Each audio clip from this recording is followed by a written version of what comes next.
a great publisher, and a wonderful friend. Prologue. The Chevy Suburban sped down the road, enveloped by the hushed darkness of the Virginia countryside.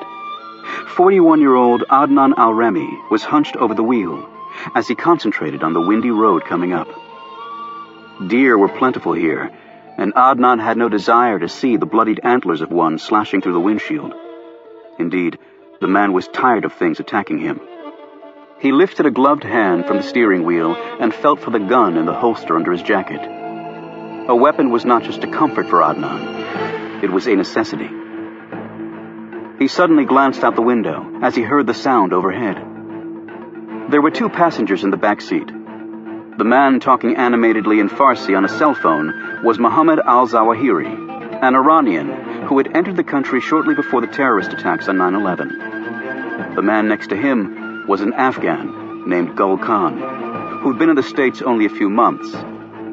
Khan was large and muscular with a shaved head. He wore a hunter's camouflage jacket and was checking his machine gun with nimble fingers. He clicked the mag back in place and put the firing switch on 2 shot bursts. A few drops of rain fell against the window, and Khan idly watched them trickle down.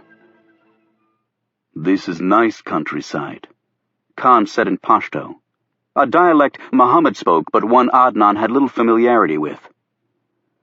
"My country is filled with the metal carcasses of Soviet tanks. The farmers just plow around them." He paused and added, with a deeply satisfied look, "And some American carcasses too we have." Adnan kept glancing in the rearview mirror. He didn't like a man with a machine gun sitting behind him, fellow Muslim or not. And neither was he overly trusting of the Iranian. Adnan had been born in Saudi Arabia, but migrated to Iraq as a young boy. He fought for Iraq in the horrific war between the 2 countries, and his enmity toward Iran still ran very deep. Ethnically, Mohammed al-Zawahiri was Persian, not Arab, like al-Remi. It was another difference between the 2 men that caused al-Remi not to trust him. Mohammed finished his phone call, wiped a smudge of dirt off one of his American-made cowboy boots, checked the time on his very expensive watch, and lay back against the seat and smiled as he lit a cigarette. He said something in Farsi and Khan laughed. The big Afghan's breath smelled strongly of onions. Adnan gripped the steering wheel tighter.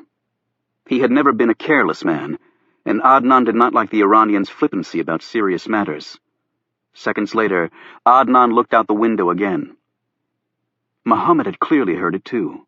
He rolled down his window and poked his head out, looking up at the cloudy sky. When he saw the wink of red lights overhead, he barked to Adnan, who nodded and hit the gas. Both men in the back strapped on their seatbelts. The Chevy flew along the snaking country road, banking so hard around some curves that the men in the rear held onto the hand straps with all 10 fingers. Yet even the fastest car in the world couldn't outrun a helicopter on a serpentine track.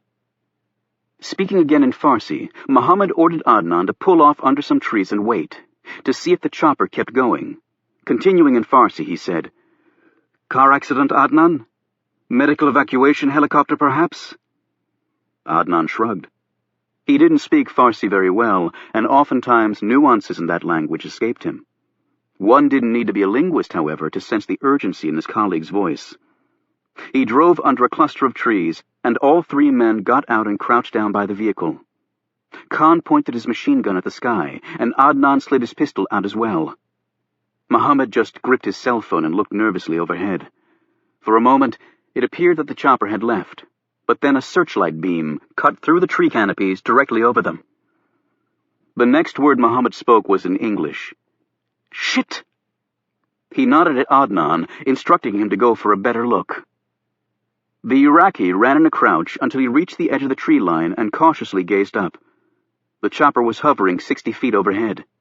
Adnan returned to his companions, reporting what he'd seen. "They may be looking for a place to land," he added. "Do we have an RPG in the truck?" Mohammed asked, his voice slightly trembling. He was used to being the brains behind these sorts of operations, rather than one of the foot soldiers who actually did the killing and often died in the process. Adnan shook his head. We didn't think we'd have need of a rocket-propelled grenade tonight. Shit, Muhammad said again. Listen, he hissed. I think they're landing. The tree canopies were starting to shake from the chopper's rotor wash. Adnan nodded at his companions. It is only a 2-person helicopter. There are 3 of us, he added firmly. He stared at his leader. Take out your gun, Muhammad, and be ready to use it. We will not go quietly. We will take some Americans with us. You fool, Muhammad snapped. Do you think they haven't already called for others? They will simply keep us pinned down until help arrives. Our cover papers are in order, Adnan countered.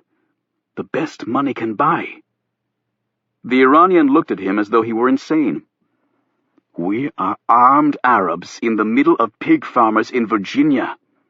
They will fingerprint me and know in seconds who I really am. We are trapped, he added in another hiss. How could this be? How? Adnan pointed at the man's hand. Perhaps that cell phone you're always on. They can track these things. I've warned you before about that. Allah's will be done, Gul Khan said, as he put his gun's firing selector on full auto, apparently in accordance with God's wishes. Muhammad stared at him incredulously. If we are stopped now, our plans will not succeed. Do you think God wants that, do you? He paused and took a deep, steadying breath. Here is what I want you two to do. What you must do.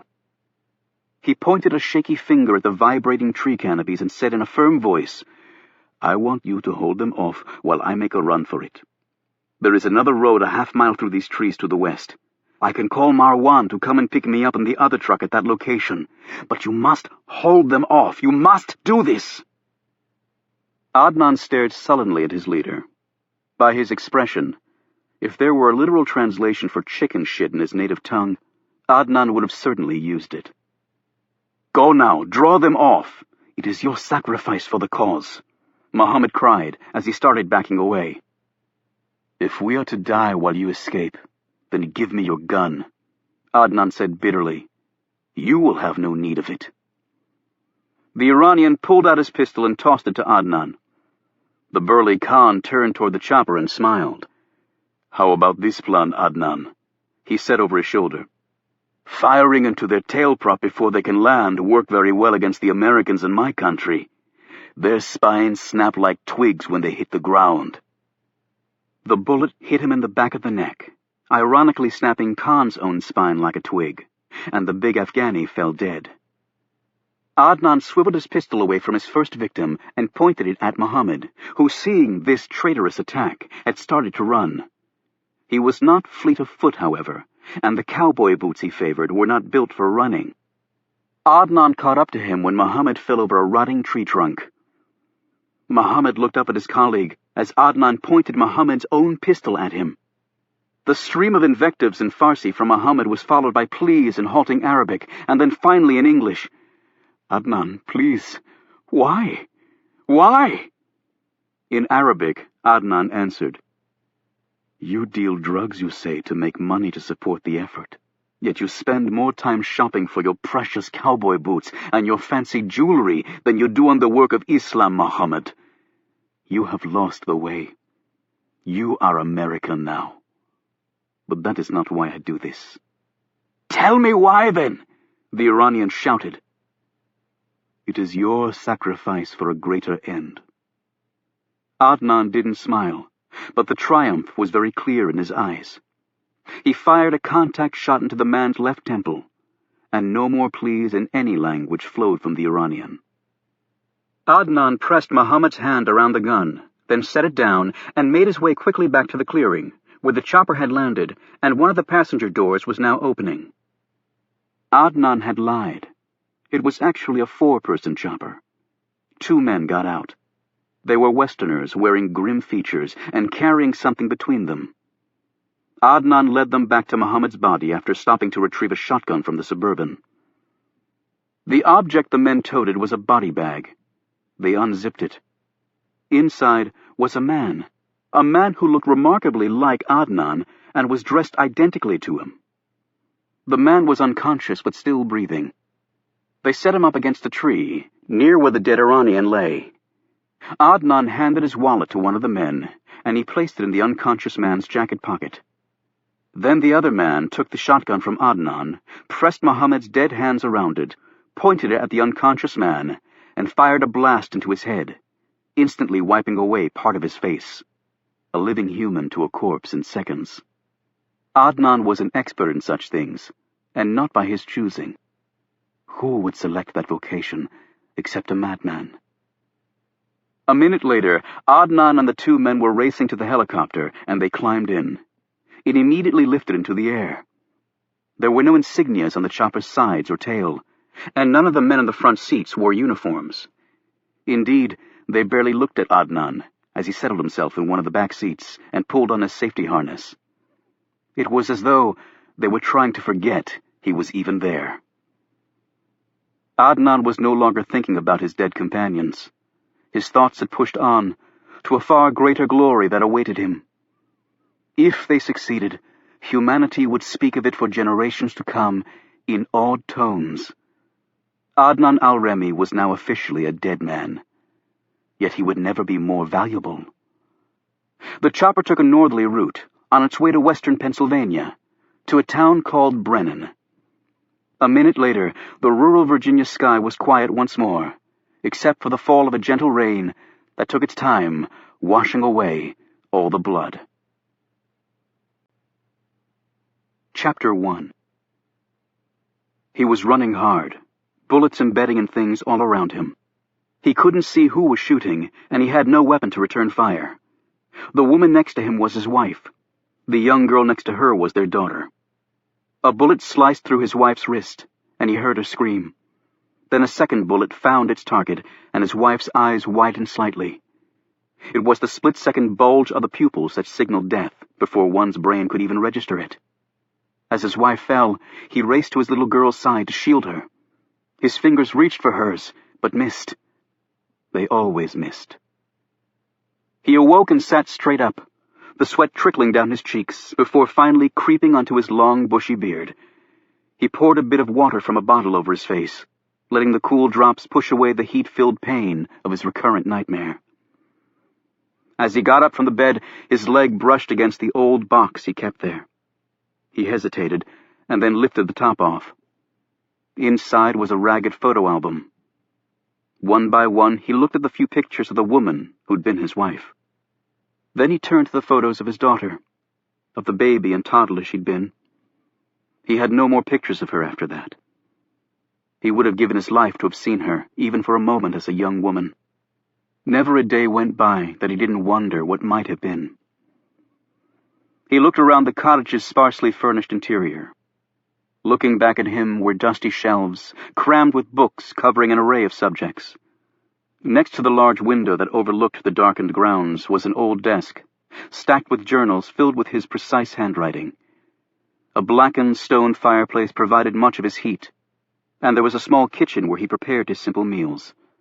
A minuscule bathroom completed his modest living arrangements. He checked his watch, took a pair of binoculars from the rickety wooden table next to his bed, and grabbed a frayed cloth knapsack off his desk. He stuffed the binoculars and a few journals in the knapsack and headed outside. The old grave markers loomed before him, the moonlight glancing off the weathered mossy stone. As he stepped from the front porch to the grass, the brisk air helped carry away the burning sensation in his head from his nightmare, but not the one in his heart. Thankfully he had somewhere to go tonight, yet with some time to spare, and when he had extra time, he invariably headed to one place. He walked through the large wrought iron gates, where the scrollwork announced that this was Mount Zion Cemetery, located in northwest Washington, D.C., and owned by the nearby Mount Zion United Methodist Church. The church was the oldest black congregation in the city, having been organized in 1816 by folks who didn't enjoy practicing their faith at a segregated house of worship that had somehow missed the concept of equality in the scriptures. The 3-acre parcel had also been an important stop along the Underground Railroad, shepherding slaves from the South to freedom in the North during the Civil War. The graveyard was bracketed on one side by the massive Dumbarton House, headquarters of the National Society of the Colonial Dames of America, and on the other side by a low-rise brick residential building. For decades, the historic cemetery had suffered from neglect, with toppled tombstones and waist-high weeds. Then the church had enclosed the graveyard with the fence and built the small caretaker's cottage. Nearby was the far larger and far better known Oak Hill Cemetery, the final resting place of many notable people. However, he preferred Mount Zion and its place in history as a gateway to freedom. He'd been engaged as the cemetery's caretaker some years ago, and he took his work very seriously, making sure the grounds and gravesites were kept in good order. The cottage that came with the job was his first real home in a long time. The church paid him in cash with no bothersome paperwork. He didn't make nearly enough to pay income taxes anyway. In fact, he made barely enough money to live. Yet it was still the best job he'd ever had. He walked south on 27th Street, caught a metro bus, and was soon dropped a block or so from his second home of sorts. As he passed the small tent that at least technically belonged to him, he pulled the binoculars out of his knapsack and from the shadow of a tree used them to eye the building across the street. He had taken the government-issued binoculars with him after serving his country proudly before completely losing faith in its leaders. His real name he had not used in decades. He had been known for a long time now as Oliver Stone, a name he'd adopted in what could only be termed an act of cheeky defiance.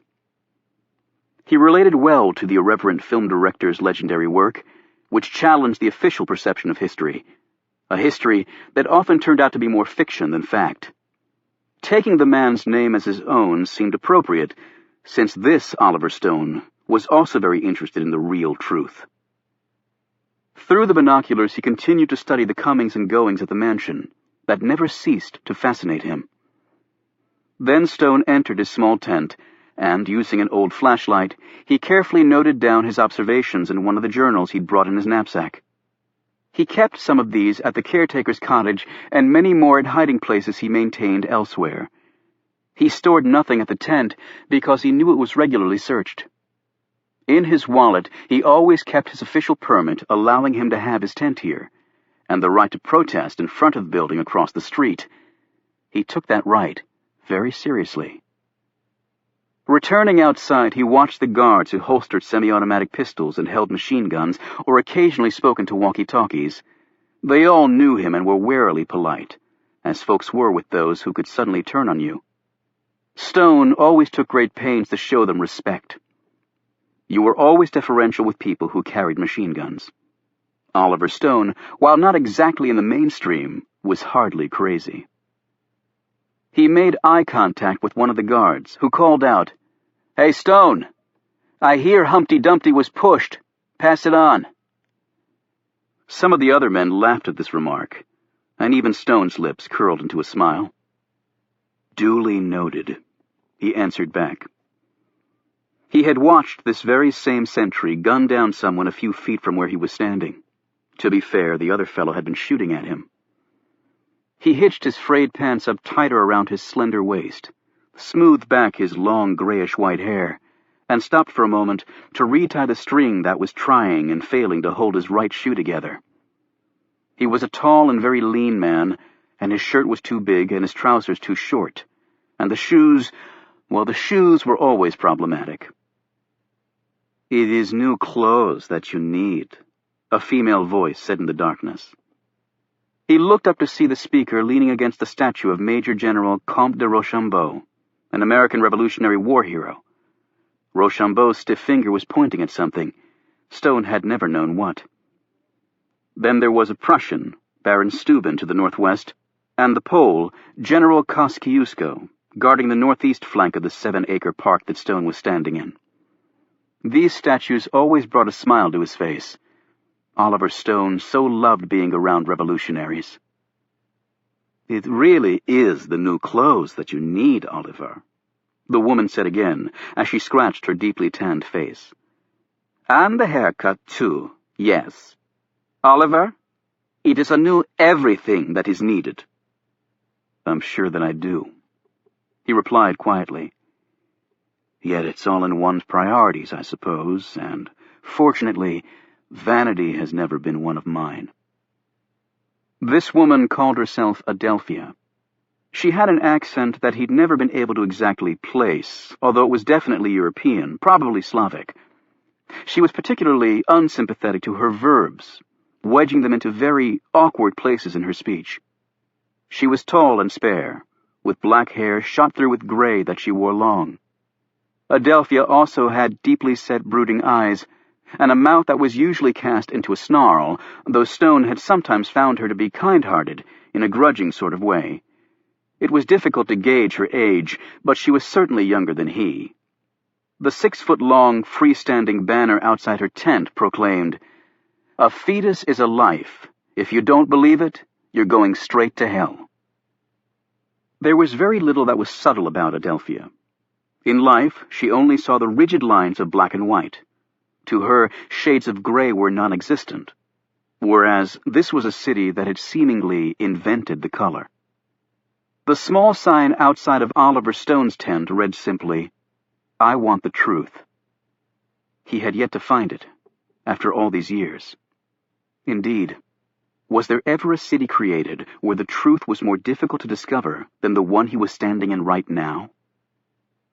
"I go to get the café, Oliver. You would like some? I have money." "No, thank you, Adelphia. I have to go somewhere." She scowled. "Another meeting is where you go. What good does it give you? It is not young you are no more, and you should know be walking in the dark. This is dangerous place." He glanced at the armed men. "Actually, I think it's fairly secure here." "Many men with guns you say is safe?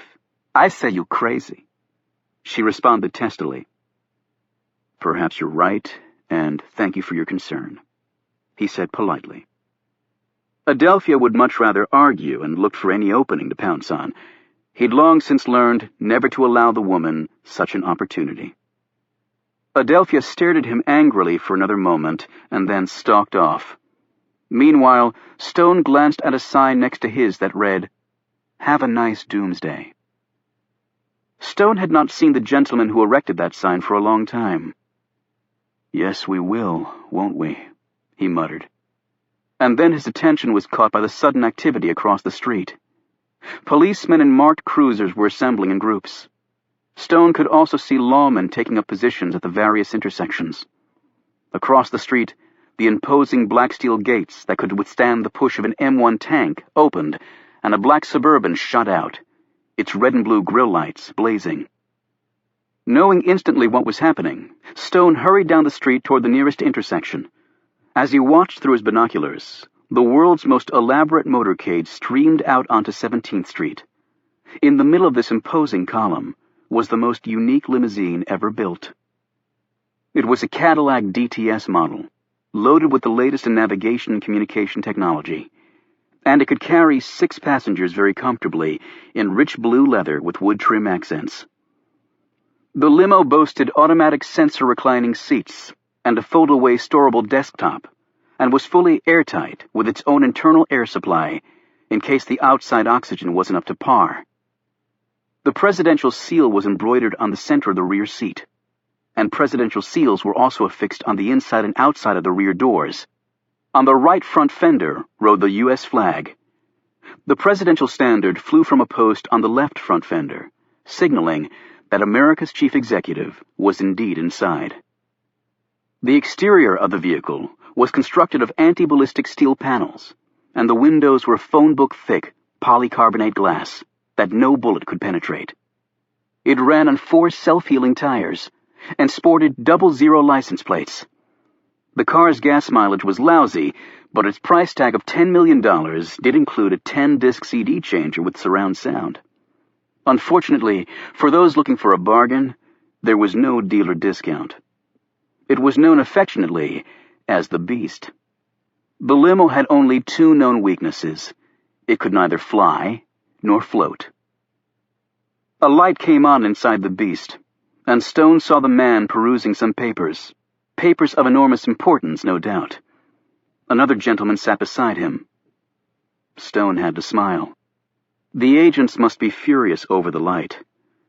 Even with thick armor and bulletproof glass, you didn't make yourself such an easy target. The limo slowed as it passed through the intersection, and Stone tensed a bit as he saw the man glance his way. For a brief moment, the President of the United States, James H. Brennan, and conspiracy-minded citizen Oliver Stone made direct eye contact. The President grimaced and said something. The man next to him immediately turned the light out. Stone smiled again. "Yes, I will always be here. Longer than both of you." The man seated beside President Brennan was also well known to Stone.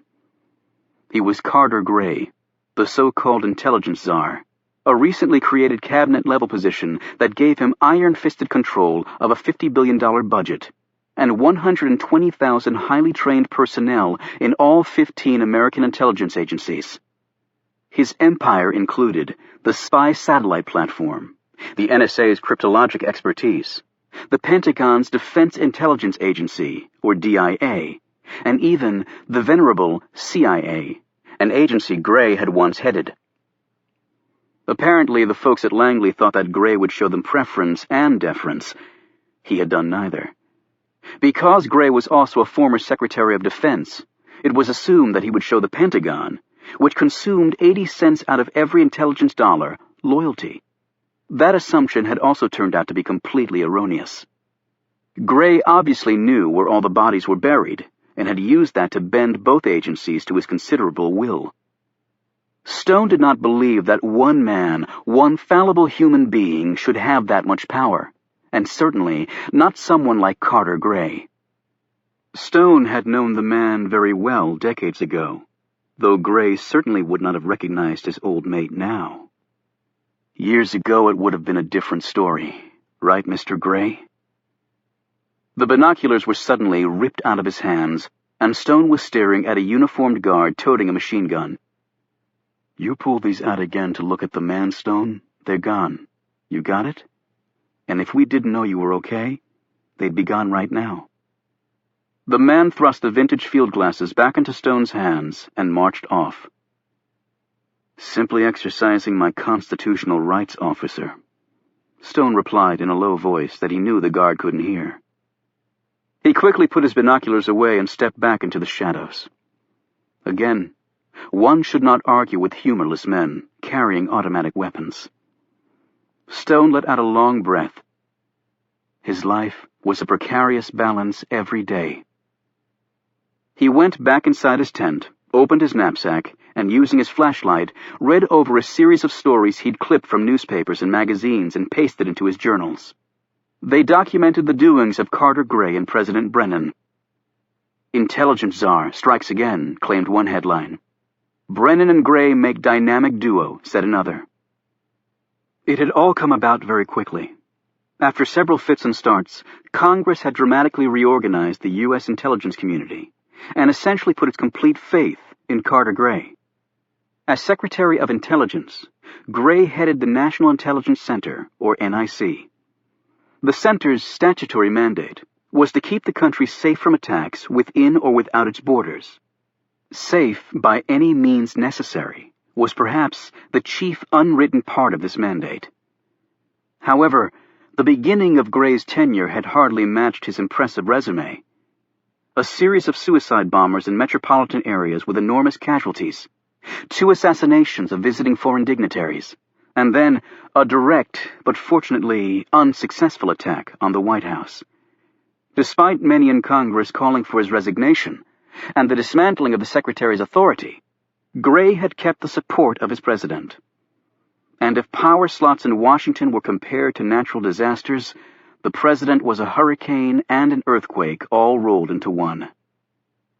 Then slowly the tide had begun to turn. A dozen planned terrorist attacks on American soil had been thwarted, and terrorists were being killed and captured at an increasingly high rate. Long unable to crack the inner rings of these organizations, the American intelligence community was finally starting to attack the enemy from within its own circles, and damaging its ability to hit the United States and its allies. Gray had understandably received the lion's share of the credit for these outcomes. Stone checked his watch. The meeting would be starting soon. However, it was a long walk, and his legs, his usual mode of getting around, were tired today. He left the tent and checked his wallet. There was no money in it. That's when he spotted the pedestrian.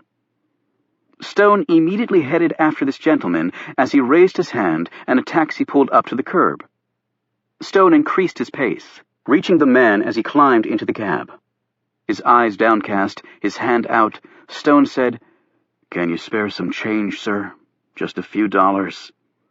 This was said in a practiced, deferential tone, allowing the other man to adopt a magnanimous posture if he so chose. Adopt one, Stone thought, for it's a long walk. The man hesitated and then took the bait. He smiled and reached for his wallet. Stone's eyes widened as a crisp $20 bill was placed in his palm. "God bless you," Stone said, as he clutched the money tightly.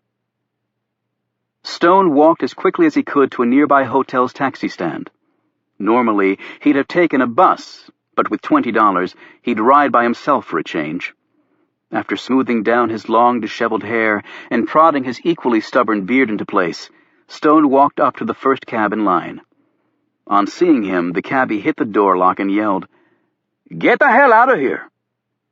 Stone held up the $20 bill and said through the half-opened window, "The regulations under which you operate do not allow you to discriminate on any basis." It was clear from the cabbie's expression that he would discriminate on any basis he wanted to, and yet he eyed the cash greedily. "You speak pretty good for some homeless bum." He added suspiciously, "I thought all you people was nuts." "I am hardly a nut, and I'm not homeless," Stone replied. "But I am just a bit down on my luck. Ain't we all?" He unlocked the doors, and Stone quickly climbed in and told the man where he wanted to go. "I saw the president on the move tonight," the cabbie said. "Pretty cool." "Yes, pretty cool," Stone agreed, without much enthusiasm. He glanced out the rear window of the cab in the direction of the White House, and then sat back against the seat and closed his eyes. What an interesting neighborhood to call home. Chapter 2.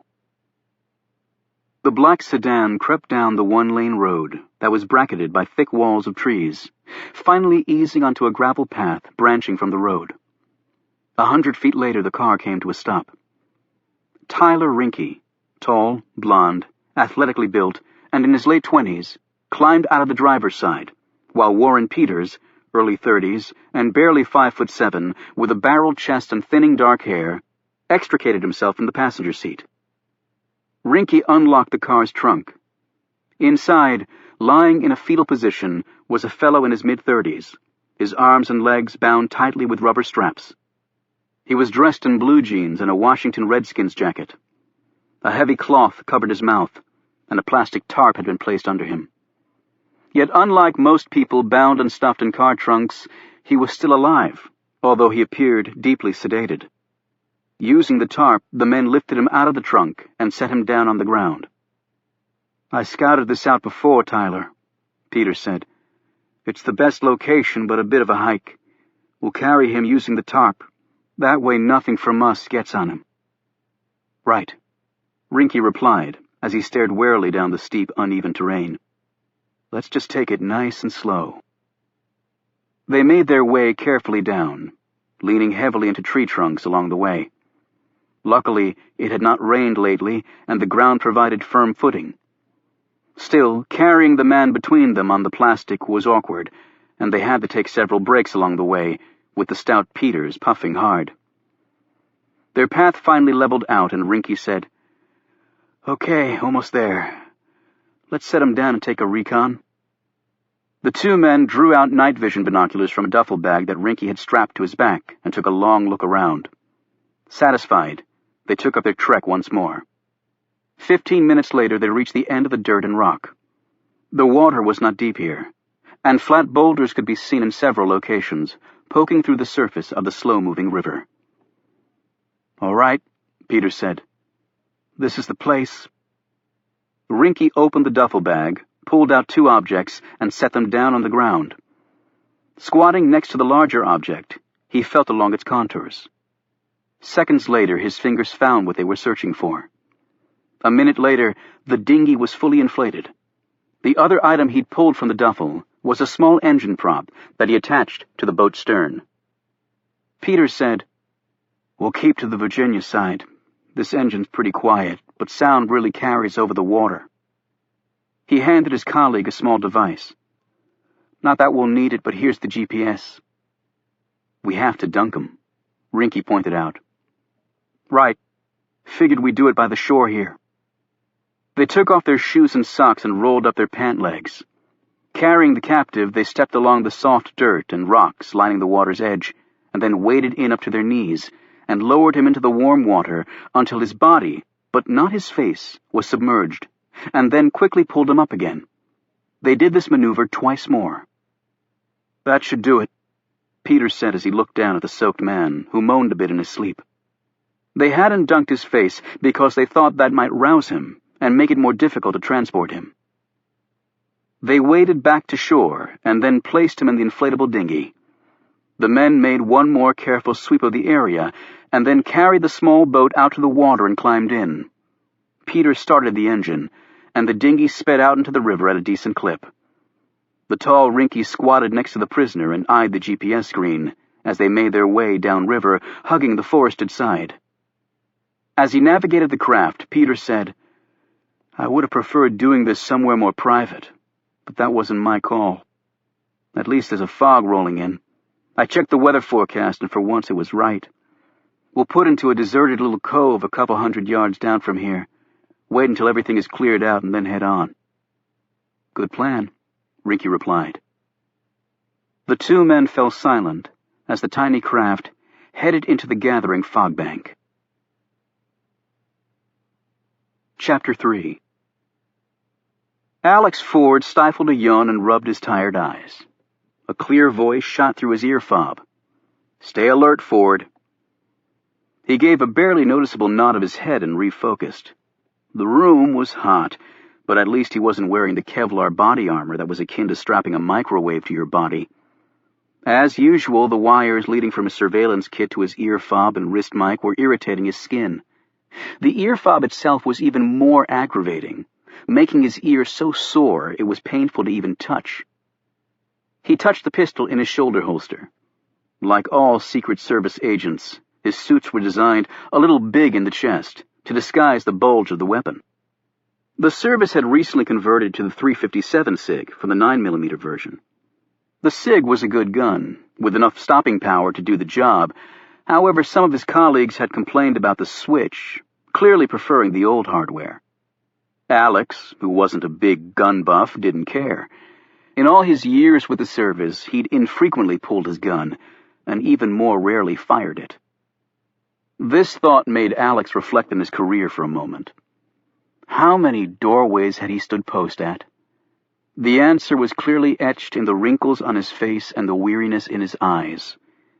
Even after leaving protection detail and being reassigned to the Secret Service's Washington Field Office, or WFO, to do more investigative work at the tail end of his career, here he was again, taking up space between the door jambs, watching people, looking for the needle in a haystack that intended bodily harm to someone under his watch.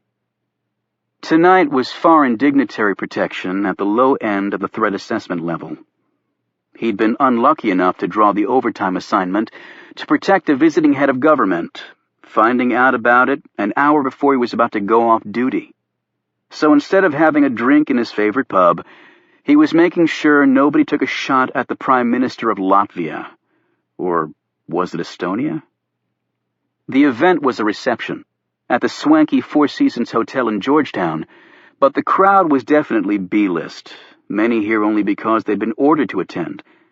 The few marginally important guests were a handful of junior levels from the White House, some local D.C. politicos, hoping for decent newsprint, and a portly congressman who was a member of some international relations committee. He looked even more bored than Alex felt. The veteran Secret Service agent had already done 3 of these extra-duty soirees in the past week. The months leading up to a presidential election were a manic swirl of parties, fundraisers, and meet and greets.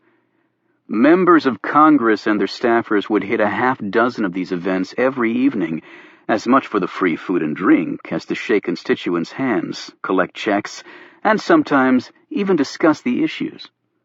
Whenever one of these parties had in attendance anyone under Secret Service protection, guys like Alex would trudge out after a long day's work and keep them safe. Alex glanced at his partner for the night, a tall, beefy kid out of WFO with a Marine Corps buzz cut who had been called in at the last minute, too. Alex had a few more years until he could retire on his federal pension, but this kid was looking at more than 2 decades of riding the Secret Service's career roller coaster. "Simpson got out of this again," the kid muttered. "Second time in a row. Tell me this. Whose ass is getting kissed upstairs?" Alex shrugged noncommittally.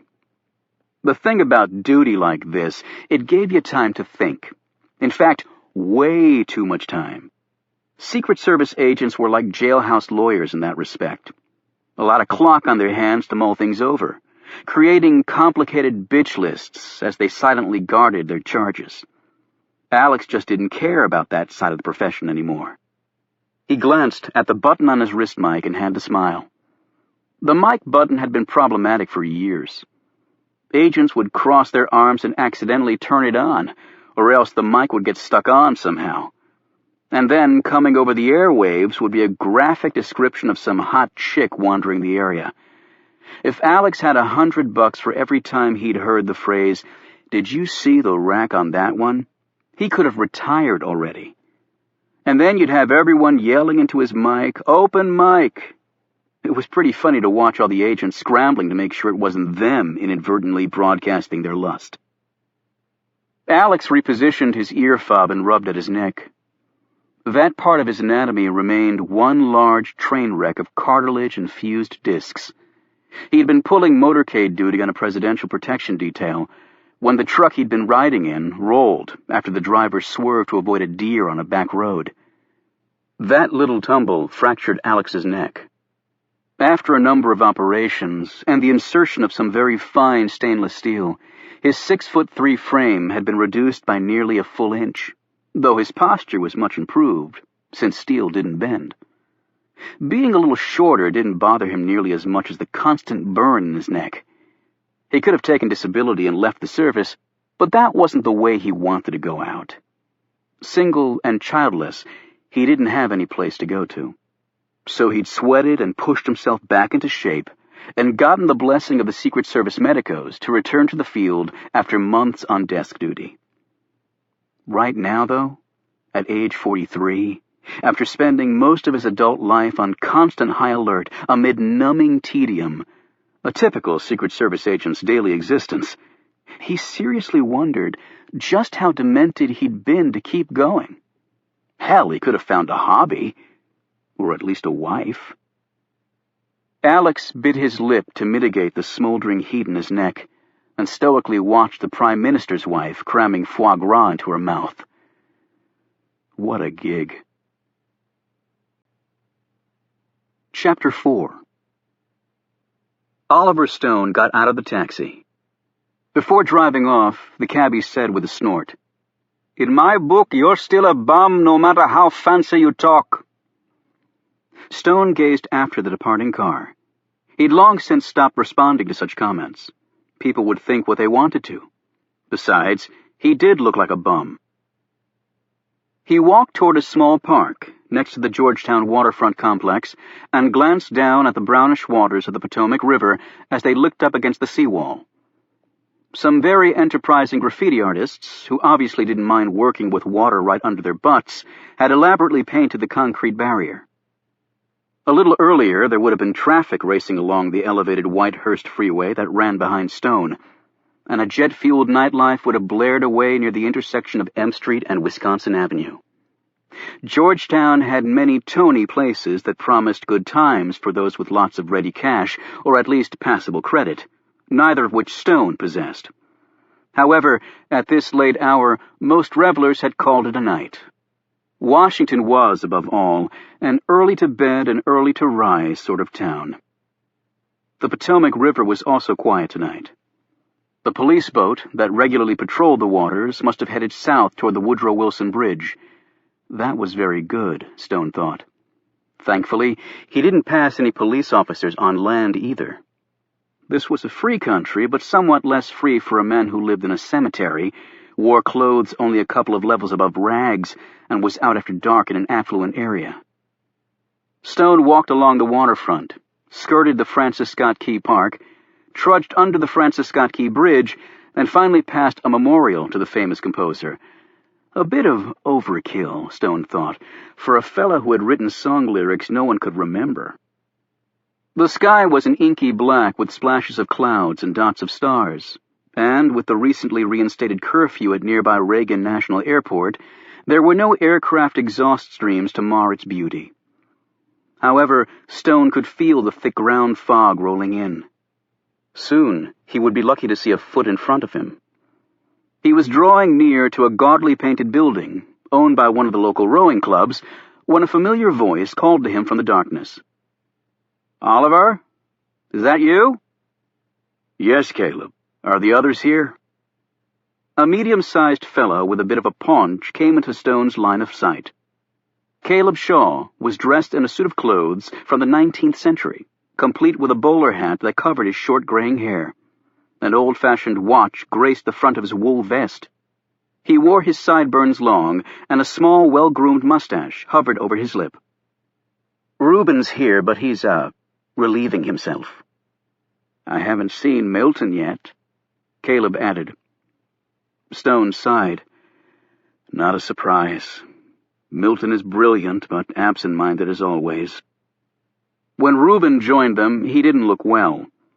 Reuben Rhodes stood over 6'4" and was a very powerfully built man of about 60, with a longish mass of curly dark hair, dappled with gray, and a matching short, thick beard.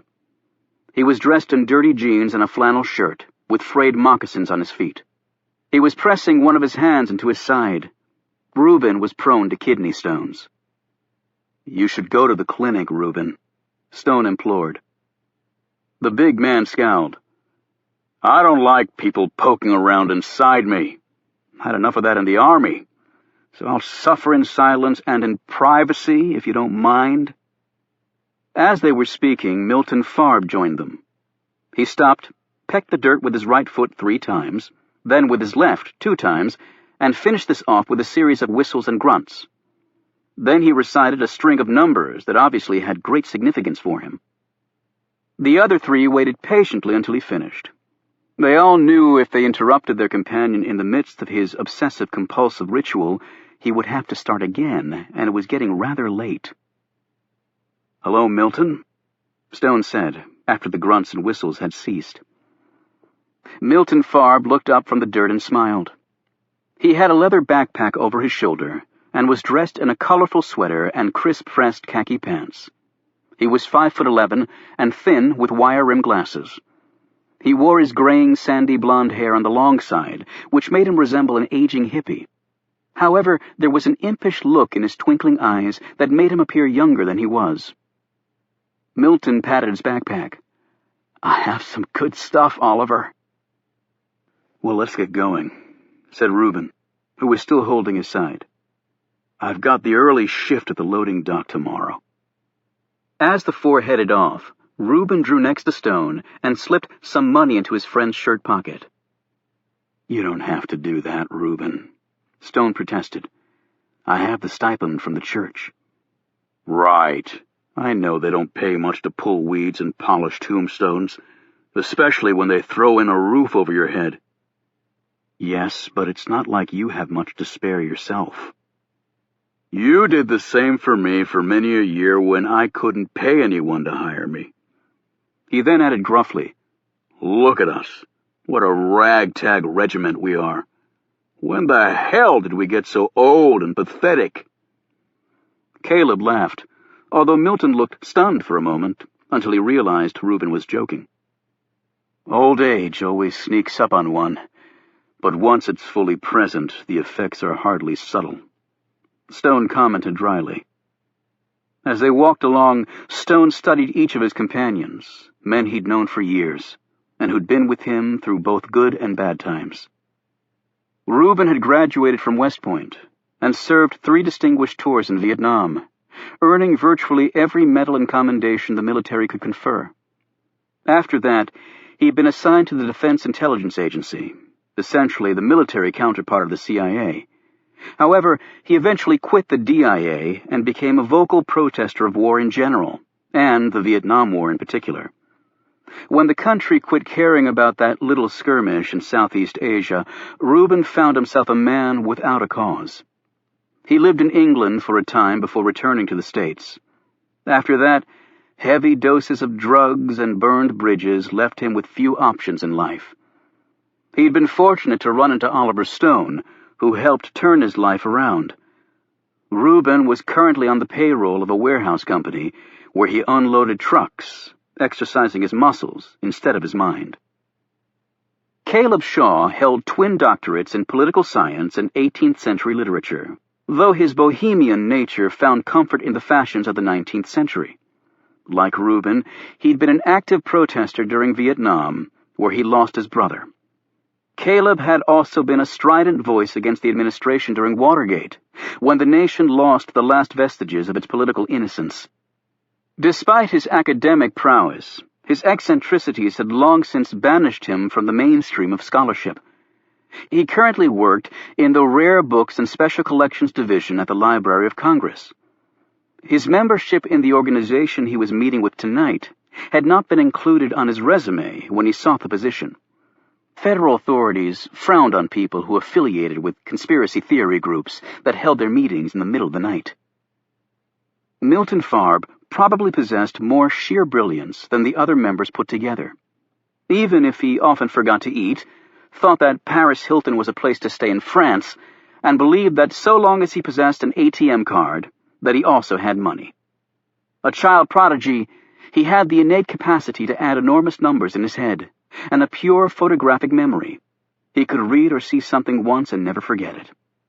His parents had worked in a traveling carnival, and Milton became a very popular sideshow, adding numbers in his head faster than someone else could on a calculator, and reciting back, without faltering, the exact text of any book shown him. Years later, after completing graduate school in record time, he was employed at the National Institutes of Health, or NIH. The only things that had prevented him from having a successful life were his worsening obsessive-compulsive disorder, or OCD, and a strong paranoia complex, both problems probably caused by his unorthodox childhood on the carnival circuit. Unfortunately, these twin demons tended to erupt at inappropriate times. After sending a threatening letter to the President of the United States decades ago and being investigated by the Secret Service, his NIH career quickly came to an end. Stone first met Milton in a mental health facility, where Stone worked as an orderly and Milton was a patient. While he was hospitalized, Milton's parents died and left their son penniless. Stone, who'd come to know of Milton's extraordinary intellectual ability, persuaded his destitute friend to try out for, of all things, Jeopardy! Milton qualified for the show, and his OCD and other issues temporarily kept in check with medication. He went on to defeat all comers and earn a small fortune. He now had a thriving business designing corporate websites. They headed down closer to the water, where there was an old abandoned junkyard. At a spot nearby, there was a great clump of ragged bushes half in the water. From this hiding place, the four managed to pull out a long, crusted rowboat that hardly looked seaworthy. Undaunted by this, they tugged off their socks and shoes and stuffed them in their bags, carried the boat down to the water and climbed in. They took turns at the oars, with Big Reuben pulling the longest and hardest. There was a cooling breeze on the water, and the lights of Georgetown and farther south Washington were inviting, though fading with the encroaching fog. There was much to like about the place, Stone thought, as he sat in the bow of the little vessel. Yes, much to like, but more to loathe. "The police boat's up near the 14th Street Bridge," Caleb reported. "They're on a new schedule, and they've got Homeland Security chopper patrols circling the mall monuments every 2 hours again. It was on the alert email at the library today. The threat level was elevated this morning, Rubin informed them. Friends of mine in the know say it's all bullshit campaign posturing. President Brennan waving the flag. Stone turned around and stared at Milton, who sat impassively in the stern. You're unusually quiet tonight, Milton. Everything all right? Milton looked at him shyly. I made a friend. They all stared at him curiously.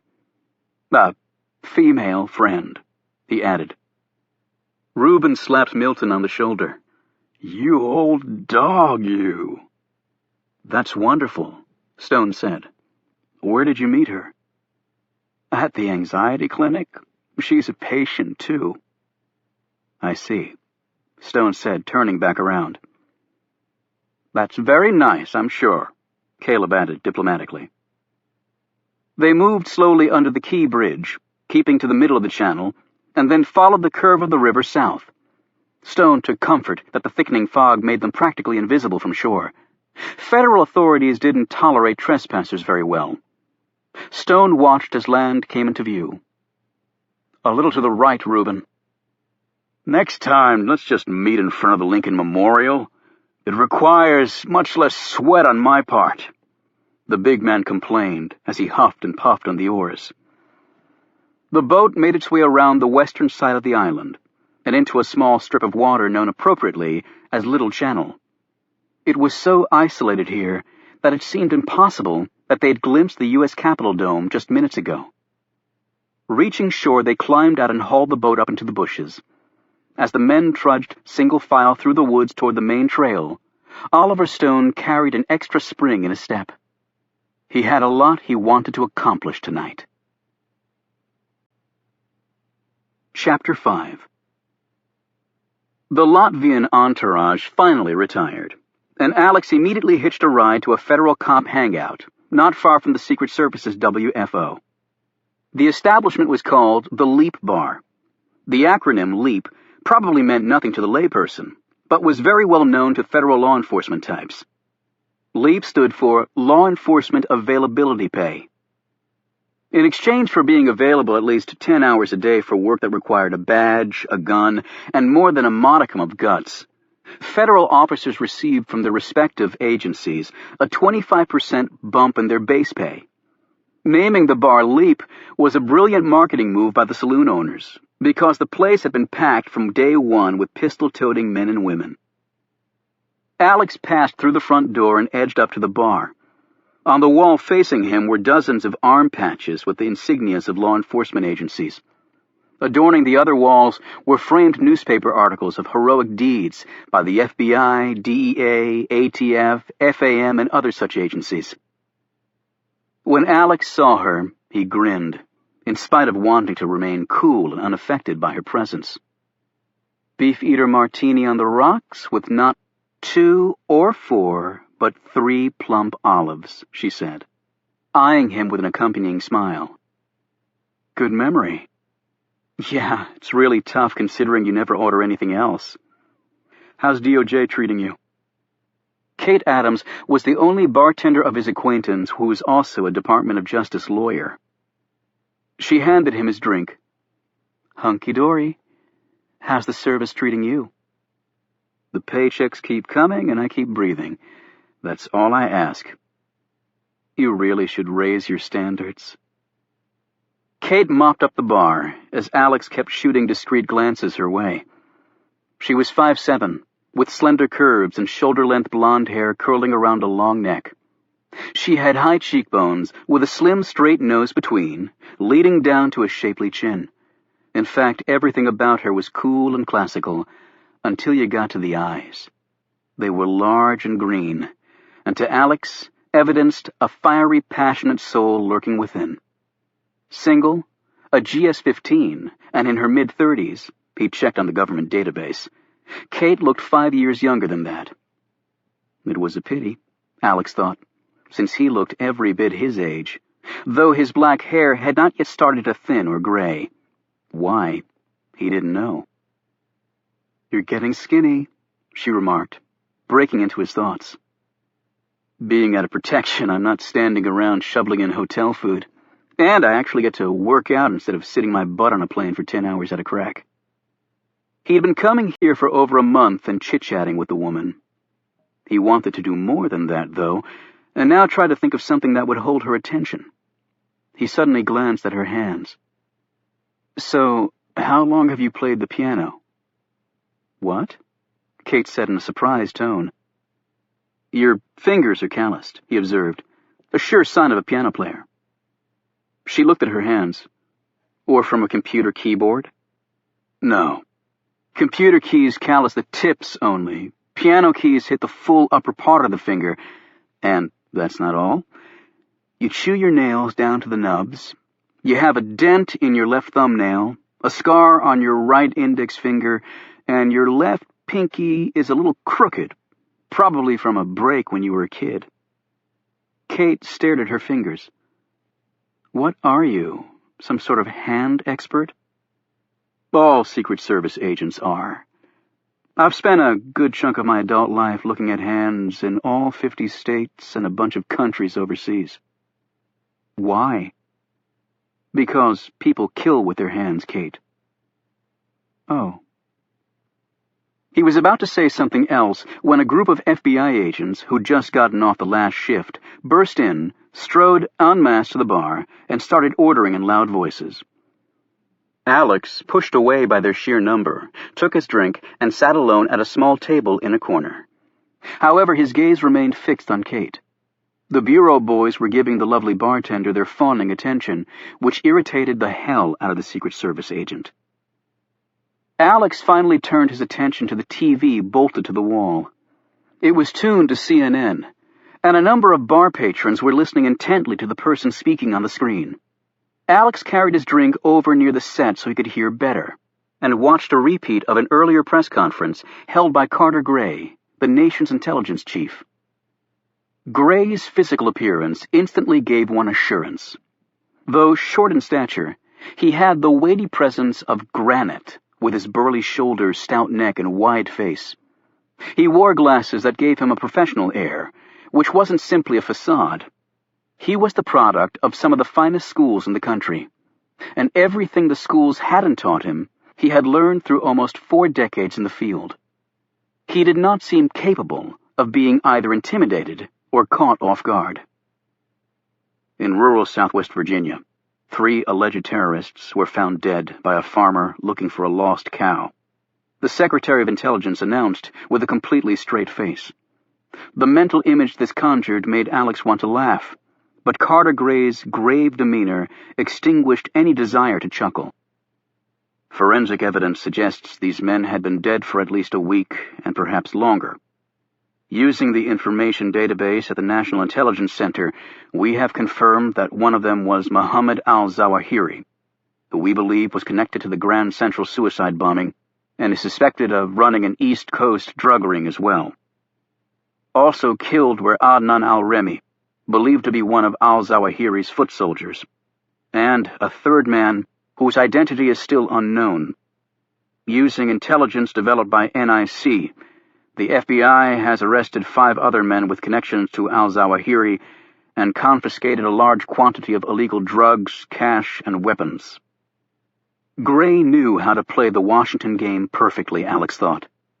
He'd made sure the public knew that NIC was the one who'd done the heavy lifting, but he'd also credited the FBI. Success in D.C. was measured in budget dollars and extra scraps of turf. Any bureaucrat who forgot this did so at his extreme peril. Yet every agency occasionally needed favors from its sister organizations. Gray had clearly covered his bases there. Gray continued. One of the most interesting facets of this incident is that, based on the investigation so far, it seems that al-Zawahiri killed his 2 companions and then committed suicide, although it may turn out that his death was somehow related to his drug trafficking. Regardless, we believe that this latest development will send another shockwave through terrorist communities at a time when the United States is making clear inroads in the fight against terror. He paused and then said in a crisp voice, "And now I'd like to introduce the President of the United States." This was the standard drill for these press conferences.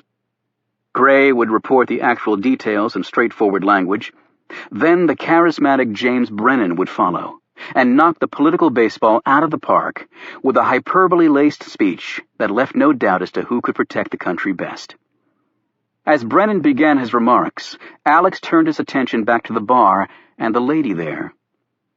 He knew that a woman like Kate Adams probably had 20 guys gunning for her, and most of them were probably better prospects than he was. She also probably realized how he felt. Hell, she'd probably known how he felt about her even before he did.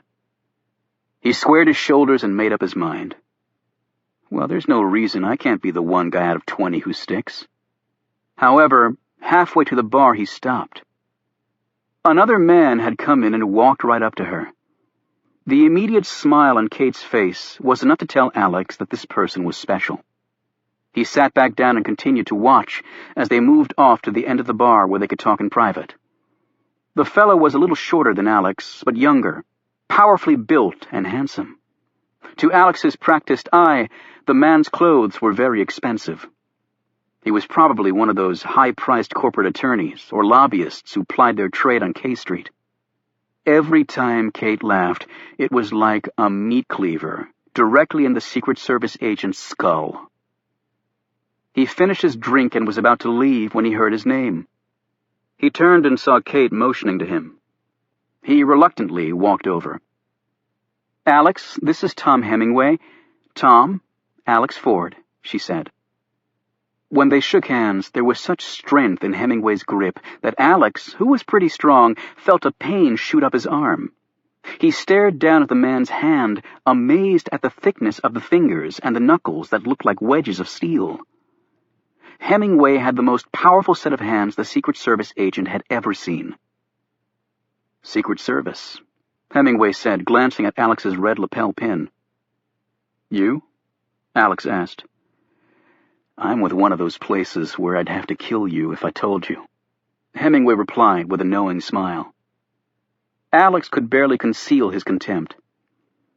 "I've got buddies at the CIA, DIA, NRO, and the NSA. Which one are you?" "I'm not talking anything that obvious, Alex," Hemingway answered with a chuckle. Alex glanced at Kate. "Since when is DOJ mixed up with funny guys like him?" Hemingway said, "Actually, we're working on something together. My agency and DOJ. Kate's the lead counsel. I'm the liaison." "I'm sure you couldn't ask for a better partner than Kate." Alex put his empty glass down. "Well, I better get going." "I'm sure I'll see you in here soon," Kate said quickly. Alex didn't answer her. He turned to Hemingway.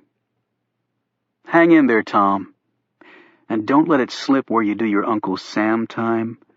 I wouldn't want you to get busted for having to kill some poor bastard who asked too many questions." He strode off. With the eyes in the back of his head that all Secret Service agents seemed to possess, Alex felt the man's gaze burning into him. What he didn't sense was Kate's worried look following him out. Okay, Alex thought as the crisp night air hit him. That was a real crappy end to what up until then was just your average shitty day. He decided to go for a stroll and let his beefeater with a trio of fat olives pickle his soul. Now he wished he'd had a second.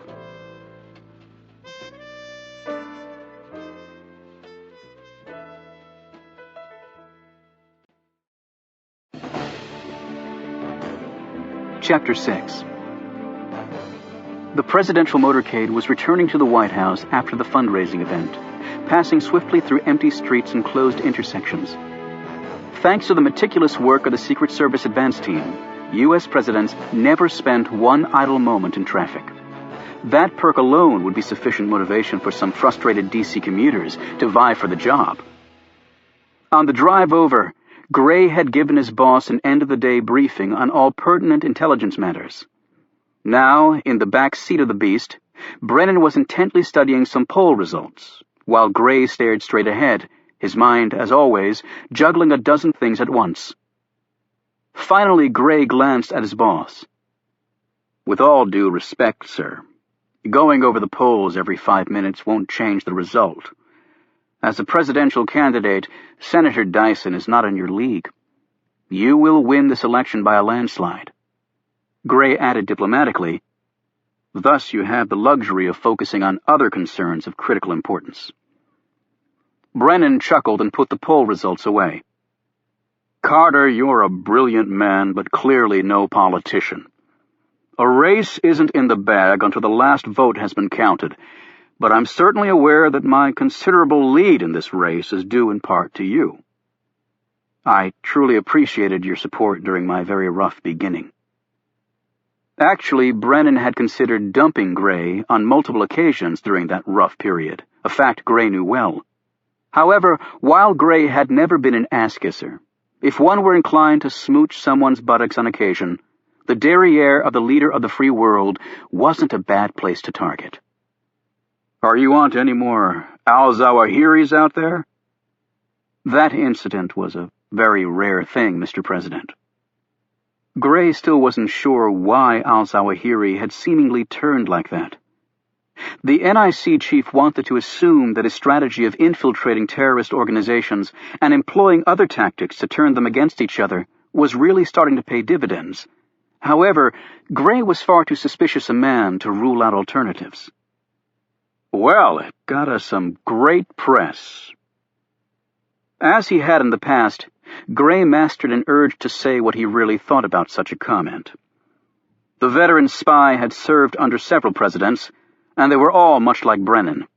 They were not inherently bad people. However, considering their exalted status, Gray found them far more prone to traditional human failings than their fellow citizens. At their core, Gray considered them to be selfish and egotistical creatures, formed and then hardened in the heat of political battle.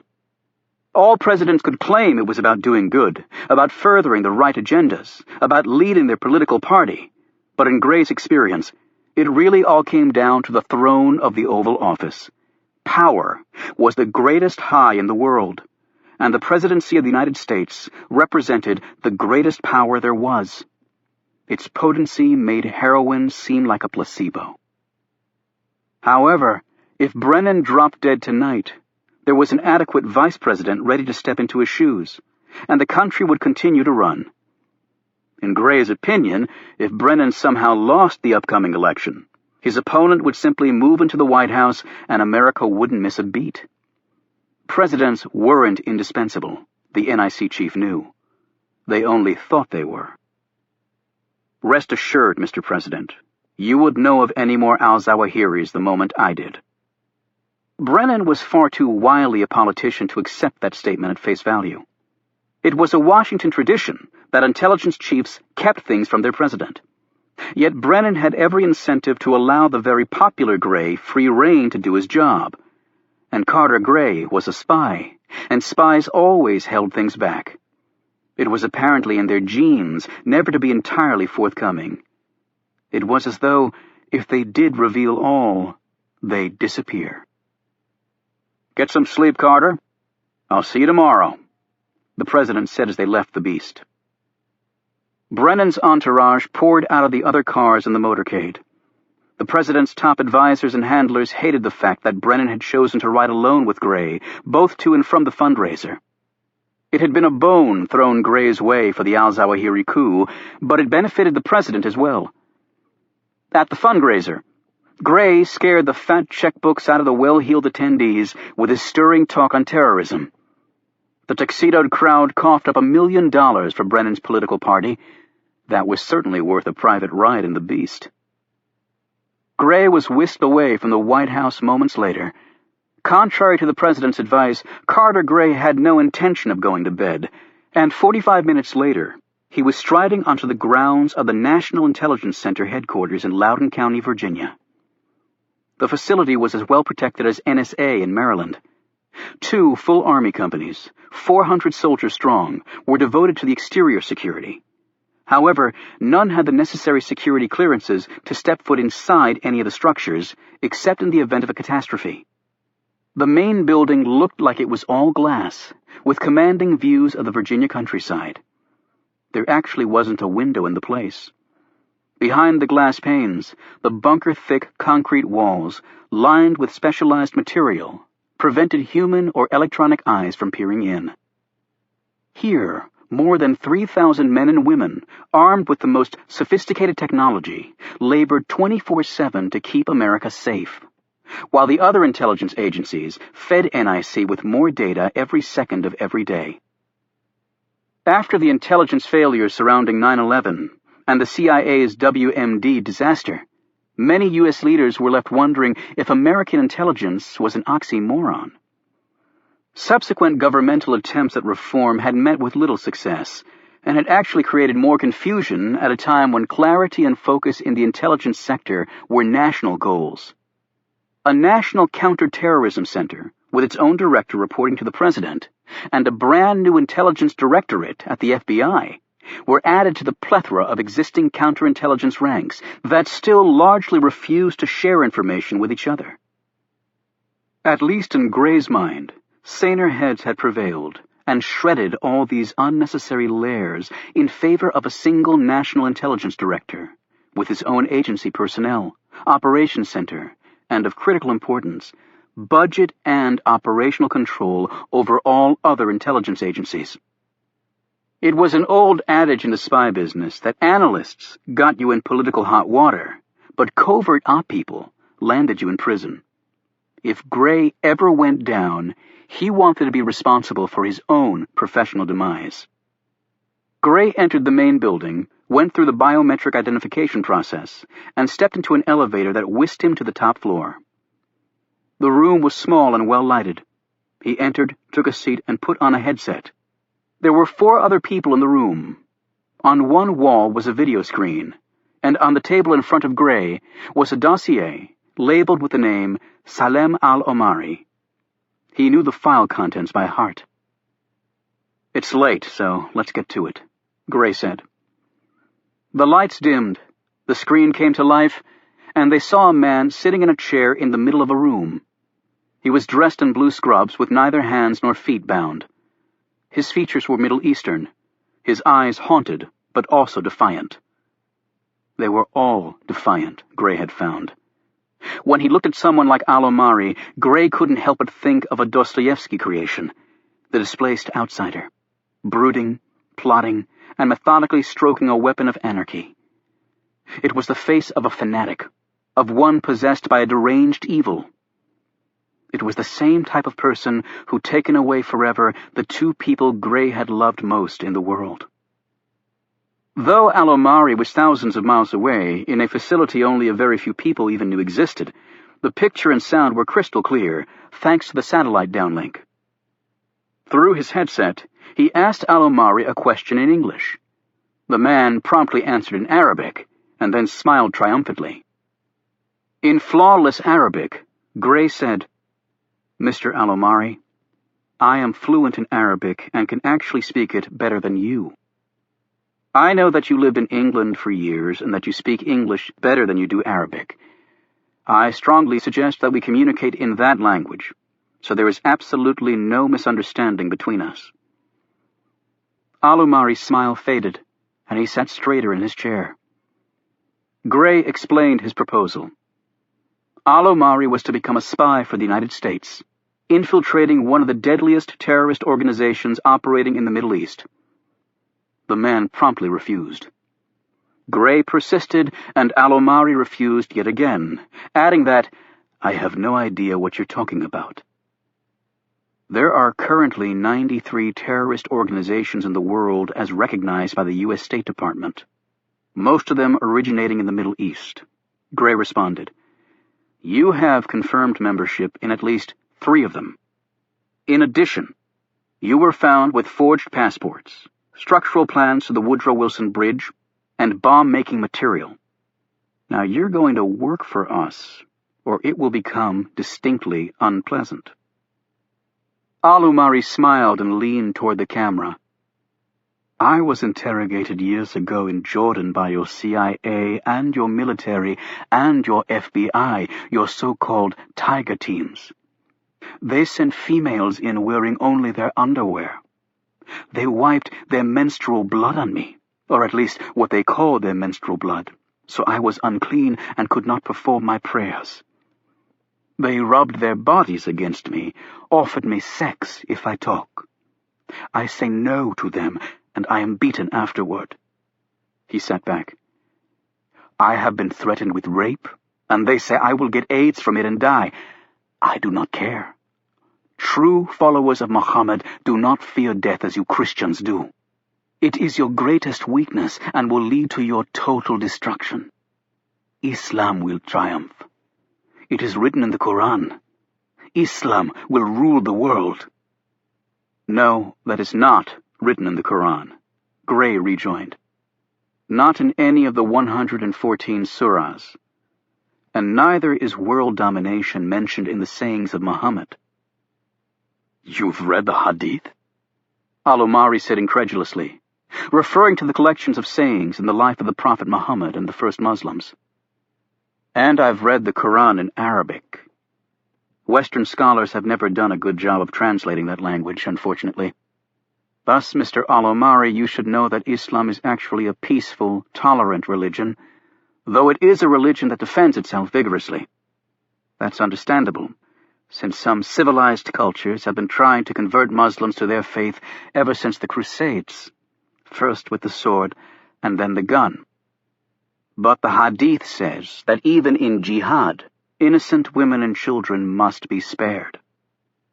"As if any of you are innocent," Al-Omari shot back.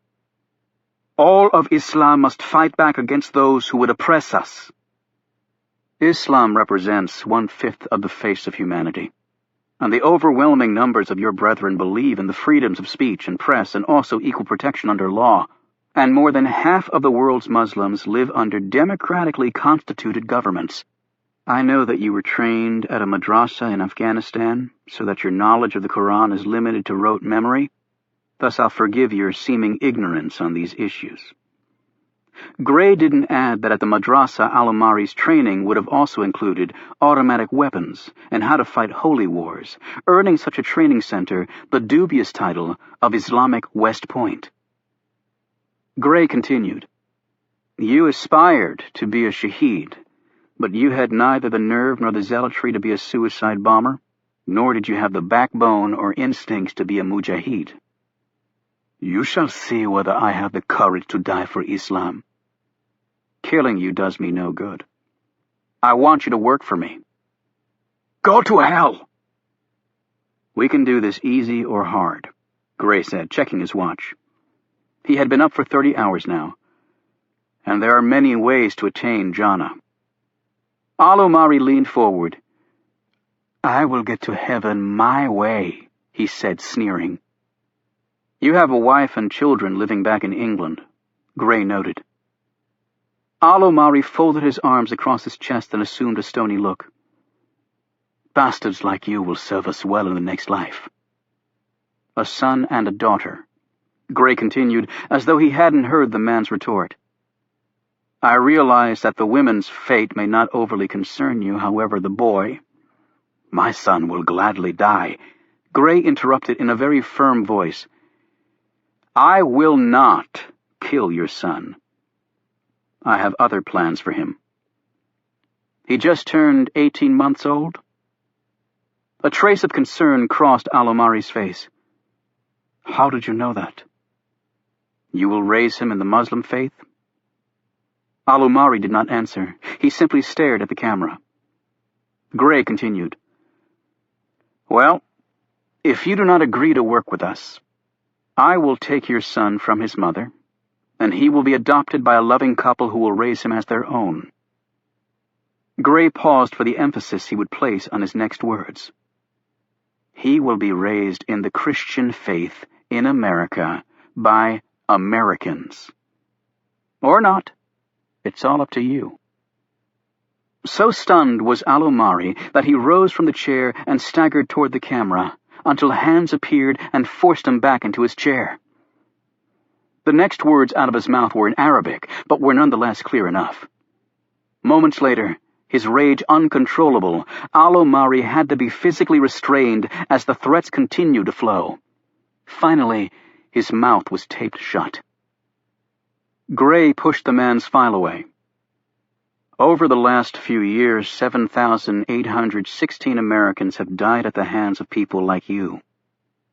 All of these deaths have taken place on American soil. Counting attacks overseas, the death toll is nearly 10,000. Some of these victims were children who were denied the opportunity to grow up to practice any religious faith at all.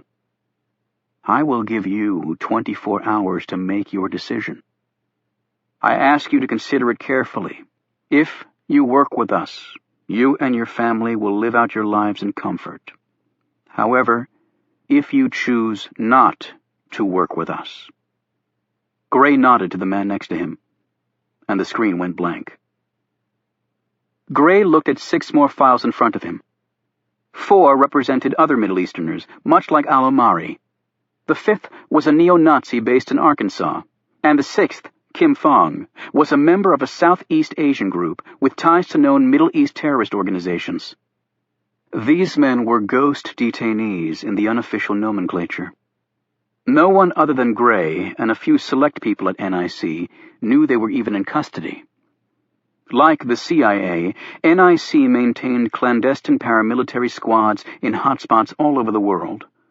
One of their tasks was to capture alleged enemies of America and afford them no due process whatsoever. Gray would put similar proposals to all the ghost detainees, although the inducements would vary depending on the intelligence Gray had gathered on each man's background. Money worked with more of them than one would think. Rich people rarely blew themselves and others to bits for religious or any other reasons. However, they often manipulated other people to do it for them. Gray would be lucky if half accepted his offer, but he would gladly take those odds.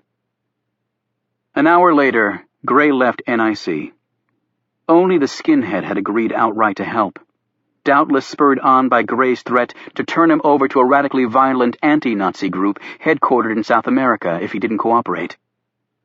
Other than that, the night had been a disappointment. As Gray walked to his car, he reflected on the situation confronting him. The violence was mounting on each side, and the harder one side hit, the harder the other tried to hit back. Using just a fraction of its nuclear arsenal, the United States could wipe out the entire Middle East, vaporizing everyone in the blink of an eye, along with every holy site for 2 of the world's major religions. Barring that unthinkable scenario, Gray did not see any clear resolution. This was not a war of professional armored battalions versus turbaned rabble in the streets toting rifles and RPGs. And it was not simply a difference of religions. It was a battle against a mindset of how people should conduct their lives. A battle that had political, social, and cultural facets melded together into an exceedingly complex mosaic of humanity under enormous strain. At times, Gray humbly wondered whether the conflict should be fought with psychiatrists and counselors instead of soldiers and spies. Yet all he could do was get up each day and do his job. Gray sat back against the worn leather of the Suburban he was riding in, while the armed guards all around him kept a close lookout. Gray closed his eyes for 15 minutes until he felt the vehicle slow. Then came the familiar rattle as the motorcade rolled across the gravel drive leading up to Gray's modest home. It was as well guarded as the VP's digs at the Naval Observatory. President Brennan was not about to let anything happen to his intelligence chief. Gray lived alone, but not by choice. He went inside, allowed himself a beer to unwind, and then headed upstairs to sleep for a few hours. As was his habit before retiring, he picked up the 2 pictures on the fireplace mantel across from his bed. The first was his wife, Barbara, a woman who'd shared most of his adult life. The second photo was of his only child, his daughter Margaret, or Maggie, as everyone had called her. He had never grown comfortable referring to his family in the past tense. Yet how else did one refer to the dead and buried? He kissed both of the pictures and set them back down. After he had climbed into bed, the horrible weight of depression lasted 30 minutes, less than usual, and then Carter Gray fell into an exhausted sleep. In 5 hours he would rise and again engage in the only battle he now considered worth fighting. Chapter 7. Alex Ford's walk that night took him east, and he soon found himself in familiar territory, 1600 Pennsylvania Avenue. Now gracing the area between the White House and Lafayette Park were elm trees and retractable bollards, interspersed with guard booths, camouflaged so they didn't stand out like prison gun towers. However, the key here was and always would be security, regardless of how many new trees and pretty flowers they planted. "Hey, Alex," a man in a suit said as he walked out of the front security gate. "You going on or off duty, Bobby?" Bobby smiled. "You see an ear fob sticking out of my ass? I'm going home to the little woman and kids, unless they moved out and forgot to tell me, which isn't exactly beyond the realm of possibility, since I'm never there. What brings you back here?" Alex shrugged. "You know, once you get POTUS duty inside you, you can't get it out." "Right. I'm counting the days till I see my family more than once a year." "You on the campaign travel team?" Bobby nodded. "We leave day after tomorrow to shake some more hands and make some more speeches from Iowa to Mississippi. Because of all the campaign stuff, we were short-handed and had to pull in some WFOs on 21-day rotations to post POTUS and the VP's families." "I know. The halls at work are pretty empty. Brannon did a fundraiser tonight. Kiss up for dollars. Lucky me, I got to stay here." "Yeah, lucky you." Bobby laughed. "I don't know if you heard, but the man's hometown in Pennsylvania changed its name to Brennan. He's going up there during the campaign to attend the dedication. Talk about your ego trips." Bobby drew closer and said in a low voice, "He's not a bad guy. Hell, I voted for him. But he's a slick one. Some of the stuff he's done on the side, he's not the first. If John Q. Public knew what we did, huh?" As he headed off, Alex glanced over at Lafayette Park, where the remaining White House protesters were located, or at least that's how Alex and other Secret Service agents politely referred to them. The signs and tents and odd-looking folks had always held a fascination for him. There used to be far more of them, with elaborate signs erected everywhere. Yet even before 9/11, a crackdown had been enforced, and when the area in front of the White House was redone, this created a good excuse to shove these people away. Yet even the powerless in America had rights, and a few of them hooked up with the ACLU and sued in court for the right to return, and the Supreme Court eventually sided with them. However, only 2 of the protesters had elected to come back. During his stint at the White House, Alex got to know some of the protesters. Most were certifiably crazy, and therefore closely watched by the Secret Service. There was one fellow he remembered who dressed only in neckties, strategically placing them over his body. Yet not all of the protesters were asylum candidates, including the man he'd come to visit. Alex stopped by one tent and called out, "Oliver? It's Alex Ford. You there?" "He no here," a female voice said contemptuously. Alex glanced over at the woman as she walked up with a paper cup of coffee in hand. "How's it going, Adelphia?" "Doctors are immorally killing babies all over this country. That's how it goes." The woman was nothing if not passionate, Alex thought. Adelphia might have carried her passion somewhat to an extreme, but Alex still respected her for at least having one. "Yeah, that's what I hear." He paused respectfully. Where's Oliver?" "I tell you he no here. He have somewhere to go." "Where?" Alex knew where both Stone and Adelphia lived, but didn't want to let on to the woman that he had this information. Adelphia, he'd come to learn, was paranoid enough. "Not am I his keeper." She turned away. Alex smiled. When he'd been on presidential protection detail, he'd always suspected that the lady had a thing for Mr. Stone. Most of the agents who knew Oliver Stone had written him off as a harmless crackpot, who adopted the name of a famous film director for some ridiculous reason.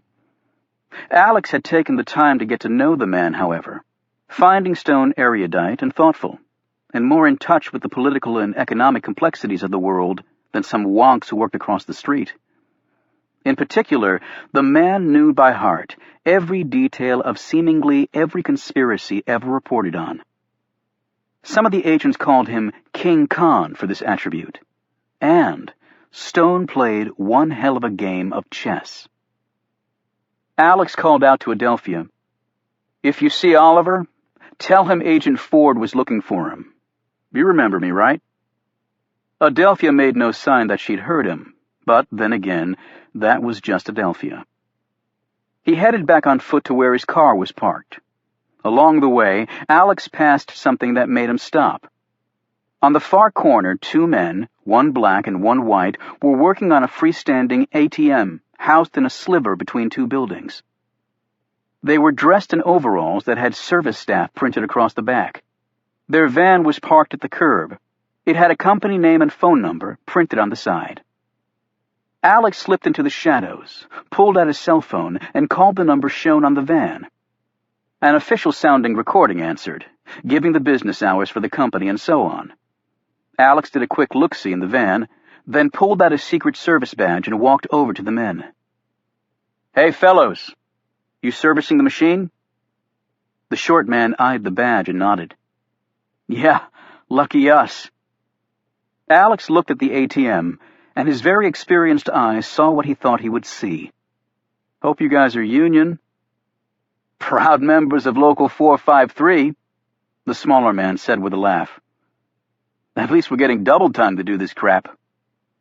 "Okay, here we go again." Alex drew his pistol and pointed it at them. "Pop the machine open." The black guy said irately, "You Secret Service? What business you got checking out an ATM?" "Not that I need to give you a reason, but the Secret Service was originally formed to protect the official currency of the United States." Alex pointed the gun directly at the black man's head. "Open it." Stuffed inside the ATM were no fewer than 100 cards. Alex gave the pair their Miranda speech while he put plastic cuffs on them. Then he called the arrest in. As they were waiting, the black guy looked over at him. "We've been doing this a long time and had no trouble. How the hell you figure it?" "There's a skimmer reader attached to the card slot. It captures the pin so you can clone the card. And on top of that, banks are cheap. So there's no way one's going to pay some union guys double overtime to schlep down here in the middle of the night to service this thing." After the police took the men away, Alex walked down the street to his car. Even after the successful, if unexpected, bust, all he could think about was one Kate Adams, who fought for justice by day and poured out highballs by night, and seemed very close to the big-knuckled Tom Hemingway of the undisclosed super-secret agency.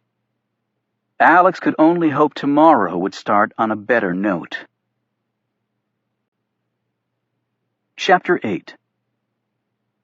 Stone, Milton, Reuben, and Caleb walked along the main trail on Theodore Roosevelt Island, a 90-acre memorial to the former president and Rough Rider that sat in the middle of the Potomac River.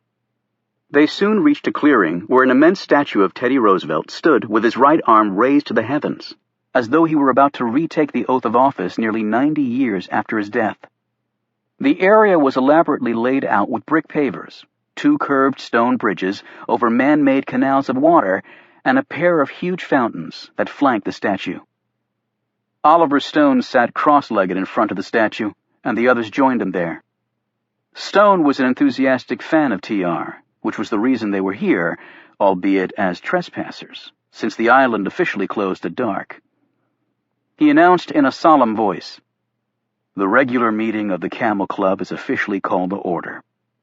In the absence of a formal agenda, I move that we discuss observations since the last meeting and then open the floor for new business. Do I have a second?" "I second the motion," Reuben said automatically. "All in favor say aye," Stone added. The ayes carried the motion, and Stone opened the notebook he pulled from his knapsack. Reuben slipped some crumpled pieces of paper from his pocket, and Milton slid his laptop computer out, then took a small bottle of antibacterial lotion out of his pocket and thoroughly washed his hands. Stone used a small pen light to see his notes, while Reuben read by the flickering flame of a cigarette lighter. "Brennan went out late tonight," Stone reported. "Carter Gray was with him." "Those two are joined at the hip," Reuben noted hotly. "Like J. Edgar Hoover and Clyde Tolson," Caleb added jokingly as he took off his bowler hat. "I was thinking more of Lenin and Trotsky," Reuben growled. "So you don't trust Gray?" Stone asked. "How can you trust any prick who actually likes being called a czar?" Reuben replied. "And as far as Brennan goes, all I can say is he should thank his lucky stars for terrorists, because but for them, his ass would be headed for the unemployment line." "Reading the newspapers again, are we?" Stone said in an amused tone. "I use the papers to get my laughs just like everybody else." Stone looked thoughtful. "James Brennan is a gifted politician, and his intellect is first-rate. But more than that, he has the power to make people trust him. Yet inside, a darker beast lurks. He has an agenda that is not available to the public." Reuben eyed him closely. "It seems to me that you're describing Carter Gray more than you are the president." Milton broke in excitedly. "I've compiled facts on several conspiracies of global proportion that have not been reported by any news media. And I," Reuben said as he eyed his notes, "have personally noted 3 occasions when the present Speaker of the House has been unfaithful to his quite fetching wife." "Personally noted?" Caleb asked skeptically as he stared at his friend. Reuben barked. "2 of my close acquaintances in the know keep me abreast of things. Clearly, despite the trouble some of his amorous predecessors have gotten into, it still seems our esteemed congressman continues to cavalierly insert his dinky in places it should not be." He waved his notes. "It's all here." "What close acquaintances?" Caleb persisted. "High-placed sources that desire to remain anonymous, if you must damn well know," Reuben snapped, as he stuffed these allegedly libidinous revelations back in his pocket. Milton interrupted impatiently. "Yes, but let me tell you about my theories." He spent the next 20 minutes enthusiastically discussing theoretical ties between North Korea and Great Britain for purposes of worldwide terrorism, and a possible attack on the euro and yen by a cabal in Yemen sponsored by a top member of the Saudi royal family. "I consider these facts material to the worldwide apocalypse that is most certainly on the horizon," Milton concluded. The other members of the Camel Club sat there looking a bit overwhelmed. It was a normal reaction after Milton had delivered one of his convoluted diatribes. Finally, Reuben said, "Yes, but that North Korea-Great Britain thing is a bit of a stretch, don't you think, Milton? I mean, the bloody Koreans are absolutely humorless, and whatever else you say about the Brits, they are a very witty people." Stone looked at Caleb. "Anything interesting on your end?" Caleb thought for a moment. "Well, we had a real scare when we couldn't find our Dutch Bible." They all looked at him expectantly. Caleb exclaimed, "Our Dutch Bible! It has hand-colored illustrations by Romein de Hoog. He's generally thought to be the most important Dutch illustrator of the late 17th and early 18th centuries. But it turned out all right. It was there the whole time, simply a clerical error." "Thank God," Reuben said sarcastically. "We wouldn't want a de Hoos on the loose." Disappointed, Stone turned back to Reuben. "Other than your lascivious congressman, do you have anything of real interest?" Reuben shrugged. "I've been out of the loop too long, Oliver. People forget you." "Then why don't we move on to something a little more concrete?" The other men eyed him curiously. Stone drew a long breath. So many birthdays had passed by uncelebrated that he had to actually think about how old he was. 61, he said to himself. I am 61 years old. He'd founded the Camel Club long ago with the purpose of scrutinizing those in power and raising the public cry when they believed things to be awry, which they very often were. He had kept vigil outside 1600 Pennsylvania Avenue, watching and noting his observations and fighting for things that other people apparently didn't believe were important anymore, like truth and accountability. He was beginning to wonder if it was worth it. Yet he said aloud, "Have you noticed what is going on in this country?" He stared at his friends, who didn't answer. "They may have us believing that we're better protected. Yet being safer doesn't necessarily mean that we're more free." "You sometimes have to sacrifice freedom for security, Oliver," Caleb said, as he fiddled with his heavy watch. "I don't necessarily like it, but what's the alternative?" "The alternative is not living in fear," Stone answered, "especially in a state of fear from exaggerated circumstances. Men like Carter Gray are quite good at that." "Well, Gray's first year on the job, you would have thought the man would have been run out on a rail, but he somehow managed to turn it around," Reuben admitted grudgingly. "Which proves my point," Stone retorted, "because I don't think anyone is that good or that lucky." He paused, obviously choosing his words with care. "My opinion is that Carter Gray is bad for this country's future. I opened the meeting to discuss relevant possibilities." His three companions simply stared dully at him. Finally, Caleb found his voice. What exactly do you mean, Oliver?" "I mean, what can the Camel Club do to make sure that Carter Gray is relieved of his post as intelligence secretary?" "You want us to take down Carter Gray?" Caleb exclaimed.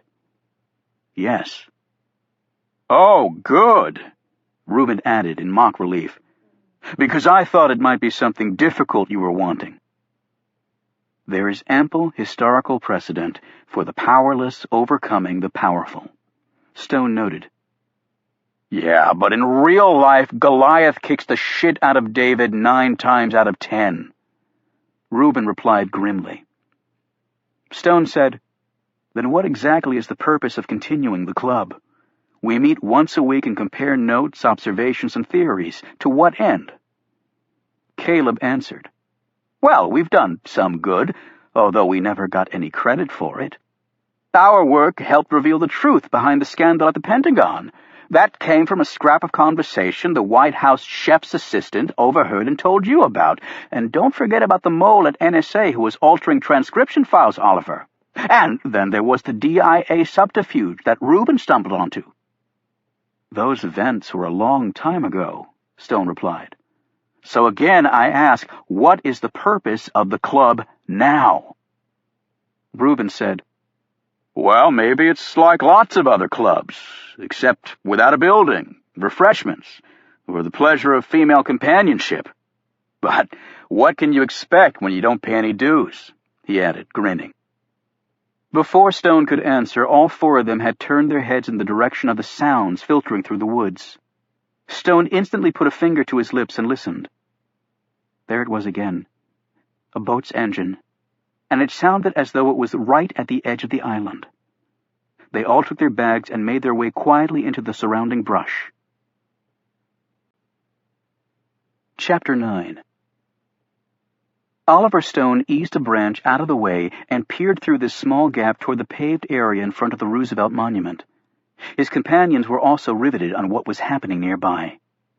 Two men appeared on one of the gravel paths, carrying something on a plastic tarp. One man was tall, lean, and blond, the other short, thick, and dark-haired. When they laid the tarp on the ground, Stone could see that they were carrying a man bound with straps. They slid the plastic from under him and then swept the area with their flashlights, going grid by grid. Fortunately, as soon as Stone saw the flashlights come out of their pockets, he motioned for his friends to hunker down behind the cover of bushes, with their faces hidden from the beams. Satisfied that they were alone, the men turned back to their captive. One of them removed the cover from his mouth and placed it in his pocket. The man made a few sounds, none of them coherent. He appeared drunk. The short man put on a pair of rubber gloves and pulled a revolver from his coat, while the other man undid their captive's bindings. The short man took a nearly empty bottle from the duffel bag and pressed the semi-conscious man's hands around it, and then splashed a bit of the remaining liquid on his clothes and around his mouth. Reuben was about to charge out of the bushes, but Stone put a hand on his arm. The other man was also armed. A pistol was clearly visible in his belt holster. The Camel Club stood no chance. To reveal themselves now would mean a death sentence.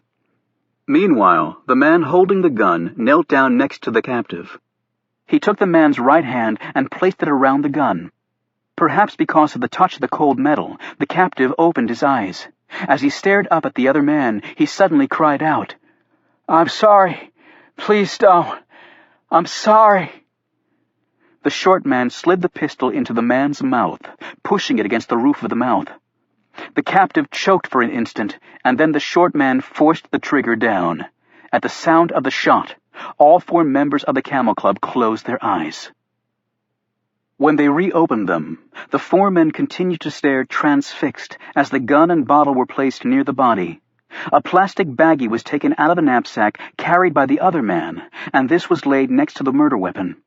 Finally, a piece of folded paper was placed in the pocket of the dead man's windbreaker. Finished, the 2 men looked around the area even as the Camel Club members shrank farther back in the bushes. A minute later, the killers trudged off. As soon as the sounds of their footfalls disappeared, the Camel Club let out a collective sigh of relief. Holding his finger to his lips, Stone quietly led the way out of their hiding place and into the clearing. Reuben squatted down next to the body.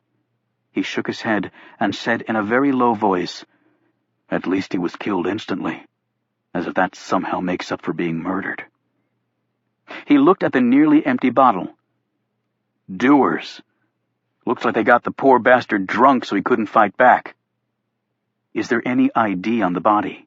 Stone asked. "This is a crime scene," Caleb said shakily. "We shouldn't touch anything." "He's right," Reuben agreed. He glanced over at Milton, who was making frantic motions with his hands as he sped silently through his OCD ritual. Reuben sighed. "We should get the hell out of here, Oliver, is what we should do." Stone knelt down beside him and spoke quietly but urgently.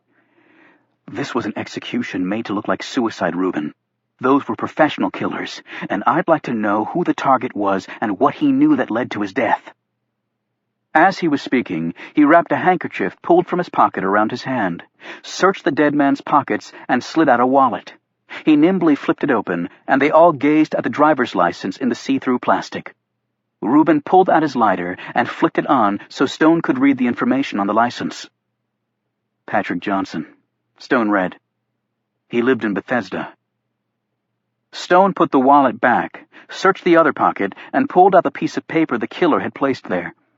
By the flickering flame of the lighter, he read the contents of the letter in a soft voice. "I'm sorry. It's all too much.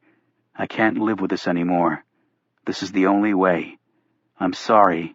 So sorry." And it's signed Patrick Johnson. Caleb slowly took his bowler hat off in respect for the dead and mouthed a prayer. Stone continued. "The writing is very legible. I suppose the police will assume it was written before he supposedly drank himself into a suicidal stupor." Reuben said, "He said he was sorry right before they killed him." Stone shook his head. "I think he was speaking about something else he was sorry for. The note's words are just a subterfuge, a typical suicide's last plea." Stone put the note back. As he was doing so, his hand nudged against something else in the dead man's pocket. He pulled out a small red lapel pin and squinted at it in the darkness. "What's that?" Reuben asked, holding his lighter closer. Caleb said in a hushed whisper, "What if they come back?"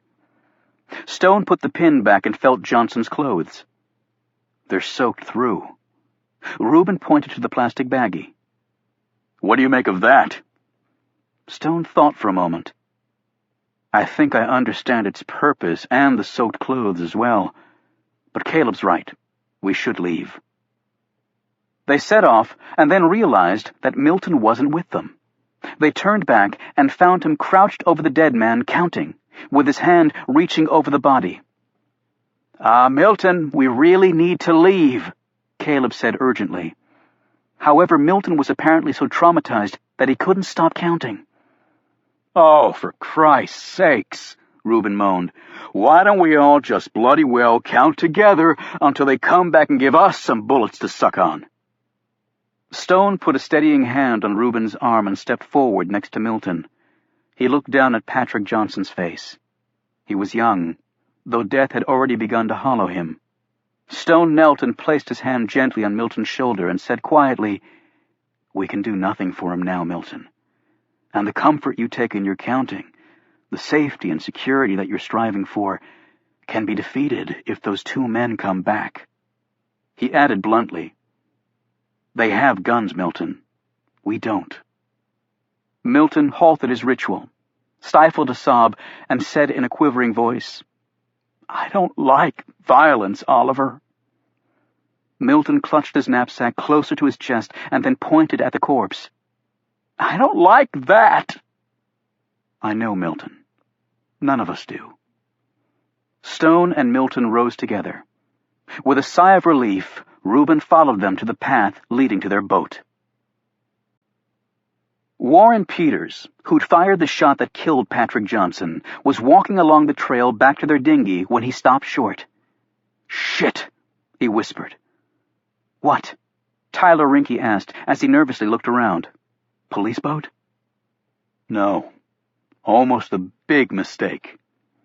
Peters scooped up some dirt and pebbles in his hand.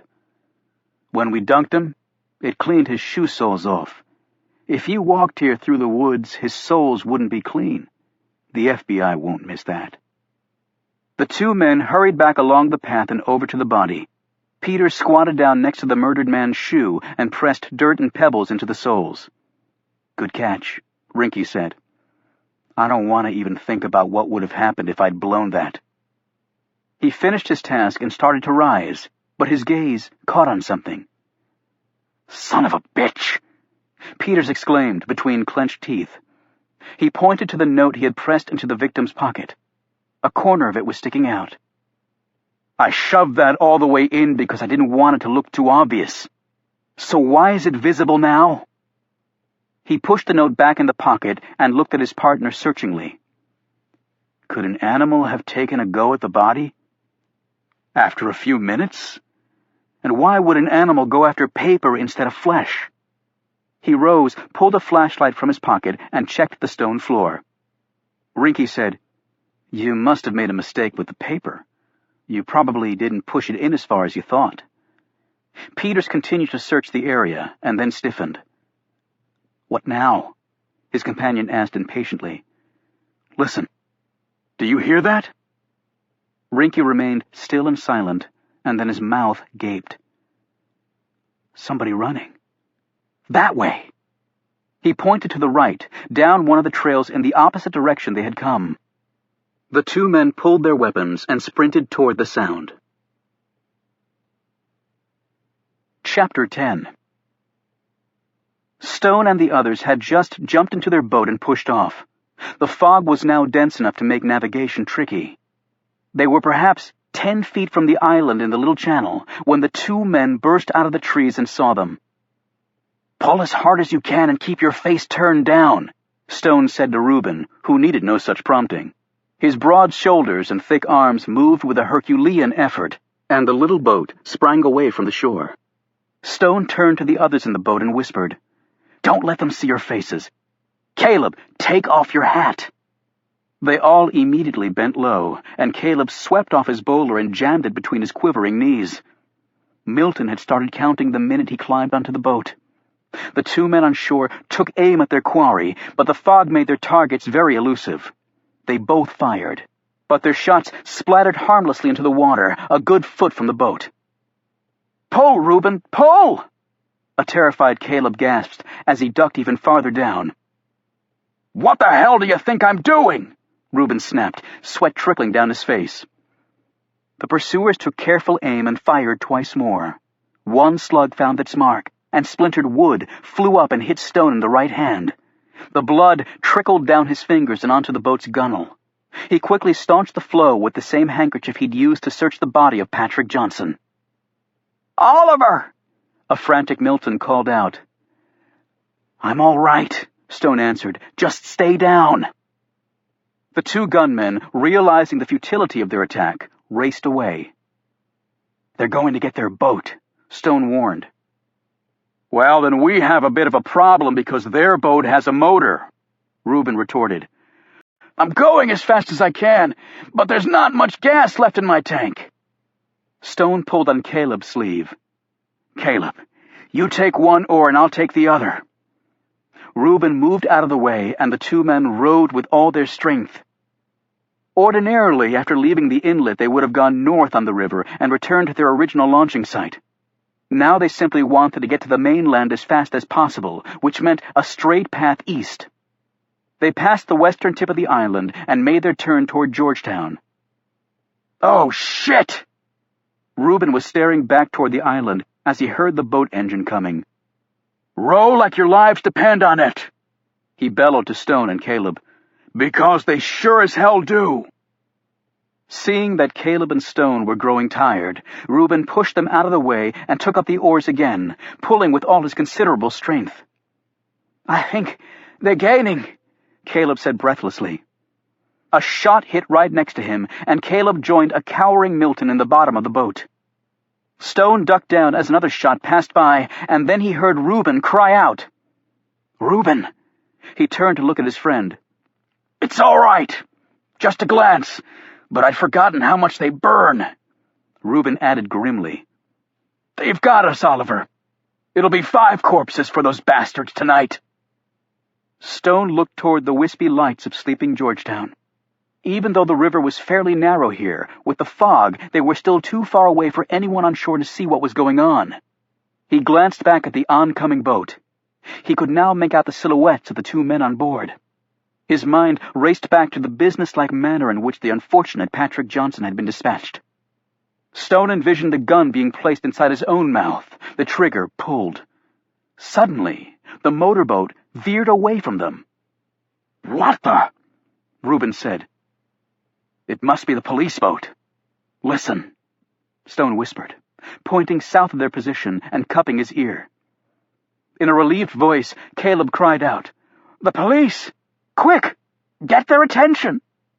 "No," Stone said firmly. "I want everyone to remain as silent as possible. Reuben, stop rowing." Reuben looked curiously at his friend, but stopped pulling at the oars and just sat there. "We'll be damn lucky if they don't run right into us," he complained in a low voice.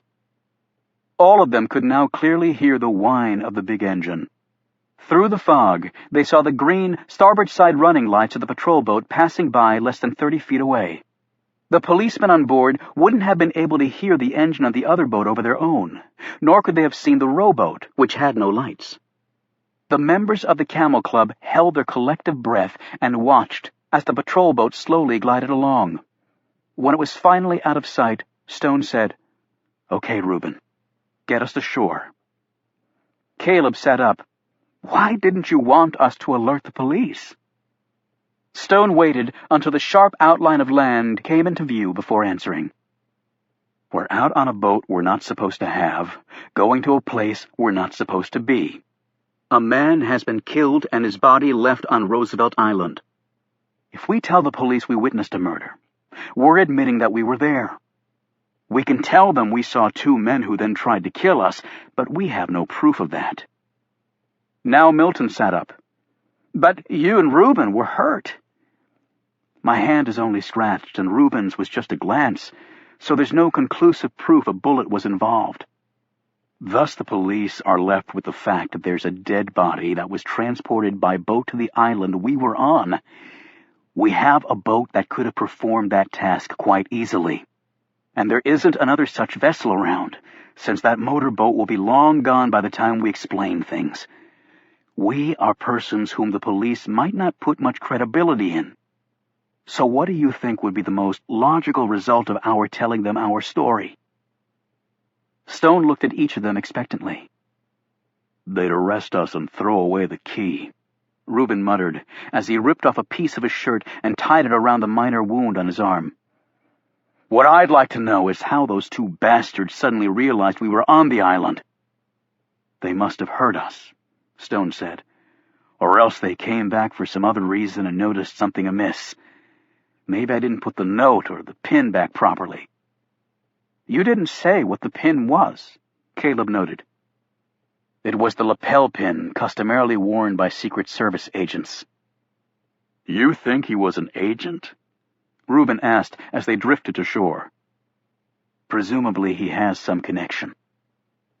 When they reached land, they swiftly pulled the boat ashore and hid it in an old drainage ditch near the seawall.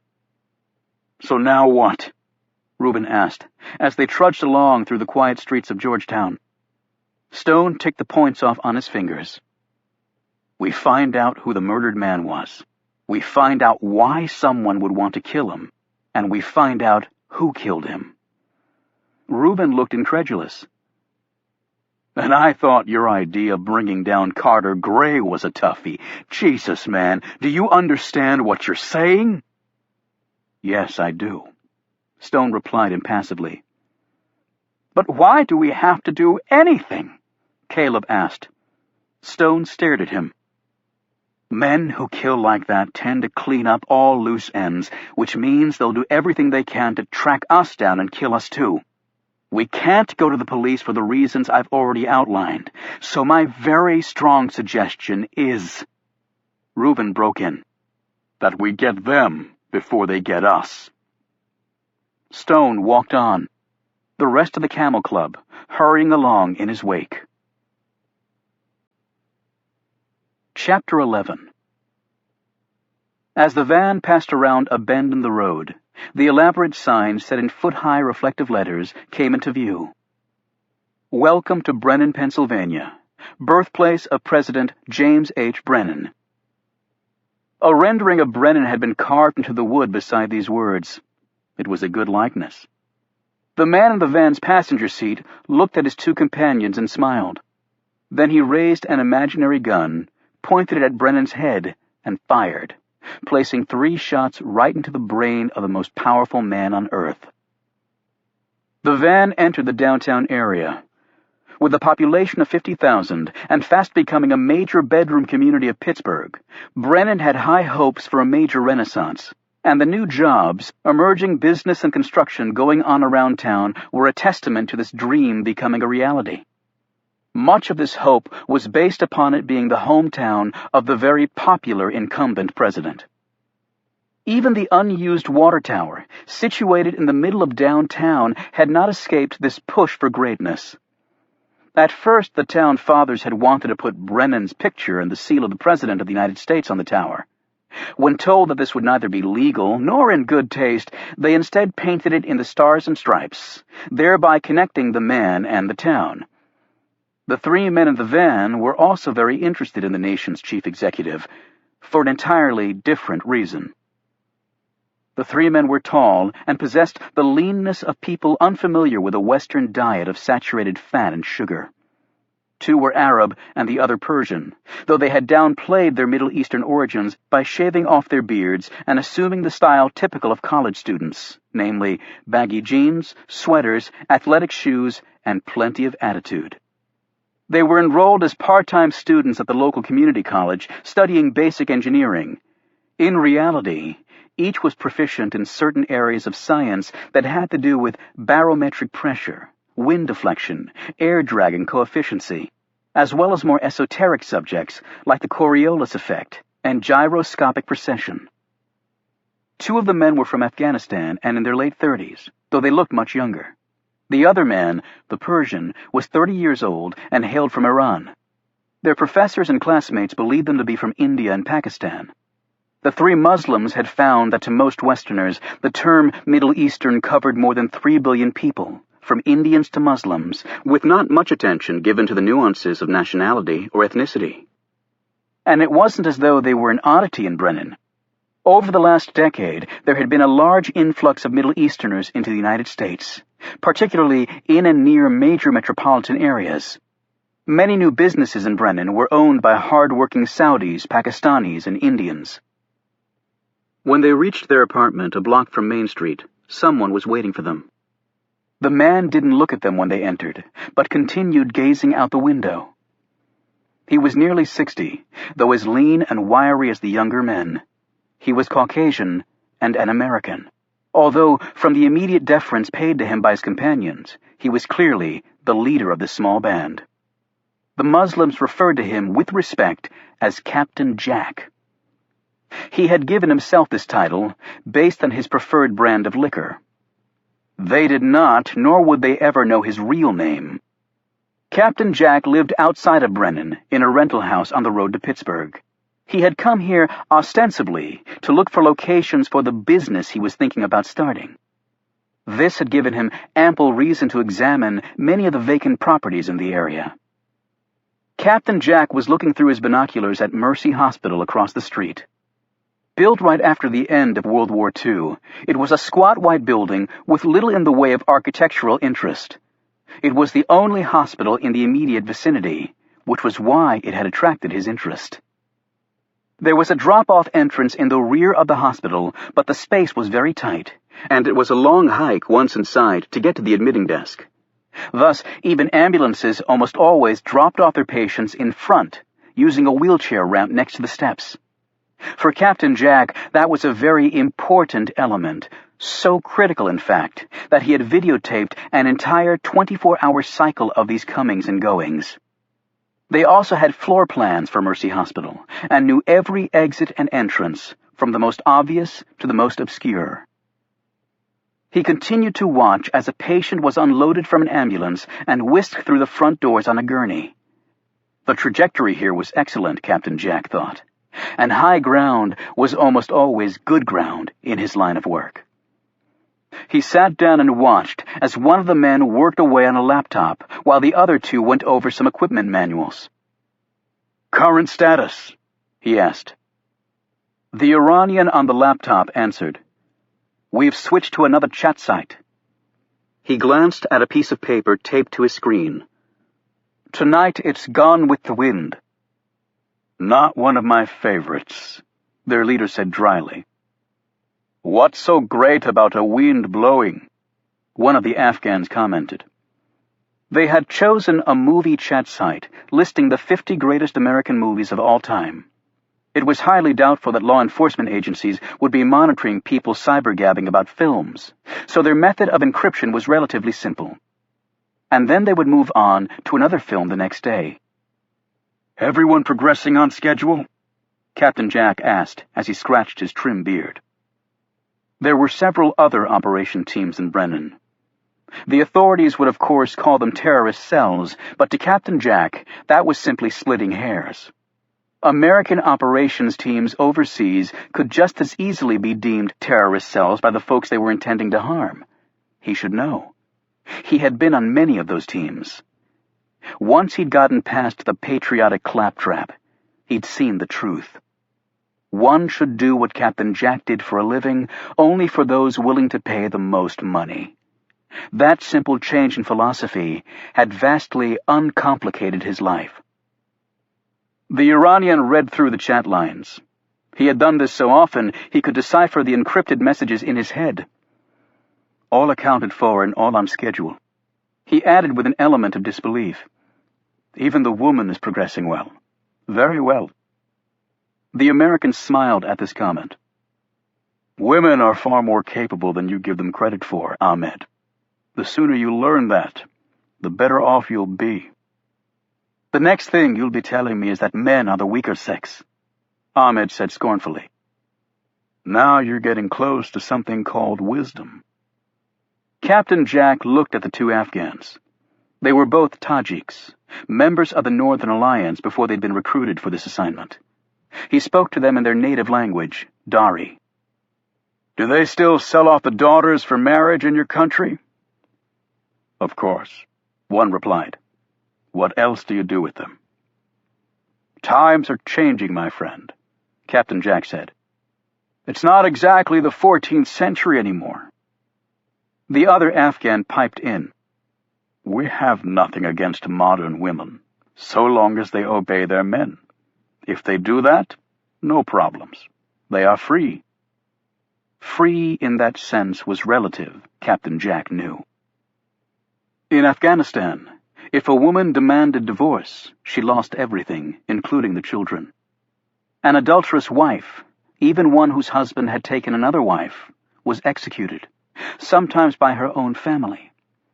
The men in their lives controlled everything, whether they went to school, worked outside the house, who they would marry. These were not conditions originated by the Taliban or Islam, but they wouldn't necessarily run afoul of them either. They were based on ancient Afghan tribal customs. "It's not just the women," the first Afghan said. "I have to obey my father, even if I disagree with him. His word is final. It is a matter of respect, of honor." And so it was, Captain Jack thought. And good luck trying to change that way of thinking, considering it's been around for thousands of years. Captain Jack rose. "We don't have a lot of time before the advance team arrives. If we have to work 24 hours a day, it will be done," Ahmed declared. "You're in school, remember?" Captain Jack said. "Only part-time." "Brennan, Pennsylvania. I thought only despots named places after themselves," one of the Afghans said. Captain Jack smiled. "Brennan didn't do it. The people named it after him. This is a democracy, after all." "Does that make Brennan any less of a dictator?"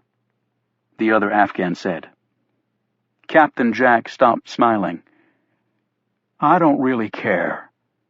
All you have to remember is we only get one chance at this."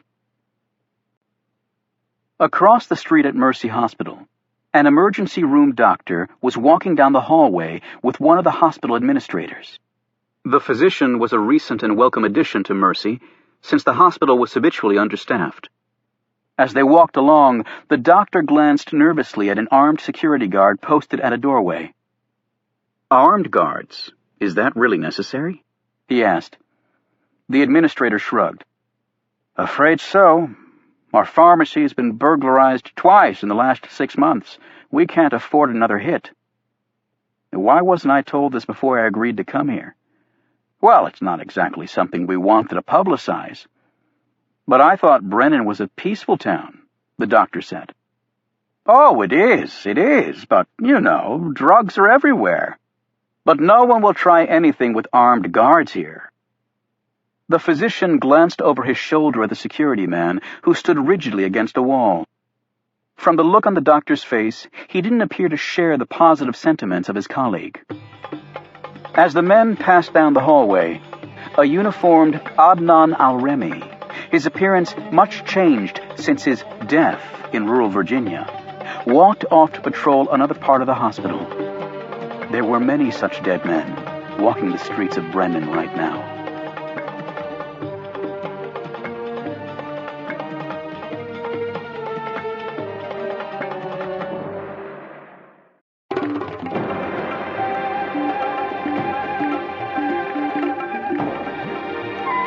Chapter 12. On the outskirts of Brennan, Pennsylvania, was a faded strip mall that had as its meager tenants a pawn shop, several low-rent mom-and-pop operations, a bail bondsman's establishment, and a fried chicken eatery. All of the other lease space was empty, except for one office. The windows of this unit were still covered up, as the build-out had not yet been completed. Actually, the work had never been started, nor would it ever be. In the far back room, behind a makeshift plywood partition, were 2 Arab men and a third fellow. One of the Arabs was an engineer specializing in medical devices, the other a chemist, though both men had other skills as well. The third man, a former U.S. National Guardsman, was sitting in a chair looking nervously at the various pieces of equipment stacked neatly on a long table against the wall. These included wrenches, power screwdrivers, electrical wires, and other more sophisticated equipment. The former National Guardsman was looking nervously at where his right hand had been. A cast had been made of the stump, and a shiny metal socket with metal fingers had been attached to this spot. "Just relax," the chemist advised, and he put a gentle hand on the nervous fellow's shoulder. The engineer lifted an object out of a long box and held it up. It looked like a human hand. "It's made of silicone, and we have copied your vein patterns, simulated your natural skin color, and even matched it to your skin's hair color. The metal socket and inner hand attached to your wrist are internally wired, with powered movement and flexibility in all 5 fingers. The older models only had mobility in the thumb, index, and ring fingers, and they were able to engineer down the scale of the wiring so the new generation size approximates that of an actual human hand." He held his hand up against the prosthetic one. "You can see that it's barely an inch longer than normal." The man nodded and smiled. His thoughts were obvious. It did look like a real hand.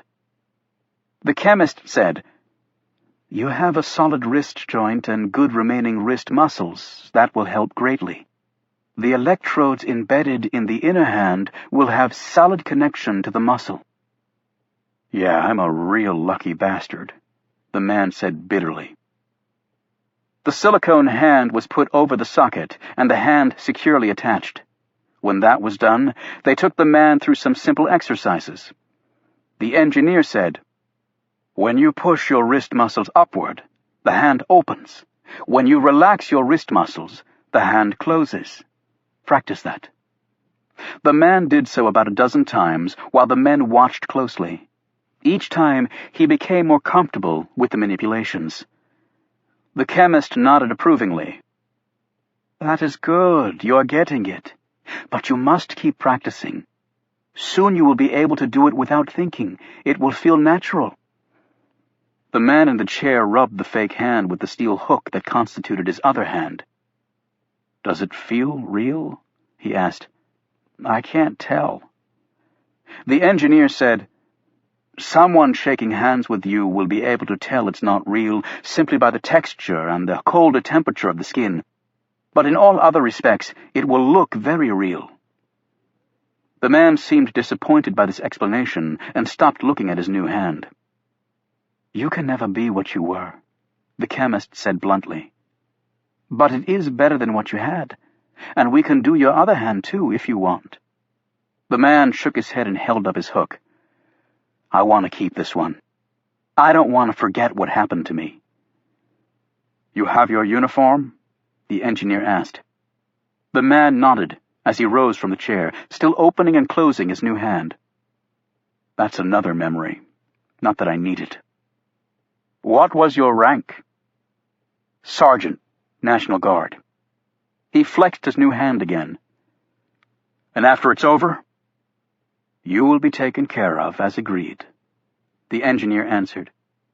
"It's nice to be finally taken care of. We will be in touch, in the usual way."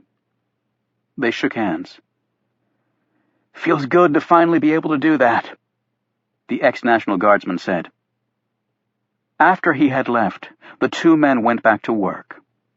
There was another box on the table that was marked in Arabic. One of the men opened it. Inside, wrapped in plastic, was a stainless steel canister. Inside the canister was a bottle filled with liquid. He lifted out the bottle and held it up to the light.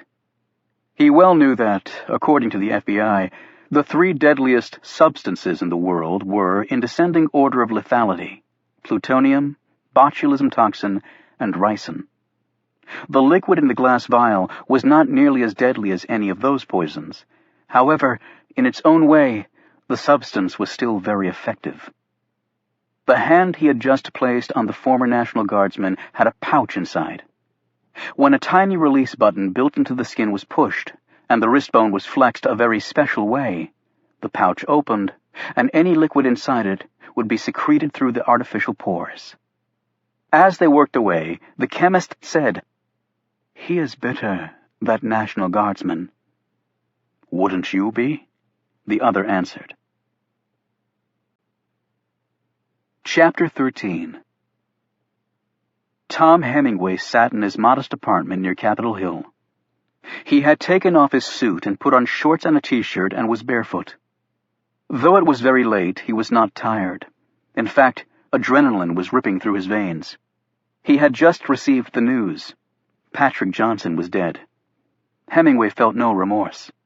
The man had no one to blame but himself. But there had been witnesses to the killing, and they had gotten away. Of course, that potentially changed everything. He went into his bedroom, unlocked a hidden floor safe, took out a folder, and sat down at his kitchen table. Inside the folder were photographs of over 24 men and 1 woman. All were Muslims. The authorities would classify them as enemies of America. The assembling of these people represented 2 full years of Tom Hemingway's life, and for those in the group who had run afoul of the law in some way, Hemingway had achieved a miracle. He had made the living appear to be dead. Hemingway's father, the Honorable Franklin T. Hemingway, had been a statesman, when that word still carried some actual meaning. He had risen through the ranks to become ambassador to some of the most diplomatically challenging countries on earth. Before his untimely death, he had been hailed as one of the great peacemakers of his generation, a dedicated and honorable civil servant. Tom Hemingway eventually came to terms with his father's violent death. However, he knew it was not something he would ever get over, nor should he. He had loved and respected his father, learning civility and compassion by the man's example. Unlike many other ambassadors who purchased their title with large campaign donations, and who never even bothered to adequately learn the language and culture of the country they were sent to, Franklin Hemingway immersed himself and his family in the language and history of whatever land he was assigned. Thus, Tom Hemingway had a far better understanding and appreciation of both the Islamic and Asian worlds than virtually any other American. He had not gone the route of his diplomatic father, however, because Tom Hemingway didn't believe he had the temperament for such a career. He had instead entered the spy world, beginning with the National Security Agency, before transferring to the CIA and working his way up. It seemed an important, even honorable career, and he'd thrown himself at it with the work ethic his father had instilled in him. He'd become a superb field agent, assigned to some of the most dangerous hotspots in the world. He had survived, sometimes just by minutes, attempts to kill him. He had in turn killed on behalf of his government. He helped orchestrate coups that toppled popularly elected governments. He also oversaw operations that created instability in fragile third world countries because this was deemed the best way to foster an atmosphere most beneficial to the United States. He had done all that was asked of him and more. And ultimately, it had been for nothing. The precious work that he'd performed was a sham, fueled more by business interests than national ones, accomplishing nothing other than making a bad situation worse. The world was as close to destruction as he had ever seen, and Tom Hemingway had seen a lot. There were many reasons, beginning with critical shortages of water, oil and gas, steel, coal, and other natural resources. Rich countries like the United States, Japan, and China took the lion's share of these precious commodities, leaving scraps for the poorest nations. But it was more than the historically complex issues of the haves and the have-nots. It was a fundamental question of ignorance and intolerance. Hemingway had always considered ignorance and intolerance to be like commas, because you often found them in pairs, and almost never did you find one, ignorance, without its evil twin, intolerance. At age 40, Hemingway's father had helped create peace in lands that had known only war. At the same age, his son had helped to rip peace from lands all over the world, leaving much of it in shambles. It had been a devastating revelation, given his provenance. And then he had sat down and looked at his options, and a plan had slowly coalesced. There were many who would have looked at what he intended and called him hopelessly naive. That was not the way the world worked, they would have argued. You are doomed to pitiful failure, they would have pronounced. And yet these were the same people who had performed atrocities in certain parts of the world under the pretense of helping them. They committed these crimes for reasons as crude as money and power, and expected to have their own way without ever being seriously challenged by those they had so clearly wronged. Now, who was the naive one? Hemingway thought. His official occupation had allowed him to crisscross the Middle East over the last few years. During that time, he slowly formed the pieces to his puzzle, meeting with people he needed assistance from. He found skeptics aplenty. But then, one man, someone he deeply respected and a longtime friend of his father's, agreed to help. The man gave Hemingway not only access to people, but the necessary funds to construct an elaborate operation. Hemingway did not believe for an instant that this gentleman didn't have reasons of his own to do so. However, Tom Hemingway, American-born and bred, even with all his contacts in that region and familiarity with its language and culture, couldn't have possibly pulled off something this monumental on his own. And if he suffered from a certain idealism that bordered on naivete, he was brutally realistic about how best his plan could be successfully carried out. He often wished his father were still alive so that he could ask for his advice. He knew, though, what Franklin Hemingway would say. It is wrong. Don't do it. But the son was going to do it. And what was his true motivation? Hemingway had asked himself that question often as the process was unfolding. He had come up with different answers at times. He had finally concluded that he was not doing this for his country, and he was not doing this for the Middle East. He was doing this for a planet that was quickly running out of second chances. And perhaps also as a tribute for a father who was a man of peace, but who died a violent death. Because people patently refused to understand each other. Perhaps it was as simple and complex as that. Chapter 14. The body of Patrick Johnson was discovered early the next morning by a group of fifth graders and their teachers from a Maryland elementary school who wanted to learn more about Teddy Roosevelt. Unfortunately, they learned far more than they'd bargained for. Later that morning, Alex Ford was driving his creaky government Crown Vic into work and thinking about what he'd be doing that day. If nothing else, duty at the Washington field office provided a lot of variety. The head of WFO, the Special Agent in Charge, or SAC, believed that agents with broad experience in all areas of concern to the service were better agents because of it. Alex generally agreed with this approach. Already this week, he'd performed surveillance on a couple of ongoing cases, pulled a few hours of prisoner transport, stood post for several visiting foreign dignitaries, and been called in once as part of the gate caller squad, maintained 24/7 at the WFO's duty desk. The gate caller squad, part of the Secret Service's Protective Intelligence Squad, was summoned whenever someone walked up to the White House, knocked on the gate, and wanted to see the president without an appointment, which happened more frequently than most people imagined. There was one guy who showed up every 6 months and informed the guards that this was his house and they were all trespassing. There was also increased activity like this when the moon was full, the service had discovered. Such bizarre behavior would win the gate caller a visit from the Secret Service, some shrink time, and possibly a trip to jail or St. Elizabeth's, depending on how deranged the agents found the person. Alex parked his car, walked into the WFO, nodded to a broad-hipped female guard in the lobby, swiped his security card in the slot in the elevator, and rode up to the 4th floor, where the Metro Area Task Force was located.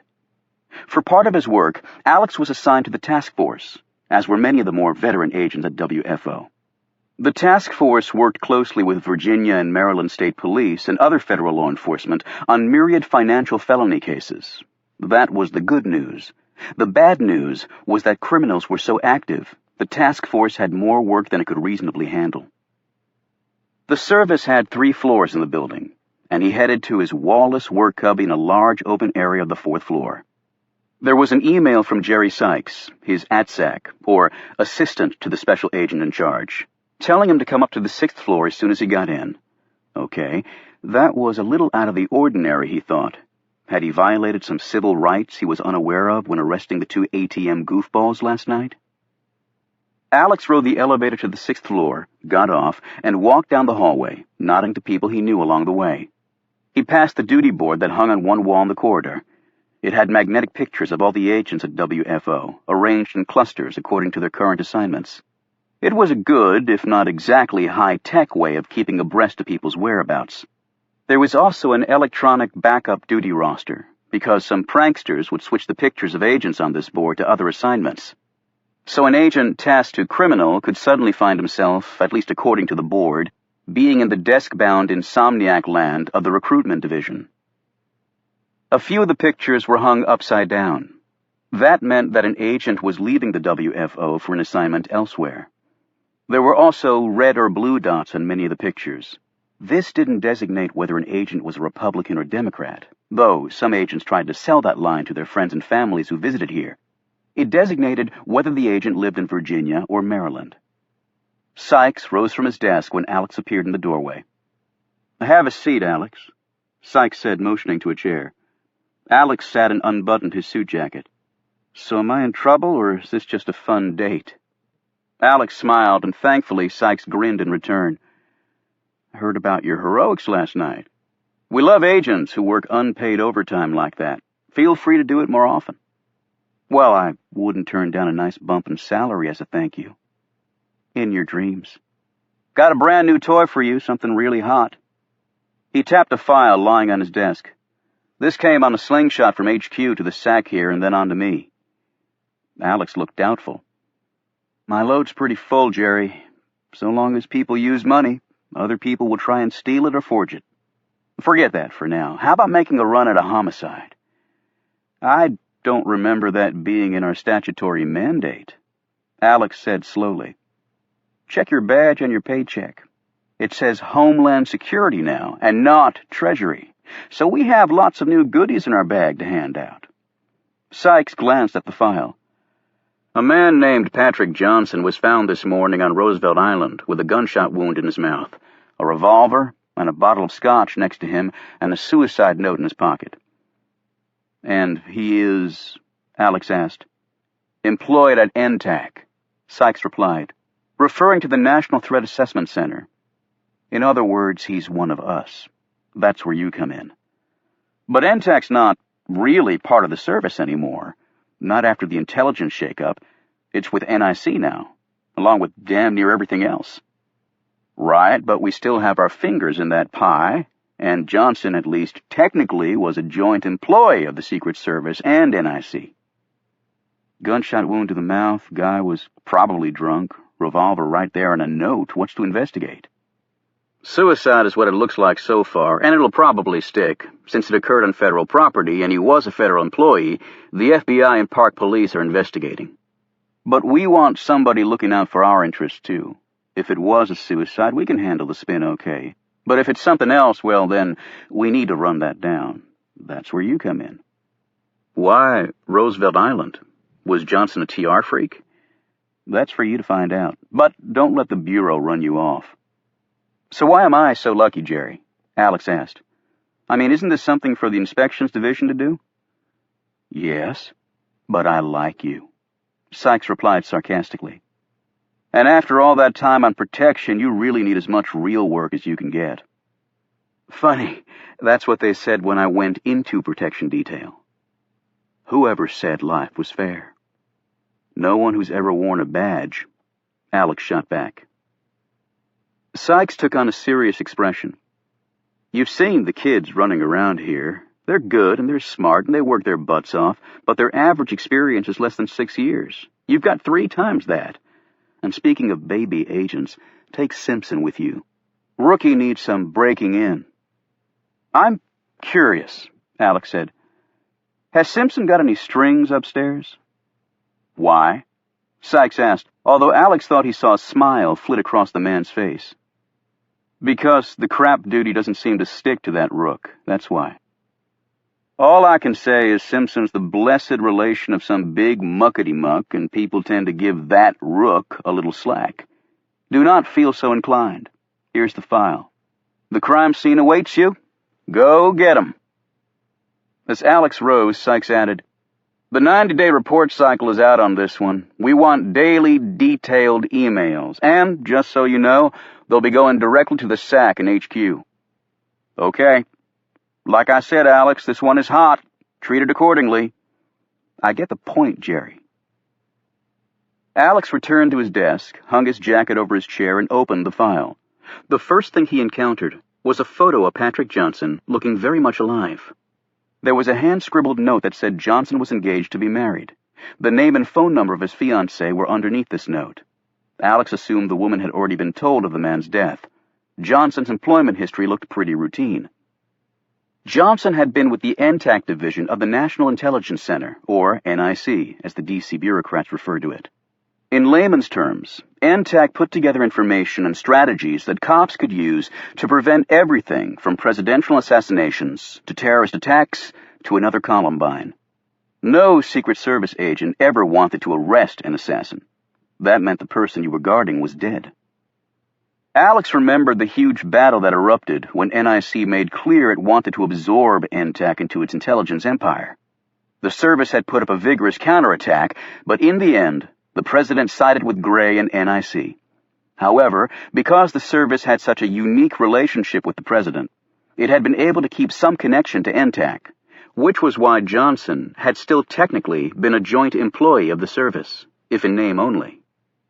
Alex flipped through the rest of the file, making mental notes. Finally, he stood and put on his jacket.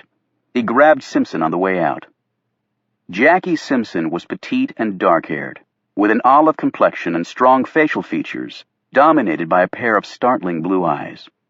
Though a rookie at the Secret Service, she was no novice when it came to detective work, having spent nearly 8 years as a police officer before joining the service. When she spoke, no one could miss Simpson's southern origins, in her case, Alabama.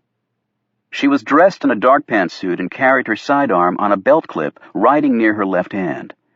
Alex raised his eyebrows at the 3-inch blocky heels she wore that still left her 6 inches shorter than he was. Then his gaze took in the wedge of red handkerchief poking out from the lady's breast pocket. That was a little fashion statement that could get you killed. Alex also knew that her pistol was a custom piece that she had somehow gotten approval for. The service liked uniformity when it came to its agents' weapons, in the event they had to share ammo during a shootout. Like many people in a new job, she was full of bountiful enthusiasm, as well as a startling lack of tact. When told of their new assignment, she responded, "Sweet."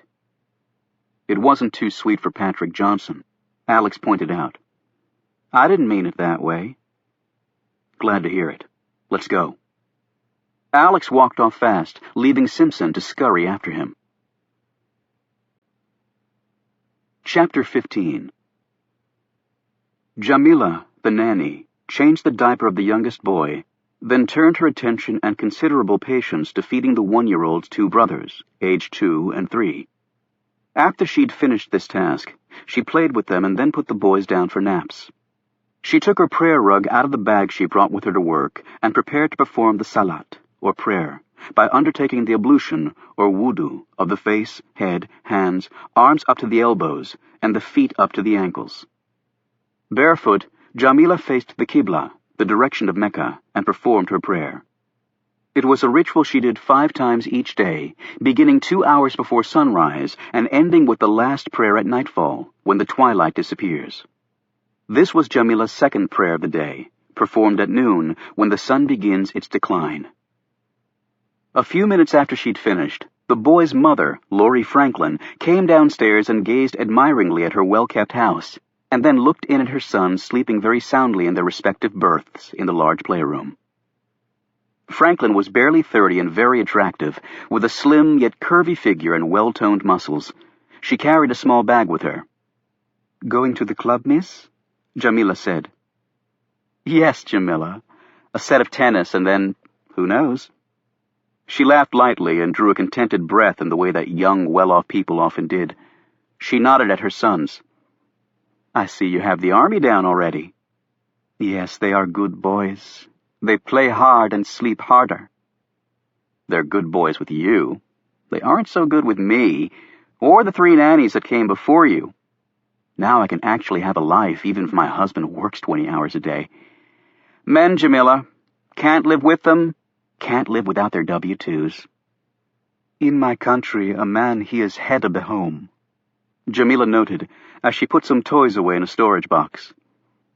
"A woman's duty is to help her husband, keep the home in a good way, and to take care of the children. But you must marry a man you respect and whose wishes you can carry out with a good conscience. Your husband is not your master, only God is." The American rolled her eyes. Oh, men are kings here too, Jamila, at least in their own minds. She laughed again. And I gave George the family he wanted. And I give him his wishes when he really needs me to. It's not such a bad bargain. So you won't be back this afternoon? Jamila said, frowning as she hurriedly changed the subject. She had found her employer far too frank sometimes. I'll be here in time to make dinner. George is out of town again. You can eat during the day now, can't you? Your fasting thing is over? Ramadan has passed, yes. I can never keep the dates straight. That is because they change. The Ramadan is celebrated in the 9th month of the Islamic year. It was then that Muhammad received the first revelation of the Quran from the angel Gabriel. But Muslims use the lunar calendar, so Ramadan comes earlier every year. My parents have celebrated Ramadan during winter and also during summer. Well, I wouldn't want to celebrate Christmas in July, and I can't imagine fasting like that. Jamila, it can't be healthy for you. Actually, it is very healthy. And the women with child or nursing, they do not have to fast. The saum, the fasting, it purges the body of bad thoughts. It is a cleansing, focusing time of life. I enjoy it very much, and I do not feel hungry at all. I eat the sahur before dawn, and after sunset I can eat the meal. It is not much of a sacrifice. Jamila didn't add that one American meal typically equaled 3 of hers. Then at the end of Ramadan we celebrate. It is called Eid al-Fitr. We wear new clothes and exchange nice meals and visit with our friends and family. It is very much fun. Well, I still think it's unhealthy. Laurie Franklin looked out the window. It's a beautiful day, so why don't you drive the boys to the park and let them burn some energy up? That way, the house will be a little quieter when I get home. I will take them, miss. I like to drive very much. Women aren't allowed to drive in your country, are they? Jamila hesitated and then said, It is true that a woman cannot drive a car in Riyadh, but that is just a local law that has nothing to do with Islam. Franklin looked at her with pity. You don't have to make excuses. There were lots of things you weren't allowed to do over there, I know. I watched the news. Forced marriages, and men having lots of wives, and you had to wear all those veils and things to cover up your body, and no education. You have no rights at all. Jamila looked down for a moment so Franklin wouldn't see the resentment reflected in her features. When she looked back up, she forced a smile and said in a positive tone, What you say is not Islam that I know or that most Muslims know. Muslim women are not forced to marry. It is a contract between man and woman, and also between their families. If a divorce happens, God forbid, the woman, she is entitled to much property from the man. This is her right by the law, you understand, and a man may have more than one wife, but only if he can support them all equally. Unless a man, he is very rich, he only has one wife. And Islam says all should learn, men and women. I receive a good education. As for dress, the Quran does not say wear this or that. It tells both men and women to be modest and righteous in their dress. God is loving. He knows if one believes in him, that person will make the right choices. Some women choose the veil and the abaya, what you call a body cloak. Others do not. Well, it's very different here, Jamila. In America, you can do anything you want to. Anything. That's what makes this country so great. Yes, I have heard that. And yet, sometimes, is doing everything you want to do really that good? Franklin smiled. Absolutely, Jamila. Especially if you don't get caught. If you say so, Jamila replied, but she didn't believe any of it. Women really run this country, Jamila. We just let men think they do. But women in America, they were not allowed to vote until the 20th century. Is that not so? Franklin looked a little put off by this comment, but then waved her hand dismissively. That's ancient history. Let's just say we've made up for lost time, and the sooner the Muslim women figure that out, the better. Jamila chose not to respond to this. She had been instructed not to address such issues with her employer, and yet sometimes she could not help herself. Franklin said, I wish you'd reconsider and come live with us. This house is huge. Thank you, but for now, I would like to keep our arrangement the same. Okay, whatever you want. I can't afford to lose you. She blew kisses at her sleeping family and left. As Franklin pulled out of the driveway, she glanced at the white van parked there. It had never occurred to her that it was somewhat odd that a woman who before coming to the United States had never driven a car would have shown up for a new job with her very own van and valid driver's license.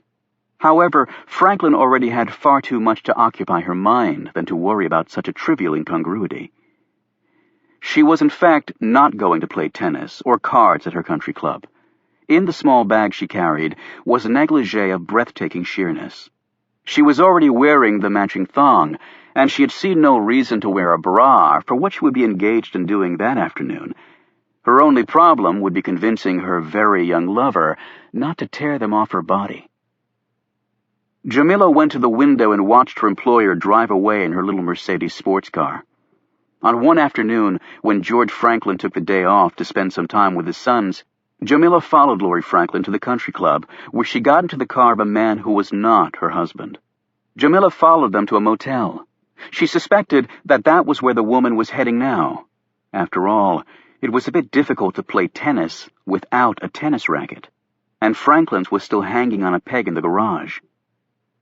Men were clearly not kings in America, Jamila had concluded after only a few weeks in the States. They were fools, and their women were whores. After her charges and nap, she took them to the park, where they played to exhaustion. Jamila smiled as she watched the oldest boy take great pleasure in running circles around his brothers. Jamila wanted sons, lots of them, and then her smile faded. She doubted that she would ever live to become a mother. She fed the boys snacks from a picnic basket she'd prepared. After that, Jamila had to chase down the oldest boy, Timmy, to retrieve her cell phone and car keys from him. He'd done this before whenever she left her purse in a place he could reach. She didn't mind. All children were curious. She loaded the boys into the van, where they immediately fell asleep. Then she took out her rug and performed her mid-afternoon prayer next to the van.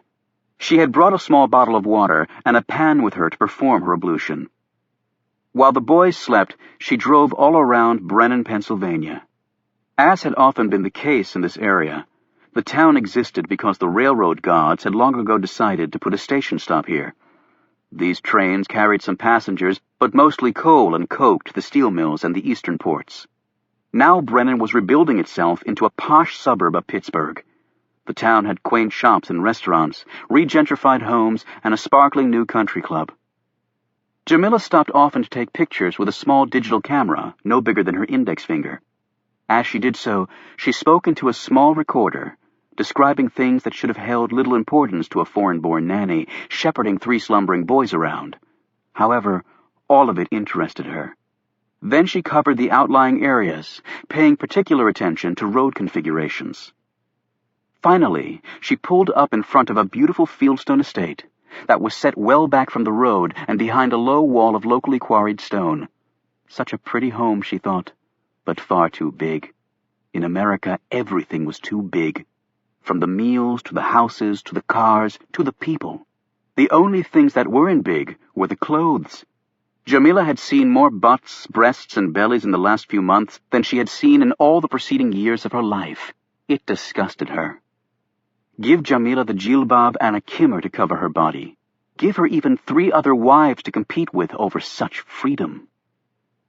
She frowned as she glanced at the sleeping children.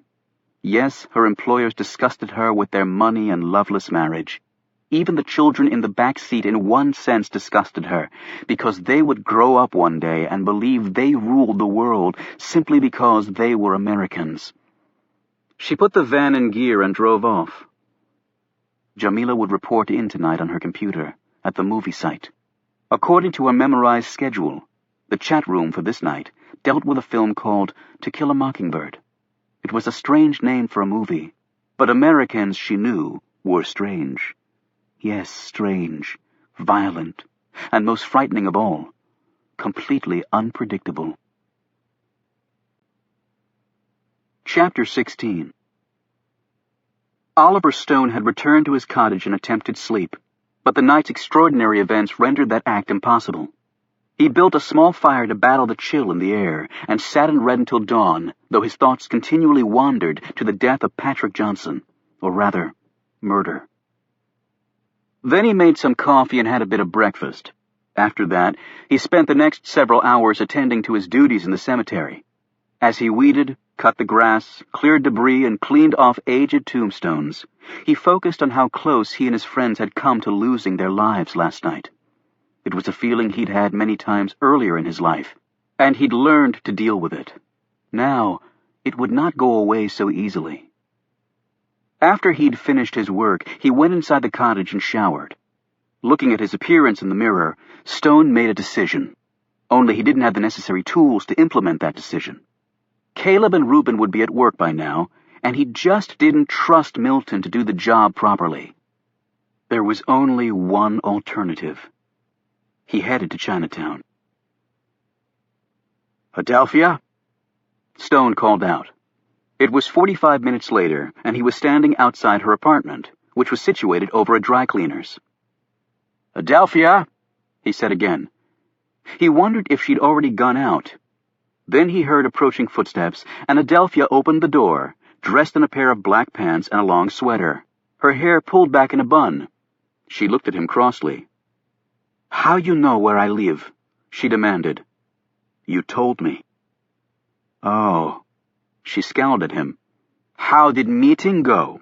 she said irritably. "Actually, there were a few surprises." "What is it you want, Oliver?" Stone cleared his throat and launched into his lie. "I've thought about your advice about my appearance, so I was wondering if you could give me a haircut. I suppose I could do it myself, but I'm afraid the result would be worse than how I look right now." "It is not so bad you look." This comment seemed to slip out before the lady realized it. She coughed self-consciously and then gazed at him in mild surprise. "So, you take my advice?" He nodded. "I'm going to get some new clothes, too. Well, new in the sense that they'll be new to me. And shoes." She looked at him suspiciously. "And the beard? That thing that makes you look to be, how you say, that Rumpelstein person?" "Yes, the beard will go too, but I can shave that off myself." She waved dismissively. "No, I do. I have dreamed many times of disappearing that beard." She motioned him into her apartment. Come, we do it now, before your mind it is changed." Stone followed her in and looked around. The inside of Adelphia's apartment was very clean and organized, which surprised him. The woman's personality seemed far too impulsive and fractured to manufacture such order. She led him into the bathroom and pointed to the toilet. "Sit." He did so while she busied herself with getting necessary instruments. From where he was sitting, Stone could see a shelf in the hallway that held books on many subjects, a few in languages Stone did not recognize, though he had spent many years traveling the world. "Do you know all those languages, Adelphia?" he asked, pointing at the books. She stopped assembling her tools and looked at him suspiciously. "And why would books like that I keep if I could not read them? Does my apartment look so big that I keep things I no use?" "I see your point." She draped a sheet over him and knotted it behind his neck. "How much cutting is it you want?" "Over the ears and off the neck will do nicely." "You are sure of this?" "Absolutely sure." She started clipping. Finished, she combed his hair into place, gelling down a few stubborn cowlicks. Next, she attacked his thick beard with her shears, whittling it down quickly, then picked up another object. "It is this I use on my legs," she said, holding up a lady's razor. "But it will do too for your face." When he saw what he looked like in a small mirror Adelphia handed him after she'd finished, Stone almost didn't recognize his reflection. He rubbed at facial skin he had not seen in years. With the bundle of long, scraggly hair and beard gone, he noted that he had a long forehead with stacks of wrinkles and a smooth, slender neck. "It is a nice face you have," Adelphia said sincerely. "And your neck is like baby's skin." "Me, I have got no nice neck. It is old woman's," like the turkey. "I think you have very pleasing features, Adelphia," he said. Stone was still looking at his face in the mirror, so he didn't see her blush and quickly looked down. "You have visitor last night." Stone glanced up at her. "A visitor? Who?" "A man in suit. His name it is Fort, or is something like that. I not remember exactly. He say to tell you of his coming by." "Fort? I see him talking to those men, the ones across the street. You know him, Oliver, the secret man." "The Secret Service? Do you mean Ford? Agent Alex Ford?" Adelphia pointed at him. "That is it. A big man he is, taller than you." "Did he say what he wanted?" "Only that he say hello." "What time was this?" "Do I look like keeper of time? I tell you he say hello." She hesitated.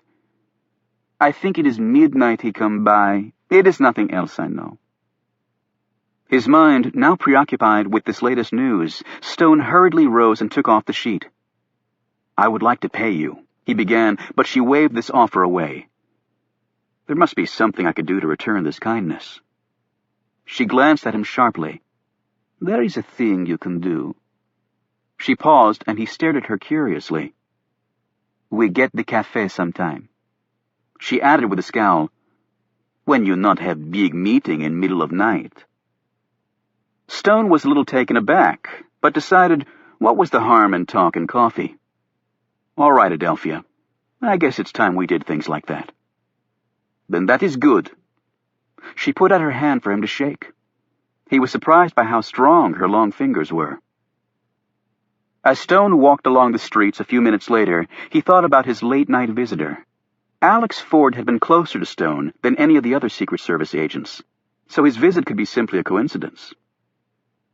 Stone headed to a nearby Goodwill store.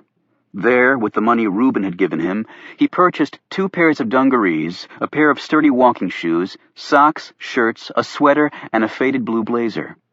The clerk, whom he knew well, threw in 2 pairs of brand-new underwear. "You look years younger, Oliver," the man commented. "I feel it. I really do," he answered.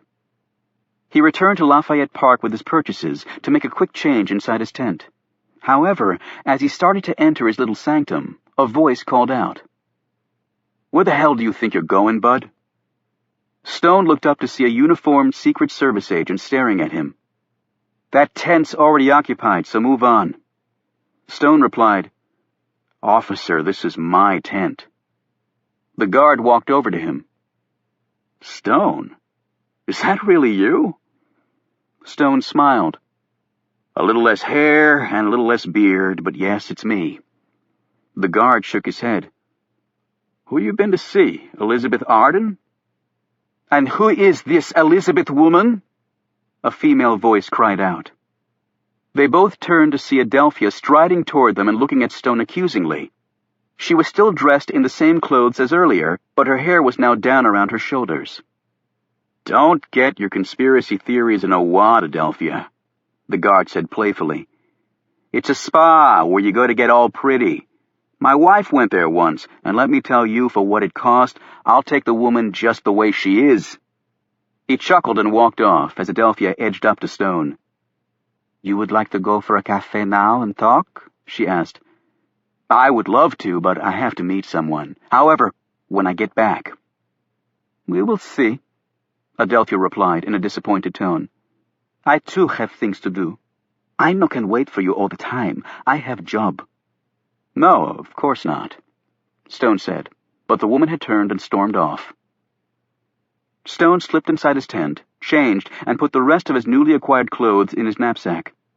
He wandered through the park until he found what he was looking for in a trash can, the morning newspaper.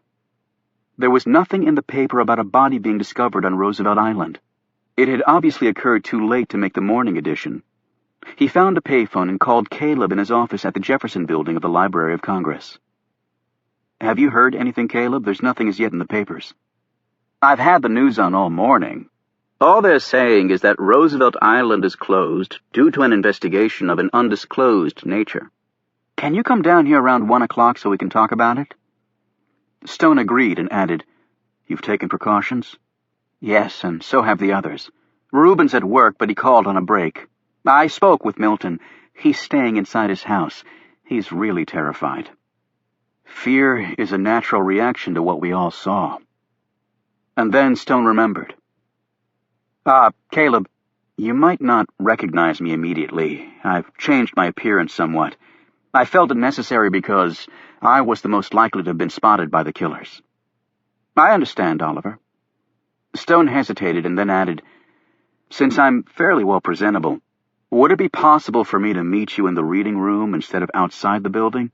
I've always wanted to see the place, but didn't want to, well, embarrass you at work. Oliver, I had no idea. Of course you can. As Stone walked to the Library of Congress, he thought about Patrick Johnson's killers. They would know soon that the eyewitnesses had not gone to the police, and they might see an opportunity there that could lead to the extinction of the Camel Club. Chapter 17. Alex pulled his car off the George Washington Parkway before it ascended sharply along the Potomac River and parked in the lot for Roosevelt Island. The only access to the island from the parking lot was a long footbridge. The parking lot was filled with police cruisers and unmarked federal vehicles. A team from the D.C. Medical Examiner's Office was here, as well as an FBI forensic squad. Alex knew he'd be running a gauntlet of suits and uniforms by the time their visit was over. Busy place, Simpson commented. Yeah, it'll be fun to see the Bureau and the Park Police fight out jurisdiction on this one. The D.C. cops will run a distant third. They stepped onto the bridge and flashed their credentials at a guard posted there. Secret Service? The uniformed cop said, looking a little confused. President sent us top secret stuff. Alex answered and kept on walking. They quickly made their way to the crime scene along the marked paths. As they drew closer, Alex caught snatches of conversation and the sounds of cell phones, playing a cacophony of downloaded tunes. Alex was proud of the fact that his phone simply rang when someone called him. The two agents stepped into the paved area in front of the TR statue, where Alex looked around, mentally assembling the players working the homicide. The D.C. and Park Police stood out because of their uniforms and somewhat deferential manner. The forensics techs were also easy to spot. The suits standing around looking like they owned the place were the Bureau boys undoubtedly, yet there were some other suits Alex couldn't identify. He stepped toward what he'd picked out as the ranking park policeman. Getting the uniforms on your side was a very good rule to live by. Alex Ford, Secret Service, this is Agent Simpson. The policemen shook their hands. Alex inclined his head at the body. What do we have so far? The cop shrugged. Probable suicide. Looks like the guy shot himself in the mouth. We won't know for sure until the ME does the post. The guy's in full rigor. We can't get his mouth open without screwing things up for the autopsy. That the FBI over there? Alex inclined his head at two suits standing near the body. How'd you guess? The cop said with an amused expression. Superman capes sticking out of their jackets, Alex replied. That comment drew a chuckle.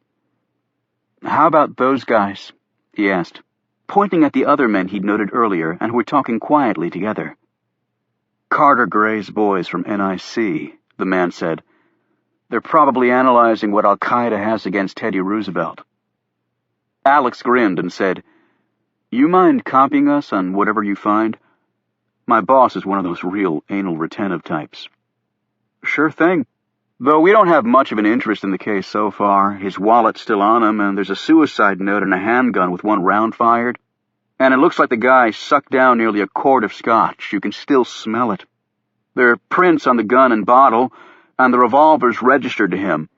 We'll run the prints to confirm they match the deceased. Gunpowder residue on the hand? Simpson asked. None that we could see, but the weapon looks very new and well-maintained, and even with the revolver you may not get residue. Any sign of a struggle? Alex asked. The cop shook his head. One thing, Simpson said. Did he drive here to do the deed? No car in the parking lot, the cop said. Well, somebody could have shot him and driven off, said Simpson. But if it was a suicide, how else could he have gotten here? There's an elevated pedestrian bridge on the north end of the parking lot that crosses the GW Parkway and connects to the Heritage Trail and Chain Bridge, the cop said. And a bike path crosses the bridge and ends in the parking lot for the island. But we don't think that's how he came. Somebody would have seen him if he'd used those routes. He hesitated. We have another theory. His clothes are soaked, too much for it to be just dew. Alex finally got it. What? You're saying he swam here? Looks that way. Why? If he was in the water already and wanted to commit suicide, why not just go out by sucking in a bunch of the Potomac? Well, if he just swam across Little Channel from the Virginia side, it's not very far, the cop pointed out. Yeah, Alex retorted. But if you're going to come from that direction, why not just take the footbridge that goes over Little Channel, instead of sloughing through it? And if he was stone drunk, he would have drowned. Not if he drank the scotch when he got here, the cop answered. And there's something else. He called out some instructions to a member of the forensics team canvassing the area. The man brought over something and handed it to the cop, who held it up. We found this. It was a plastic evidence baggie, with another plastic baggie inside it. Alex and Simpson studied it. Alex got the answer first. He used this to put his gun in so his ammo wouldn't get wet while he was swimming here. You win the prize. It was a .22 revolver with jacketed rounds. I understand there was a suicide note, Alex said. The cop pulled out his memo book. I wrote it down verbatim.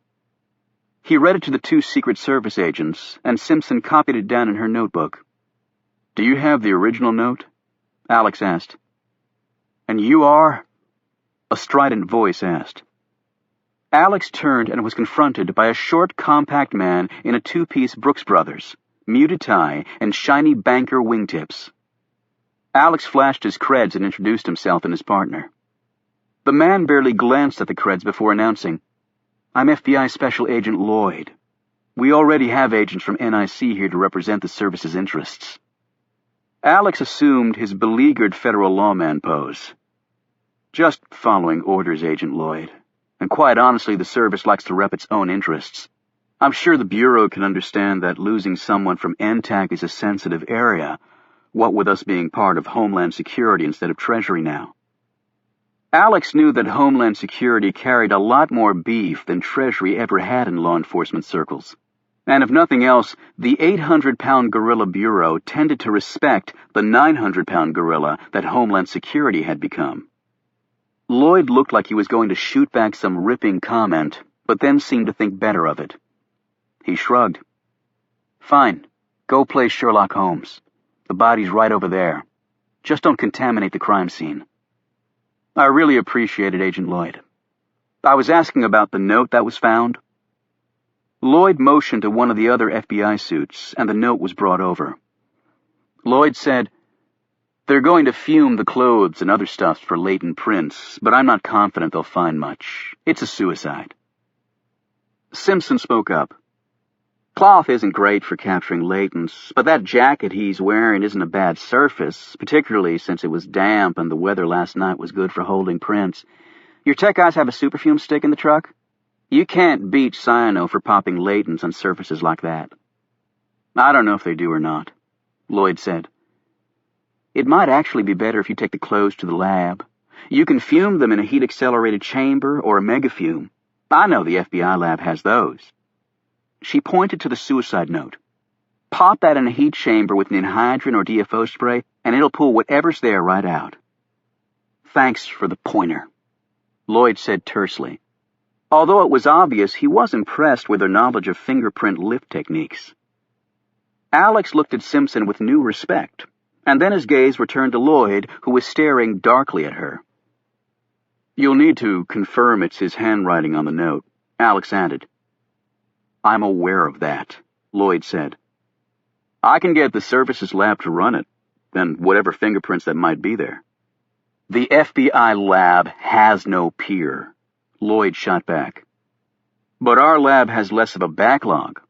We are on the same team here, Agent Lloyd. This comment seemed to strike some cooperative nerve buried deeply within the stubborn FBI man. After a few moments, his manner totally changed. "I appreciate that, Agent Ford." "Make it Alex.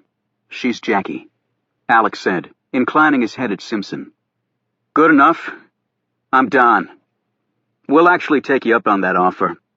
The FBI lab is pretty full with terrorist-related matters. You'll have to sign for it for chain of custody. The ME's a stickler for that." Alex did so and then examined the paper closely through the plastic before giving it to Simpson to hold. "So we have any motive for the suicide? I heard he was getting married." "That should drive some men to kill themselves," the cop said. That comment drew a laugh from everyone except Simpson, who looked for a moment like she might pull her gun and produce some dead men of her own. Lloyd said, "Too early to tell. We'll investigate, but it certainly looks like Patrick Johnson killed himself." "No signs of anyone else having been here?" Simpson asked. The cop answered, "There might have been, but then 50 school kids came marching through. It was still foggy here this morning. They almost tripped over the body, scared the crap out of them. The stone pavers here won't be of much help for footprints or other trace." "What path did he use to get here?" Alex asked. "Probably that one." The cop pointed to his left. "If he swam across Little Channel, that path would have been the one he'd use after he walked through the trees and crap." Lloyd added, "We're making a search along the shore for his car. He lived in Bethesda, Maryland. He had to drive down here reasonably close and then swim for the island. If we find his car, we can better pinpoint where he entered the water." Alex glanced toward the Virginia side. "Guys, if he swam across Little Channel, the only place to leave his car would be in the parking lot." The cop shrugged. "But he didn't.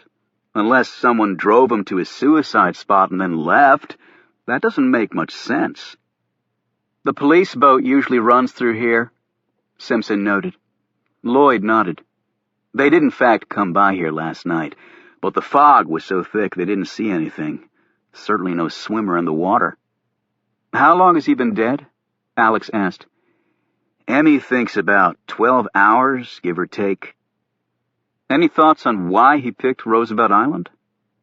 "It's private, quiet, but still close to everything. And maybe he was a Roosevelt groupie," Lloyd added. The FBI agent glanced over at the men from NIC, frowned, and then turned back to Alex. "We'll be heading over to NIC to ask some questions, see if we can find out why Johnson would want to kill himself. What we learn might get those guys," he motioned to the NIC folks, "a little more paranoid than they already are." "Meaning Johnson might have been doing something at NIC he shouldn't have?" Alex said. "Hard for me to say, since I'm not really sure what it is they do over at NIC," Lloyd commented before walking off. "Join the club," Alex muttered. He motioned Simpson to follow him over to the body. "Your stomach going to be okay with this?" he asked her. "I was a homicide detective in Alabama. I've seen plenty of gunshot wounds and dead bodies." "I didn't know Bama was such a killing field." "Are you kidding? Alabama has more guns than the entire United States military." Alex squatted down and looked at Johnson's body. He felt one of the stiffened arms. The sleeve was soaked through, and the body was still in full rigor. There was dried blood coming from the ears, nose, and around the mouth. "Basilar fracture," Simpson deduced. "The blood seeps down from the base of the fractured skull. The ME will probably find the slug near the top or the back of the head. Since it was only a .22 caliber, he would have had to really shove it up there to get a clean trajectory." "There's some blood spatter on the sleeve, but only one small blood drop on the right hand," Alex added. "That's a little surprising." "Yeah, but sometimes there's less bleeding when the slug stays in the head." "Probably right." Over his shoulder, Alex called out, "Where was the gun and note found?" The cop answered, "Gun was on the right side of the body, about 6 inches away. The note was in the right side pocket of his windbreaker." When Alex rose, he bit back a searing pain in his neck. It almost always gave him a jolt when he stood quickly. Simpson looked at him. "You okay?" "Old yoga injury. What do your Alabama homicide detective instincts think?" Simpson shrugged. "I learned that the prelim manner of death was usually right." "That's not what I asked you. What does your gut say?" She spoke quickly. "That we need to know a lot more before we close the book on this one. This wouldn't be the first case where the preliminary findings were misleading." She nodded over at the NIC guys. "I doubt they're going to be very cooperative." Alex stared at the men. If there was one agency that was more shrouded in secrecy than the CIA and even the NSA, it was NIC. He could easily envision the roadblocks being erected, with a foundation of national security interests outweighing everything else. While it was true that the Secret Service used that tactic at times, Alex had a lot more confidence in his agency invoking that authority properly. He wasn't nearly as comfortable with NIC chambering that particular silver bullet. "So what do you think?" Simpson asked him. Alex studied the ground for a long minute and then looked up at her.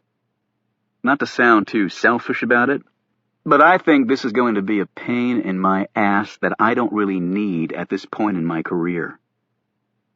As Alex and Simpson were leaving Roosevelt Island, the two men who'd been identified as being with NIC hustled over to them. "We understand you're Secret Service," the tall blonde one said.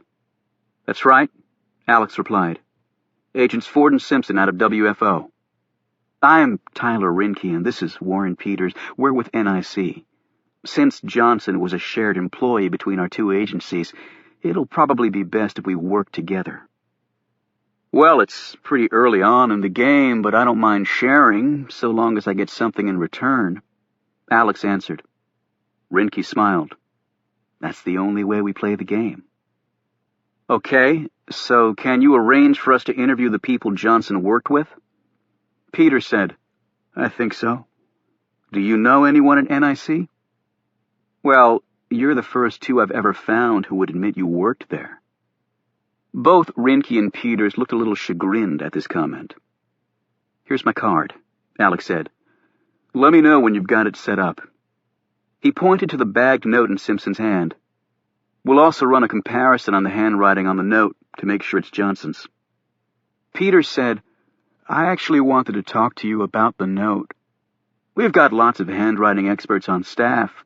They can turn that around pretty fast. The service can get it done quickly, too," Alex countered. "But NIC has 100 samples of Johnson's handwriting at work. I'm just offering to help make things go faster. Cooperation is the key these days, right?" Simpson piped in. "That note is evidence in a homicide investigation. The ME might have a problem letting you take it. It's one thing to give it to the FBI or Secret Service. We're sworn law enforcement." "Actually, we are too," Rinke said. "And I've already talked to the ME and pointed out that there are national security interests here. He was fine with us taking custody of it, so long as the chain of evidence was properly maintained." "Well, I'm sure that scared the hell out of him," Alex said. He pondered for a moment and then shrugged. "Okay, let us know ASAP, and check it for prints, too." After Peters had filled out the appropriate paperwork with the ME, he gingerly took the note. "Carter Gray is going to be on the warpath. Probably already is." "I can see that," Alex replied. After the NIC men had left them, Simpson asked, "So what do you really think?" "I think they're assholes who are going to pitch my card in the nearest trash can." "So why'd you give them the note then?" "Because now that they have control of material evidence in a homicide case, that gives us a great excuse to go to NIC and see things for ourselves."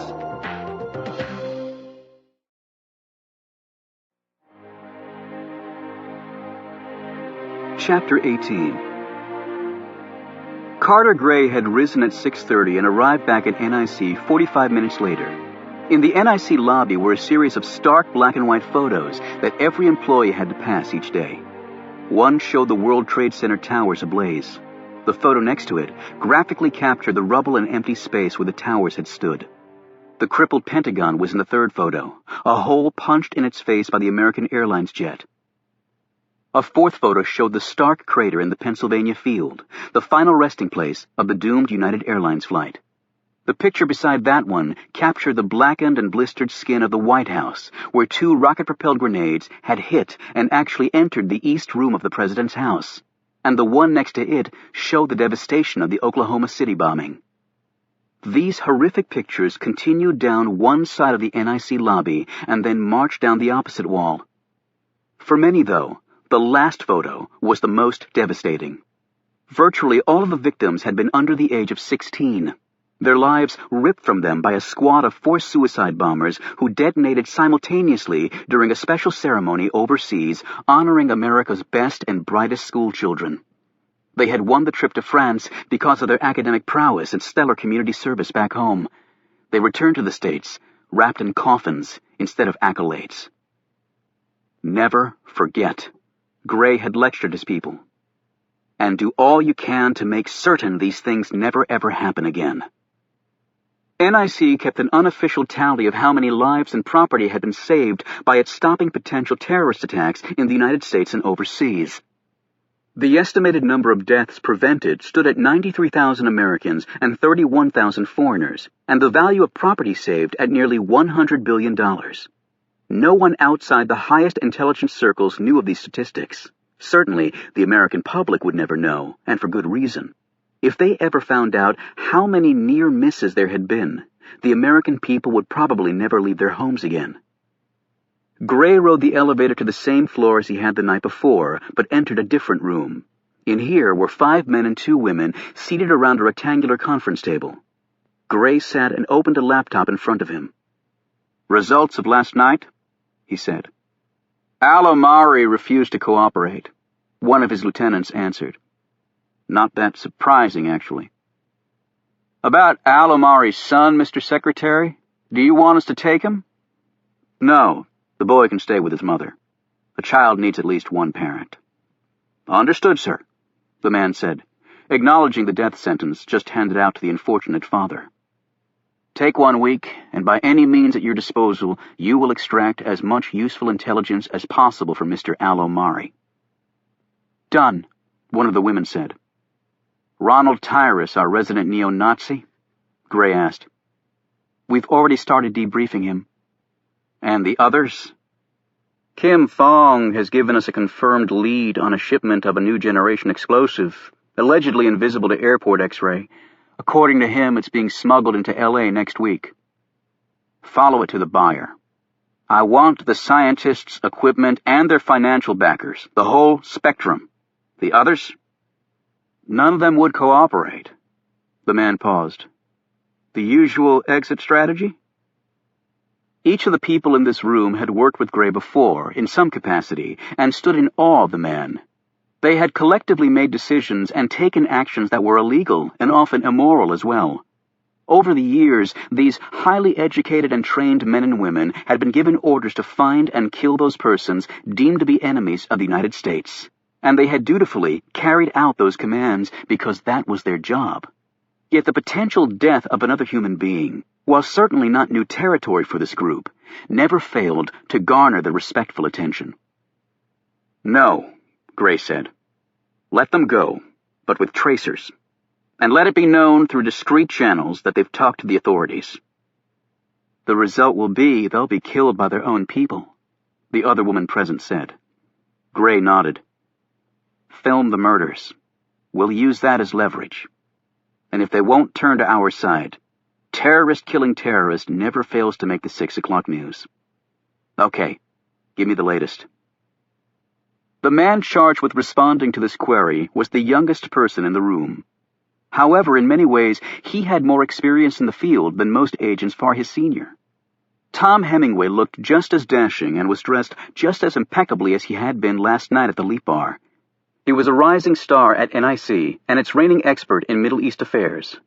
He also had an excellent grounding in the Far East, having spent the first 20 years of his life in those 2 places with his father, who'd been a U.S. ambassador, first to China, then Jordan, and for a brief time, Saudi Arabia, before returning to China. Because of his father's travels, Tom Hemingway was one of the few operatives in American intelligence who could speak Mandarin Chinese, Hebrew, Arabic, and Farsi. He had read the Quran in its original Arabic and knew the Muslim world as well as any American other than his father. It was these attributes, plus physical and mental indefatigability, and a gift for spycraft, that had fueled his meteoric rise through the ranks to his current position as one of Gray's inner circle. Hemingway clicked a key on his computer, and a screen hanging on the far wall sprang to life, showing a detailed satellite imaging map of the Middle East. He said, "As outlined here, CIA and NIC operatives on the ground have made significant inroads in Iran, Libya, Syria, Bahrain, Iraq, UAE, and Yemen, as well as the new Kurdish Republic. We've infiltrated over 24 known terrorist organizations and splinter cells at the deepest levels. All are on track to pay big dividends. It helps when your field agents aren't all blonde and blue-eyed who speak no Arabic," one of the other men commented dryly. "Well, for decades that's all we had," Gray shot back. "And we still don't have nearly enough operatives who can speak the language." "Kabul and Tikrit aren't exactly popular career paths these days," commented one of the men. "What are the losses currently running?" Gray asked. 2 operatives killed per month," Hemingway answered. "It's as high as it's ever been, but with more reward obviously comes more risk," he added. Gray responded, "I can't emphasize enough the importance of getting these people out safely." There was a murmur of largely unenthusiastic agreement around the table. Middle East terrorists dealt with suspected spies very directly. They filmed the beheading of the person and released it to the world to dissuade others from replacing the fallen. It had proved a very effective strategy. "We're losing soldiers over there at the rate of 12 a day, 7 days a week," Hemingway pointed out. "And with a new front that just opened on the Syrian border, the casualty rate will only get worse. Meanwhile, the Muslim independence movements in Chechnya, Kashmir, Thailand, and Mindanao are allowing the spread of radical Islamic ideology to grow unabated. And Africa's a whole other problem. Most of northern Nigeria has adopted strict Sharia law. They're stoning women to death for committing adultery and cutting the limbs off petty thieves. The terrorists' recruiting and training operations are largely conducted over the internet, and they use identity theft and other scams to hide their movements and conduct financing through the Hawala system of informal money transfers. There's no centralized command for our military to hit. Clandestine, undercover operations are the only viable strategy.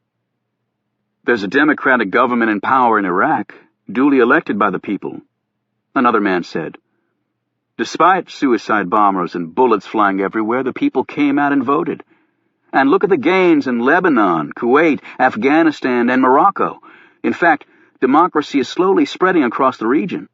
That truly is a miracle and something both we and the Muslim community can be proud of."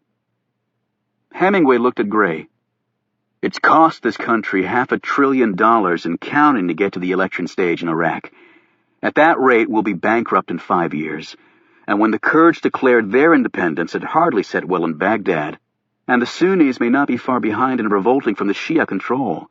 Meanwhile, the Ba'athist exiles and foreign insurgents are continuing to escalate the violence. On top of that, word is the Iraqi government will soon be asking the U.S. to leave because it struck a deal with the Ba'athists for a bloodless coup. And then the Ba'athists will fight a final battle with the insurgents who favor a Taliban-style government. Iraq will end up far more destabilized than it ever was, with a legion of newly minted terrorists ready to attack us. So what has our money and the blood of our soldiers really bought us?" Gray said, "I'm aware of that. We knew the day would come. Unfortunately, from our side, we really can't leave. The situation is far too volatile." Hemingway threw his hands up. "That's what happens when you have a country that was artificially created by a colonial power, jamming 3 distinct and incompatible groups into one boundary. A one-size-fits-all democracy is not an effective foreign policy when you're dealing with such different cultures. Western democracy is predicated on separation of church and state. That's a difficult sell to Muslims. That's why Mali and Senegal are the only Muslim nations rated fully free." Gray said calmly, We don't make the foreign policy of this government, Tom. We just try and clean up the mess and limit the damage. India and Pakistan? Hemingway drew a deep breath. Situation continues to worsen. The current casualty estimates of a nuclear war between the two countries have 25 million dying the first day, with another 20 million critically injured. That is a disaster beyond the world's collective ability to respond. And China and India are closer every day, both economically and militarily. That's a real concern. Egypt? Gray asked. Ready to erupt, along with Indonesia and Saudi Arabia. Hemingway responded. Ever since the Temple of Hatshepsut massacre, Egypt's tourist trade's been in the toilet, and a bad economy equals opportunities for an overthrow. Gray sat back in his chair. Well, understandably, people on vacation are averse to being shot and hacked to death. And then there's North Korea, Hemingway said. Gray nodded. A madman in charge, the world's third largest army, with nukes that can hit Seattle, and whose lead export is counterfeit American money. I want the updated, detailed scenarios on my desk in 24 hours. Okay, narco-terrorism. Hemingway clicked another key and the wall screen changed. In the highlighted areas, Middle East terrorists are hooking up with Far East drug cartels in a much more formal way. In some cases, they're actually taking over the drug operations completely. The Central Asian republics are imploding. Drug production is the fastest-growing part of the economy. And since the republics were the former Soviet Union's toxic waste dumps, we could soon have Middle East terrorist groups selling radioactive heroin and crack in the States. Ironic, considering Muslims don't even touch liquor, much less crack, another man said. Hemingway shook his head. I've been on flight with some Saudis where the hijab comes off and the booze comes out as soon as the plane was wheels up. Thank you for your report, Tom. Is this current hit list fundamentally accurate? Gray asked another man. Yes, sir. It's based on very credible evidence. In my experience, a term very often confused with incredible evidence, Gray said. As usual, ground-level operatives are to be given the broadest possible latitude to accommodate different tactics by the enemy. Preemptive action is encouraged whenever possible. We'll take care of any lingering details on the other end. Everyone in the room understood Gray's words to mean, kill them, and don't worry about the legal or political niceties. Gray next asked for and received a report on the domestic terrorist front, which included groups of militia and religious cults. Give me the current hot reads, Gray ordered next. And on it went for the next 2 hours, as one potential crisis after another was carefully dissected. And yet at any moment, all this analysis could be thrown out the window as another building or world leader toppled or a jumbo jet exploded in midair. Gray was about to adjourn when one of the women who'd left the room in response to a hurried summons returned and handed him a new file. Gray took 2 minutes to scan the 4 pages. When he looked up, he was clearly not pleased. This happened last night. The police and FBI have been investigating since 8:45 this morning, and this is the first I hear of it. I don't think its potential importance was appreciated as quickly as it should have been. Patrick Johnson? Gray asked. He's an analyst with... I know that, Gray said impatiently. It's in the report you just handed me. Regardless of how he died, does it have something to do with his work? The FBI's heading up the investigation. That gives me no comfort whatsoever. Gray said bluntly, do we at least have people on the scene? This report was inexplicably silent on that. Yes. I want Patrick Johnson's entire life history in 1 hour.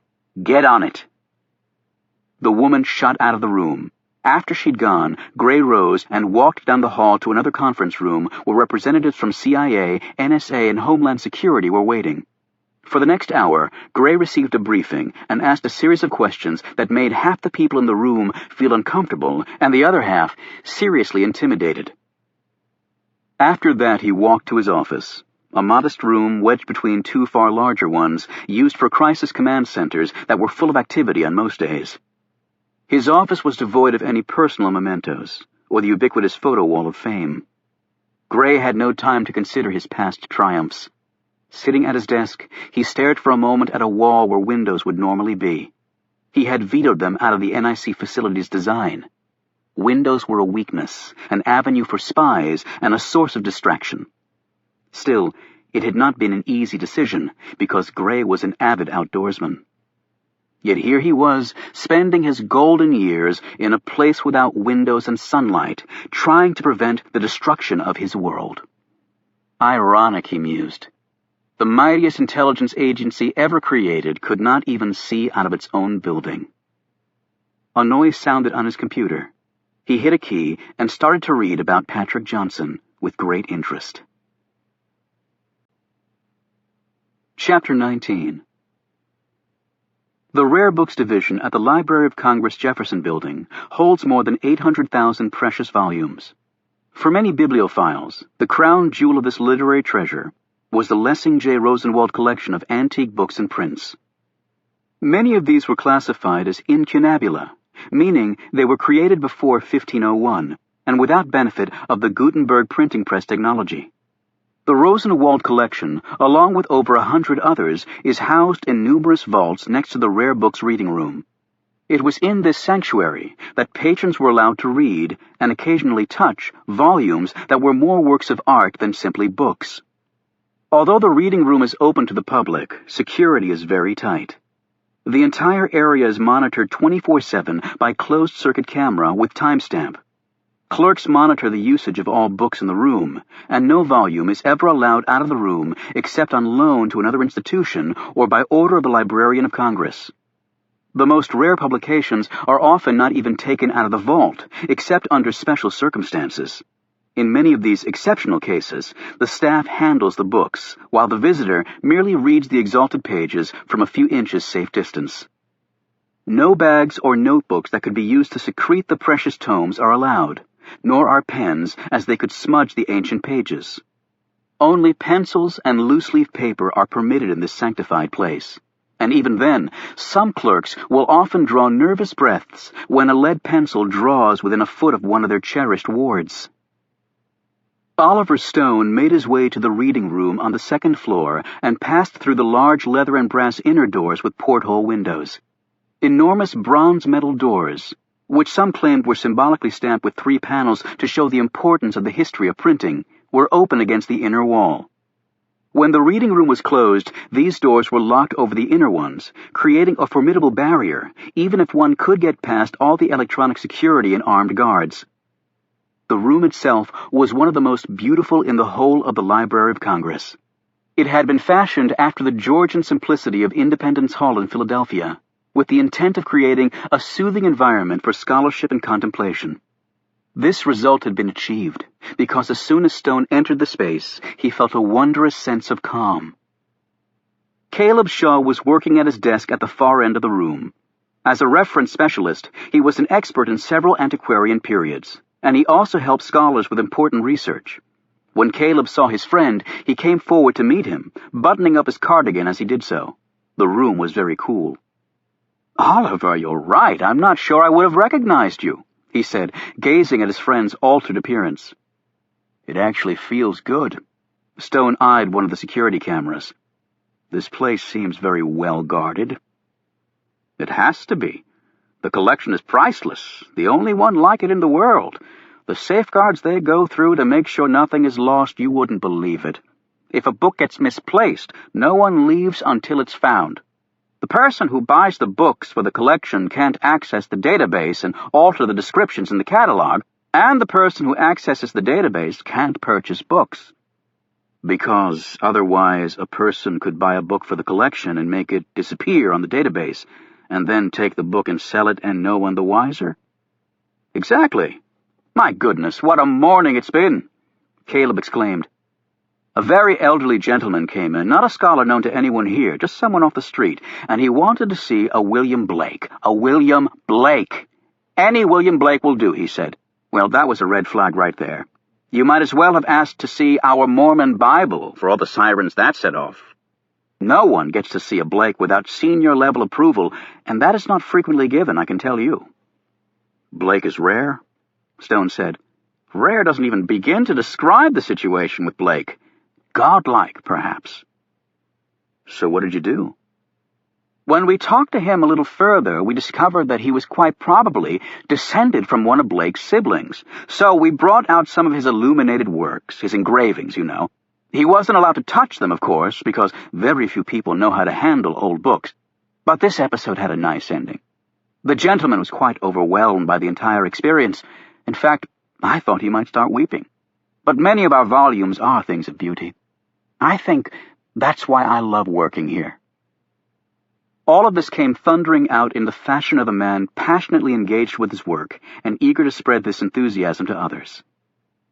Caleb and Stone took a staff elevator to the lower level, where they walked through the tunnels that connected the Jefferson, Adams, and Madison buildings of the Library of Congress complex, arriving at the cafeteria in the lower level of the Madison. They purchased lunch there and carried it outside, where they ate on a picnic table set up on the Madison's raised frontage that looked out on Independence Avenue. The massive Jefferson building was on the other side of the street, and just beyond that was the U.S. Capitol. Not a bad view, Stone commented. I'm afraid it gets taken for granted by most. Stone finished his sandwich and then leaned toward his friend. Patrick Johnson? I looked him up in the government database, but found nothing. I don't have the security clearances to make a really thorough probe. You thought he might be with the Secret Service because of that pin you found. If so, that's out of my league. Law enforcement and librarians don't share the same databases, I'm afraid. There's a new development.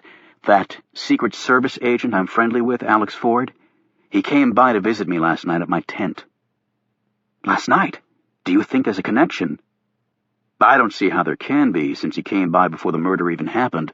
But it is troubling. There was a buzzing sound, and Caleb pulled out a cell phone and answered it. His features became very animated as he listened.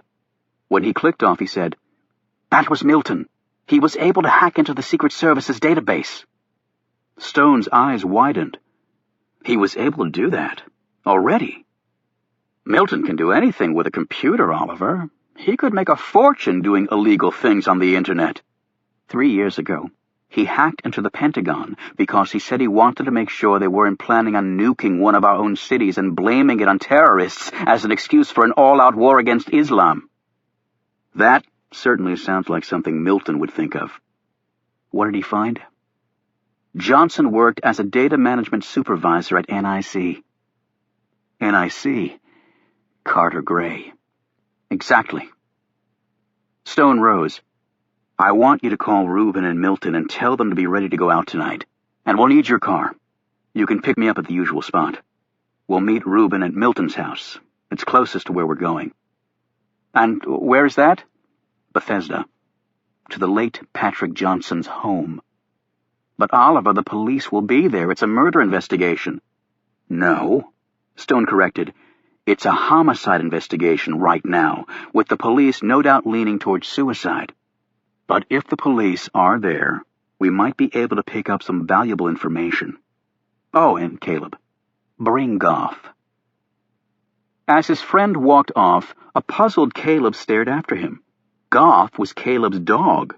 However, Caleb was well acquainted with his friend's odd requests.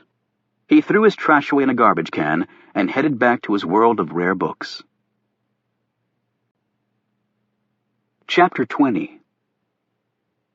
As soon as Tyler Rinke and Warren Peters left Roosevelt Island, they headed directly back to NIC. They dropped the suicide note off to have it compared against samples of Patrick Johnson's handwriting and to have it checked for fingerprints. They instructed the labs that there might be useful latent fingerprints on the paper that would rule out suicide. That's what they said, but not, of course, what the NIC men intended. If any of the witnesses last night had touched the note, and they were on a database somewhere, Peters and Rinke would have a golden opportunity to tie up the loose ends. After that, they drove to Georgetown, parked their car, and began walking toward the riverbank. They haven't come forward, Peters said. We'd know if they had. Which might give us some breathing room, Rinke replied. How much do you think they saw? Let's just go with worst-case scenario and assume they saw enough to pick us out of a police lineup. Peters thought for a bit. All right, let's also go with the theory that they haven't told the police what they saw because they were on the island doing something illegal, or else they're scared to for some other reason. You were in the bow of the inflatable. How good a look did you get? It was so damn foggy I didn't see much of them. If I had, they wouldn't be a problem. Boat they were in? Old and wooden, and long enough to accommodate at least 4. Is that how many you saw? Only 2. Maybe 3. I'm not really certain. I might have winged one of them. I thought I heard somebody cry out. One was an old guy. I remember seeing a whitish beard. Pretty crappy clothes. Homeless? Maybe. Yeah, that could be it. Now we've got the police, FBI, and Secret Service to worry about. We knew that going in, Peters replied. A homicide gets investigated. But the original plan didn't take into account eyewitnesses. What's your take on this Ford character? He's no kid, so he probably knows how to hedge with the best of them. We'll find out more on him and his partner later. I'm more worried about the Bureau. When they reached the riverbank, Rinke said, We know they were headed this way. I made a preliminary recon of the riverbank earlier this morning and didn't find it, but the boat has to be here. I'll go north, you go south. Call if you spot anything. The 2 men headed off in opposite directions. Patrick Johnson's fiancée had finally stopped sobbing long enough to answer a few standard questions posed to her by Alex and Simpson, who sat across from the devastated woman in her living room. The FBI had already been by to interrogate her, and Alex doubted that Agent Lloyd had exhibited the greatest bedside manner. He decided to try a gentler approach. Ann Jeffries lived in a 1-bedroom apartment in Springfield, Virginia, where $1,800 a month in rent bought you considerably less than 1,000 square feet, a single bedroom and 1 toilet. She was medium height and a little on the plump side, with a puffy face engraved with small features. She wore her brunette hair long, and her teeth had been bleached to a startling white. Our wedding was to be on May 1st of next year, Jeffrey said. She sat dressed in a rumpled sweatsuit, with her hair unkempt, her face unmade, and a pile of used Kleenex next to her feet. And there were no problems that you were aware of? Alex asked. None, she answered. We were very happy together. My job was going great. However, she made each of these statements as though they were questions. What is it that you do? Simpson asked. I'm a director of development for a non-profit healthcare group based in Old Town Alexandria. I've been there about 2 years. It's a great position. And Pat loved his job. So he spoke about it to you? Alex asked. Jeffries lowered her tissue. No, not really. I mean, I knew he worked for the Secret Service or something like that. I knew he wasn't an agent like you two, but he never spoke about what he did or even where he did it. It used to be that old joke between us, you know, the if he told me he'd have to kill me thing. God, what a stupid line. The tissue went back up, and the eyes filled with fresh tears. Yeah, it is a stupid line. Alex agreed. As I'm sure you know, your fiancé was found on Roosevelt Island. Jeffries took a deep breath. That was where we had our first date. It was a picnic. I still remember exactly the food that I brought and the wine we had. So he maybe committed suicide at the site of your first date? Simpson asked. That might be symbolic. She and Alex exchanged glances. We weren't having problems, exclaimed the woman, who'd sensed their suspicion.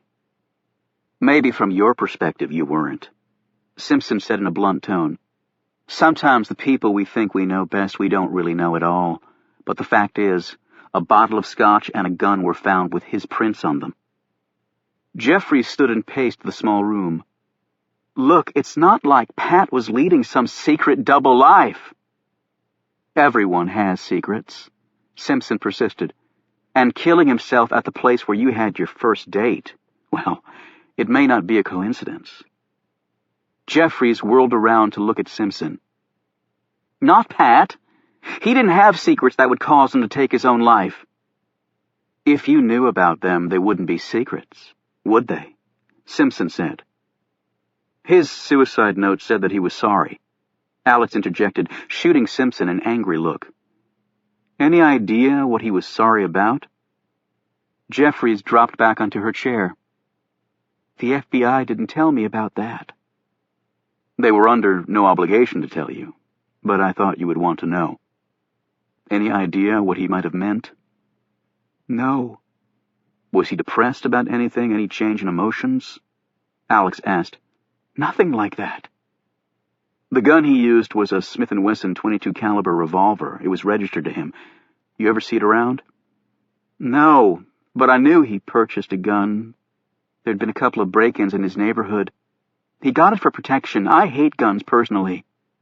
After we were married, I was going to make him get rid of it. When was the last time you spoke with him? Alex asked. Yesterday afternoon. He said he'd call me later if he got the chance, but he never did. She looked like she might start bawling again, so Alex spoke quickly. No idea what he was working on lately? Anything he might have mentioned, even just in passing? I told you he didn't talk about work to me. No money problems, ex-girlfriend, things like that? She shook her head. And what were you doing last night between the hours of 11 and 2? Simpson asked. Jeffries looked stonily at her. Is that supposed to mean something? I think the question is pretty straightforward. You said Pat killed himself, so why does it matter where I was? Alex cut in. He was finding his partner's interrogation technique very annoying. Technically, it's a homicide, which can include anything from suicide to murder. We're just trying to establish the whereabouts of everyone involved. We'll be asking lots of people that same question. Don't read anything more than that into it. Slowly, Anne Jeffries' defiant look dissolved. Well, I left work around 6:30. Traffic, as usual, was a bitch. It took me an hour and 10 minutes to crawl a few miles.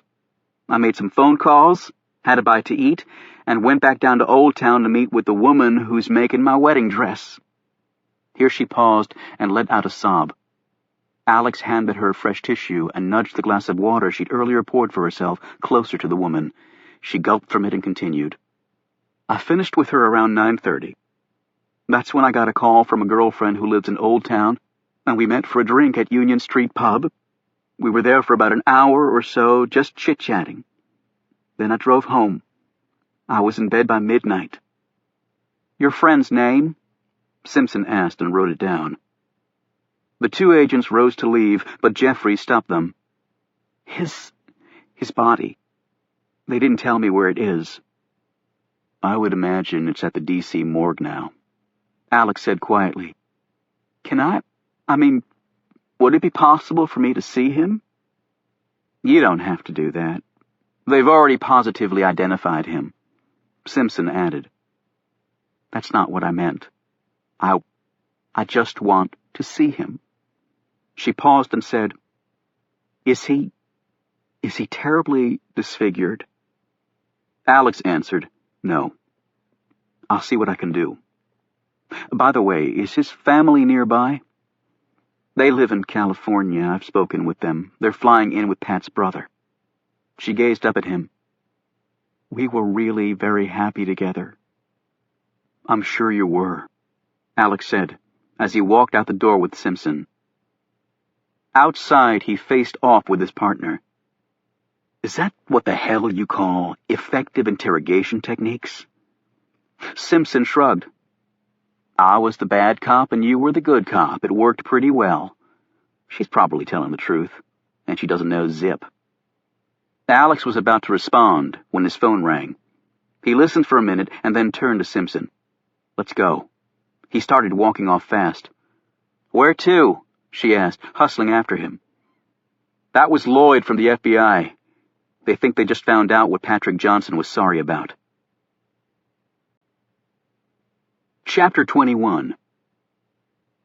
When Alex and Simpson arrived at Patrick Johnson's Bethesda residence, they were surprised for two reasons. One, there was no visible police presence, not even a marked vehicle or yellow police tape. A couple of Suburbans in the driveway were the only evidence of someone being on site. The second surprise was the house itself. Alex stopped on the front sidewalk, put his hands on his hips, and surveyed the single-family home. It wasn't huge, but it wasn't attached to another house either, and the upscale neighborhood was within walking distance of the thriving Bethesda downtown area. Alex said, "At Johnson's pay grade, I thought we'd be looking at a one-bedroom apartment like his fiancée. Hell, this thing's got a yard, with grass." Simpson shook her head. "When I got assigned to WFO and didn't know squat about the D.C. housing sticker shock, I priced some places around here just for the hell of it. This is over $1 million. Easy." Inside, Agent Lloyd was waiting for them. Alex said, "Where'd he get the money for this place?" Lloyd nodded. "And it's not just the house. There's a new Infiniti QX56 in the garage. Runs over $50,000. And we found his other car. He left it on the Virginia side of the river before he took his last swim. Lexus sedan. Another $40,000. "Selling secrets?" Simpson asked. "No. We think it's a more reliable source of illegal cash." "Drugs," Alex said quickly. "Come up and see for yourself." As they were being led upstairs, Alex mentioned to Lloyd, "Bureau securing crime scenes differently these days?" "Special marching orders on this one." "Let me guess, since it involves NIC, discretion is valued over all other things." Lloyd didn't answer, but he did smile. In the master bedroom closet, there was a set of drop-down stairs leading to an attic access panel. On the floor of the closet, they saw bundles of something stacked in clear plastic. "Coke?" Simpson asked. Lloyd shook his head. "Heroin. That brings 10 times the return Coke does." "And his fiancée knew nothing? Where'd she think he got all this money?" "I haven't asked her that yet because we interviewed her before we found this, but I will," Lloyd added. "How'd you get onto the drug angle so fast?" Alex asked. "When we saw where he lived, we ran Johnson's name through CSENT and pulled up the property records on his purchase of this place. He bought it last year for $1.4 million and put $500,000 in cash down from a financial source we haven't been able to trace. He financed the cars and then paid them off soon after, again using a bank account we can't track. I knew it had to be an inheritance, drugs, or selling secrets. The point of least resistance was the drugs. So I pulled in a dog from DEA. It started barking its head off when it went into the closet.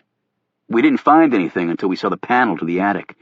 We lifted the dog up there and bingo. He had it stacked between the rafters with insulation over it. Well, I guess other things being equal, it's better he was selling drugs than selling his country down the river." Simpson commented wryly. "I'm not even sure he had access to secrets worth selling," Lloyd replied. "And now we don't have to go down that road. But this is going to be a big enough mess as it is. Hell, I could write the Post headline myself. Carter Gray, Intelligence or Drug Czar." It seemed to Alex his FBI counterpart was looking forward to every last bit of dirt thrown up on the only federal law enforcement agency that rivaled his in terms of budget and bite. He said, "Now the question is, did he kill himself because he was a drug dealer getting married to a respectable woman and suddenly couldn't handle it? Or did his druggy associates kill him and try to make it look like a suicide?" Lloyd said, "I'd vote for him taking his own life. He died on the spot where he and his fiancée had their first date. Drug dealers would have just popped a new hole in his head while he was sitting in his car or sleeping in his bed. The whole murder-suicide subterfuge is way too sophisticated for those types." Alex considered this, then said, "Did you find anything else connected to the drugs? Transaction journal, list of drop-off spots, computer files, anything like that?" "We're still looking. But I doubt he would have been careless enough to leave stuff like that around. We'll let you know what we do find so you can close your file out." As Alex and Simpson walked back to the car, Simpson glanced at her partner. "Well, there goes the pain in your ass that you didn't really need. Congratulations." "Thanks." Alex said curtly. But a drug dealer at NIC? They're still going to take heat over that. That's how the cards fall sometimes. So back to WFO? He nodded. I'll shoot off my email upstairs, follow with a more detailed one when friend Lloyd fills in the rest of the spaces, and we go back to busting counterfeiters and standing in doorways looking to catch a bullet. Sounds like a thrill. I hope you believe that, because you're going to be doing it for a long time. I'm not complaining. I joined the ranks. Nobody pushed me here. She didn't sound very convincing, though. Look, Jackie, I usually mind my own business, but here's a piece of real, honest advice for a healthy career with the service from someone who's seen it all. I'm listening. Do your share of the crap work, no matter who's looking out for you upstairs. 1, it'll make you a better agent. 2, you'll leave the service with at least one friend. Oh, really? Who's that? Simpson said irritably. Me. Chapter 22. At the NIC helipad, Gray boarded a Sikorsky VH-60N chopper. It was the same model the President used as Marine One, although in the coming years it would be replaced by a Lockheed Martin-built version. Gray usually rode the Sikorsky to the White House for his meetings with Brennan, causing some understandably anonymous souls to snidely dub it Marine 1.5. However, there was one distinct difference between how Gray and Brennan were ferried on choppers. When the President rode in from Andrews Air Force Base, Camp David, or elsewhere, there were 3 identical VH-60Ns in the convoy. 2 served as decoys, giving any would-be assassin with a surface-to-air missile only a 1 in 3 shot of hitting his intended target. Carter Gray was on his own in that regard. After all, there were numerous cabinet secretaries, but just one president. Traditionally, it was only Marine One that was allowed to land on the White House grounds. It was Brennan who'd authorized Gray to travel this way, over the very heated protests of the Secret Service. It saved Gray what could have been a torturous daily commute from Loudoun County, and the intelligence czar's time was very valuable. However, there were still grumblings at the Secret Service. Understandably, they didn't care to see anything flying at 1600 Pennsylvania Avenue, unless it had the President on board. At a speed of 150 knots, the ride was quick and uneventful, though Gray was too busy to have noticed. He strode across the White House grounds, knowing full well that the counter-snipers arrayed on the surrounding rooftops were drawing practice beads on his wide head. Inside the West Wing, Gray nodded at people he knew. Until 1902, greenhouses stood on this plot of ground. That's when Teddy Roosevelt finally decided he needed a private place, away from his numerous children and their large coterie of pets, in order to competently conduct his business as the nation's leader. His successor, the rotund William Taft, made the West Wing even bigger, and the Oval Office a permanent fixture in the lives of all future presidents. Gray's daily visit had already been scheduled and approved. No one went into the Oval Office unannounced, not even the First Lady. Brennan also received Gray in the Oval Office, and not the adjacent Roosevelt Room, as he often did visitors and other underlings. Brennan looked up from his 1,300-pound desk, built from the wood of the British ship HMS Resolute, which American whalers discovered after it had been caught in the ice and abandoned by its crew. The ship had been repaired by the U.S. government and sent back to England as a gesture of goodwill. Queen Victoria reciprocated by presenting the desk as a gift to President Rutherford B. Hayes. Thereafter, the Resolute desk, as it became known, had been used by every president since, except for a period of time when it was at the Smithsonian Institution. Gray had had his antennae on high since he stepped inside the West Wing. He had seen the webcasts on Patrick Johnson's death. More of them had trickled out that afternoon. He got the last of them on the chopper ride over. Gray had also received a briefing by the FBI that included the discovery of the drug cache at Johnson's home. He also knew of Secret Service agents Ford and Simpson's involvement in the investigation. When he heard Simpson's name, it allowed him a rare smile. That could be his ace in the hole down the road, should he need one. As befitted any respectable spy master, Gray had eyes and ears in the White House and had already been warned that Brennan was concerned about the Johnson matter and its possible negative effects on his re-election campaign. Therefore, he did not let his boss initiate the discussion. As soon as the two men sat down across from each other, Gray said, "Mr. President, before we go into the daily briefing, I'd like to take up the unfortunate issue of Patrick Johnson's death on Roosevelt Island." "I'm surprised you hadn't called about it, Carter." There was an edge to the man's voice that Gray understood but didn't particularly like. "I wanted to have a firm grasp of the facts before I did, sir. The last thing I wanted to do was waste your time." "You certainly wouldn't be the first one to waste it today," Brennan snapped. "This is the President, and I serve at his pleasure," Gray reminded himself. Gray gave the President a brief background on the matter, information that doubtless the man already knew. When Gray got to the drug discovery, Brennan put up his hand. "Are there any others involved?" he asked sharply. "Good question, Mr. President, and not one that's been answered to my satisfaction. I will personally conduct an internal investigation of this matter, aided at my request by the FBI." Getting the Bureau involved was loathsome to Gray, but better, he suggested, than allow someone else to do it. "Carter, if the FBI is coming in, you have to give them a free hand. Nothing swept under the rug." "I wouldn't have it any other way. However, at this point, it does not appear that the case goes any further. That is to say, if Johnson was selling drugs, it was separate from his work at NIC." The President was shaking his head. "That's not an assumption we can make yet. What exactly did he do for you?" "He oversaw our electronic intelligence files containing background information on terrorist suspects and other targeted individuals and organizations, both outstanding and those that had been apprehended or killed. Johnson actually helped to design the system." "Worth selling?" "It's hard to see how. It was basic info. A lot of it is contained on our public website, and then there's the confidential information such as fingerprints, DNA info, if applicable, that sort of thing. However, the files Johnson managed did not contain, for example, any specific intelligence that we'd uncovered to aid us in capturing the targets." The President nodded, sat back, and rubbed a kink out of his neck. At his desk since 7 a.m., he had already crammed 14 hours' worth of work into 8, and he had a full afternoon ahead of him with a state dinner to follow. And then it was off the next day to the Midwest to campaign for an election that he had in the bag but was far too paranoid to let his guard down about. "To put it bluntly, Carter, I'm not happy about this at all. The last thing I need right now is some damn scandal."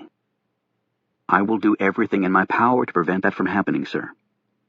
"Well, vetting your employees a little better would have been good," the President admonished. "I absolutely agree with that." Gray paused and then added, "Sir, obviously we cannot allow this development to interfere with our main work." Brennan looked puzzled. "Come again?" "As you know, the media has a way of creating something out of nothing. It's a terrific way to sell newspapers, but not necessarily good for national security." Brennan shrugged. "That's First Amendment territory, Carter. That's sacrosanct." Gray leaned forward. "I'm not saying otherwise, but we can do something about leaks and also the content and timing of the information flow.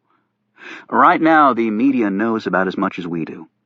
They'll report it, and NIC will be giving an official statement regarding the matter. I think at this stage all that is fine, but it's certainly not in our best interests to see NIC's mission derailed for something like this." He paused again, and then delivered the lines he'd practiced on the chopper ride over. "There are only a few ways you are politically vulnerable, sir. And your opponents are so desperate now, they'll seize on anything to hit you with. In that desperation, they may see this as such an opportunity. Historically, such a strategy has a certain precedent of success. To put it bluntly, we cannot let them use this to defeat you in November. Whatever the truth is, it's not important enough to prevent you from winning a second term." Brennan thought about this for some time. Finally, he said, "Okay. Together we'll keep a tight leash on the media. I mean, this is national security, after all, and if you run into any flack from the Bureau or others, you let me know about it." He paused and then said in his best politician's baritone, "You're right. This nation's security will not be sidetracked by some guy selling drugs on the side." Gray smiled. "Absolutely. Thank God it's an election year." Brennan went to his desk and pressed the intercom button. "Tell Secretary Decker to come in." Gray looked surprised at this. "Decker?" Brennan nodded. "We need to talk about Iraq." Decker walked in a minute later. He was in his 50s with close-cropped gray hair, handsome features, and lean body from running 5 miles every day wherever he happened to be in the world. A widower, Decker was deemed one of the city's most eligible bachelors. Although he'd never served in the military, he'd begun in the defense industry, working his way up and earning a sizable fortune before jumping to the public arena. His rise there had been equally swift, and included stints as Secretary of the Navy and Deputy Defense Secretary. He was the total DC package, smart, articulate, ruthless, ambitious, and well-respected, and Gray loathed him. As Defense Secretary, Decker headed up the Pentagon, the sector that used the vast bulk of all intelligence dollars, a purse that Gray technically controlled. Thus, while Decker was cooperative with Gray and said all the right things in public, Gray was well aware that behind the scenes, Decker tried to circumvent and backstab him at every opportunity. He was also Gray's major rival for the president's ear. Decker opened the conversation in his usual brisk manner. "The Iraqi leadership has made it clear that they want us gone very soon. However, there are enormous problems here, even more than the Kurds forming their own republic. The Iraqi army and the security forces are simply not ready. In some critical ways, they may never be ready. But the country is growing weary of our presence, and now the Iraqis have publicly taken the position that Israel must be exterminated, following the hard line of their new ally, Syria. It's an untenable situation, but hard for us to reject since it's a democratically elected government saying it." "We know all this, Joe," Gray said impatiently, "and the Baathists are negotiating with the leadership to come back to power in exchange for stopping the violence," he added, looking directly at the president. Brennan nodded. "But how can we leave Iraq in that way? The last thing we want is Syria and Iraq teaming up, with Hussein's cronies in control again. With the Sharia group and Hezbollah headquartered in Syria, we could soon have their presence in Iraq and beyond," Brennan added, referring to the two anti-Israeli terrorist organizations. "And France sliced off the coastline of Syria and formed Lebanon in the 1920s. Syria has always wanted it back and may unite with Iraq to do so. And then they might go after the Golan Heights, sparking a war with Israel. That could destabilize the entire region more than it already is." Gray said, "Well, if another country came here and lopped off New England and unilaterally formed another country with it, we'd be upset too, wouldn't we, Mr. President?" Decker cut in. "Besides the Baathists, there are extremist Islamic factions in the Iraqi legislature that are growing in power. If they take over, they'll be far more dangerous to the U.S. than Saddam Hussein ever was. But we also promised the Iraqi people that we would leave when they had adequate security forces in place and officially asked us to withdraw. That moment is almost upon us." "So get to your point, Joe," Gray snapped. Decker glanced at Brennan. "I haven't discussed this fully with the president yet." He cleared his throat. "By taking out some of these extremist factions in the legislature, we can tip the power in favor of the government in Iraq that's best for the U.S., and keep the Baathists from coming back to power. And there is all that oil to consider, sir. Gas is approaching $3 a gallon now. We need the leverage of the Iraqi reserves." "Take out? As in what? Assassination?" Brennan said, scowling. "We don't do that anymore. It's illegal." "It's illegal to assassinate a head of state or government, Mr. President," Gray corrected. Exactly, Decker agreed. These people are not in that category. To me, it's no different than putting a price on bin Laden's head. But the targets you're talking about are duly appointed members of the Iraqi legislature, Brennan protested. The insurgents are murdering moderate legislators with impunity over there right now. This is simply evening the playing field, sir, Decker rejoined. If we don't do something, there won't be any moderates left. But Joe, Gray said, if we go in and do that, it'll ignite a civil war. We'll make it look like the Iraqi moderates did it in retaliation, so there's no heat on us. I've been promised full cooperation from them. But the resulting civil war, Brennan said, will give us a perfectly legitimate reason to keep our military presence in Iraq for the foreseeable future. Decker responded quickly, obviously pleased with himself. However, if we allow the Baathists back in, they'll crush all opposition, and Iraq will return to a Hussein-style dictatorship. We can't let that happen. All the money spent and lives lost will have meant nothing. And if that happens in Iraq, there's no reason to think the Taliban can't reemerge in Afghanistan. Brennan looked at Gray. What do you think? Actually, Gray was chagrined he hadn't thought of it first. Decker had clearly outflanked him on this. The little son of a bitch. You wouldn't be the first U.S. president to authorize something like that, sir, he grudgingly admitted. Brennan didn't look convinced. I need to think it over. Absolutely, Mr. President, Decker replied, but it is on a tight time frame. And as you well know, should Iraq and Afghanistan fall back under the control of governments hostile to us, the American public will raise holy hell. He paused and added, that is not a legacy you want or deserve, sir. For all his hatred of the man, Gray had to admit, from the concerned expression on Brennan's face, Decker had played it perfectly. After Decker had left, Brennan sat back and took off his reading glasses. Before we start the briefing, I want to run something by you, Carter. I'm heading up to New York on September 11th to give a speech at the memorial site. Gray knew where this was going, but stayed silent. I wanted to know if you'd like to accompany me. After all, you've done more than almost anyone to ensure something like that never happens again. It was unheard of to decline an invitation by a United States president to travel to an event. However, Gray really didn't care about protocol or tradition with this particular subject. That is a kind offer, sir, but I'll be attending a private service here. I know it's painful for you, Carter, but I just thought I'd ask. You're sure? Very sure, Mr. President. Thank you. All right. Brennan paused. You know about my hometown renaming itself after me? Yes, sir. Congratulations. Brennan smiled.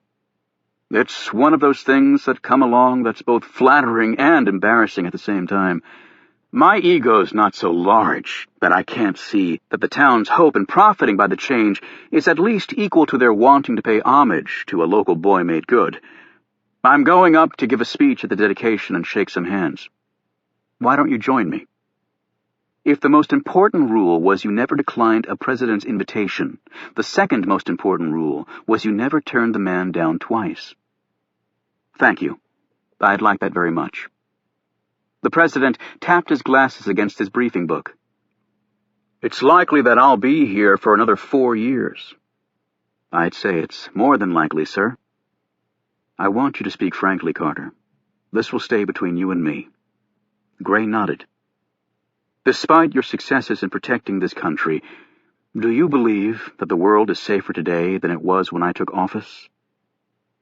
Gray carefully considered this question, trying to ascertain the answer his chief wanted. However, Brennan remained inscrutable, so Gray decided to tell him the truth. No, it's not. In fact, it's far more volatile. My people tell me that at its present consumption, the planet could run out of fossil fuel in 50 years. No more plane travel, a few electric cars, cities shutting down for lack of energy. How we communicate, work, travel, get our food, all radically transformed. And this country won't have the means to adequately maintain its nuclear weapons and other military resources. That's all certainly possible. Yes, but without our military, how do we remain safe, Carter? Gray hesitated and then said, I'm afraid I don't have the answer for you, sir. Brennan said quietly, I believe the difference between a mediocre president and a great one is opportunity. You've done a good job, Mr. President. You should be proud. Actually, in Gray's opinion, the man hadn't done anything special, yet he was not about to tell his boss that. As Gray walked out of the West Wing an hour later, his mind for once wasn't on stopping America's enemies or pleasing his commander-in-chief. As he climbed aboard the chopper, Gray was thinking about purple. That was his daughter's favorite color until she was 6, and then orange became her favorite. When he asked her why the change, she informed him, with hands on little hips and her stubborn chin angled up, that orange was a more grown-up color. Even to this day, that memory never failed to make him smile. Warren Peters finally found the boat where the Camel Club had hidden it. He immediately called Tyler Rinke, and the man joined him quickly. "You're sure this is it?" Rinke asked as he gazed at the boat. Peters nodded. "There's blood on the gunwale, so I was right. I hit one of them." If they took the boat and brought it back, someone might have seen them. Peters nodded and then stared out of the water. But there might be an easier way to track them down. Johnson had ID in his pocket. Right? So what if our witnesses saw where he lived and get curious? It might save us a lot of legwork, Rinke agreed. We'll go there tonight. Chapter 23. Choosing his words with care and hedging as much as he possibly could without drawing the ire of his superiors, Alex wrote up his report and emailed it to Jerry Sykes. He finished up some other paperwork and decided to call it a day before someone grabbed him for post duty. Alex had no desire to spend another evening watching a king or prime minister stuff his face with crab dip. He passed an agent who was stashing his pistol in a wall locker before going in to interrogate a suspect. "Hey, Alex, bust any more ATM bandits?" the agent asked. The story had made its way through WFO with a swiftness only a water-cooler broadcast network could inspire. "Nope, couldn't find anybody else that stupid." "Hear you and Simpson make a nice team," the man commented, barely suppressing a grin. "We have our moments. Heard of J-Lo?" "Who hasn't?" Alex replied. "Well, Simpson is J-Glow. Didn't you know you were partnering with a celeb?" "J-Glow? What's that supposed to mean?" "Come on, Alex. She's got a halo over her. The light is shining from heaven above on that little southern pistol. They say it's blinding from at least 500 yards. I'm surprised you can still see." The agent walked off, laughing. As luck would have it, Alex ran into his partner on the way out of the building. "Going home?" he asked. "No, I'm going to see if I can find any friends. I can't seem to dig up any here." She started to walk off, but Alex put a hand on her shoulder. "Look, what I said was meant as constructive criticism, nothing else. I would have paid good money for tips like that when I was just starting out and didn't know squat." For an instant, Simpson actually looked like she wanted to take a swing at him, but with what seemed immense self-control, she regained her composure. "I appreciate your interest, but it's different for a woman. The surface is still very much a man's world." "I'm not denying that, Jackie, but the fact is, you're not doing your career any favors by letting yourself be treated differently from everybody else." Simpson's face flushed. "I can't help it if people are treating me with kid gloves." Alex shook his head. "Wrong answer. You can help it. In fact, you better make damn sure it stops." He paused and then asked, "Who is your guardian angel?" Simpson didn't appear to want to answer. "Look, just spill it. It's not like I can't find out." She snapped. "Fine. My father is Senator Roger Simpson." Alex nodded. impressed. Chairman of the Intelligence Oversight Committee. That's a pretty big angel. In a flash, Simpson was right in Alex's face, almost stepping on his size 13 loafers as she attacked. My father would never use his influence to help me, and for your information, being his only child didn't make my life easier. I had to fight for every damn thing I got. I got the bruises and thick skin to show for it. Alex backed up a step and put out a hand to keep her at bay. This town isn't built on fact, it's based on perception. And the perception is that you get out of the crap work more than you should. And that's not all. Oh, really? He pointed at her jacket. You usually wear a blazing red handkerchief in your breast pocket. So what? So, to a Secret Service agent, that's a no-no. It not only draws attention to you in a profession that prides itself on keeping a low profile, except on protection detail, it also makes a damn fine target for somebody looking to take a shot at you. So not only does it label you as a maverick, it labels you as a stupid maverick. Simpson's jaw clenched as she stared down at this crimson mark, as though it were a scarlet letter. Alex continued, And your gun. It's a custom piece. Another sign that you think you're different. Translate better than everybody else. That doesn't sit well with agents here, men or women. My daddy gave me this gun when I became a police officer. Alex noted that the angrier Simpson became, the more pronounced her Alabama drawl. So put it in a shadow box on your wall and carry the service's standard issue. And what? Then all my problems just go away? This shot out of the woman's mouth with such an attitude that now Alex felt like decking her. No, then you just have all the problems everybody else has. Why don't you just file that one away under life's a bitch? And so are you. Alex turned and walked off. He'd had enough of the rookie for one day. The leap bar was seriously calling his name.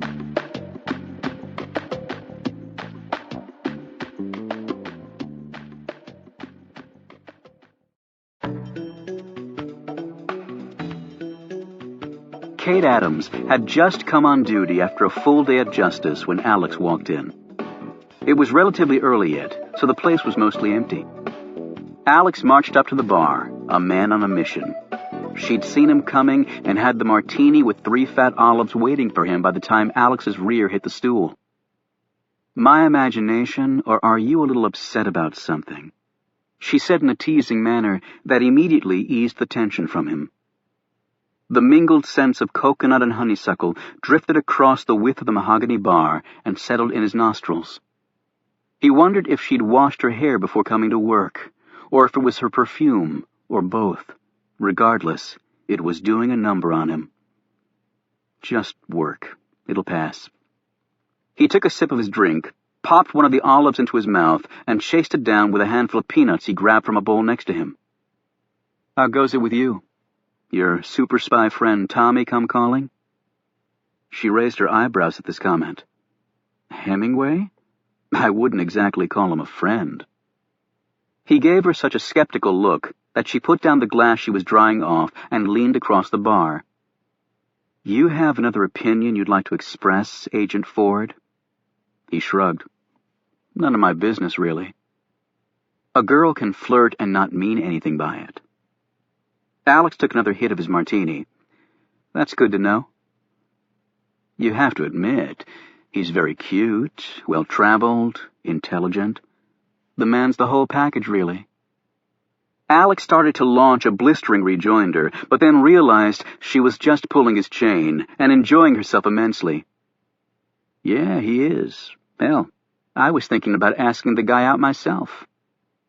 She leaned across the bar again and grabbed his tie so hard Alex was jerked toward her, spilling part of his drink. She said, Well, since you can't seem to get around to it, I will. Do you want to go out? Alex felt his mouth hanging open, but had the good sense to shut it a second later. You're asking me out? No, I'm asking the guy behind you. Yes, I'm asking you out.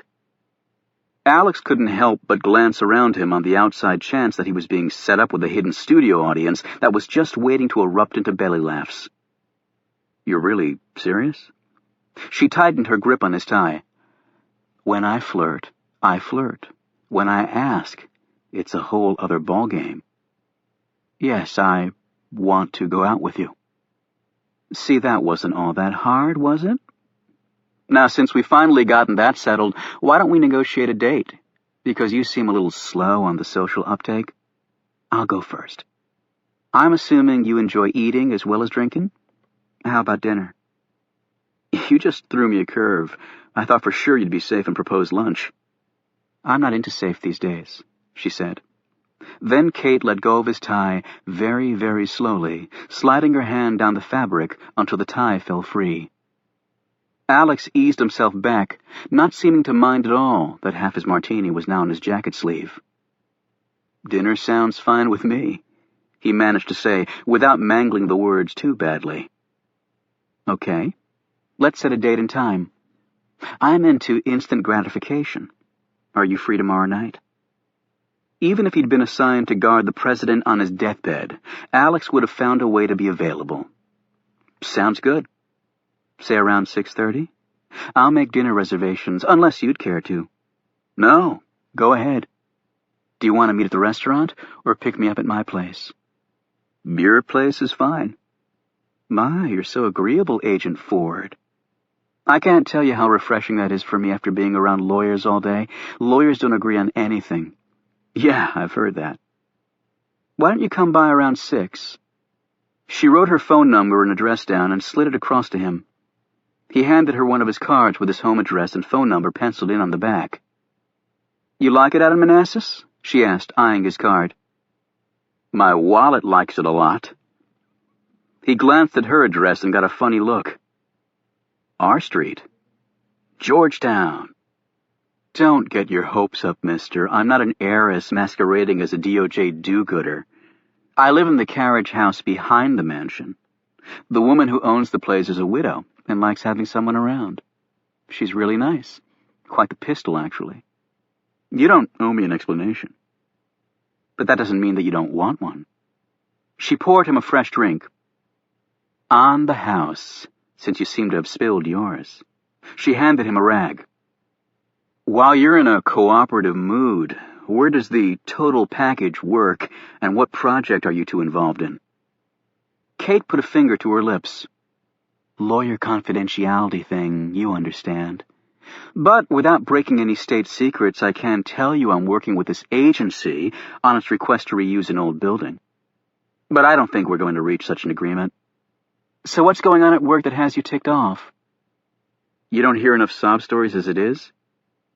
"We're officially going out. So, in for a dime, in for a dollar."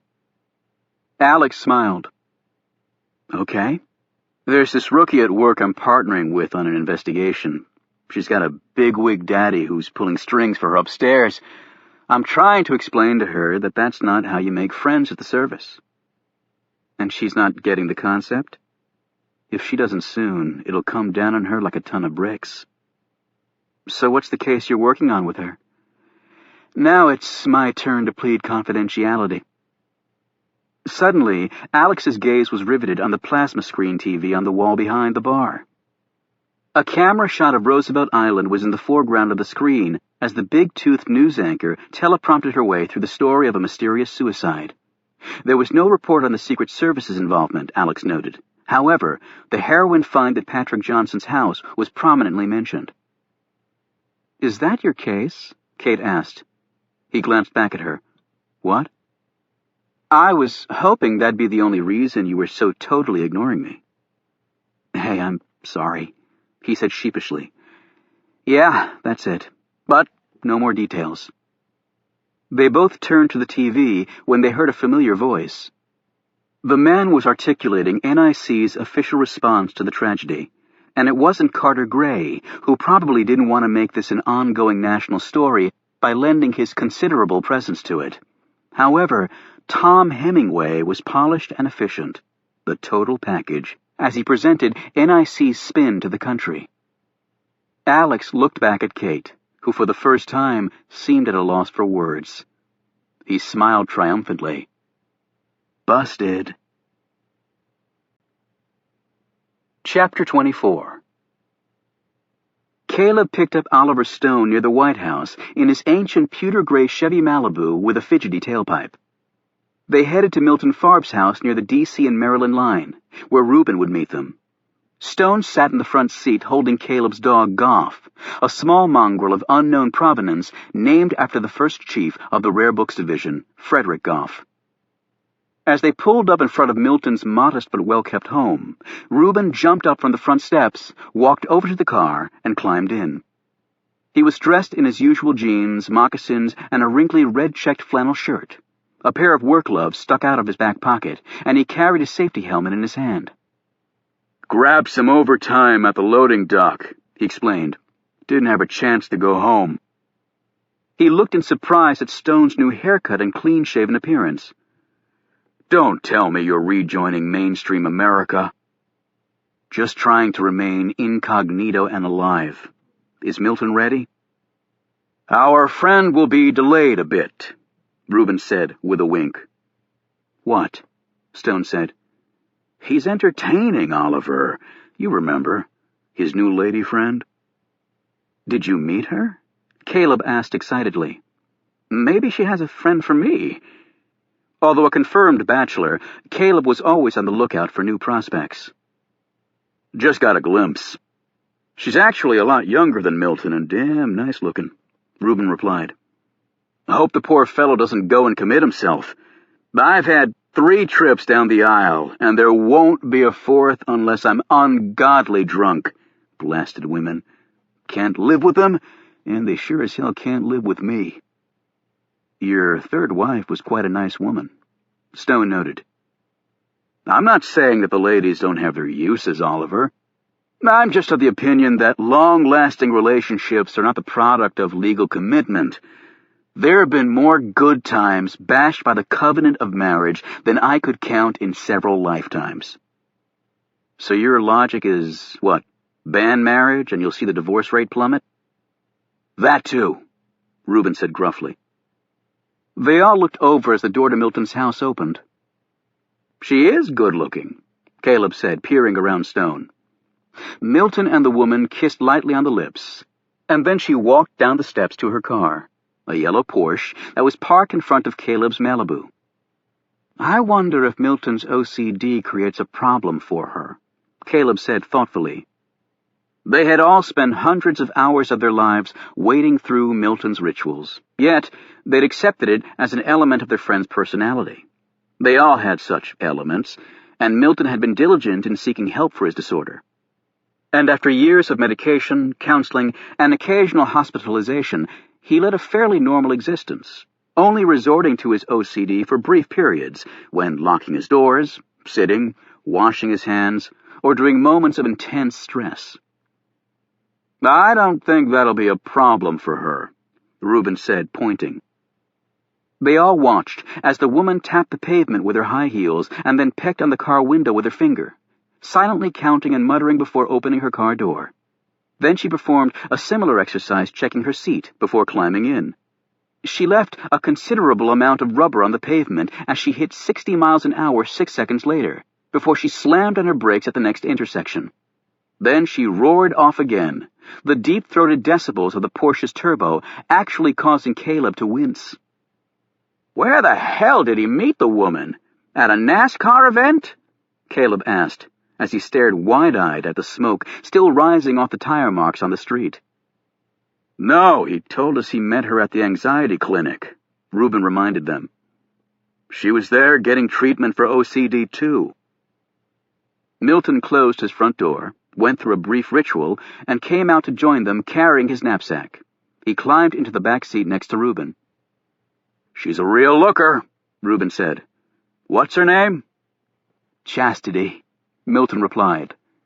Reuben snorted. "Chastity? Well, for your sake, I hope she doesn't live up to her name." Traffic was fairly heavy, and by the time they got to Patrick Johnson's neighborhood, it was quite dark. This suited Stone well. The nighttime was where he was most comfortable. He checked house numbers as they drifted down the street. "All right, Caleb, it's coming up in the next block on the left. Park the car here." Caleb pulled the Malibu to the curb and looked at his friend. "Now what?" he asked nervously. "We wait. I want to get the lay of the land a bit, see who's coming and going." Stone pulled out his binoculars and gazed through them up the street. "Assuming that those Suburbans parked out front are bureau cars, I'm guessing that the third house up on the left is Johnson's." "Nice digs," Reuben commented, following his friend's gaze. Meanwhile, Milton had been studying his laptop computer. He said, "It was reported that they found heroin in the house, and Roosevelt Island was where Johnson spent his first date with his fiancée. They're theorizing that he killed himself there symbolically, and with his upcoming marriage, he couldn't live his double life anymore." "How can you be on the internet in a car?" Caleb exclaimed. "I'm pure wireless," Milton replied. "I don't need hotspots. You know, Caleb, you really should let me bring you into the 21st century." "I use a computer at work." "Only for word processing. You don't even have a personal email account, only a library one." "I prefer pen, paper, and stamps to compose my mail," Caleb responded indignantly. "Are you sure you don't mean fool's cap and a quill, brother Caleb?" Reuben asked with a grin. Caleb said heatedly, "And unlike those Neanderthals on the internet, I use complete sentences and, heaven help us, punctuation. Is that a crime?" "No, it's not, Caleb," Stone said calmly. "But let's try to keep the discussion relevant to our mission tonight." "You know, you would have thought that an NIC employee would have been vetted well enough that his drug dealer status showed up," Reuben said. "Well, presumably he was clean when he signed on with them, but turned dirty sometime after," Milton replied. "Look at Aldrich Ames. He had a big house and drove a Jaguar, and the CIA never even thought to ask him how he could afford it." Caleb said, "But apparently Johnson was selling drugs, not secrets. He ran afoul of his business associates, and they killed him. That seems pretty clear." "Did those two gentlemen look like drug dealers to you?" Stone asked. "Since I don't know any drug dealers, I'm not in a position to really answer that question," Caleb said. "Well, I do know some," said Reuben. "And despite what damn bigots might think, they're not all young black gang members with 9mm stuffed in their prison shuffle pants, Oliver." "I'm not implying that they are. However, let's consider the facts. They brought him to a place where he had his first date. That implies intelligence gathering, unless he was in the habit of sharing his romantic history with his alleged criminal associates. They carried him in a powered boat that was so silent we didn't even hear it until they reached the island. Now, that may be a technology drug dealers employ in, say, South America, where there's a good deal more water, but in the nation's capital?" Reuben said, "Who the hell knows what sort of high-tech toys they're using around here nowadays?" Stone ignored this. In addition, the two killers undertook a fairly military-style reconnaissance of the area and used a killing technique that smacks of the professional assassin. And they were well aware of potential incriminating forensic residue and took appropriate steps accordingly. They even had the foresight to bring a plastic baggie to give the impression that he'd used it to keep the gun dry while he swam to the island. "That's right," Caleb said.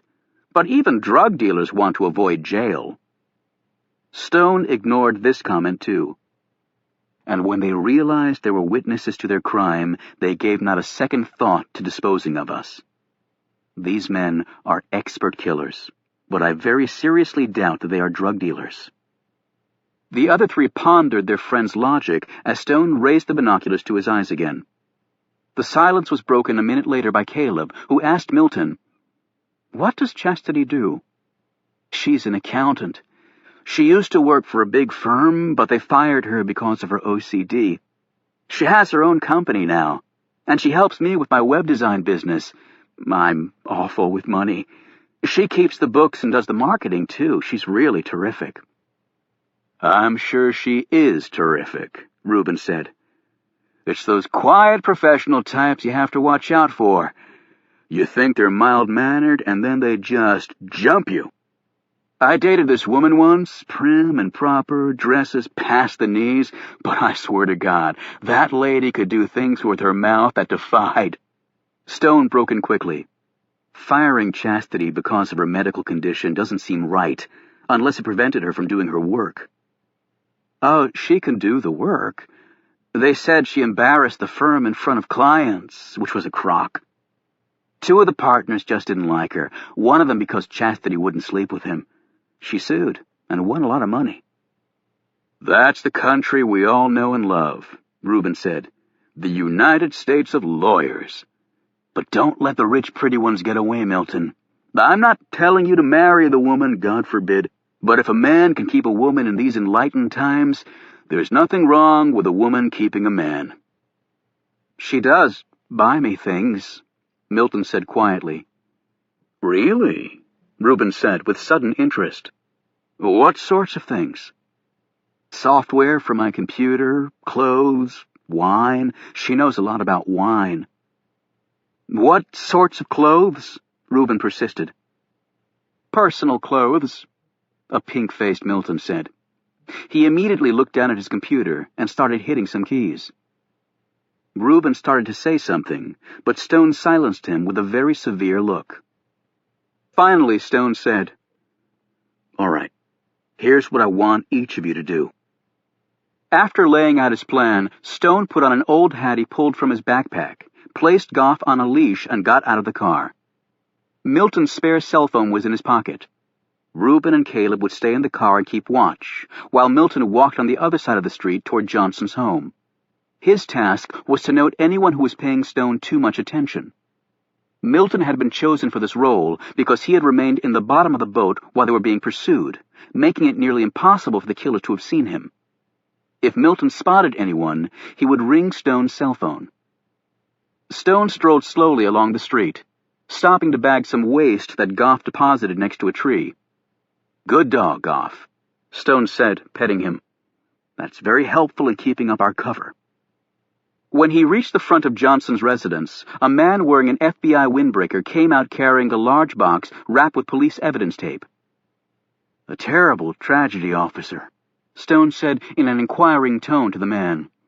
The man didn't answer, however, hurrying past Stone and handing the box to a woman who sat in one of the Suburbans. Stone let Goff sniff around a tree in front of Johnson's house. While the animal did so, he was able to take in many details of the house and the adjacent properties. As he continued down the street, he passed a sedan that was idling at the curb. He managed not to even flinch when he saw who was sitting in the driver's seat. Tyler Rinke's gaze bored into Stone briefly before returning to his surveillance of Johnson's house. He obviously didn't recognize the man he had come close to shooting the night before. Stone inwardly said thanks for his prescience in radically altering his appearance. Now the question became, where was the other man? Stone continued down the street, turned left at the next corner, and immediately called Caleb, relaying what he'd just seen. He then phoned Milton, who joined him a minute later. "You're sure it's him?" Milton asked. "No doubt. Now I want to know where the other one is." His cell phone buzzed. Caleb's voice was taut. "Reuben just spotted the other man." "Where is he?" "Speaking with one of the FBI agents outside of Johnson's home." "Come and pick us up," Stone said, relaying to Caleb where he and Milton were.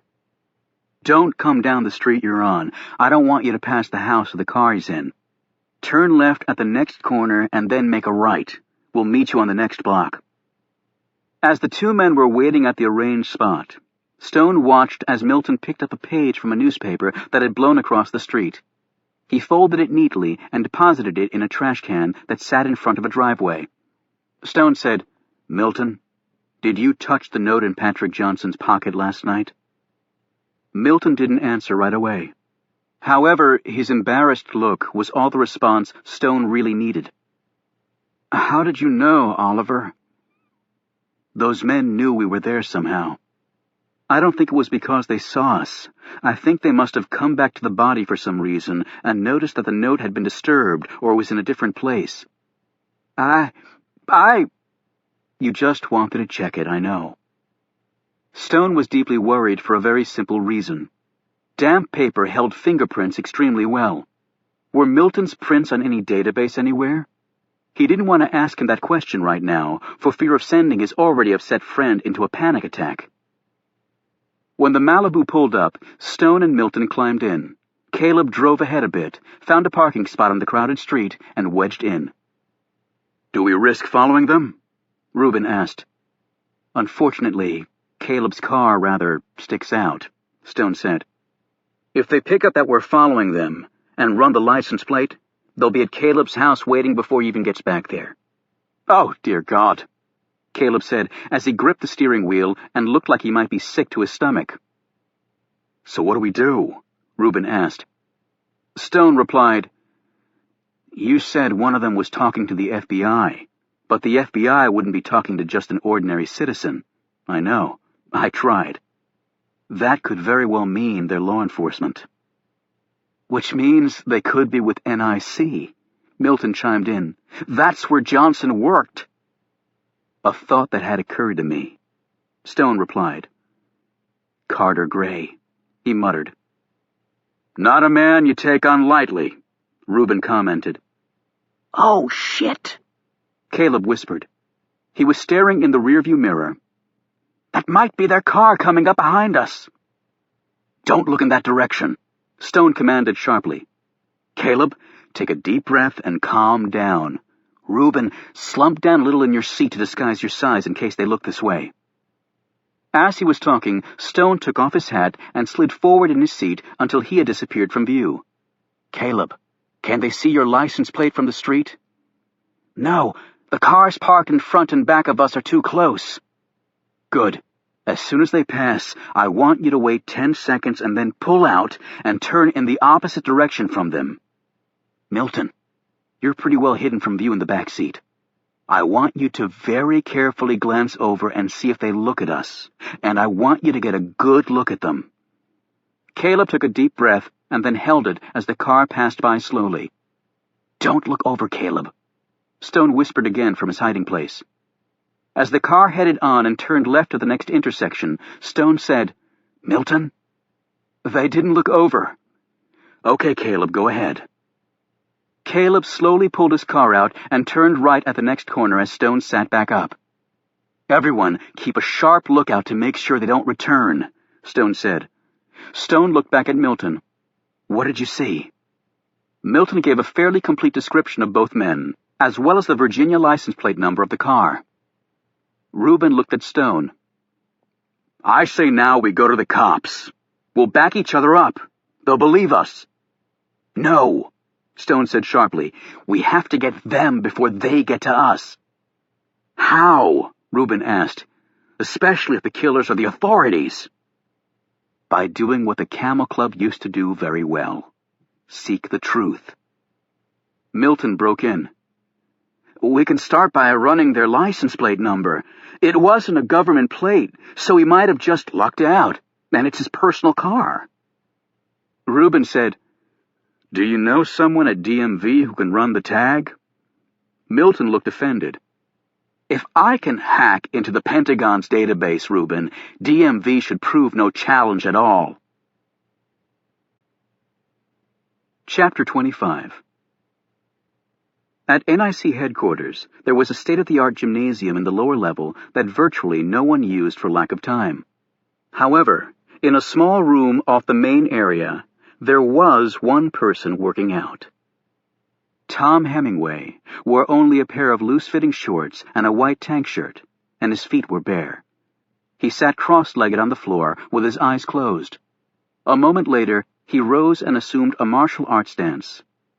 Most people watching him would have concluded that Hemingway was about to start practicing kung fu or karate. These same people would probably be surprised to learn that kung fu, literally translated, meant a skillful ability attained through hard work. Thus, someone could be a baseball player and be deemed to have good kung fu. There were 400 types of martial arts disciplines that had originated other than in China, whereas there were only 3 indigenous to that country: Xing Ai Chun, Pak Wei Chang, and Tai Chi Chuan. The key difference between the 400 and the 3 was power, as the whole body was used as a means to transfer all kinetic energy of the attacker onto the target. It was roughly equivalent to the speed of a slap with the shock of being hit by a car. A blow struck by a skilled practitioner of any of the 3 so-called internal martial arts had the power to rupture organs and kill. During his years in China, Hemingway had found himself drawn to these internal martial arts, if for nothing more than to create a sense of identity that blended better with his surroundings than his blonde hair and blue eyes did. Although he practiced the other forms of internal martial arts, Hemingway had become most proficient in the Shanxi house of Xing Ai. Prior to starting his practice forms, Hemingway had sat motionless for almost an hour meditating. This exercise allowed one to intuitively take in his surroundings, sensing presence long before anyone could actually be seen. This talent had served Hemingway well in the field. As a CIA agent, his life had been saved on more than one occasion by his ability to be aware of his enemy in a manner that defied the 5 human senses. Through long years of practice, Hemingway's joints, tendons, ligaments, muscle groups, and fasciae were enormously strong. Decades of spine stretching, while executing the twists and turns of his discipline, had kept each of his vertebrae in perfect alignment with its neighbor. His sense of balance almost defied human comprehension. He had once stood for 6 hours on a skyscraper's 1-inch wide ledge, 21 stories up in a driving wind and rain, while a Colombian death squad circled below looking for him. So strong were his fingers that he had to consciously hold back when he shook hands, and even then people frequently complained of his crushing grip. He now assumed the bamboo stance, which was the critical maneuver in Xing Ai. The bamboo technique was simple physics, and also where the famed power of Xing Ai emanated. Hemingway had killed highly skilled men with just one vector strike off the bamboo stance. He next picked up a pair of crescent swords, the traditional Neijia weapons of the Pakwe internal martial art. They were his favorite form of practice weapon. He flew around the room, using highly intricate bilateral movements of the curved swords, coupled with astonishingly tight footwork and tremendous centrifugal force that were characteristic of the Pakwe discipline. After he had finished his workout, Hemingway showered and changed into his street clothes. As he was dressing, he unconsciously rubbed the tattoo that he carried on the inside of his right forearm. It was composed of 4 words in Chinese. Translated, it meant ultimate loyalty to serve country. There was a story behind the marking that intrigued Hemingway. A famous general in the Southern Song dynasty named Yue Fei had served under a field marshal who had defected to the enemy. This betrayal had sent Fei home in disgust. There his mother lectured him that a soldier's first duty is to his country. She sent him back to battle with those 4 words tattooed on his back as a permanent reminder. Hemingway had heard the story as a young boy and never forgotten it. He'd gotten the tattoo when a particularly troubling mission he performed for the CIA caused him to consider quitting. Instead, he had the words engraved on his skin and went on with his work. Hemingway drove to his modest apartment on Capitol Hill and went into the kitchen to make Oolong black tea, his favorite. He brewed a pot and placed 2 cups on a tray and carried it into the small living room. Hemingway poured out the tea and then called out, "Cold Oolong isn't very good." There was a stirring in the next room, and the man walked out. "Okay, what gave me away? I'm not wearing anything scented. I took off my shoes. I've been holding my damn breath for 30 minutes. What?" "You have a powerful aura that you can't hide," Hemingway said, smiling. "You scare me sometimes, Tom. You really do." Captain Jack tipped back his head and laughed, and then accepted a cup of tea. He sat down, took a sip, and nodded at a painting of a Chinese landscape that hung against the far wall. "Nice." "I've actually been to the area depicted in the painting. My father collected that artist's work and some sculpture from the Shang dynasty." Amazing man, Ambassador Hemingway. I never met him, but I certainly knew of him. He was a statesman. Hemingway said as he sipped his tea. Unfortunately, that's a breed that's nearly extinct these days. Captain Jack remained silent for a few moments, studying the man across from him. I tried reading the poetry you told me about. Hemingway looked up from his tea. The Red Pepper Collection? What'd you think? That I should work on my Chinese? Hemingway smiled. It's a beautiful way to communicate, once you get into it. Captain Jack set his teacup down on the table. So what was so important that it had to be done in person? Carter Gray will be going to the dedication in Brennan. Damn. I'd say that was worth a face-to-face. How do you want to play it then? The exit strategy has always been problematic. No matter how we tried to tweak it, there was too much uncertainty. Now, with Gray coming, we have certainty.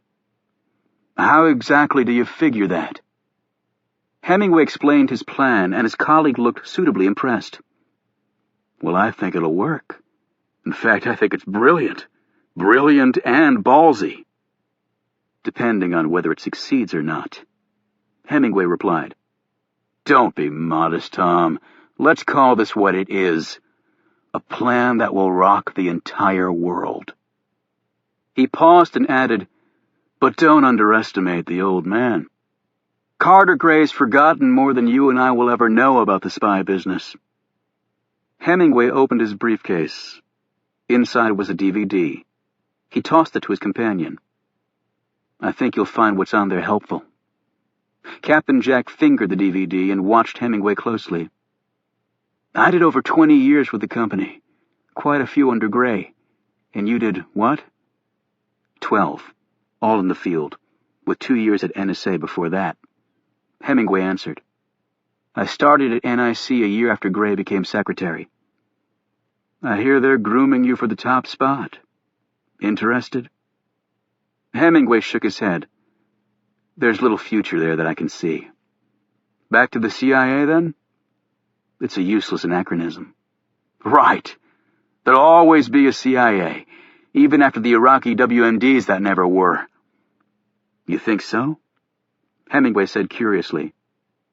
Oh, when I was helping support a host of acceptable alternatives to communism, mostly monster dictators, or feeding crack to black neighborhoods to help fund illegal operations overseas, or blowing up democracies in other countries because they wouldn't support American business interests, I thought to myself, there's got to be a better way of doing this. But I got over that thinking a long time ago. We can't win this particular fight with soldiers and spies, Hemingway said. It's not that simple. Then it can't be won, Captain Jack answered bluntly, because that's the only way countries know to settle their differences. Dostoevsky wrote that while nothing is easier than to denounce the evildoer, nothing is more difficult than to understand him. You and I have both spent a lot of time there, but do you really think you'll ever understand the evildoer mentality of the Middle Eastern terrorist? How do you know that's the evildoer I'm referring to? We certainly don't have clean hands when it comes to events overseas. In fact, we created many of the problems we face today. That's why there's only one sensible motivation these days. Money. As I've told you before, I don't care about anything else. I will go back to my beautiful little island, and I will not stir again. This is it for me. That's being brutally honest, Hemingway remarked. Would you rather I tell you that my twitching ideology is screaming for me to help make the world better? No, I'll take the brutal honesty. And why are you doing it? For something better than what we have. Idealism again? I'm telling you, Tom, you'll live to regret it. Or die. Not idealism, or even fatalism, but simply an idea put into action. Captain Jack shook his head slowly. I fought for and against pretty much every cause there is.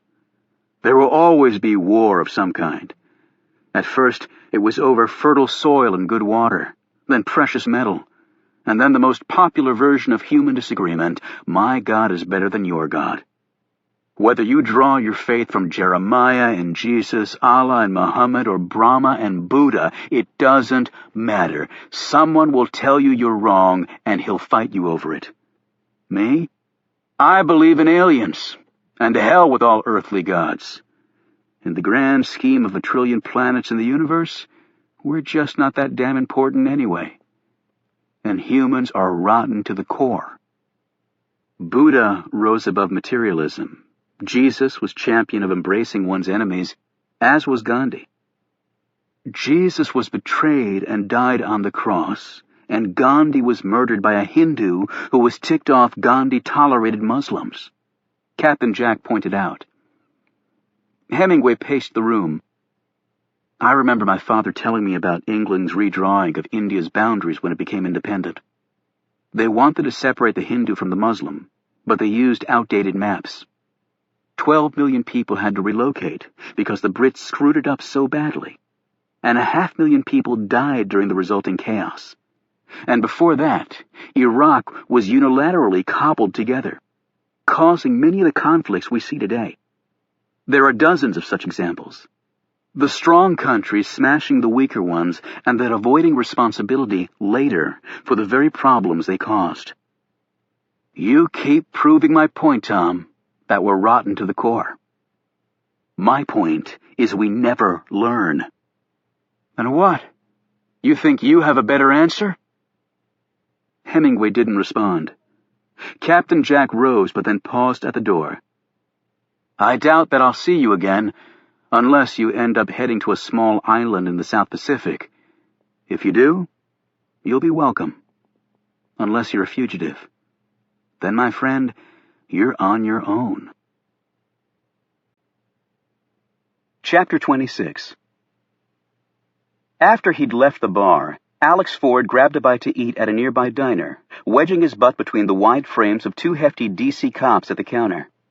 He shared some shop talk with his law enforcement brethren, and also swapped some old doomsday gossip. Alex's personal favorite was, at all costs, stay out of the metro on Halloween. What Alex really wanted to do was stand on the counter and shout for all to hear that a beautiful woman had just asked him out. Instead, he quietly finished off his cheeseburger, french fries, and wedge of blueberry pie, washed down with black coffee. Afterward, he headed back to WFO to check his emails. Sykes still hadn't responded, although Alex had received an electronic receipt that the man had opened the email report. He wandered the halls of WFO, half hoping to run into Sykes and see where he stood in the investigation. Alex had written up thousands of reports, but this one went right to HQ, something not all that common for street grunts like him, who weren't being groomed to move up the agency's leadership ladder. When you knew the director's eyes were going to be running over your feeble attempt at logical composition, it tended to make the neck hairs stand up and start twitching. He passed by the assignment board and noted that his photo and Simpson's had been placed under the heading Special Assignment.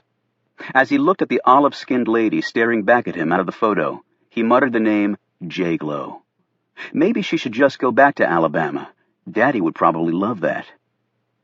He killed some more time at his desk and then decided that if Sykes really wanted to talk, he'd find him.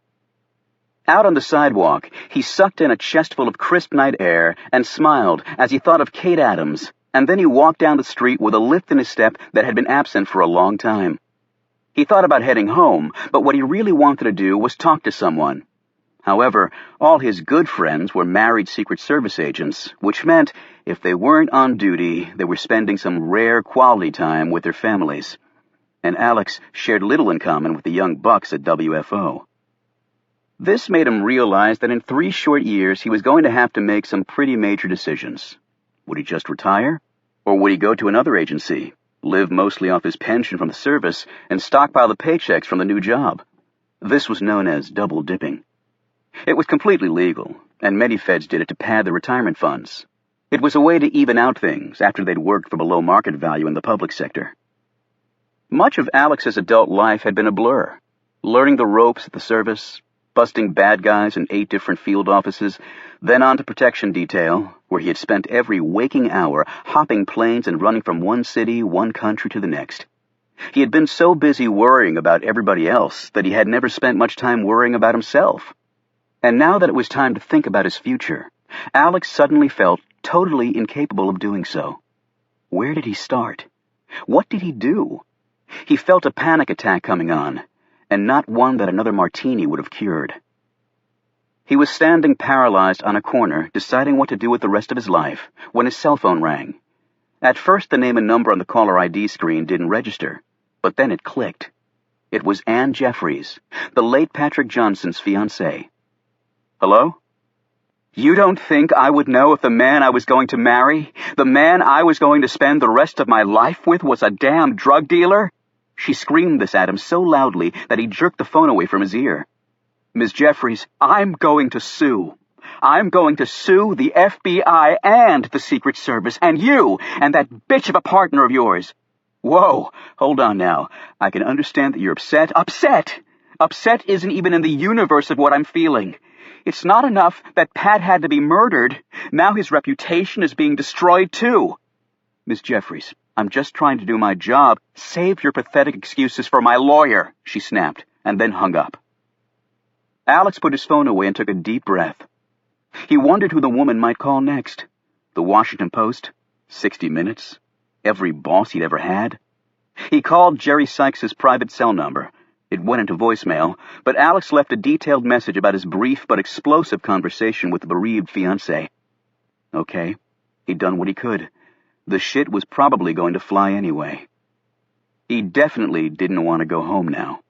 He wanted to walk and think.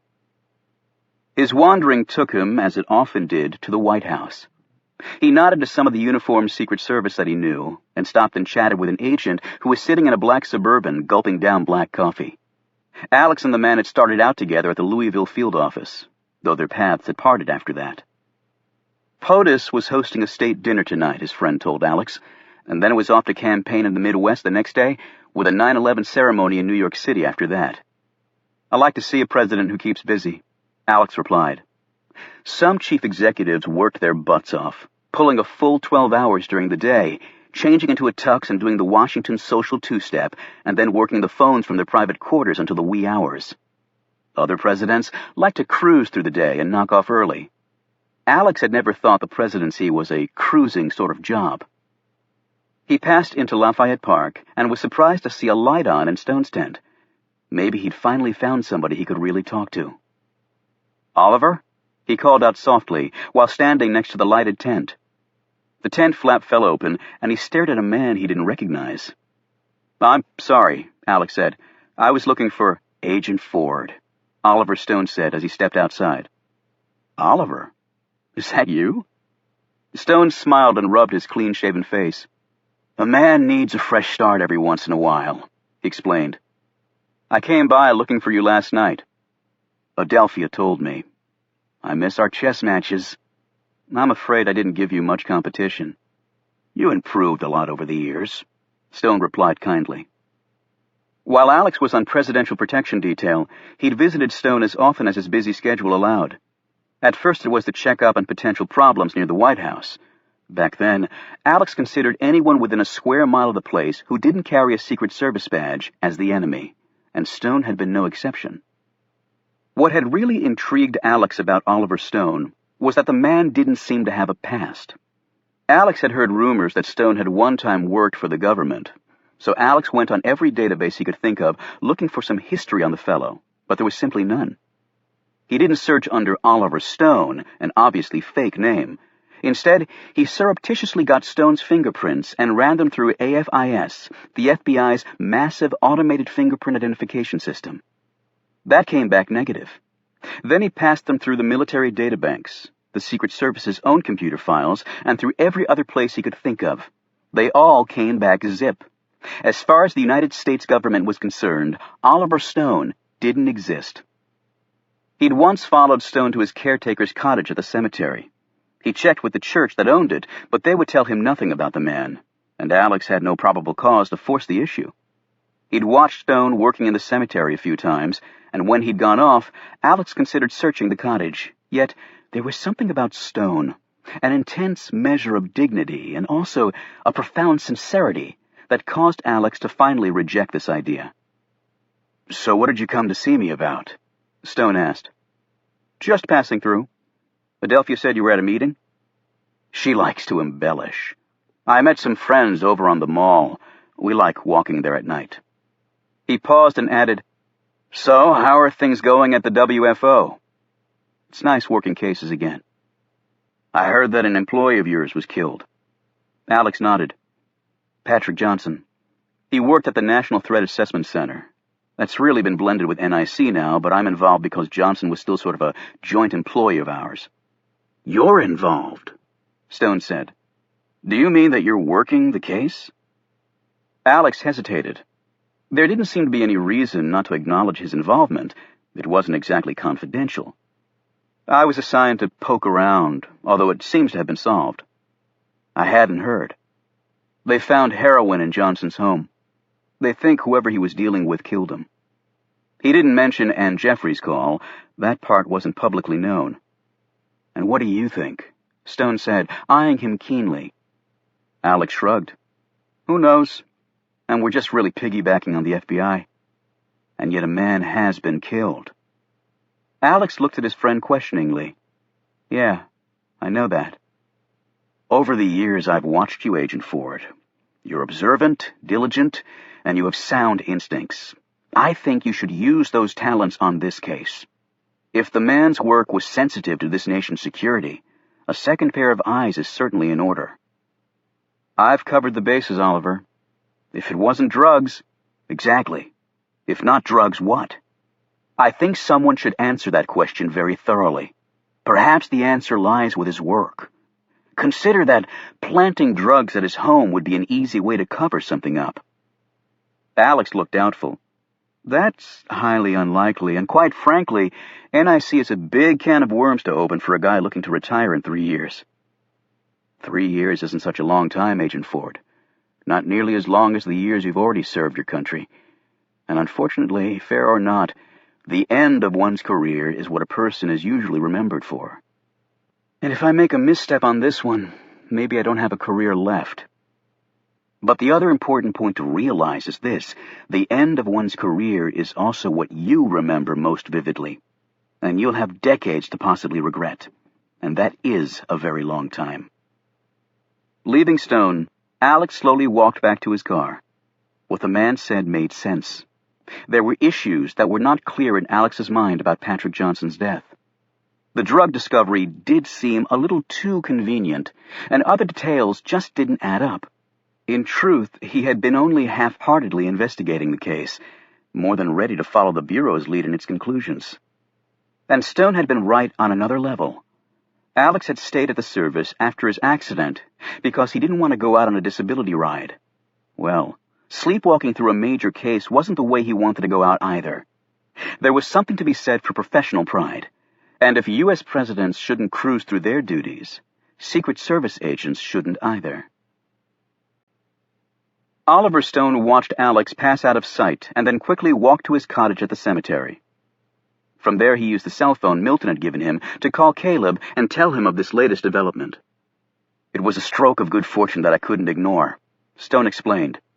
"But you didn't say anything about us seeing the murder, did you?" Agent Ford is a federal policeman. Had I told him that, his duty would have been clear. My best hope is that he'll dig up something at NIC that would have been beyond our means to do. Won't that place him in jeopardy? I mean, if NIC's gunning down its own employees, they might not stop at killing a Secret Service agent.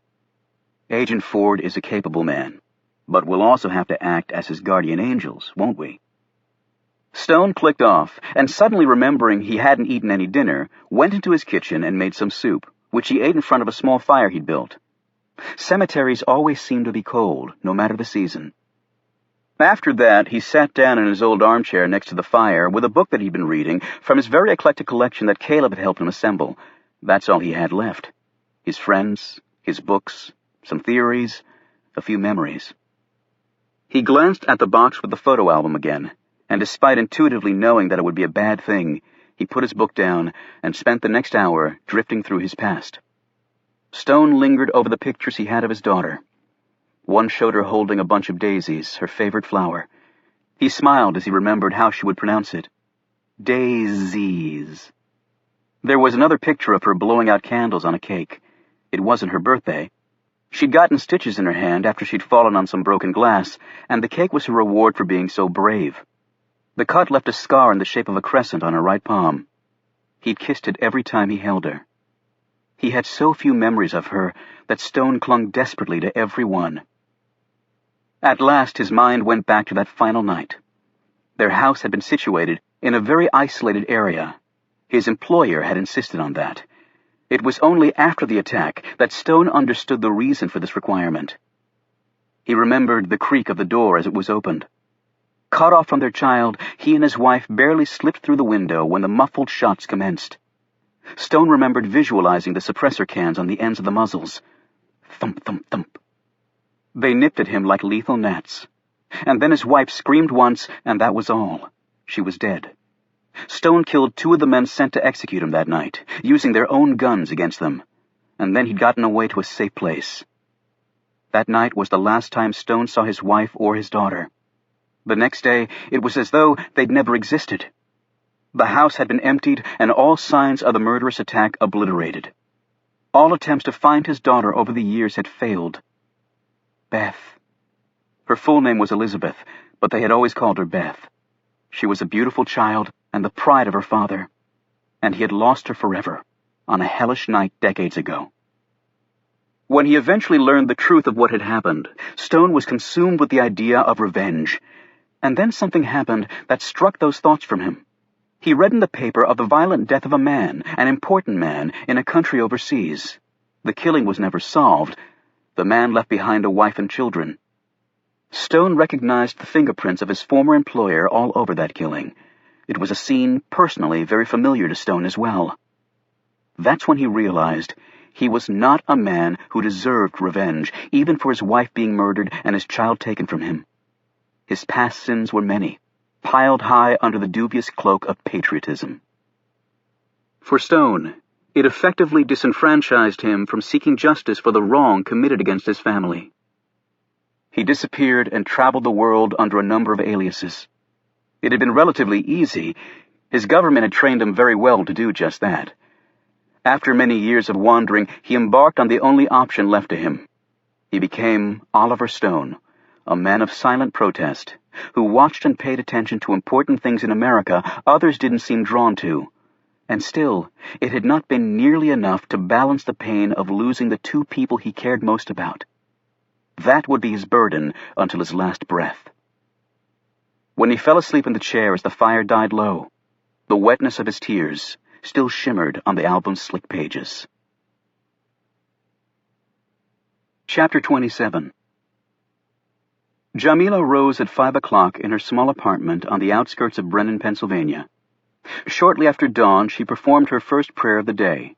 After she had cleansed herself and removed her shoes and covered her head, Jamila went through the Islamic rituals of standing, sitting, bowing, and prostrating herself on her prayer rug.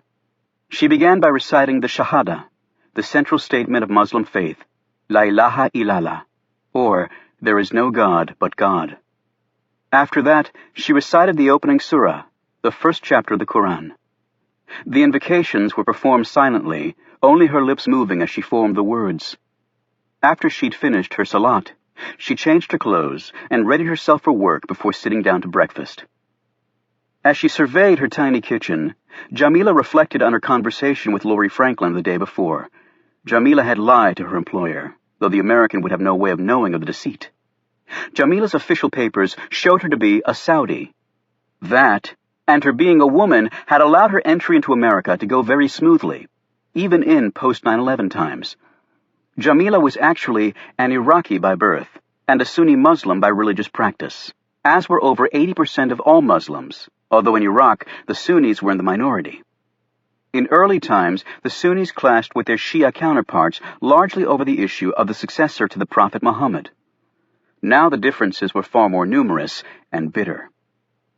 The Shiites believed that the 4th rightly guided caliphate, Ali ibn Abi Talib, Muhammad's son-in-law and also his cousin, was the true blood successor to the Islamic prophet. Shia Muslims performed a pilgrimage to Mazar-e-Sharif, to the Blue Mosque, where Ali was entombed. Sunni Muslims believed that Muhammad had not appointed his successor, and thus they established the caliphates to take over for the Prophet after his death. The Sunnis and Shiites agreed that none of the caliphs rose to the level of a prophet. However, the fact that 3 of the 4 caliphs had died violent deaths was a testament to how fervently divided the Muslim population was over this issue. Under the secular regime of Saddam Hussein, Jamila had been allowed to drive a car, whereas in Saudi Arabia this wouldn't have been possible. The Saudis followed a very strict form of Sharia, or Islamic law. This strictness required women to be completely covered at all times, and it prohibited them from voting and even from going out of the house without a permission note from their husbands. These rules were scrupulously enforced by the tenacious, whip-wielding religious police. There was also the notorious Chop Chop Square, the main square in downtown Riyadh. It was here every Friday where those who broke the Sharia were punished for all to see. Jamila had been there once and watched in horror as 5 people lost both their hands and 2 others their heads. Far more subtle punishment was the falaga, the beating of the bottom of the feet in a way that left no marks, although the victim was typically unable to walk, so great was the pain. The rest of the world had largely looked the other way, ever since King Ibn Saud, conqueror of Arabia and the ruler who had given his name to the country, hired geologists to come look for water, but who struck oil instead. With fully 1/4 of the world's black gold reserves under the country's sands, a resource eagerly coveted by the industrialized world, the Saudis could usually do what they wanted without fear of repercussions. However, Jamila had not entirely lied to Franklin. Living in Baghdad and being a Sunni Muslim like Saddam Hussein, she had worn clothes mostly of her choosing, and she had been well educated. Despite that, she had hated living under the Iraqi dictator. She had lost friends and family who disappeared after speaking out against the despotic ruler. During the American invasion of Iraq, she prayed that Hussein would be toppled, and those prayers were answered. She and her family at first welcomed the Americans and their allies as heroes for giving them back their freedom, but then things rapidly began to change. Jamila returned from the market one day to find her family's home reduced to rubble after an errant airstrike. All of her family, including her 2 young brothers, perished. After that tragedy, Jamila went to live with relatives in Mosul, but they fell victim to a car bombing in the resulting insurgency against the American presence in Iraq. Next, Jamila traveled to Tikrit to stay with a cousin, but the war had forced her to flee there as well. Since that time, she'd been homeless, joining a growing number of people who had essentially become nomads, constantly caught in the fighting between an ever larger army of insurgents and America and its allies. In one of these groups, she had met a man who spoke out against the Americans as being nothing more than imperialists after precious oil. He argued that all Muslims had the duty to strike back against this enemy of Islam. Like most Muslims, the only jihad Jamila had ever practiced was the Great Jihad, the internal struggle to be a better follower of Islam. This man was obviously speaking of another jihad, the Lesser Jihad, the Holy War, a concept that originated with Islam in the 7th century. At first, Jamila dismissed the man and his advocacy as mindless ravings, yet as her situation grew bleaker, she found herself beginning to listen to him and others like him. The things he was saying, added to the horror she had seen firsthand, started to make sense to the young woman who'd lost everything. And soon her dismay and hopelessness turned to something else: anger. Before long, Jamila found herself in Pakistan and then Afghanistan, being trained to do things she would never have contemplated before. While in Afghanistan she wore the burqa, held her tongue, and obeyed the men. She would go to the market, and soon her clothing would swell because she shoved all the items she purchased under it. The burqa had a grill in front of the opening for the face. It was designed to take away a woman's peripheral vision. If she wanted to look at something, she had to turn her entire head. In this way, it was said, the husband would always be able to tell what was holding his wife's interest. Even with the Taliban gone, many burqas remained. But even women who took the burqas off were not really free, Jamila could see, since their husbands and brothers, and indeed even their sons, still controlled every aspect of their lives. After months of training, she was on her way to the United States, along with scores of others like her, all with forged documents and all with a burning ambition to strike back against an enemy that had destroyed their lives. Jamila had been taught that everything about America was evil, that the Western life and values were in complete opposition to the Muslim faith, and indeed had as its core mission the complete destruction of Islam. How could she not fight against a monster such as that? Her first weeks in America had been divided between monotony and eye-opening experiences. For weeks she had little to do except carry messages back and forth, yet she was seeing America, the great enemy, for the first time. She had visited some of the shops with an Afghan woman. The woman was shocked to see pictures of people on the products in the stores. Under the Taliban, all such graphics had been blotted out. Americans were large people with huge appetites, and the cars they drove, Jamila had never seen such enormous cars. The stores were full. The people wore all sorts of different clothes. Men and women embraced in the streets, even kissing in front of strangers like herself. And things moved so fast she could barely follow them. It was as though she had been hurled far into the future. She found herself terrified, but also curiously intrigued. Then she had been taken from the group she had come to America with and brought to another city, where she received still more training. She was given a new identity, complete with references, and she was also given the very special van that she now drove. She was next sent to Brennan and became the Franklins' nanny. She enjoyed the work and loved being with the boys, but as time passed, she longed to go home. America was simply not for her. Jamila had always looked forward to the time when she would perform the Hajj, the pilgrimage to the most holy site in Islam, Mecca, the town in Hijaz where Muhammad was born. As a child, she had heard stories from family who had undertaken this most significant event in a Muslim's life. She envisioned standing in a circle around the great mosque, or Al-Masjid al-Haram in Mecca, performing her prayers. The pilgrimage continued in Muzdalifah, where the night prayer was observed, and 21 pebbles were picked up for symbolic stoning of Satan at Mina. 2 or 3 days were spent in Mina for various ceremonies before the return to Mecca. Families who made the pilgrimage were allowed to add the term Hajj to their name. As a little girl, Jamila had been especially drawn with anticipated delight to stories of the 4-day celebration afterward, the Eid al-Adha, the Festival of Sacrifice, also known as the Major Festival. She had also looked forward to painting the mode of transportation she used to make the pilgrimage on her front door, an old Egyptian custom that other Muslims sometimes copied. However, Jamila had never gotten the chance to go to Mecca before her country had exploded into war. Now she doubted that she would ever be able to do so. Indeed, she felt it very unlikely that she would return to her homeland in anything other than a coffin. She packed her things for work and went down to her van. She glanced at the back cargo area of the vehicle. Hidden there was an add-on feature that the car manufacturer would never have dreamed of offering.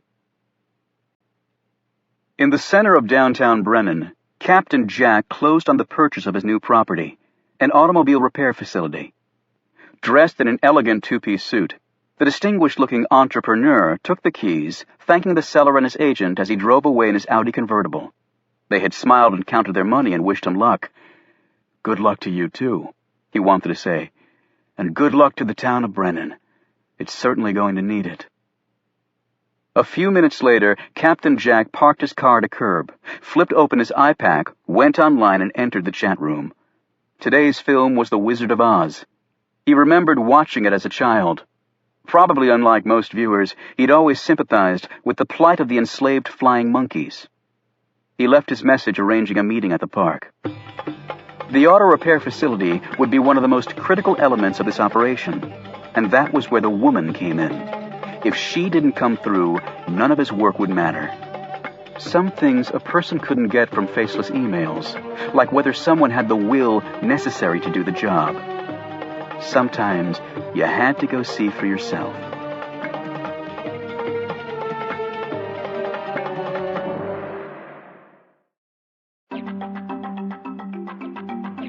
The day was overcast and a bit chilly, so the park was nearly empty.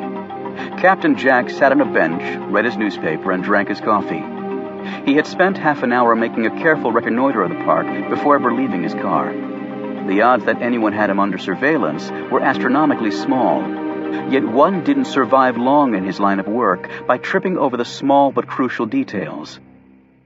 The front pages were filled with very important news. The stock market amazingly had gone up yesterday after having gone down the day before. American football was thick in the air. War on the gridiron, they called it. Well, at least those who had never been in the real thing called it that. Captain Jack also learned that, shockingly, one movie star was actually leaving his wife for another movie star. And then he read of the revelation that a rock musician had been found lip-syncing during a live concert, and that a car bombing had killed 3 Israelis in that never-ending struggle. Retribution would be swift, proclaimed Israeli officials. Yes, it would, Captain Jack knew. You didn't screw with the Israelis. Captain Jack was a very brave, battle-scarred man, yet even he avoided directly antagonizing the Israelis. Buried in the far-back pages of the newspaper, Captain Jack read how AIDS in Africa continued to kill millions. He next skimmed an article on how civil wars on that continent had claimed millions more. Half the world lived in complete poverty, stated another story. Thousands of children were dying every day simply because they had nothing in their bellies. Captain Jack put down the paper. He was not much of a moralist. He'd killed many people in his lifetime. If there was a heaven and a hell, he knew where his eternal lodgings would be. But really, lip-syncing on the front page? He heard the children first, but didn't look in that direction. Next, he listened to the swing being swung, and then the whirligig started going round and round. He smiled at the screams of delight from the young ones. Finally, the sounds of the children quieted down. More minutes passed, and then he heard car doors open and close. Next, he listened to the footsteps coming toward him. They were measured, calm treads. Then came a slight squeak from the bench directly behind his as the person sat down. He immediately lifted up his paper. "I think the Steelers could go all the way this year. Don't you?" he said. "No, my money is on the Patriots," the other replied. "Are you sure?" "I'm very sure of what I say. If I were in doubt, I would say nothing." With their identifying code out of the way, Captain Jack got down to business. "Things are good with the Franklins?" "Yes, very good," Jamila replied. "Routines all square, no curves thrown at you?" "Their life is simple. He works all the time. She plays all the time." He caught the edge behind her words. "Oh, you think so?" "I know so." She paused and added, "Americans disgust me." "Do they now?" "They're pigs. They are evil, all of them." He said one word in Arabic that froze Jamila. "Listen to me," Captain Jack said firmly. "A few Americans are bad and a few Muslims are bad, but most want to live in peace and relative happiness, make a home, have a family, pray to God, and die with dignity. They destroy my country. They say Iraq is united with Al-Qaeda and Taliban. That is insane. Hussein and Bin Laden were mortal enemies, we all know that. And 15 of the 19 9/11 hijackers, they are Saudis. Yet I do not see American tanks roll down streets of Riyadh, only Baghdad. Deposing a man they helped keep in power, I know, but Iraq doesn't own a chunk of America as the Saudis do. Besides, all great civilizations slaughter others who stand in their way. You can talk to the American Indians about that one. But if you want to hear about Muslim cruelty against other Muslims, go see the Kurds." "You tell me this. You tell me this now. Why? Why?" Captain Jack's voice was calm but still very firm. "Because the anger you mistake for passion is the one thing that could destroy all that we've worked for. I need you to focus, not hate. Hate makes you do irrational things. I do not tolerate irrational thinking. Do you understand me?" There was silence. "Do you?" Jamila finally said, "Yes." "The plan has changed.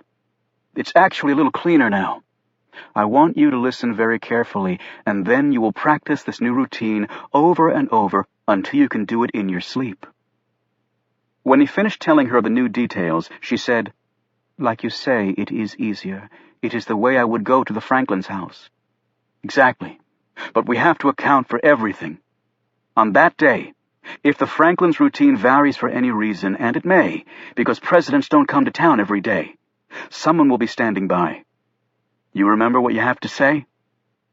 "A storm is coming," Jamila answered, "but I do not think it will be necessary." "But if it is necessary, then it will be done." He said this sternly in Arabic. She hesitated, then asked, "And if the storm comes?" "Then you will do what you were brought here to do. But if they catch up to you," he paused, "you will have your reward. As a fidaya."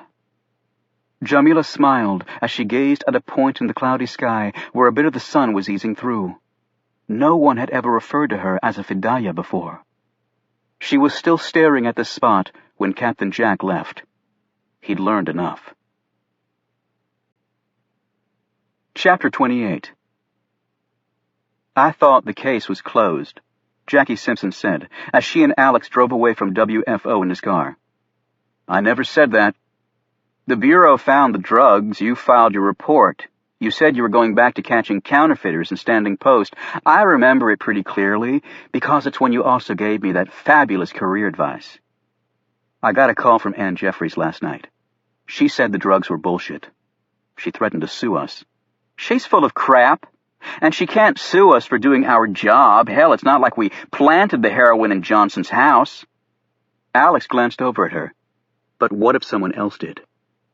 She stared back at him skeptically. "Planted drugs? Why?" "That's for us to find out. Right from the get-go, this case hasn't made sense. It makes perfect sense if you accept the fact that Patrick Johnson made a ton of money dealing drugs. He was getting married and didn't see a way out. If he didn't see a way out, why did he agree to get married in the first place? Well, maybe despite her dowdy looks, little Annie is superwoman in bed and wouldn't give it up anymore without a ring on her finger. So he pops the question and then has second thoughts. He feels trapped and decides the only way out is to bite the bullet." "You're joking, right? You don't know a lot about women, do you?" "Meaning what exactly?" "Meaning that being only a man's lust repository gets a little old after a while. Women want permanent relationships of the diamond variety. Men want conquests." Well, thanks for stereotyping the entire human race. It was very informative. Well, here's another theory for you.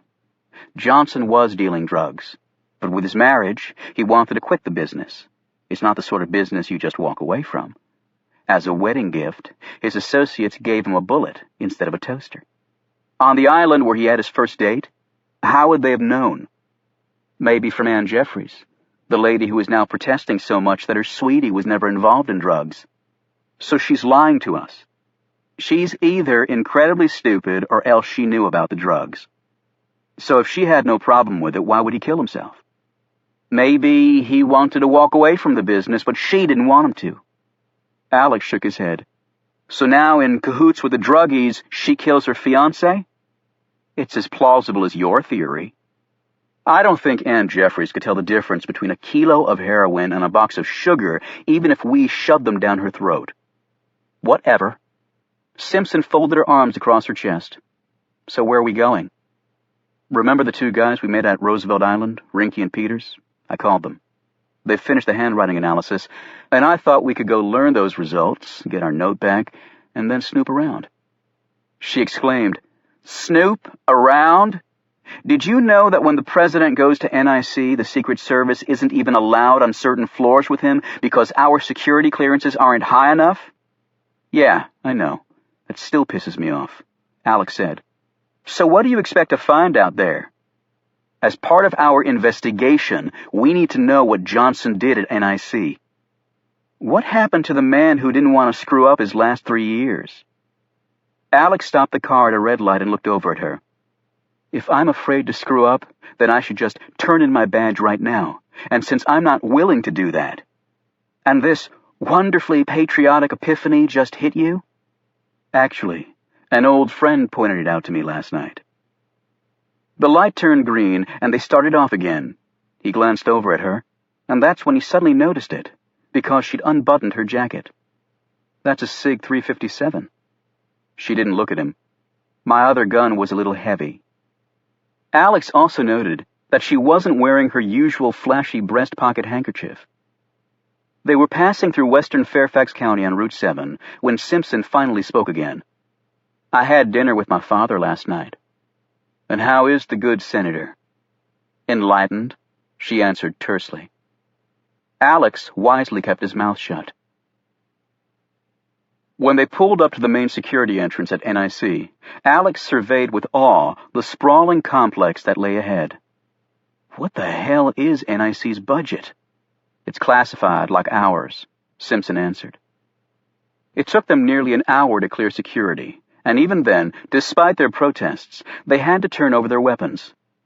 The two were escorted through the halls by a pair of armed guards and an inquisitive Doberman that kept sniffing at Alex's pant leg. "Let's not forget we're all on the same team, little fella," Alex said jokingly to the dog. The guards didn't even crack a smile. The two Secret Service agents were deposited in a small room and told to wait, and they waited and waited. "Is it my imagination, or did we cross into a foreign country back there?" Alex said sourly, as he balled up a piece of paper and missed a three-pointer aimed at the wastebasket. "You're the one who wanted to come here," his partner snapped. "I've got a full caseload back at WFO that I could be working on to build my career." Before Alex could answer, the door opened and in walked Tyler Rinke, followed closely by Warren Peters. "Long time no see," Alex said, as he made a protracted show of checking his watch. "I'm glad you two could finally make it." "Sorry about the wait," Rinke said casually. He pulled out a piece of paper, and they all sat at the small table in the center of the room. "The handwriting on the note matches Johnson's," Rinke said. "No doubt about it." He passed across the analysis for the Secret Service agents to examine. "No surprise there," Alex said. "Where's the note?" "In the lab." "Okay." Alex waited, but neither of the men said anything. "I'll need it back." "Right, fine," Peter said. "It might take a little time," Rinke added. "I was hoping you'd say that because we wanted to look around Johnson's office and talk to some of his co-workers, get a feel for the stuff he was working on." The men looked at him blankly. "I'm afraid that's not possible," Peter said. "Guys, this is a homicide investigation. I need a little cooperation." "As far as cooperation goes, we ran the handwriting analysis for you. Besides, it looks pretty clear that the man committed suicide. That's the Bureau's conclusion, too." "Looks can be deceiving," Alex shot back, "and investigating a person's workplace is standard for this sort of case." "Patrick Johnson's work area is restricted to the highest security clearance levels," Rinke said firmly. "No exceptions. Your clearances aren't good enough. I checked." Alex leaned forward and eyed Rinke. "I guarded the President of the United States for 5 years. I worked on the Joint Anti-Terrorism Task Force while you were still banging cheerleaders in college. I've stood post at meetings of the Joint Chiefs where they talked about stuff this country is doing that would make both of you crap in your Brooks Brothers pants." "Your security clearances aren't adequate," Rinke reiterated. "Then we have a big problem," Alex said, "because I've been assigned to investigate this case. Now we can do this the easy way or the hard way." "Meaning what?" Peters asked. "Meaning I can get a warrant to search Johnson's workplace and talk to his colleagues, or you can just let me do it. Security clearance inadequacy notwithstanding." Rinke smiled and shook his head. "There's not a court in this country that would issue a search warrant for these premises." "What? You're playing the national security card?" Alex said scornfully. "Secret Service uses it all the time," Peters retorted. "Not for something like this, and let me remind you that the Department of Homeland Security is my boss now, not wimp-ass Treasury." "Right, and the Director of Homeland Security reports to Carter Gray." "Bullshit, they're both cabinet secretaries." Simpson cut in. "Are you guys finished seeing whose penis is bigger? Because this is getting pretty stupid." The door opened, and both Rinke and Peters shot to their feet. Carter Gray stood there gazing at them. Alex watched in stunned silence as Gray walked over and gave Simpson a hug and a peck on the cheek. "You're looking lovely as always, Jackie. How are things?" "I've had better days," she answered, and then gave Alex a scowl before turning back to Gray. "This is my partner, Alex Ford." Gray nodded. "Good to meet you, Alex." "Thank you, sir." Simpson said, "I had dinner with Dad last night." The senator needs to go deer hunting again with me. The last time I bagged a 6-pointer. Haven't had a damn bit of luck since. I'll tell him. What can we do for you? She told him about wanting to look around Patrick Johnson's office. I told them they lacked the necessary security clearances, sir. Rinky interjected. I'm sure you did. Gray glanced at Simpson. Come on, Jackie. I'll walk you down there myself. He looked back at Rinky and Peters. That'll be all, he said tersely. The two men instantly fled the room. As Gray led them down the hall, Alex whispered into Simpson's ear. Jesus, you didn't tell me you knew Carter Gray. You never asked. So, how do you know him? He's my godfather. Chapter 29. While Alex and Simpson were trying to make some headway at NIC, Oliver Stone was playing chess in a park near the White House. His opponent, Thomas Jefferson Wyatt, known universally as TJ, was an old friend who had worked in the kitchen at the White House for almost 40 years. TJ was a member of the Congregation of United Methodist that owned Mount Zion Cemetery. It was TJ who helped Stone get the caretaker's job there. Weather permitting, Stone and Wyatt would often play chess on Wyatt's day off. In fact, it was through chess that the men became friends. Stone made a move without his usual deliberation, and the adverse result was swift as Wyatt captured his queen. You okay, Oliver? Wyatt asked. Not like you to make mistakes like that. Just some things on my mind, TJ. He sat back against the park bench and gazed keenly at his friend. It looks like your current boss will be around for another 4 years. Wyatt shrugged. From the kitchen, one president looks a lot like another, Republican or Democrat. They all eat. But don't get me wrong, he's doing an okay job. He treats us good, gives us respect, gives respect to the Secret Service, too. Not all of them do, you know. You'd think you'd treat people willing to take a bullet for you pretty good. Wyatt shook his head. Things I've seen on that score make you sick. Speaking of the Secret Service, I saw Agent Ford last night. Wyatt brightened. Now that's a good man. I told you after Kitty died and I had pneumonia, he came to my house to check on me almost every day he was in town. I remember. Stone moved one of his bishops forward and said, I saw Carter Gray land at the White House yesterday. Secret Service don't like that one bit. Chopper coming in should only be Marine One, with the man on it, and that's all. Carter Gray's status allows him to make his own rules. Wyatt grinned, hunched forward and lowered his voice. Got some scuttlebutt on him you'll get a kick out of. Stone eased forward. Their chess matches sometimes included snatches of relatively innocuous gossip. White House domestic staff tended to have long tenures at the White House, and they were famous for both meticulous attention to their duties and, more important for the First Family, their discretion. It had taken Stone years to get Wyatt comfortable enough to discuss anything that happened at the White House, however trivial. The president asked Gray to go up to New York with him on 9/11, you know, for his big speech at the memorial site. Wyatt paused and looked around at a passerby. And? Asked Stone. And Gray flat turned him down. That's a little brazen, even for Gray. Well, you know what happened to his wife and daughter, right? Yes. Stone had met Barbara Gray decades ago.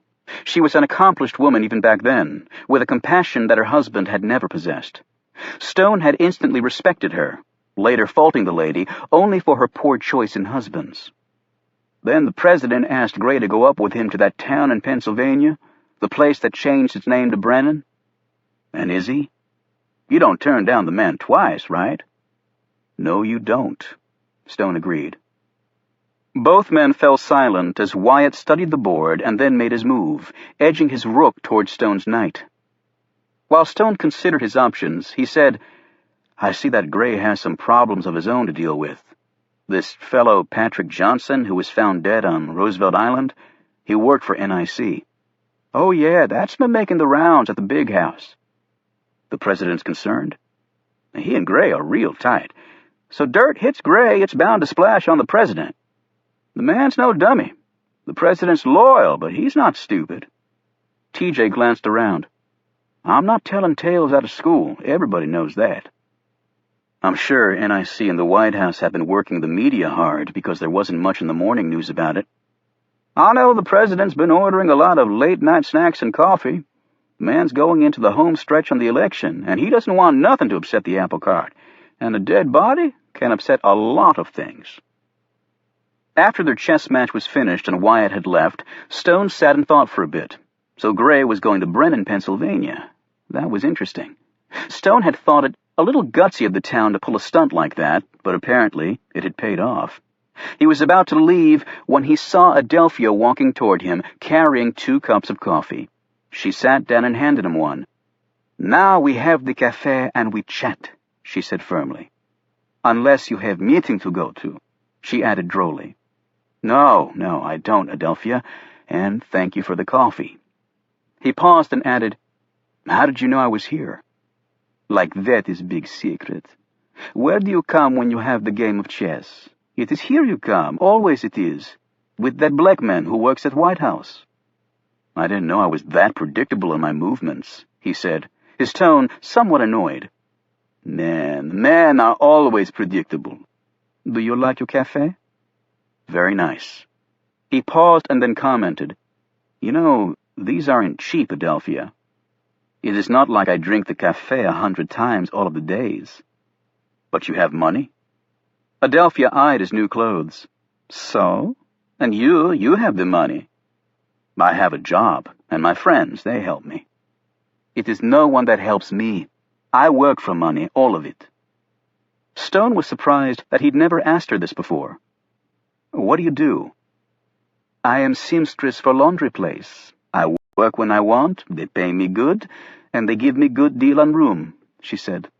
"And then I can buy the café when I want." "It must be very rewarding to have such a skill," Stone said, absently. They stopped talking, and their gazes idly took in other people in the small park. Adelphia finally broke the silence. "So your match of chess, you were victor?" "No, my defeat was based on equal parts lack of concentration and my opponent's considerable skill. My father, he was very excellent at the chess. He was, She hesitated, obviously searching for the right words in English. "My father, he was, Wilkie Meesters." "A grand champion? No, you mean a grand master. That's very impressive." She glanced at him sharply. "You speak Polish?" "Just a little." "You have been to Poland?" "A very long time ago," he said, sipping his coffee and watching the breeze gently move the leaves on the trees overhead. "I take it that's where you're from?" he asked curiously. Adelphia had never spoken about her origins before. "It was in Krakow that I was born, but then my family, they moved to Bialystok. I was just a child, so I go too." Stone had been to both those cities, but had no intention of telling her that. "I really only know Warsaw, and, as I said, that was a long time ago, probably before you were born." "That is nice thing you say that, even if it is a lie." She put her coffee down on the bench and gazed at him. "It is very much younger you look, Oliver." "Thanks to you and your wizardry with scissors and a razor." "And your friends, do they not think so too?" "My friends?" he said, glancing at her. "I have seen them." He looked at her again. "Well, they've all come to visit me at Lafayette Park." "No, I mean at your meetings I have seen them." He tried not to look concerned at her stunning words. "So you followed me to my meetings? I hope they weren't too boring. What has she seen or heard?" She looked coy, and as though she'd read his thoughts, said, "It might have been things I hear, or it might not." "When was that?" he asked. "So finally it is I have your attention." She edged closer to him and actually patted his hand. "Do not worry, Oliver. I am not spy. I see things, but I do not hear. And the things I see, well, they stay with me always. Always they do." "It's not like we have anything worth overhearing or seeing." "It is truth you seek, Oliver?" she said, smiling. "Like your signs say, it is truth you want. I can tell. You are such a man who seeks this." "I'm afraid as the years go by, my chances of actually finding it are fewer and fewer. Adelphia suddenly glanced over at a person who was staggering through the park. Anyone who had been on the streets of Washington over the last 10 years had probably seen this pitiable sight. He had short stubs of bone and skin where his arms should have been. His legs were so horribly twisted that it was a miracle he could even remain upright. He was usually half naked, even in winter. He had no shoes on. His feet were scarred and covered with sores, the toes oddly bent. His eyes were largely vacant, and a steady current of spittle slipped down his face and onto his chest. As far as anyone knew, he could not even speak. A small pouch hung from a string around his neck. Written across his tattered shirt in childlike scrawl was one word: help. Stone had given money to the man on numerous occasions, and knew that he lived over a steam grate by the Treasury Department. He tried to help the man over the years, but his mind was simply too far gone. If any government agency had stepped in to help, Stone was unaware of it. "My God, that man, that poor man, my heart, it bursts for his suffering," Adelphia said. She raced over to him, pulled out some dollars from her pocket, and placed them in his pouch. He babbled something at her and then staggered off to another group nearby, who also immediately opened their pocketbooks and wallets to him. As Adelphia was returning to her spot next to Stone, a large man stepped in front of her, blocking the way. He said gruffly, "I don't look as shitty as that guy, but I'm hungry and I need a drink bad." His hair was ratty and in his face, but he wasn't dressed that shabbily. However, the stench coming off his body in waves was overpowering. "It is no more I have," Adelphia answered in a frightened tone. "You're lying." He grabbed her arm and yanked Adelphia toward him. "Give me some damn money!" Before Adelphia could even cry out, Stone was beside her. "Let her go now," Stone demanded. The man was a good 25 years younger than Stone and far bigger. "Get out of here, old man. This doesn't concern you." "This woman is my friend." "I said get out of here!" He followed this with a vicious swing that caught Stone flush on the chin. He dropped to the ground, clutching his face. "Oliver!" Adelphia screamed. Other people in the park were yelling at the man now, and someone was running off, calling out for a policeman. As Stone struggled to get to his feet, a man pulled the switchblade out of his pocket and pointed it at Adelphia. "Give me the money, or I'll cut you bad, bitch." Stone made a sudden lunge. The man let go of Adelphia and staggered back, dropping his knife. He fell to his knees, every muscle in his body trembling, and then he collapsed onto his back on the grass, writhing in agony. Stone picked up the switchblade and then palmed the weapon in a very unusual way. He reached over and ripped open his assailant's collar, exposing the man's thick neck and throbbing arteries. For an instant, it seemed that Stone was going to slice that neck open from ear to ear, as the knife point edged very near a pulsing vein. There was a look in Oliver Stone's eyes that virtually no one who had known him over the last 30-odd years had ever seen. Yet Stone abruptly stopped and gazed up at Adelphia, who stood there staring at him, her chest heaving. At that moment, it was not clear which man she feared more. "Oliver?" she said quietly. "Oliver?" Stone dropped the knife on the ground, rose, and wiped off his pants. "My God, you are bleeding," Adelphia cried out. "Bleeding!" "I'm fine," he said shakily, as he dabbed at his bloody mouth with his sleeve. That was a lie. The blow had hurt him very much. His head was bursting, and he felt sick to his stomach. He picked at something in his mouth and yanked out a tooth the man's punch had loosened. "You are no fine," Adelphia insisted as she watched him. A woman came running up to them. "The police are coming. Are you both okay?" Stone turned to see a patrol car, its lights flashing, pull to a stop at the curb. He quickly turned to Adelphia. "I'm sure you can explain everything to the police." This came out a little garbled because his lip was swelling. As he staggered off, she called out to him, but he didn't turn around. When the police came up and started asking her questions, all Adelphia could think about was what she had seen. Oliver Stone had dug his index finger into the man's side near the rib cage. This simple move had caused a very large, angry man to drop to the ground helpless. And the way Stone held the knife had struck her deeply, for a very personal reason. Adelphia had seen a man grip a knife that way only once before, many years ago in Poland. The man had been a member of the KGB, who had come to forcibly take her uncle away for speaking out against the Soviets. She had never seen her uncle alive again. His gutted body had been found in an unused well in a village 20 miles away. As Adelphia glanced around, she gasped.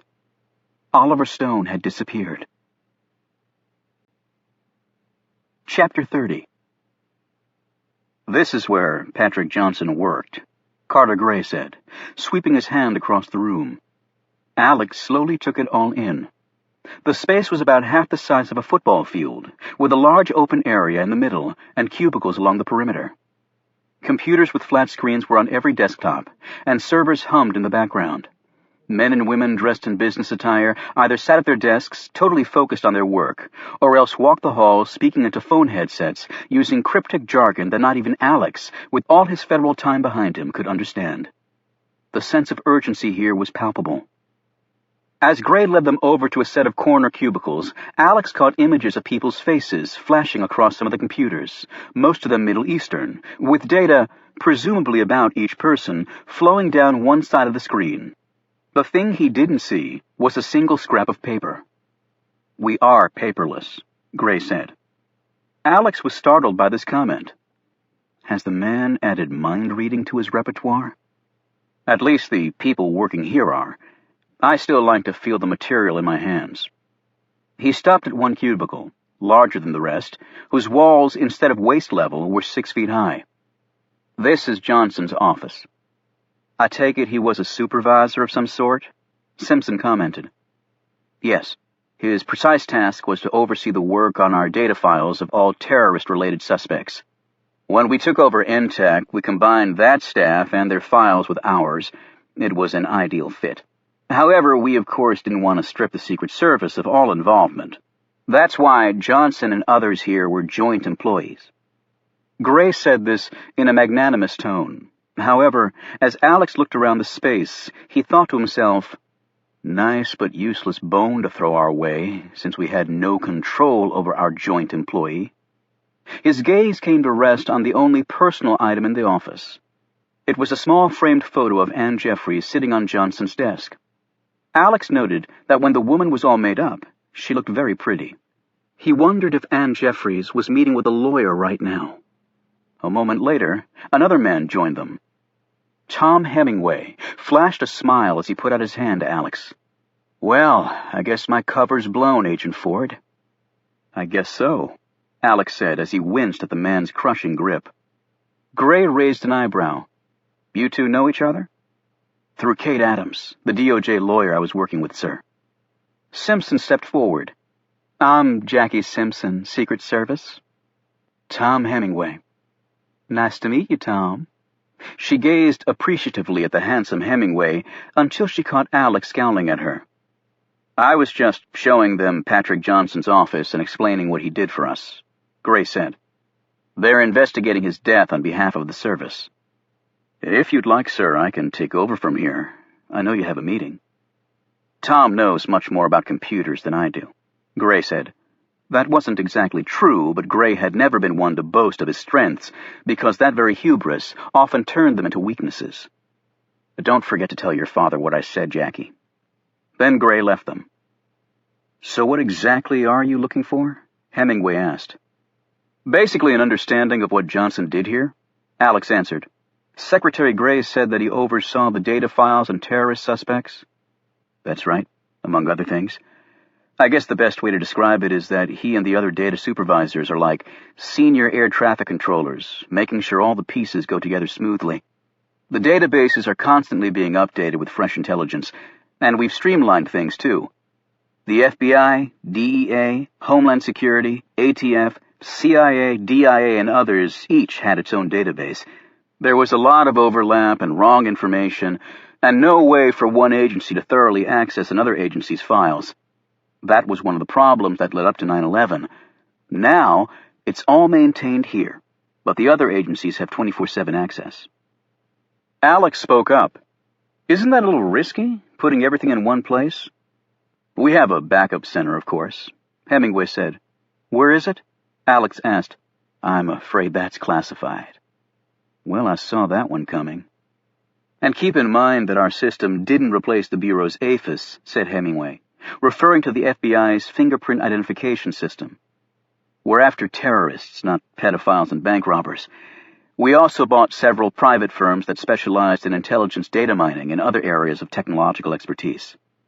NIC bought private companies? Alex said. Hemingway nodded. Government doesn't have to reinvent the wheel any more than the private sector. The software literally digs into trillions of bytes of information in numerous databases and builds patterns, suspect signatures, and behavior and activity models that can be used in investigations. Our agents have handheld devices like Palm Pilots that allow them instant access to these databases. With a single query, they can access all relevant information about a subject. It's incredible stuff. How do you effectively oversee an operation this big with people constantly firing stuff at you? Alex asked. When all the other agencies' files came over, it created quite a backlog to work through, and between you and me there were some glitches, and the system actually crashed a couple of times, but it's all running smoothly now. It was Johnson's task and others here to oversee that, and also to ensure the accuracy of the data input. It's very labor-intensive work. So not so speedy, Alex said. Speed is useless if the information is wrong, Hemingway countered. While we try to keep everything as up-to-date and accurate as possible, perfection, of course, is not attainable. Could you show us some file examples? Simpson asked. Sure. Hemingway sat down at Johnson's desk and put his hand in a biometric reader. Next, he hit some keys on the computer, and a face appeared on the screen, along with a fingerprint and other identifying data. Alex was suddenly staring at himself, along with seemingly everything he'd ever done since coming out of his mother's womb. Underage drinking conviction, Simpson said, reading one of the sections. That was supposed to have been expunged from my record, Alex snapped. I'm sure it was expunged from the official record, Hemingway said. How is your neck, by the way? Looks like a nasty injury you suffered. You got my medical records? What the hell happened to privacy? You must have neglected to read the fine print on the Patriot Act. Hemingway hit some more keys, and another search field came up. He said, You go to the Leap Bar a lot. He pointed at a list of credit card purchases from that pub. I'm sure the presence of the lovely Kate Adams is a factor. So every time I use my credit card, you know what I'm up to? That's why I always pay in cash, Hemingway said smugly. He typed in some more commands, and Jackie Simpson's photo, digitized fingerprint, and basic information sheet came up. She pointed at one line. That's wrong. I was born in Birmingham, not Atlanta. Hemingway smiled. See, not even NIC is infallible. I'll make sure it's corrected. Do you have any bad guys in there, or do you just spy on cops? Alex asked. Hemingway punched some more keys, and another face sprang up. His name was Adnan al-Remi. He was killed by another terrorist in Virginia. You can see that al-Remi has been confirmed as deceased. That's what the little skull and crossbones symbol in the upper right-hand corner signifies. A little corny, and I'm not sure who came up with that idea, but it's pretty clear as to a person's current status. Hemingway opened a drop-down window. You can see the fingerprint image here. We were able to positively ID al-Remi from his digital prints, which we had on file. Did Johnson have any information that would be valuable to someone? I think in broad terms, everyone who works at NIC would have information that could be valuable to an enemy of this country, Agent Ford. That's why we run background checks and perform a rigorous vetting process. Can't do any better than that, Jackie Simpson said. But didn't Patrick Johnson's sudden wealth raise red flags here? Alex asked. Hemingway looked chagrined. It should have. Heads will roll for it. But not yours, Alex remarked. No, that wasn't my responsibility, Hemingway answered. Lucky you. So if the drugs weren't Johnson's source of income, you're saying it's unlikely that he could have been selling secrets from here. Unlikely, but not impossible, but the drugs were found at his house. Do you mind if we talk to some of Johnson's co-workers? I can arrange that, but I'm afraid your discussions will have to be monitored. Wow, just like in prison, only we're the good guys, Alex said. We're the good guys, too, Hemingway shot back. An hour later, after they'd spoken to 3 of Johnson's colleagues, Alex and Simpson learned that none of them really knew Johnson on a personal level. After they'd collected their guns, Hemingway escorted them out. "Good luck," he said, before the automatic doors shut behind them. "Right, sure. Thanks for all your help," Alex groused. They walked back to the car, while 2 Army grunts toting M16s followed. "Either one of you guys want to hold my hand in case I suddenly go berserk?" Alex asked, before turning back around and marching on in disgust. "Well, that was a complete waste of time," Simpson said. "So is 90% of investigative work. You should know that," Alex said heatedly. "What are you so pissed about? Are you telling me all that stuff in there didn't creep you out? Hell, I was half expecting a photo of when I lost my virginity to pop up. I've got nothing to hide. And why were you such an asshole with Tom?" "I was an asshole with Tom because I don't happen to like the son of a bitch." "Oh, well, I guess that explains your relationship with me." Alex didn't bother to answer, but he did lay down rubber on NIC's pristine asphalt, getting the hell out of Big Brother Town. Chapter 31. A few minutes after Alex and Simpson had left, Hemingway passed Rinke and Peters in the hallway at NIC and gave a short nod of his head. 15 minutes later, Hemingway drove out of NIC. 10 minutes after that, Rinke and Peters did the same. They met at Tyson's 2 Galleria, a large upscale shopping mall, purchased coffees, and walked along the concourses.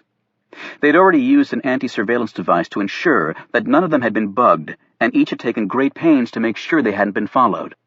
A major rule of being a spy was to make certain your own agency wasn't spying on you. "We tried to stop them from going through Johnson's office," Peters said, "but then Gray came in." "I know," Hemingway replied. "That's why I went down there. The last thing I want is Carter Gray turning his attention to this." "What about Ford and Simpson?" "If they get too close, there are ways to deal with them," Hemingway said. "We found a print on the suicide note and ran it." "Did you get a match?" Rinke asked. "Yes." "Who is it?" Peters asked. "It's in your jacket pocket." Hemingway finished his coffee and threw away the cup. Peters pulled out the piece of paper Hemingway had slipped there at some point.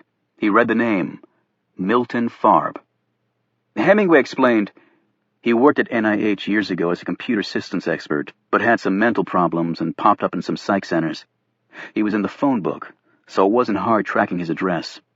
I've emailed an encrypted version of his background file to you. Watch him, and I'll probably lead you to the others. But do nothing without checking with me first. If we can avoid killing them, we will." He walked off in one direction, while Rinke and Peters headed off in the other with renewed energy. Carter Gray returned to his office, made a few phone calls, including one to the White House, and then held a series of brief meetings. After that, Gray settled down for another task that would take him several hours. Whenever the president was traveling and Gray was unable to accompany or meet him on the road, they conducted a secure video conference call for the daily briefing. Gray typically spent a good deal of each day preparing for that call, but he knew that the salient points could be summed up very quickly. "Mr. President, the world as we know it is going straight to hell. Some of it due to our own actions, and there's little we can do about it. However, so long as we keep spending hundreds of billions of dollars on homeland security, I can reasonably guarantee that most Americans will be safe. However, all our expensive efforts can still be defeated by a small group of people with enough nerve, dumb luck, and plutonium. Then all bets are off, and we could all very well be dead. Any questions, sir?" Instead of preparing for the briefing with Brennan, though, Gray wanted to go for a drive. Unfortunately, he wasn't allowed to. As with the president, the Secretary of Intelligence was not allowed to drive himself. He was deemed too vital to the security of the nation to be behind the wheel of a car. However, what Gray really wanted to do was go fishing. Since he couldn't do that right now with a pole and bait, he decided to try another version of fishing, one at which he was also very skilled. He typed in a request for a name on his laptop. Within 5 minutes, he had the information he wanted. NIC personnel were nothing if not efficient. It had been one of his most brilliant moves, Gray thought, centralizing all terrorist databases under NIC's control. While it made the system far more accurate, it also gave NIC the heads-up on other intelligence agencies' operations. If the CIA, for example, needed information on something, they would have to access one of the NIC databases, and Gray would instantly know what they were looking at. It had worked beautifully, allowing him to spy on his intelligence brethren under cover of bureaucratic efficiency. He set up the images and data on split screens so he could view them all simultaneously. There were many men staring back at him. Almost all were Middle Eastern. They had all been duly recorded in the NIC database, complete with digital fingerprints, if available. And they were all dead, many at the hands of other terrorists. The skull and crossbones marker, resting in the upper right-hand corner of each man's picture, confirmed this fate. They included an engineer and chemist, who were also expert bomb makers. Another, Adnan al-Remi, was a courageous fighter with nerves that had never broken in the heat of battle. 6 others lost their lives when an explosive went off in the van they were in. Whether it was accidental or intentional had never been determined. The crime scene had been horrific, with body parts instead of bodies to collect. Other than Mohammed al-Zawahiri, none of these men were on the A list of terrorist suspects, but it was still fortunate for America that they were dead. Gray had no way of knowing that the photos of al-Remi and others had been altered subtly. They were not the pictures of the men who'd actually died either. They were a digitized combination of the real al-Remi, for example, and the dead men identified as al-Remi. This was done so that any earlier photos of the men still floating around would not look so different as to raise suspicion. It had taken time and considerable expertise. The result had been worth it, though. It was now virtually impossible to identify any of these Arabs from their photos in the NIC database. The other brilliant stroke had been leaving no faces behind on the dead men to identify. What had been substituted in their entirety, of course, were the men's fingerprints, the forensic signature by which they'd been positively identified. Fingerprints never lied. Of course, in the digital age, nothing was inviolate. And yet, with all that, Carter Gray's gut was telling him something was not right. Gray clicked out of the file and decided to go for a walk around the NIC grounds. He was allowed to do that, he supposed. As Gray strolled outside, he looked at the sky, following the flight of a Lufthansa 747 as it made its way into Dulles Airport, and his mind wandered to the past. Early on in his career at the CIA, Gray had been assigned to the CIA's ultra-secret and now abandoned training facility near Washington, Virginia, a bit over 2 hours west of D.C. The building, extremely well hidden within the surrounding forest, was known in CIA parlance as Area 51A, demonstrating that the agency did indeed have a sense of humor. Unofficially, though, it had usually been referred to as Murder Mountain. Long since closed down, NIC had recently moved to have it reopened as an interrogation facility for terrorist suspects. However, the Justice Department had gotten wind of the scheme, and the process had slowed down considerably. Then, after the cumulative effects of Gitmo Bay in Cuba, the disgrace of Abu Ghraib prison in Iraq, and the Salt Pit prison fiasco in Afghanistan, the plans to reopen the facility were on the verge of being nixed. Gray was unconcerned, though. There were lots of other places outside the country that would serve the same purpose. Torture of prisoners was illegal under American and international laws. Gray had testified before many committees regarding compliance with this law by his intelligence community, lying to the Congress with virtually every word he spoke. However, did those great and pious legislators, who neither knew one word of Arabic, nor could even name the capitals of Oman or Turkmenistan without a staffer's help, really think that was how the world worked? Intelligence was a filthy business, where people lied and people died all the time. The fact that the U.S. president was right now contemplating the assassination of another country's elected officials was testament enough to how complicated the global politics were. Gray returned to his office. He wanted to take another look at all these dead men who might somehow figure prominently in his future. God help America if they did. Chapter 32. Alex emailed his updated report to Jerry Sykes as soon as he got back to WFO. Unlike his first filing, however, the response this time was very swift. The phone call didn't merely instruct him to go to Jerry Sykes' office, or even the Sacks. He was ordered to report immediately to Secret Service headquarters and meet with none other than the director of the Secret Service. Okay, Alex thought, this was probably not a good sign. It was close enough to WFO that Alex could walk, and he did. The time in the fresh air allowed him to ponder his future after the service, which might be coming faster than he had envisioned, in fact, about 3 years faster. He had met the current director face-to-face only a couple of times before. They'd been social occasions, and the few minutes of chit-chat had been quite pleasant. Alex's gut was telling him that this encounter wouldn't be nearly as chummy. A few minutes later, he walked into the director's spacious office. Jerry Sykes was there, apparently trying to disappear into the sofa he was perched on, and, much to Alex's surprise, Jackie Simpson was sitting next to Sykes. "You want to close the door, Ford?" Wayne Martin, the director of the Secret Service, said.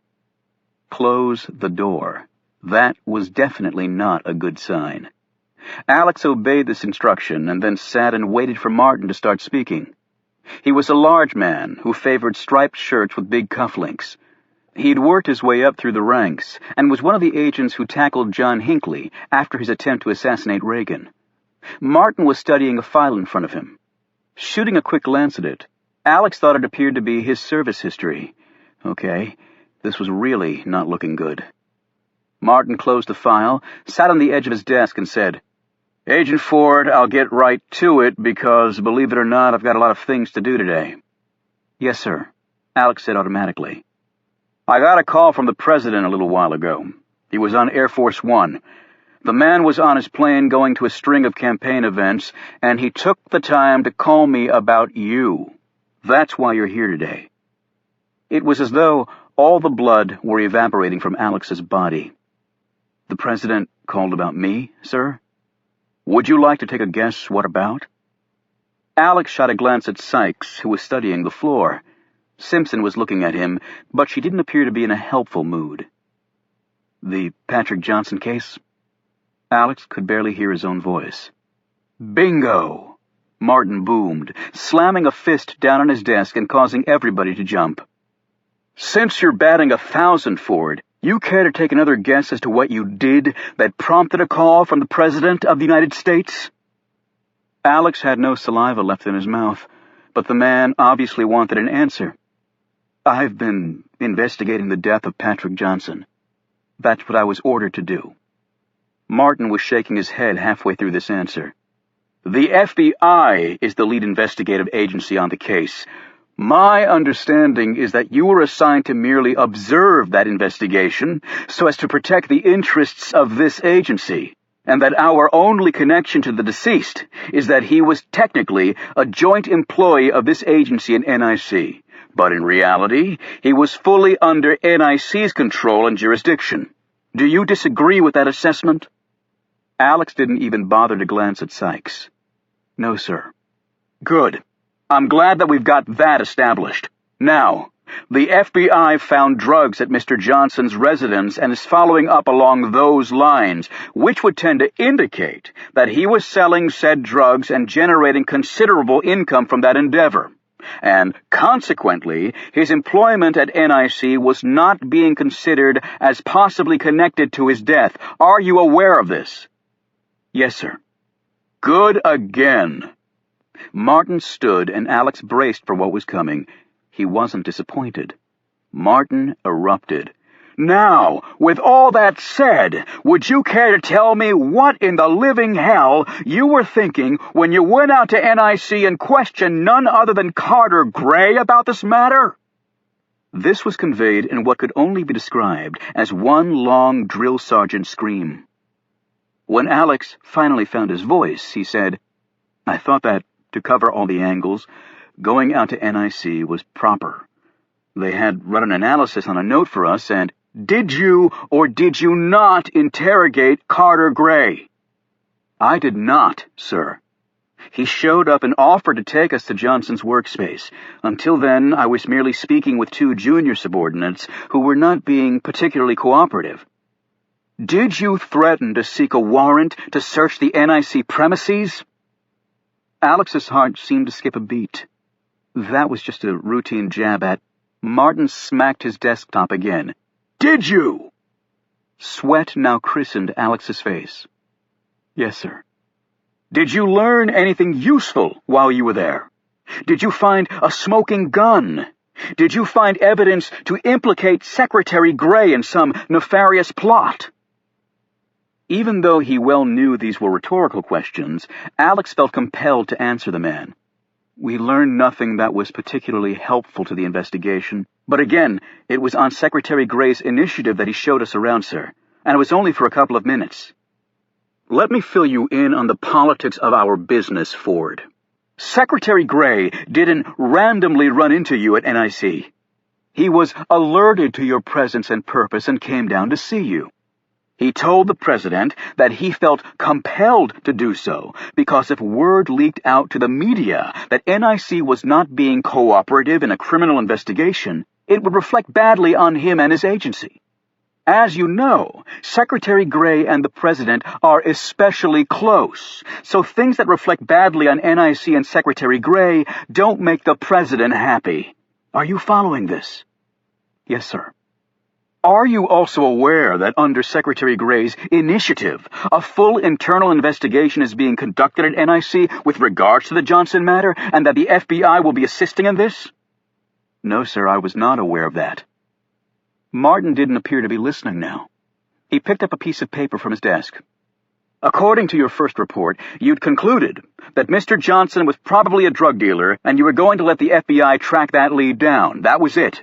You filed that report last night. Now, this morning, you showed up at NIC asking a bunch of questions that were in clear contradiction to your initial conclusions. My question to you is, what happened between the time you filed the report last night and you're going to NIC this morning that made you change your mind?" By the way Martin was looking at him, it suddenly struck Alex that the man already knew the answer. He shot a glance at Simpson, who was now looking nervously down at her thick-heeled pumps. That's why she was here. Oh, shit. He looked back at the director. "I'm waiting for your answer," Martin said. Alex cleared his throat, buying time. "Sir, they'd analyzed the handwriting on the note, and I wanted to get the results." Martin gave Alex a look so scathing, the agent could actually feel the swells of perspiration under his armpits. "Don't ever bullshit me, son," Martin said in a very low, steady voice that was somehow far more threatening than the man's prior tirade. The director looked over at Simpson. "Agent Simpson informed us that you told her an old friend had convinced you to get up a head of steam on this case and go for it." He paused and said, "Who was that friend?" Talk about a casual slip of the tongue coming back to crater your life. Alex's mind was racing from how he was going to afford his mortgage after he was fired from the service in disgrace, to how he could kill Jackie Simpson and not get the death penalty. "I don't really recall that conversation with Agent Simpson, sir." "It was this morning. I'm not sure the service needs agents with memories that poor, so you want to load up and try again? Keep in mind that there are 2 careers in question here, and one of them is just starting out." He again shot a glance at Simpson. "The identity of the person isn't important, sir. I'd already concluded that I was going to keep investigating the case because certain things didn't add up, that's all. It's solely my responsibility. Agent Simpson had nothing to do with my decision to go to NIC. She was merely doing what I told her to, and reluctantly at that. I'm prepared to take the full consequences for my actions." "So you won't answer my question?" "With all due respect, sir, if I thought it had the slightest bearing on this case, I would answer it." "And you're not going to let me be the judge of that?" For a lot of reasons, Alex was not going to tell the director of the Secret Service that a man calling himself Oliver Stone, who sometimes occupied a tent across from the White House and who'd been known to harbor a few conspiracy theories, was the old friend who had convinced him to keep investigating. It just didn't seem like a good idea right now. Alex nervously licked his lips. "Again, with all due respect, it was said to me in confidence, and, unlike some people, I don't break confidences." He didn't look at Simpson when he said this, but then he didn't really have to. "So you can just stop the buck right at me, sir." The director sat in his chair and leaned back. "You've had a good, Solid career at the service, Ford. I'd like to think so. Alex felt his breath quicken as he sensed the axe coming. But it's the end of the career that people remember. Alex almost started laughing, because this was exactly what Stone had told him, for an entirely different reason, of course. That's what I've heard, sir. He paused and said, I'm assuming I'm being transferred to another field office. When the service was ticked off at an agent, it usually sent that person to one of the least desirable field offices, although in this case, that might have been wishful thinking. Disobeying a command from the director would probably result in his immediate expulsion from the service. You just take the rest of the day off. Then starting tomorrow, you're officially transferred out of WFO and back to Presidential Protection Detail. Maybe standing post in some doorways will knock some sense into you. Quite frankly, I don't know what I'm going to do with you. Half of me wants to kick your ass right out of the service this minute. But you put in a lot of good years. It'd be a shame to see that go right in the crapper. He held up a finger. And just so there's no miscommunication, you are not to go near the Patrick Johnson case in any way at all, even if your old friend tells you otherwise. Is that clear? Absolutely, sir. Now get the hell out of here. Chapter 33. Jamila gave the baby his bath while Laurie Franklin played with the other two boys on the elaborate playset in the backyard. As she was dressing the little one afterward, Jamila watched the others from the nursery window. Laurie Franklin didn't spend enough time with her children, at least in Jamila's estimation. Yet even the Iraqi woman had to admit that the time the mother did spend with her sons was real quality time. She read to them and drew with them and played games with them, spending patient hours with her three sons as they grew and changed every day. It was clear that Laurie Franklin adored her boys. Now she was pushing the middle child on the swing while giving the oldest a piggyback ride. They all ended up chasing each other around the yard before collapsing in a pile. The peals of laughter reached all the way to Jamila, and after a few seconds of fighting the urge, Jamila found herself laughing too at this heartwarming spectacle. Sons. She wanted many sons who would grow up tall and strong and take care of their mother when she grew old. Jamila abruptly stopped laughing and turned away from the window. People should never take for granted what they had. Never. Especially Americans, who had everything. Later, while Jamila and Franklin were preparing lunch, the latter closed the refrigerator door with a puzzled look. Jamila, there's kosher food in here. Jamila wiped off her hands on a towel. Yes, miss, I buy some at store. I use my money. It is for my meals here. Jamila, I don't care about that. We'll pay for your food, but you must know that kosher is, well, it's Jewish food. Yes, miss, this I know. Franklin flashed a confused look. Am I missing something here? A Muslim eating Jewish food? Jews are people of the book. In the Quran, I mean. As are Christians too, miss. And Jesus, he is recognized as a very important prophet of Islam, but he is not a god. There is only one God, and only Muhammad communicated the true word of God to the people. But David and Ibrahim, who you call Abraham, are important prophets too for Islam. We respect them for what they did. It was Ibrahim and his son Ishmael who built the Kaaba and established the practice of Hajj, the pilgrimage to Mecca. Franklin looked impatient. Thanks for the theology lesson, but what does all that have to do with food? Muslims must eat food that is deemed lawful or halal and avoid what is haram or unlawful. These rules, they come from the Quran and fatwas and other Islamic rulings. We cannot consume alcohol or eat the meat of pigs, dogs, or monkeys, or other animals that haven't died by human hand. We can only eat the meat of animals that have the cloven hoof and chew the cud, and only fish that have the fin and scales, just like the Jews. The Jews, they prepare their food in ways acceptable to Muslims. As example, they drain all blood from the meat. Muslims, we cannot drink blood or have anything to do with blood in our food. And Jews do not kill the animal by boiling it or by electricity, although they do not declare 3 times Allahu Akbar, that means God is great, when they slaughter the animal. But we Muslims recognize God by saying his name before we eat the food. And God will not let his people starve if they can't find halal food. You say God's name over the food, it is halal. Not all Muslims will eat the food of Jews, but if I cannot find halal food, I will eat the kosher. Laurie Franklin was frowning at her nanny. Well, I'm afraid I don't understand that. I pick up a newspaper and pretty much can count on at least one story of Jews and Muslims killing each other somewhere. I know it's not all that simple, but you'd think if you eat their food and they're in your Bible, you could find some way to get along. Jamila stiffened. It is not about food that we differ. I could tell you much. Yes, well, I really don't want to get into it. I have to meet George after lunch. He forgot his plane tickets for his flight tonight. Honestly, George can't remember anything. You'd think an investment banker would have a better memory.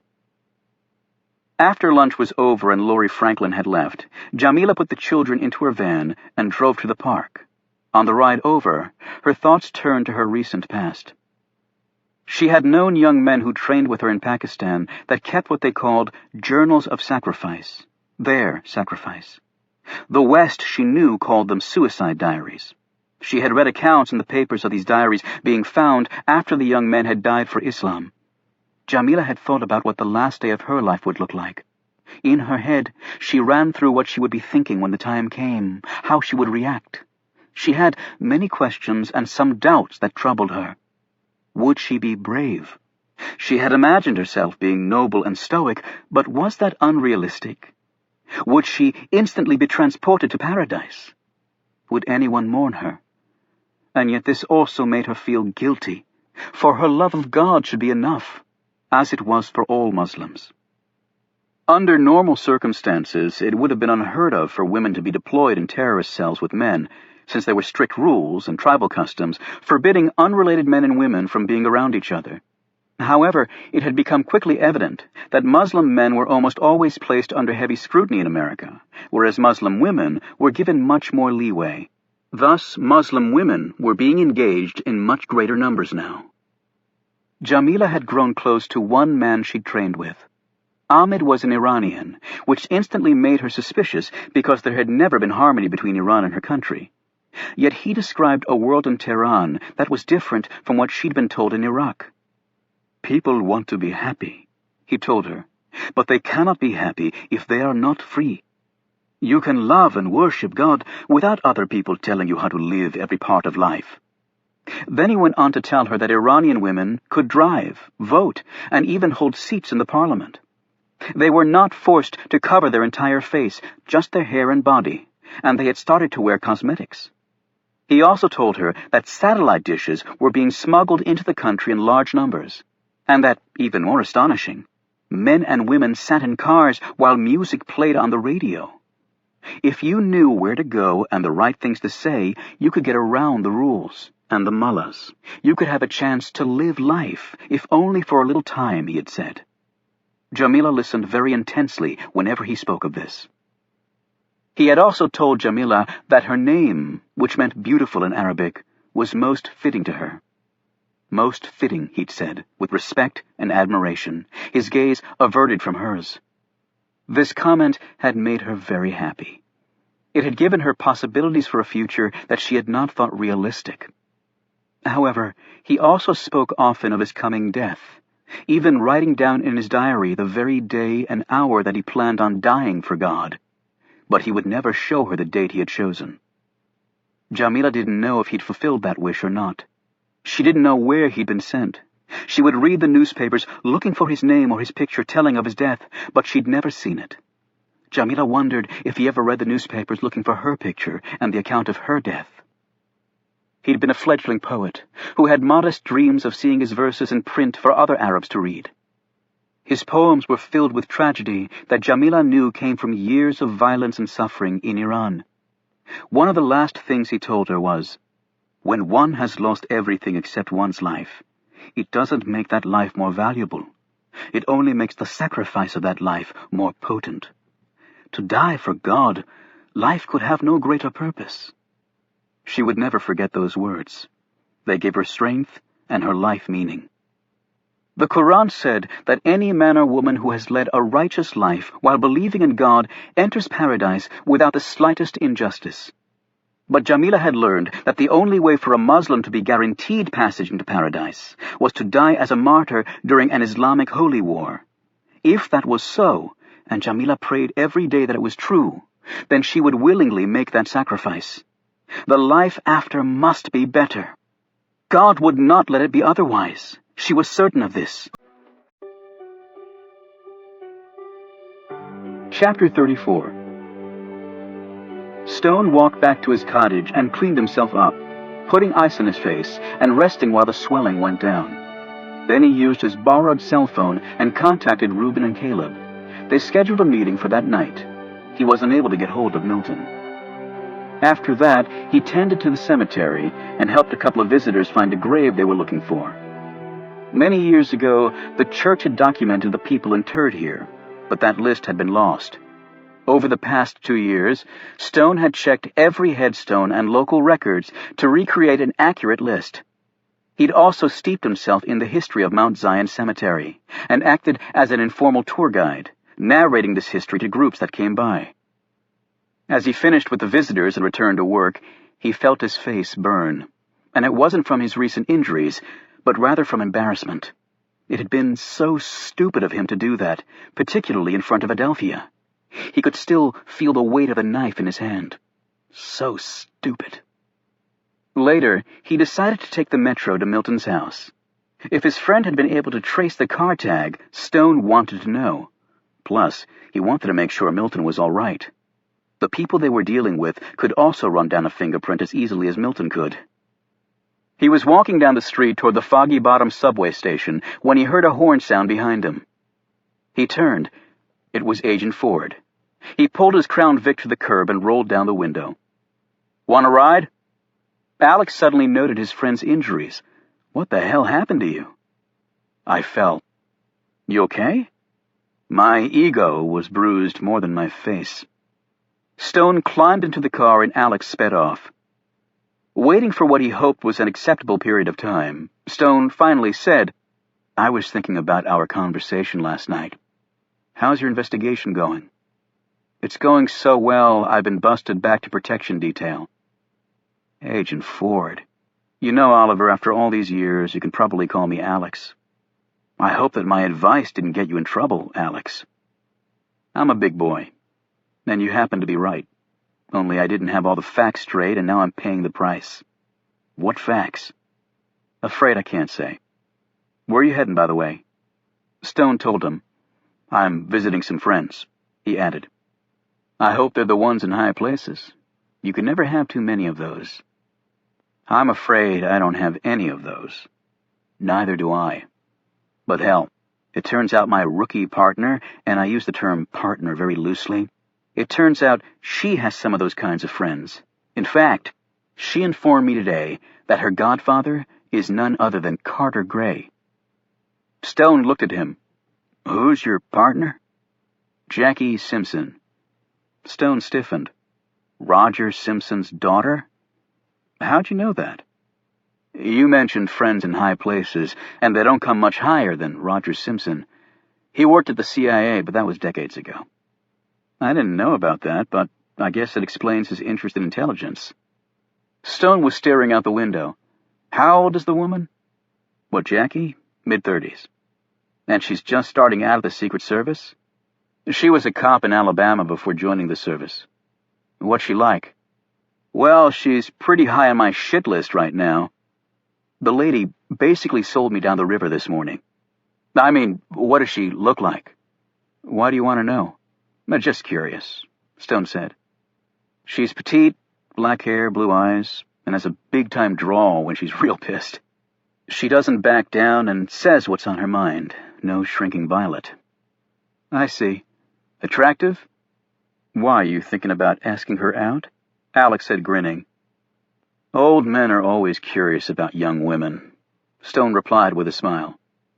Ford shrugged. "She's pretty, if you get past the attitude." Mid-30s, thought Stone. Black hair, blue eyes, and an attitude. "Have you ever met Carter Gray?" Stone asked. I did today, Alex said. What was your opinion? Pretty damn impressive. So is that why you got in trouble? You ran into Gray? Let's just say I thought I'd be real smart and let the 2 NIC agents on the case run some analysis on the suicide note we found. That would give me an excuse to go there and poke around. Turns out I got sandbagged. I should have seen it coming. Stone hadn't been listening to the last part. His attention had been captured by the part about NIC having the suicide note. Were Milton's fingerprints on it? Were the 2 agents at NIC helpful? Not particularly. You know, I hate spooks, I really do. I don't give a crap if you call them the National Intelligence Center, the Central Intelligence Agency, or the Defense Intelligence Agency. They wouldn't tell you the truth if their mother's life depended on it. No, they wouldn't, Stone said under his breath. Halfway to his destination, Stone instructed Alex to let him off up ahead. I can take you all the way to where you're going, Oliver, he said. The director gave me the rest of the day off to think about my sins. I really need to walk. Well, you should get that jaw checked out. I will. As soon as Alex drove off, Stone pulled out his cell phone and called Milton. In one way, it was disheartening to learn that the Secret Service agent was off the case, but at least he wouldn't be in danger. Stone couldn't say the same about the rest of them. Milton's voice interrupted these musings. Hello? Milton, where are you? I'm at Chastity's. How long have you been there? Since this morning. Why? When you left your house, did you notice anyone around? No. Don't go back home. I want you to meet me somewhere else.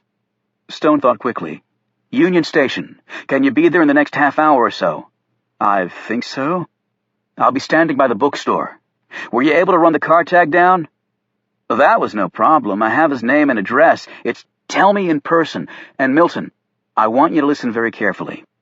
You need to make sure that no one is following you. What did you find out? Milton asked nervously. I'll tell you when I see you. Oh, one more thing. Could you see what you can find out on a Jackie Simpson, Senator Simpson's daughter? She's a Secret Service agent. Stone clicked off and then called both Reuben and Caleb and updated them.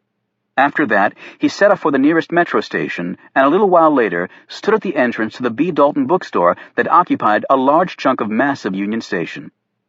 While browsing through some books, Stone periodically checked the subway exit, where he assumed Milton would be coming out. When Milton arrived from a different part of the train station, Stone looked at him questioningly. Chastity drove me, he explained. What happened to your face? It's not important. Is Chastity here? No, I told her to go back home. Milton, are you absolutely certain you weren't followed? Not with the way Chastity drives. Stone led him over to a bagel shop located across from the bookstore. They bought coffees and then settled down at a table in the far corner. Milton took out his cell phone and hit a button. Who are you calling? Stone asked. No one. My cell phone has a recorder built in. I just remembered that I have to call Chastity later about something, and I'm leaving myself a reminder. The phone I gave you has the same capability, and it's also a camera. Milton spoke into the recorder and then put his phone away. What's the man's name? Stone asked. Tyler Rinke. He lives out near Purcellville. I have the street address. I know the area. Did you find out where he works? I checked everywhere I could get into, and I can get into quite a few places, but I didn't find anything on him. That might mean he does work at NIC. I don't think even you could hack them. It's possible. Did you find anything on Jackie Simpson? Quite a bit. I printed it out for you. He slid a folder over to Stone. He opened it and gazed at a laser printer picture of the woman. Alex had been right, thought Stone. The attitude was evident on her features. Her home address was in the file, too. It was close to WFO. Stone wondered if she walked to work. He closed the file, put it away in his knapsack, and told Milton about NIC having the suicide note and the possibility of his prints being on it. Milton let out a deep breath. I knew I shouldn't have touched that paper. Would you still be on the NIH database? Probably. And the Secret Service printed me when I sent that stupid letter to Ronald Reagan. I was just so upset with all his budget cuts on mental health. Stone hunched forward. I wanted to have a meeting tonight at Caleb's condo to go over things, but now I'm not sure if that's safe. So where do we meet then? Just then, Stone's cell phone rang. It was Reuben, and he was excited. He said, I met an old buddy of mine for a beer. We fought together in Nam, and we joined Defense Intelligence at the same time. I heard he'd just retired from DIA, so I thought I'd have a drink with him and see if he'd open up a little about things. Well, he told me NIC had pissed everybody off by demanding that all terrorist files be turned over to NIC. Even the CIA's files were purged. Gray knew that if he controlled the flow of information, then he controlled everything else too. So all other intelligence agencies have to go to NIC for that information? Yep. And that way, NIC knows what everyone else is working on. But by law, NIC oversees all that anyway, Reuben. Hell, who cares what the law says? Do you really think the CIA is going to be absolutely truthful about what it's doing, Oliver? No, Stone admitted. Telling the truth would be counterintuitive for it, as well as having no historical basis. Spies always lie. Is the meeting tonight still at Caleb's? Reuben asked. I'm not sure that Caleb's... Stone's voice trailed off. Caleb, he said slowly. Oliver, Reuben said. Are you still there? Oliver, are you all right? Milton asked in a worried tone. Stone spoke quickly. Reuben, where are you? At the disgusting shack I call my castle. Why? Can you pick me up at Union Station and take me to my storage place? Sure, but you didn't answer me. Is the meeting still at Caleb's? No, I think instead... Stone looked around. We'll meet here at Union Station. Union Station, Reuben repeated. It's not exactly private, Oliver. I didn't say we were holding our meeting here. You're not making much sense, Reuben said grumpily. I'll explain it all later. Just get here as quickly as you can. I'll be waiting out front. Stone clicked off and looked at Milton. Milton said, What are you going to your other place for? There's something I need from there. Something that might finally make sense out of all this. Chapter 35. No one seems to be home, Tyler Rinke said, as he watched the front of Milton's home from the car outside. He glanced at a file on Milton Farb. Threatening to poison President Reagan's jelly beans sort of tanks your career opportunities, Rinke added wryly. That may be why they didn't come forward, because of his record.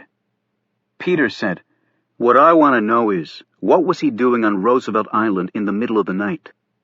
I say we wait until later and then go exploring. If he's in hiding, chances are he left something behind at his house to show us where he is.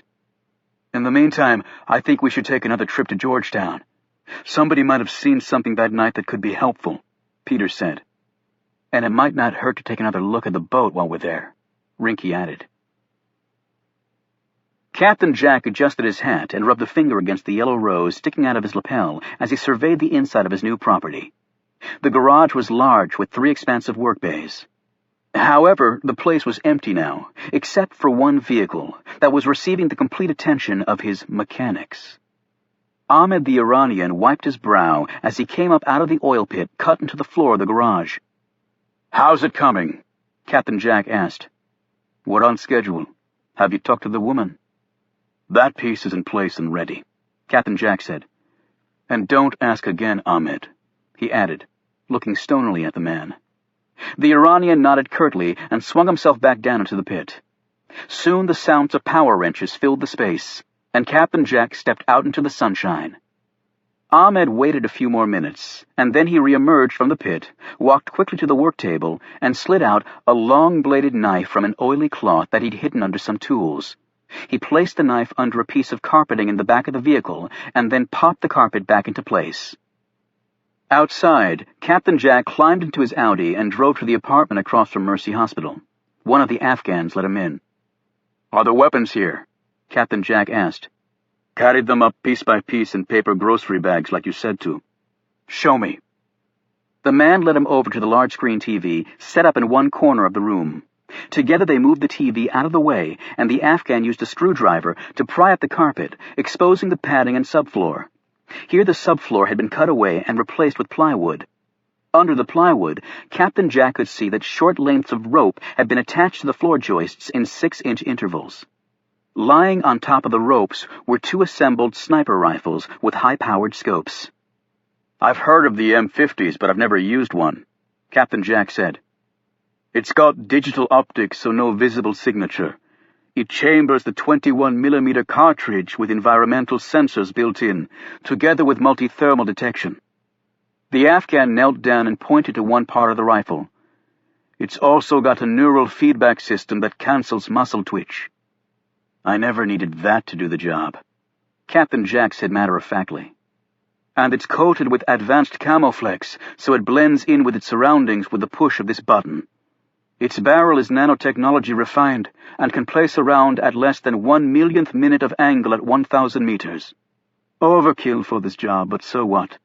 We've also got a couple of MP5s with about 2,000 rounds."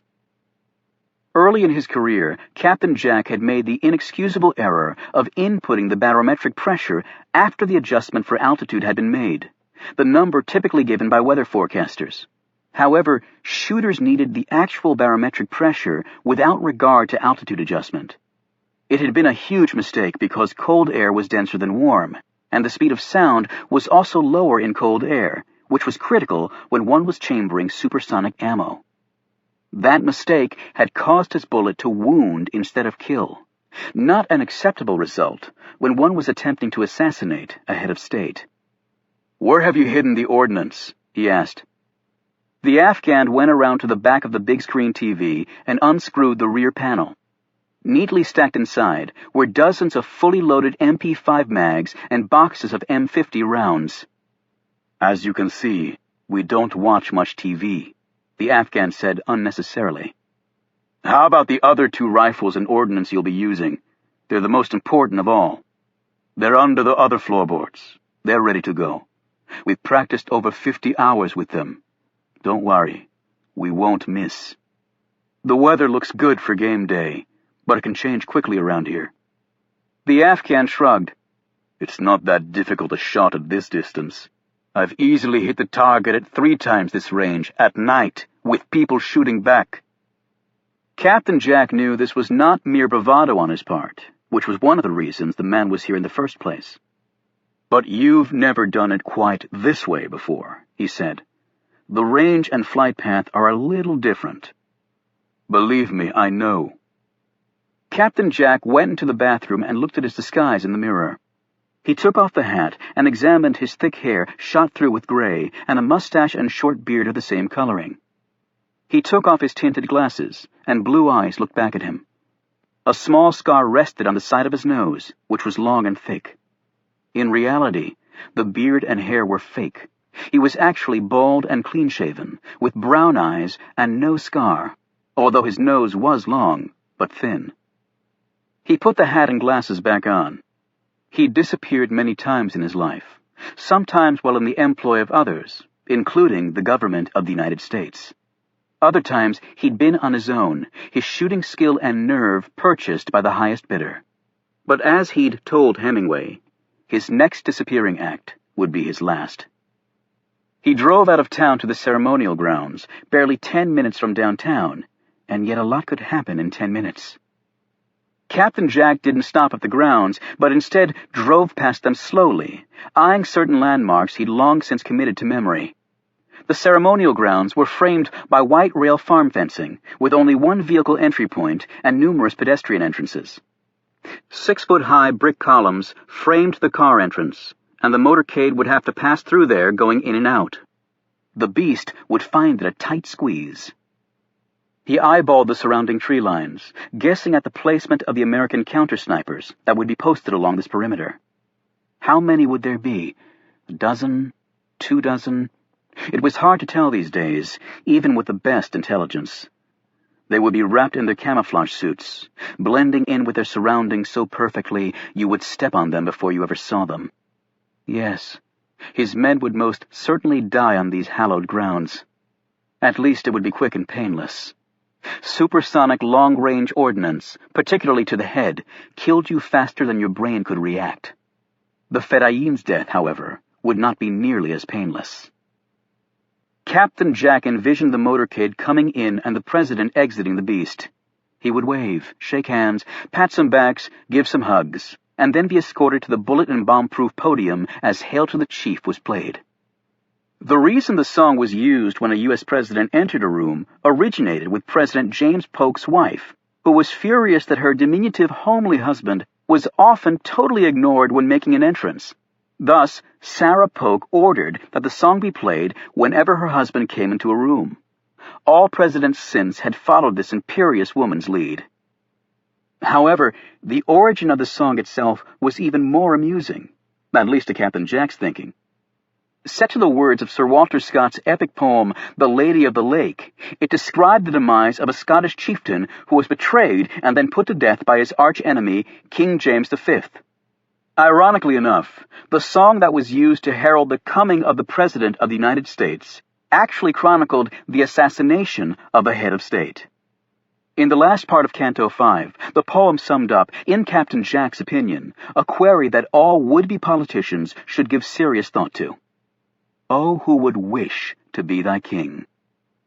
Not me, he muttered to himself. Not me. The ex-National Guardsman settled himself in the chair and looked at his new hand while the two men watched him carefully. Now that we've added the pouch, let's begin practicing the movements, the engineer said. The American moved his hand and wrist as he had been shown, but nothing happened. It takes practice. Soon you will be an expert. 2 hours later, they had made considerable progress. Taking a break, the men sat and talked. So you are a truck driver? The chemist asked. The former soldier nodded, holding up his hook and fake hand. Not an occupation you can really do with these, because I also had to help unload the cargo. How long were you in Iraq before it happened?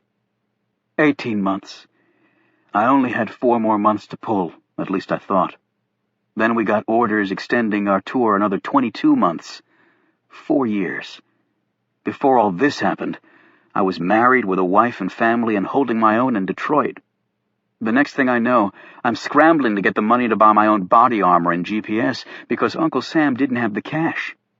Then a landmine outside of Mosul takes both my hands and a chunk of my chest. 4 months in Walter Reed Hospital, and I get back home to find my wife's divorcing me, my job's long gone, and I'm basically homeless. He paused and shook his head. I did my tour during Persian Gulf I and sucked in all the shit Saddam was chucking at us. After my discharge from the Army, I joined the National Guard so I could at least have some income until I got back on my feet. I did my guard duty, and then resigned and started driving trucks.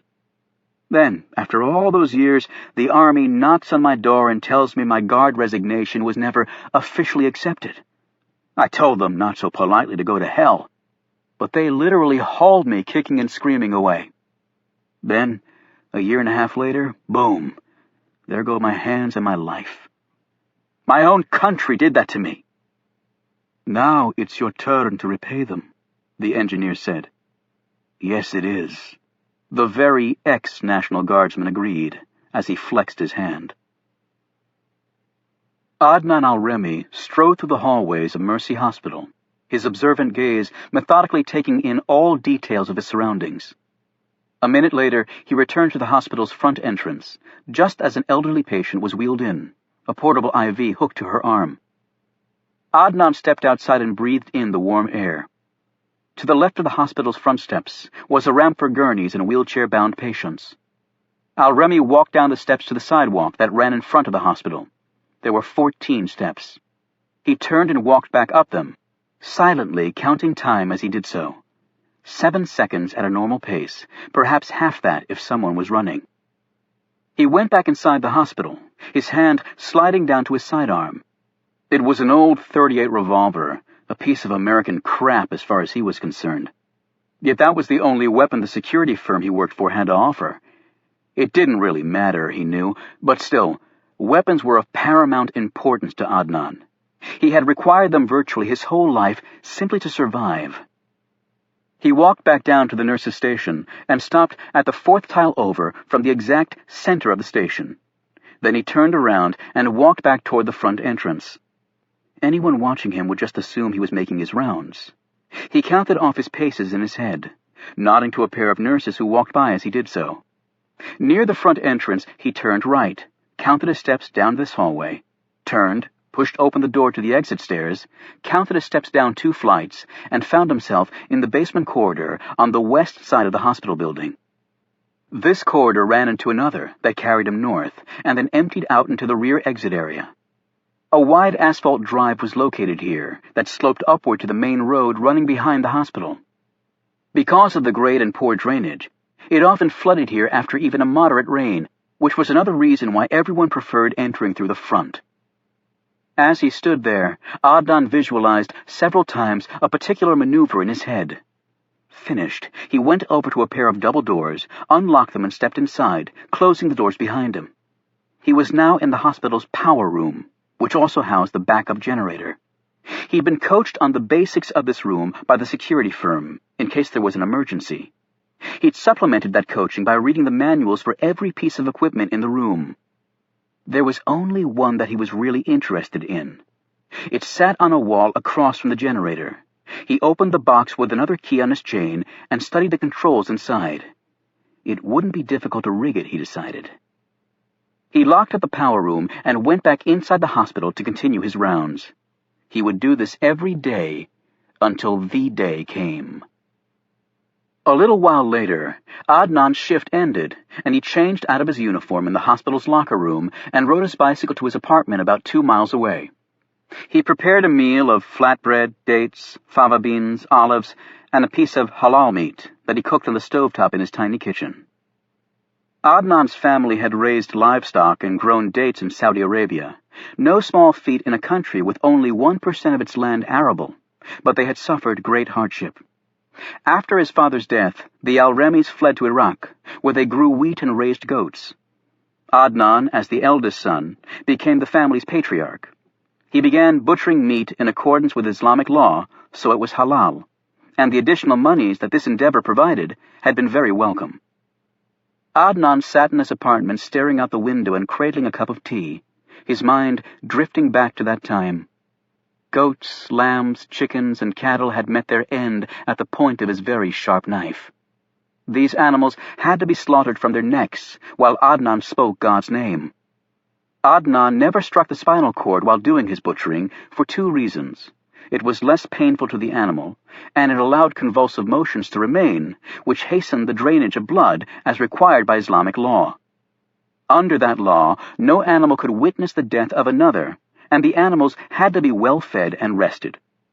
It was a far cry from the mass killings of the stun and stick method used by American slaughterhouses. Yes, the Americans were the best at killing lots of things quickly, Adnan thought. As he sipped his tea, Adnan reflected still more on his past. He fought in the decade-long Iran-Iraq War, where Muslim slaughtered Muslim by the thousands in some of the fiercest hand-to-hand fighting history had ever seen. After that conflict was over, Adnan's life returned to normal. He married, raised a family, and did his best to avoid giving the megalomaniac Saddam Hussein or his minions cause to harm him or his family. Then 9/11 happened. Afghanistan was invaded, and the Taliban quickly fell. Personally, Adnan had no problem with any of that. America had been attacked, and it had struck back. Adnan, like most Iraqis, did not support the Taliban. Life went on in Iraq. And even with the international embargo on his country, Adnan was able to earn a modest living. And then the U.S. declared war on Iraq. Like all his countrymen, Adnan waited with dread for the bombs and missiles to start falling. He sent his family away to safety, but he remained behind because it was his adopted country and was about to be attacked by another nation. When the American planes came, Adnan watched in silent horror as Baghdad became one continuous fireball. The Americans called it collateral damage, but to Adnan, these were men, women, and children blown apart in their homes. And then the American tanks and troops came. There had never been any doubt in Adnan's mind as to the outcome. The Americans were simply too powerful. They could kill you from 1,000 miles away with their weapons. All Adnan had ever had to fight with was his gun, his knife, and his bare hands. And it was said that the U.S. had missiles that could take off from America and vaporize the entire Middle East minutes later. This terrified Adnan. There was no way to beat such a devil. Still, after Hussein had been toppled, there was hope. Yet that hope quickly turned to despair as violence and death took hold and civil society simply disappeared. And when the American presence truly became an occupation, Adnan felt his duty was clear. So he fought against them, killing his fellow citizens in the process, an act that sickened him, but one that he somehow rationalized away. He had killed Iranians during the war between the two countries. He had killed Arabs and Americans in Iraq. He had slaughtered animals using his knife. It seemed to Adnan that his whole life had been consumed with taking the lives of others. And now his own life was the only one left. His wife and children were dead. His parents, brothers, and sisters were all gone too. It was only Adnan still here on earth, while his family resided in paradise. And here he was in the United States, in the palm of his enemy. This would be his last stand, his final act of a life spent attacking and being attacked. Adnan was tired. He'd lived 80 years in only half that time. His body and mind could not endure much more. He finished his tea but continued to look out the window as a group of children ran around the playground of the apartment complex. There were black children and white children and brown children playing together. At that age, differences in color and culture meant nothing to them. Yet, unfortunately, that would change when they became adults, Adnan knew. It always did. Chapter 36. "You wanted to see me, sir?" Tom Hemingway asked as he walked into Carter Gray's office. This space was rumored to be the only square inch of the NIC facility that was not under electronic surveillance. Sitting behind his desk, Gray motioned Hemingway in. "Shut the door, Tom." For a half an hour, the two men discussed various geopolitical events coming up, the state of several world crises, and Hemingway's take on some key developments in ongoing intelligence operations in the Middle and Far East. Then the conversation turned to other matters. "The Secret Service agents who are out here today," Gray said. "I fully cooperated with them, sir. At least NIC's version of full cooperation. I hope I did the right thing extricating you like that." "You did. The agents they were meeting with initially that I spoke with?" "Warren Peters and Tyler Rinke, both good men. They were assigned to represent NIC's interests during the investigation. I believe they were processing some evidence found at the scene for the Secret Service. I spoke to the president about Ford and Simpson. I don't think they'll be back." "I understand that Simpson is your goddaughter." "Yes, Jackie is Roger Simpson's only child. I was honored when he asked me to be Jackie's godfather, although I'm not sure if I've been a good one. She looks like she's done all right for herself. I love her like a daughter." Gray looked a bit embarrassed by his words and quickly cleared his throat. "An internal audit is being conducted over Patrick Johnson's death. The FBI will be involved." Hemingway nodded. "I think it's a good move. I can't believe there's anything to it, but we have to cover the bases." Gray eyed him closely. "And why don't you think there's anything to it, Tom? A house and cars he couldn't afford, drugs found in the house, seems straightforward. It's not the first time it's happened." "It's the first time it's happened here," Gray said. "Did you know Johnson well?" "As well as I knew any of the data supervisors. By all accounts, he was excellent at his job." "How did he strike you?" Hemingway thought about this. "From my limited contact, he was a man whose ambitions outstripped his opportunities. A keen insight for someone you admittedly didn't know all that well. That assessment could apply to half the people here. Quite frankly, they want to be you, but they never will, and it bothers them." Gray sat back in his chair. "I've taken a good look at Johnson's file. There was nothing in there to indicate that he would be turned. Do you agree?" Hemingway nodded. "But then again, the same could be said of virtually all the people who have been turned against this country. It has more to do with psychology than bank accounts."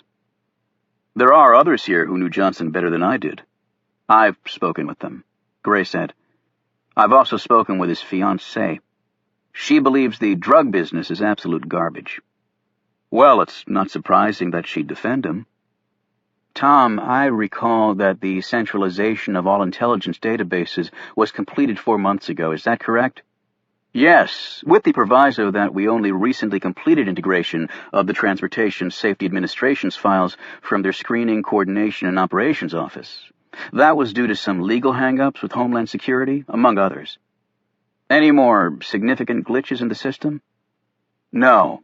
And, as I'm sure you also recall, the TSA piece was fairly substantial.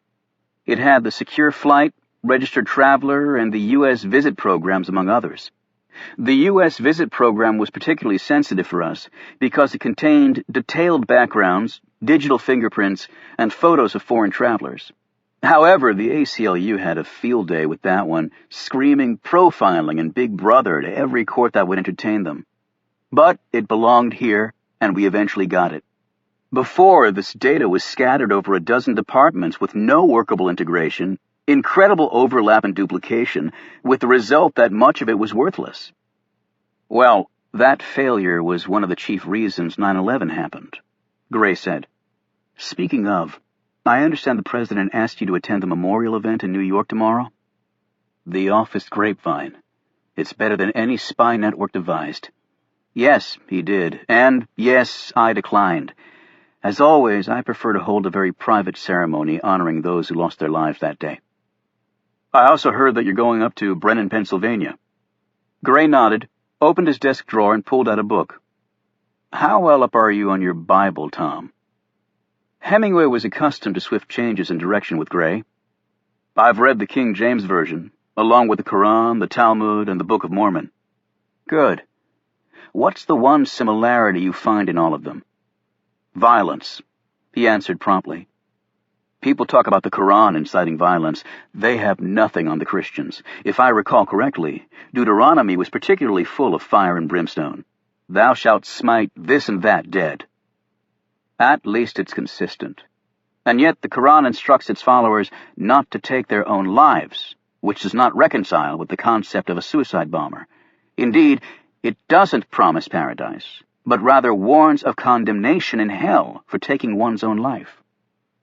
The Quran says this when the death is outside the cause of Allah. It doesn't apply to those who die for the cause. And there are enough references to killing the unbelievers in the Quran, and also in writings and local laws and customs subsequent to the Quran, that it's possible to justify that killing oneself and unbelievers at the same time is authorized. And for those who die in the cause, it says they don't really die, nor should their loved ones grieve for them. That's a distinction between Islam and Christianity. Correct. But there's also another great similarity between the two religions. What's that, sir? Gray put away his Bible. The resurrection of the dead. Chapter 37. The spacious house that Captain Jack had rented in the suburbs of Brennan was set far off the main road, with no other residences nearby. It also had a large home theater, a facility he was taking advantage of right now. Captain Jack placed the DVD that Hemingway had given him in the player, but did not turn it on yet, as the men who'd come here today took their seats. None of them were eating popcorn. No refreshments at all had been passed around. It was not that sort of movie night. Captain Jack took a minute to survey his crew. They were good, capable men.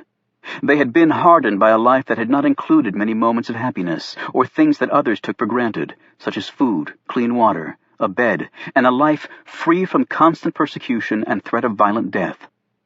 Assembled here were his bomb makers and engineers, his shooters, his snipers, his fedayeen, his mechanics, his inside people, and his wheelmen. Jamila was not here, however. Her mission was completely separate, and quite frankly, Captain Jack didn't know how the males would react to a woman being such a critical part of the operation. Only a few of his company knew of her involvement, and the American knew it was best to keep it that way. The men's appearances had all changed. Hair cut or grown longer, beards shaved off, weight gained or lost. They all wore Western-style clothes. Some sported glasses. Others had dyed their hair. While none of their real images remained on the NIC database, the operation was too important to become slack with the small but important details.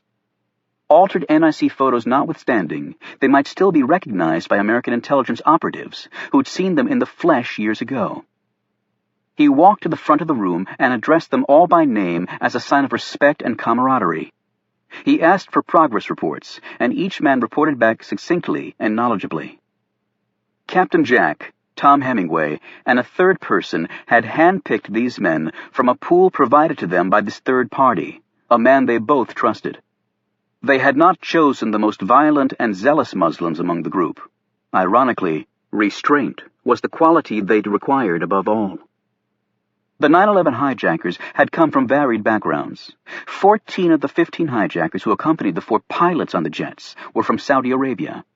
They were from middle-class families that were not particularly active either politically or in the Muslim faith, and yet these young men left their good homes and families, trained with Al-Qaeda, became steeped in the practice of radical Islam and jihad, and carried out their orders with military precision, no doubt with the hope of riding that flight path to paradise.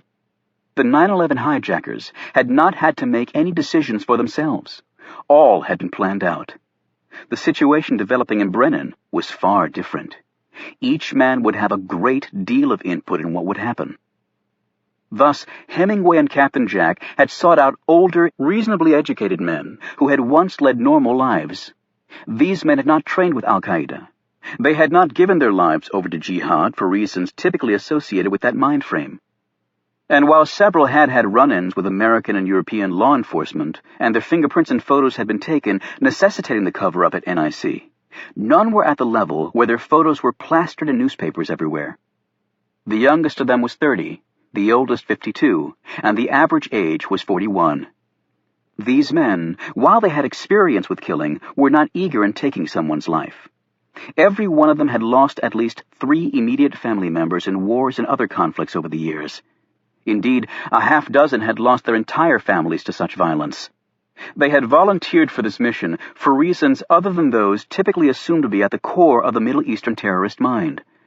Indeed, all of these men considered themselves soldiers, not terrorists. That was the composition of the holy warrior Tom Hemingway had insisted on. "Remember this," Captain Jack told his men. "While we sit here planning this operation, in another room somewhere, there will be far more people planning how to stop us. They are excellent at what they do, so we have to be better than excellent. We have to be perfect." He paused, making eye contact with each of them. "One mistake along the chain brings the whole thing crashing down.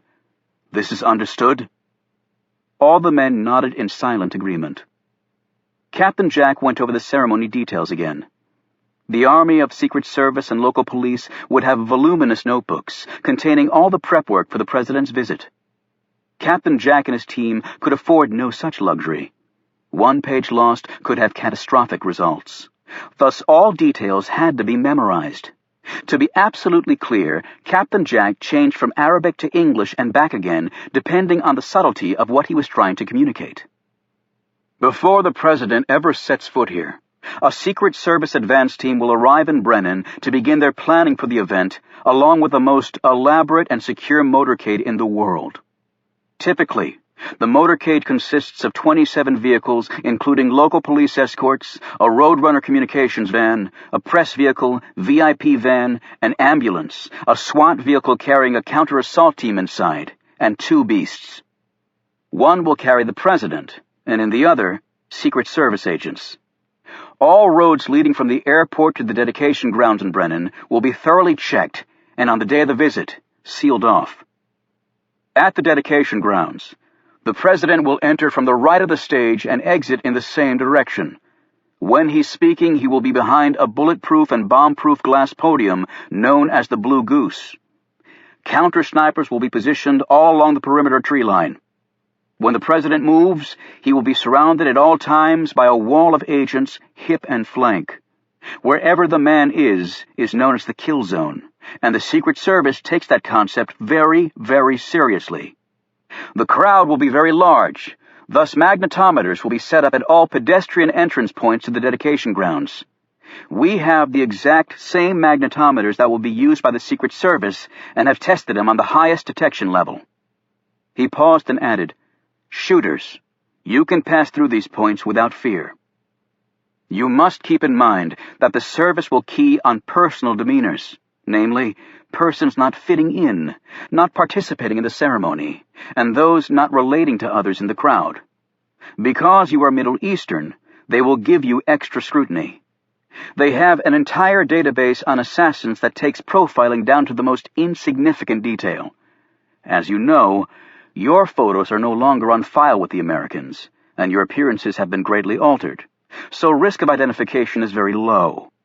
But that is no reason to be careless. Thus, your dress and behavior at the ceremony will be dictated to you, and you will adhere to every single detail without exception. When you enter those grounds, you will look like doctors, lawyers, teachers, tradesmen, shopkeepers, respectable citizens in your adopted country." Captain Jack paused and eyed each man. "The video I'm about to show you will illustrate quite vividly how seriously the Secret Service takes its mission." He hit a button on the remote he was holding, and the screen jumped to life. Tom Hemingway had provided his colleague with a publicly available video on the Secret Service and their general protection techniques, rare footage of assassination attempts, and rarer still, a video of Secret Service agents training at their Beltsville, Maryland facility.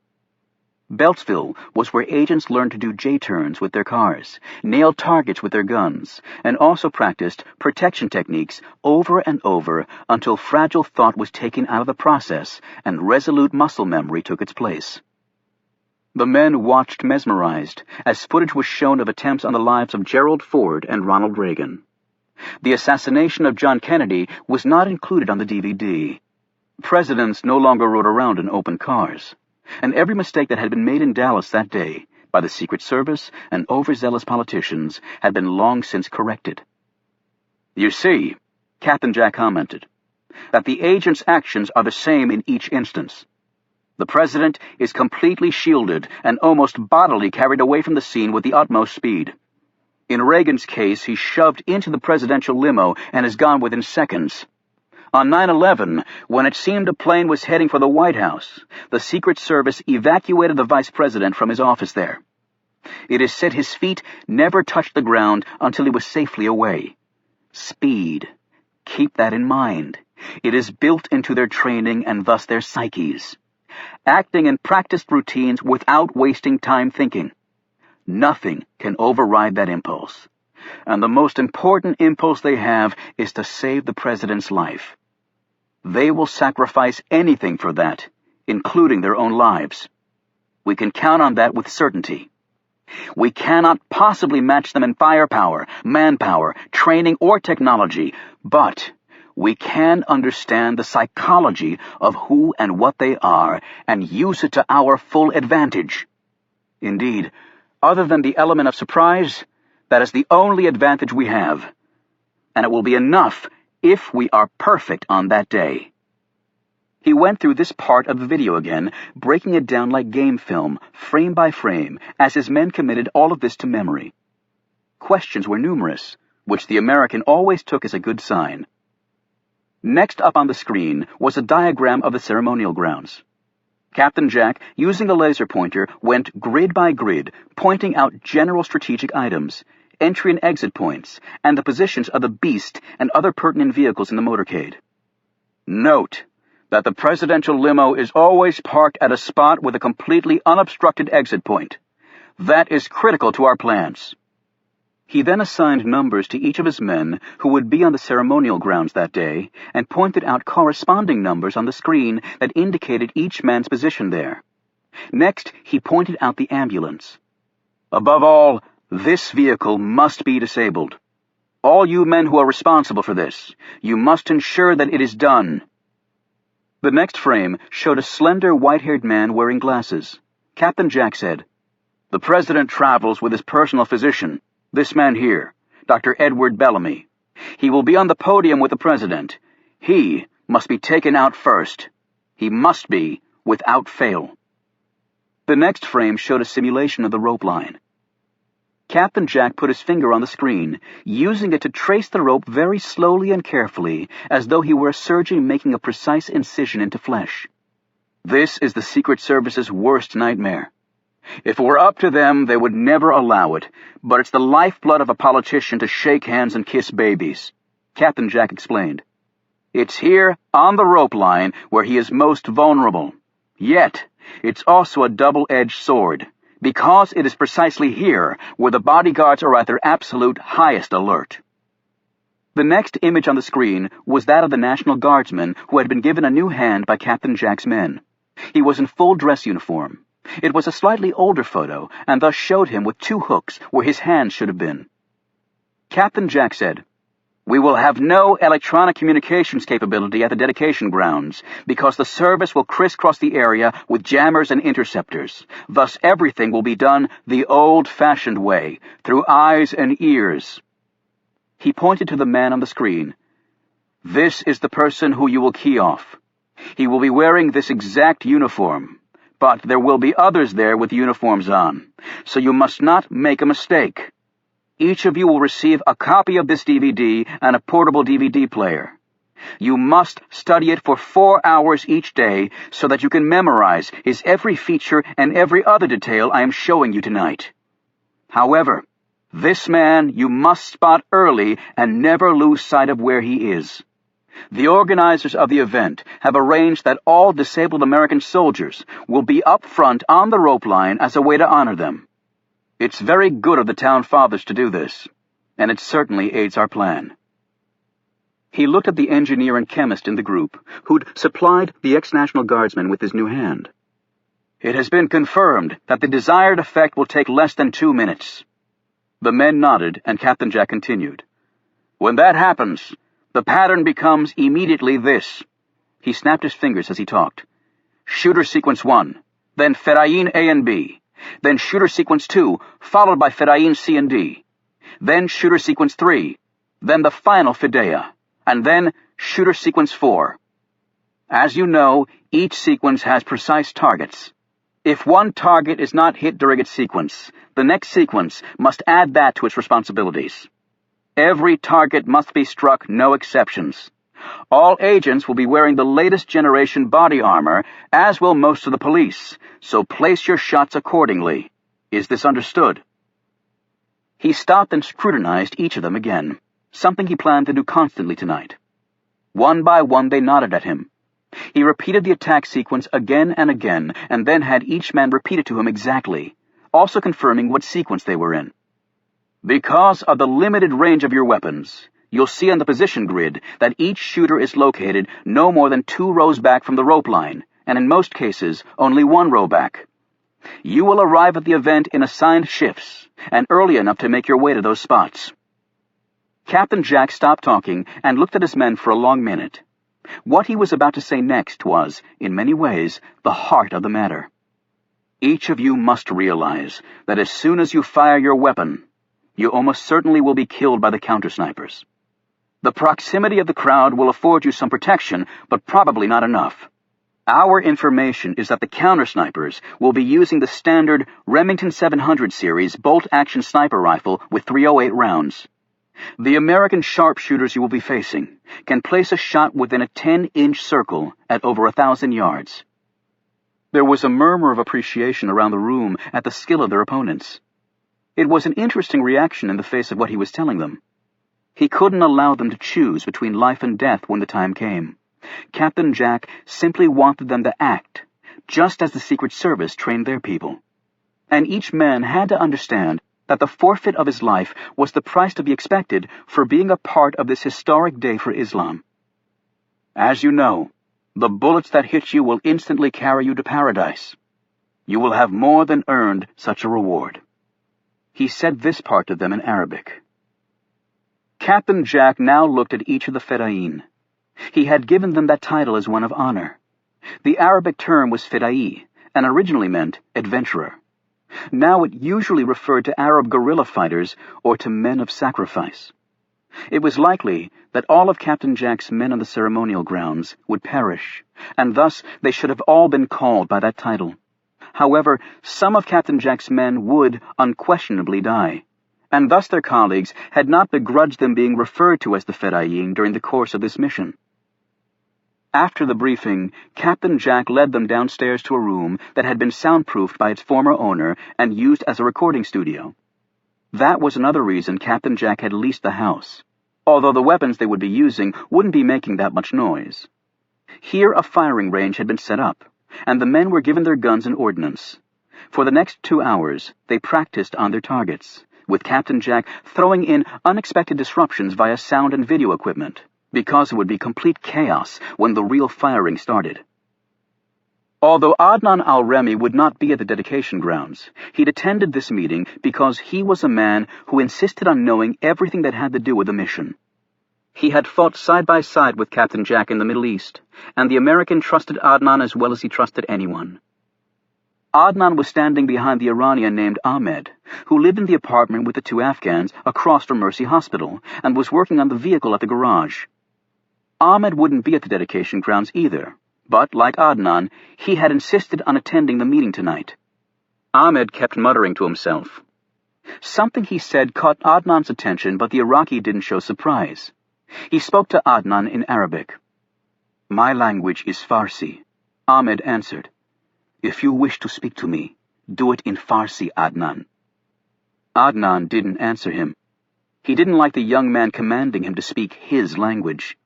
The Iranians, Adnan had long ago concluded, were a very different breed of Muslims. He moved away from the younger man.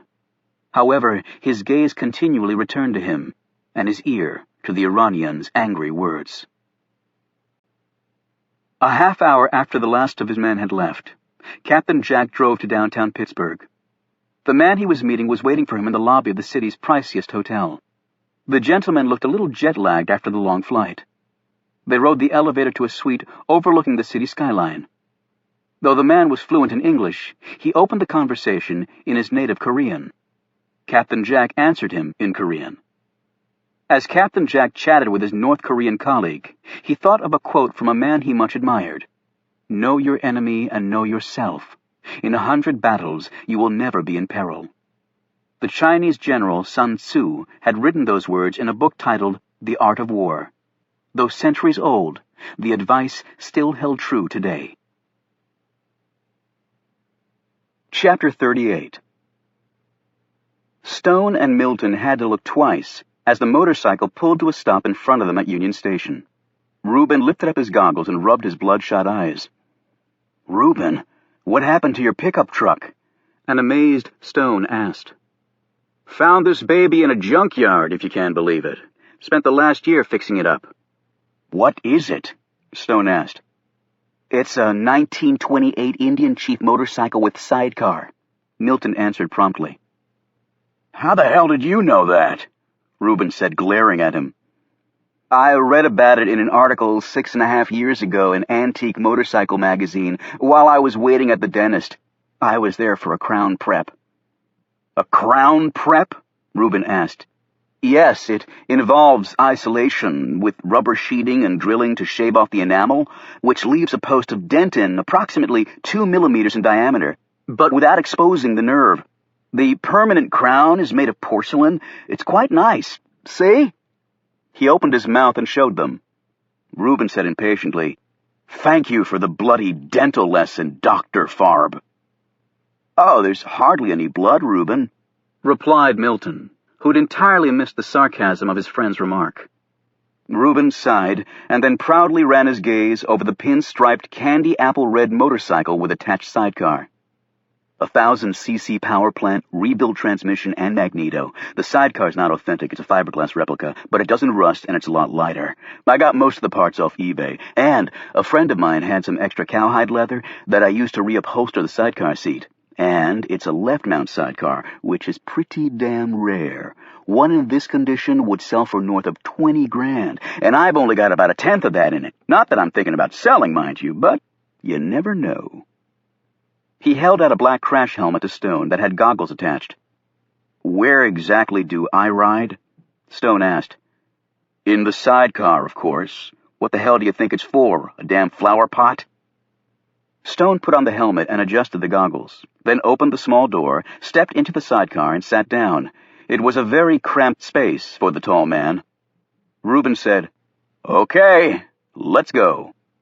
"Wait a minute," Stone exclaimed. "Is there anything I should know about the motorcycle?" "Yeah, if the wheel on the sidecar goes off the ground, you can start praying." Reuben hit the Kickstarter and the motor caught. He revved it a couple of times, waved goodbye to Milton, and they sailed away from Union Station. Reuben steered the motorcycle west on Constitution Avenue.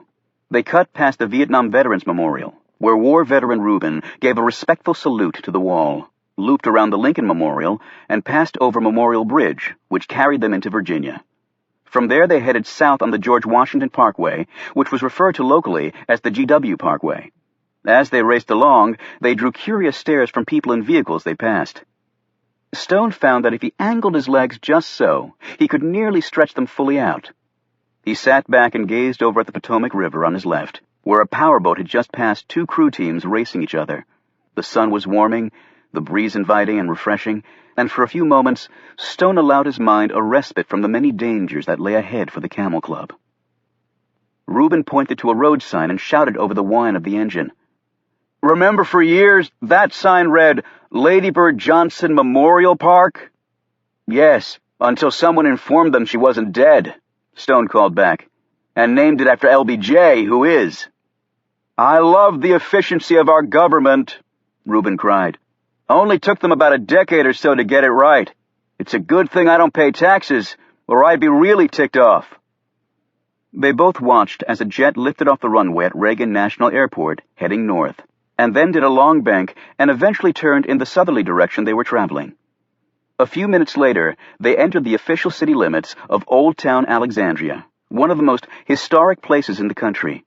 It boasted not one, but two boyhood homes of Confederate General Robert E. Lee, as well as Christ Church, where the posterior of none other than George Washington had graced the pews. The town was chock full of wealth, ancient but beautifully restored homes, rumpled cobblestone streets, wonderful shopping and eclectic restaurants, a vibrant outdoor life, and an inviting waterfront area. It was also home to the federal bankruptcy court. As they passed the court, Reuben said, "Damn place. Been through there twice. Caleb knows people who can help you with your money. And I'm sure Chastity could provide valuable services to you, too." "I'm certain sweet Chastity could service my needs, but then Milton would be really mad at me," Reuben called out with a roguish wink. "And I don't need help with the money I have, Oliver. I just need help with getting more of it." He turned left, and they pulled down a side street, heading toward the river, until it dead-ended at Union Street. Reuben found a parking space, and Stone extricated himself from the sidecar with some difficulty. "What the hell happened to your face?" asked Reuben, who'd obviously just noticed these injuries. "I fell." "Where?" "In the park. I was playing chess with TJ, and then I was having coffee with Adelphia. I tripped over a tree root when we were leaving." Reuben grabbed his friend by the shoulder. "Adelphia, Oliver, that woman is mental. You're lucky she didn't drop a lethal Mickey in your Java. Mark my words, one night she's going to follow you to your cottage and slit your throat." He paused and then added in a low voice, "Or worse, try and seduce you." Reuben shivered, apparently at the thought of Adelphia as a seductress.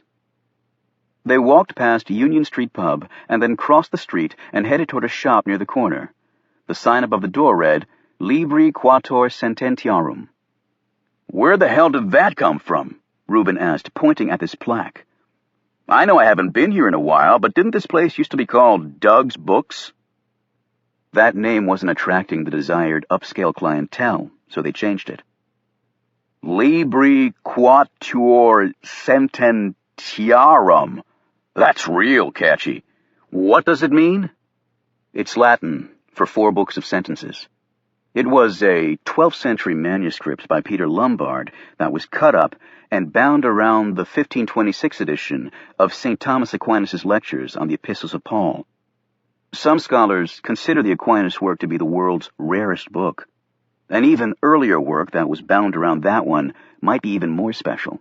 Hence, it's a very appropriate name for a rare bookshop. I'm impressed, Oliver. I didn't even know you spoke Latin. I don't. Caleb told me about it. In fact, it was his idea to rename the shop. As you know, I introduced him to the shop's owner. I thought it would be productive, given Caleb's expertise with rare books. At first, he simply advised on a few things, but now Caleb has an ownership interest in the place. They went inside the shop, accompanied by the jangle of a bell attached to the arched solid oak door. Inside, the walls were equal parts exposed brick and ancient stone with worm-eaten wooden beams overhead. Tasteful oil paintings hung on the walls, and ornate bookshelves and massive armoires were bulging with ancient tomes that were all carefully labeled and housed behind glass doors. In a separate room, a pretty young woman was standing behind a small coffee bar, making drinks for some thirsty customers. A sign on the wall asked customers not to enter the rare book area with their beverages. A small balding man came out from the back, dressed in a blue blazer, slacks, and a white turtleneck, his arms outstretched and a smile on his tanned face. "Welcome! Welcome to Libri Quator Sententiarum," he announced, the words rolling adroitly off his tongue. Then he stopped and eyed Reuben and looked at Stone. "Oliver?" Stone put out his hand. "Hello, Douglas. You remember Reuben Rhodes?" "Douglas?" Reuben muttered under his breath. "What happened to Doug?" Douglas gave Stone a prolonged hug and shook Reuben's hand. "Oliver, you look very different. Nice, but different. I like the new style. No, I love it. Muy chic. Bellissimo." "Thank you. Caleb says that things are going well here." Douglas took Stone by the elbow and led them over to a quiet corner. "Caleb is a jewel, a treasure, a miracle." "And here I was thinking he was just a print geek," Reuben said with a smirk. Douglas continued enthusiastically. "I can't thank you enough, Oliver, for introducing Caleb to me. Business is booming, booming. I started out selling porno comic books out of my car trunk, and now look at me. I have a condo in Old Town, a 30-foot sailboat, a vacation house at Dewey Beach, and even a 401k plan." "All through the power of the written word," Stone said. "Remarkable." "Do you still sell the porn stuff?" Reuben wanted to know. Douglas, I need to look at my things in the space Caleb arranged for me to use," Stone said quietly. Douglas's face paled, and he swallowed nervously. "Oh, of course. Go right ahead. And if you want anything, just ask. In fact, we have some very fine cappuccino and wonderful scones today. It's on the house, as always." Thank you very much." Douglas hugged Stone again, and then hurried off to help a woman who'd entered the shop dressed in a full-length fur coat despite the balmy weather. Reuben looked around at all the books. "Most of these writers probably died penniless, and he's buying condos and boats and 401ks off their sweat." Stone didn't answer. He opened a small door set off to the side of the shop's entryway and led the way down a narrow staircase that emptied into the basement area. He headed along a short corridor and through an old wooden door marked "Authorized Personnel Only." He closed the door behind them and turned left down another hall. Then Stone took an old-fashioned key from his pocket and used it to open an arched door at the end of this hall, and they entered a small room that was paneled in very old wood. He flicked on a light and went over to a large fireplace that sat against one wall. While Reuben watched, Stone knelt down, reached his hand up into the inside of the fireplace, and pulled on a small piece of metal attached to a short wire hanging there. There was an audible click, and a panel of the wall next to the fireplace swung open. "Gotta love those priests' holes," Reuben said, as he gripped the exposed panel and swung it all the way open. Inside was a room about 8 feet deep and 6 feet wide, and tall enough for even Reuben to easily stand up in. Stone pulled a small penlight from his pocket and stepped in. Bookshelves lined all 3 walls. On each of these shelves were neatly stacked journals and notebooks, a few locked metal boxes, and numerous cardboard boxes taped shut. While Stone looked through the journals and notebooks, Reuben had a sudden thought. "How come you don't keep all this stuff at your cottage?" "This place has an alarm system. All I have guarding my cottage are dead people." "Well, how can you be sure that old Douglas doesn't come down here and poke through your stuff when you're not here?" Stone kept examining the journals as he talked. I told him that I'd booby-trapped this room, and that no one other than myself could open it safely without threat of instant death. And you think he believed you? It doesn't really matter. He has no personal courage, so he'll never find out for sure. Plus, at my suggestion, Caleb let some hints drop to Douglas that I used to be a homicidal maniac before my release from a hospital for the criminally insane, solely on a technicality. I think that's why he hugs me every time he sees me. Either he wants to stay on my good side, or he's checking for weapons. Ah, here we are. Stone pulled out an old leather-bound journal and opened it. The book was filled with newspaper clippings, carefully glued to the pages. He read through it as Reuben waited impatiently. Finally, Stone closed the journal and then pulled out 2 other large books on a shelf. Behind these books was a leather case about 18 inches square in size. Stone put this in his knapsack along with the journal. On the way out, Reuben got 3 scones from the attractive young lady in black. "I'm Reuben," he said, towering over her and holding in his belly. "Good for you," she said curtly, before hurrying off. "I think that young babe in there was rather taken with me," Reuben said proudly, as they got back to the motorcycle. "Yes, I suppose she ran off like that to tell all her friends," Stone replied.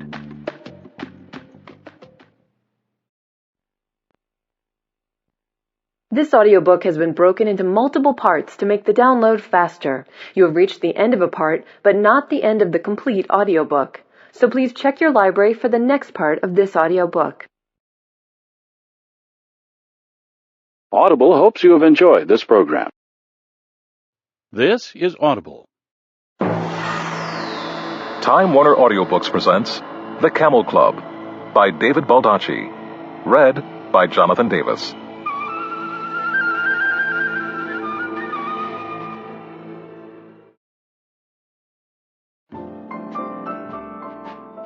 Chapter 39. It took Alex Ford about an hour to decide what to wear on his night out with Kate Adams. It was a humbling and embarrassing 60 minutes as he realized how long it had been since he'd gone on a real date. He finally decided on a blue blazer, white-collared shirt, and khaki pants with loafers on his big feet. He combed down his hair, shaved off his 5 o'clock shadow, dressed, chewed a couple of breath mints, and decided the big, somewhat weathered lug staring back at him in the mirror would just have to do. D.C. traffic had reached the critical stage, where there was no good time or direction to be driving, and Alex was afraid he was going to be late. However, he lucked out after skirting an accident on Interstate 66 that left a clear field ahead. He took the Key Bridge exit, crossed the Potomac, hooked a right onto M Street, and soon found himself cruising up 31st Street in posh Georgetown. It was a place named after a British king, and certain elements of the area retained that regal dignity that some might equate to outright snobbery. However, on the main shopping drag of M Street and Wisconsin Avenue, the tone was decidedly funky and modern, with gaggles of underdressed kids crowding the narrow sidewalks, yakking on their cell phones, and checking each other out. Yet in the upper regions of Georgetown, where Alex was heading, lived famous families with enormous financial portfolios and nary a tattoo or body piercing in sight. As Alex passed one stately mansion after another, he started growing more nervous. He had guarded some incredibly powerful people over the years, but the service prided itself as being an elite agency with a blue-collar nature. Alex was solidly in that mold, and much preferred the lunch counter at the local IHOP to a 3-star restaurant in Paris. Well, there was no going back now, he told himself. The road he was on dead-ended at R Street, near the massive Dumbarton Oaks mansion. Alex hung a left and continued on down R until he found the place. Okay, she wasn't kidding about the mansion status, Alex said, as he stared up at the brick and slate-roofed behemoth. He pulled into the circular driveway, got out and looked around. The grounds were formal, with the bushes all cut to the same height and shape, and the late summer blooms presented in all their colorful and symmetrical glory. The moss was growing lushly around the stone slabs that led to an arched wooden door that accessed the backyard. Or, with palaces such as this, it was probably referred to as the rear grounds, Alex thought. He checked his watch and found he was about 10 minutes early. Maybe Kate wasn't even here yet. He was about to drive around the block to kill some time when he heard a lilting voice calling out to him. "Yoo-hoo! Are you the Secret Service man?" He turned and spotted a small, stooped woman scurrying toward him, a basket of cut flowers hooked over one arm. She had on a wide-brimmed sun hat, with white cottony hair poking out, beige canvas pants, and an untucked long-sleeved jean shirt. Large black sunglasses covered most of her face. She seemed shrunken with time, and he put her age at around mid-80s or so. "Ma'am?" "You are tall and cute. Are you armed, too? With Kate, you better be." Alex glanced around, briefly wondering if Kate was playing a joke on him, and this odd woman had been hired as part of the gag. He didn't see anyone and turned back to the woman. "I'm Alex Ford." "Are you one of those Fords?" "Sorry, afraid there's no trust fund in my future." She took off her glove, stuck it in her pants pocket, and put out her hand. He shook it, but then she didn't let go. She pulled him toward the house. "Kate isn't ready yet. Come on in, have a drink, and let's talk, Alex."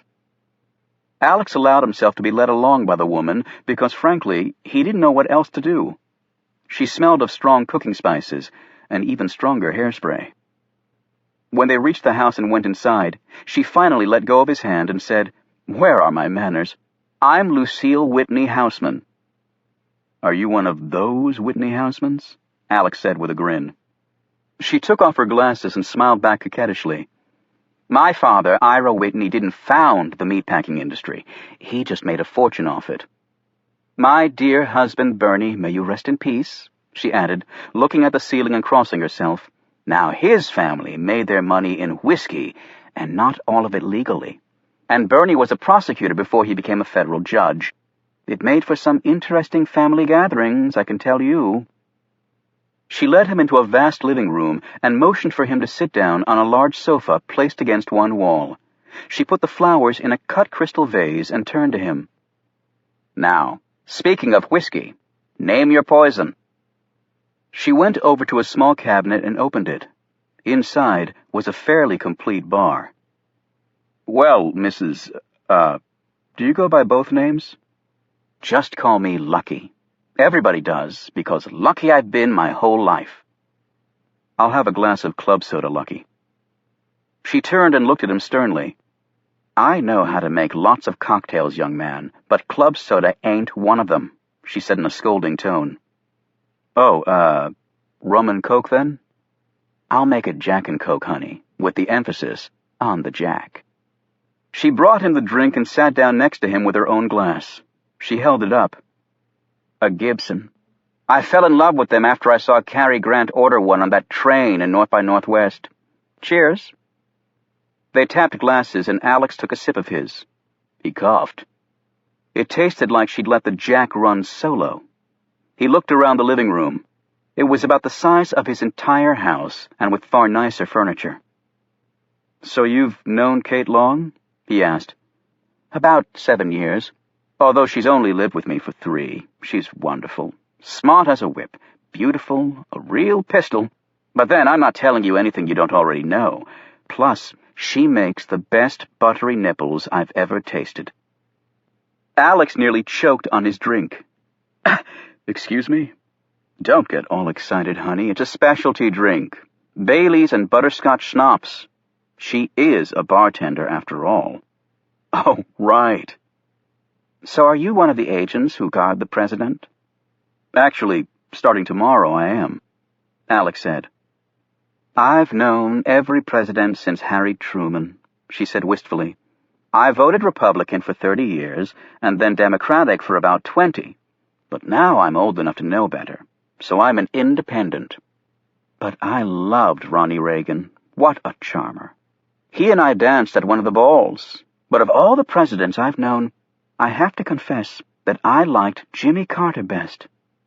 He was a good, decent man, a real gentleman, even if he did lust in his heart.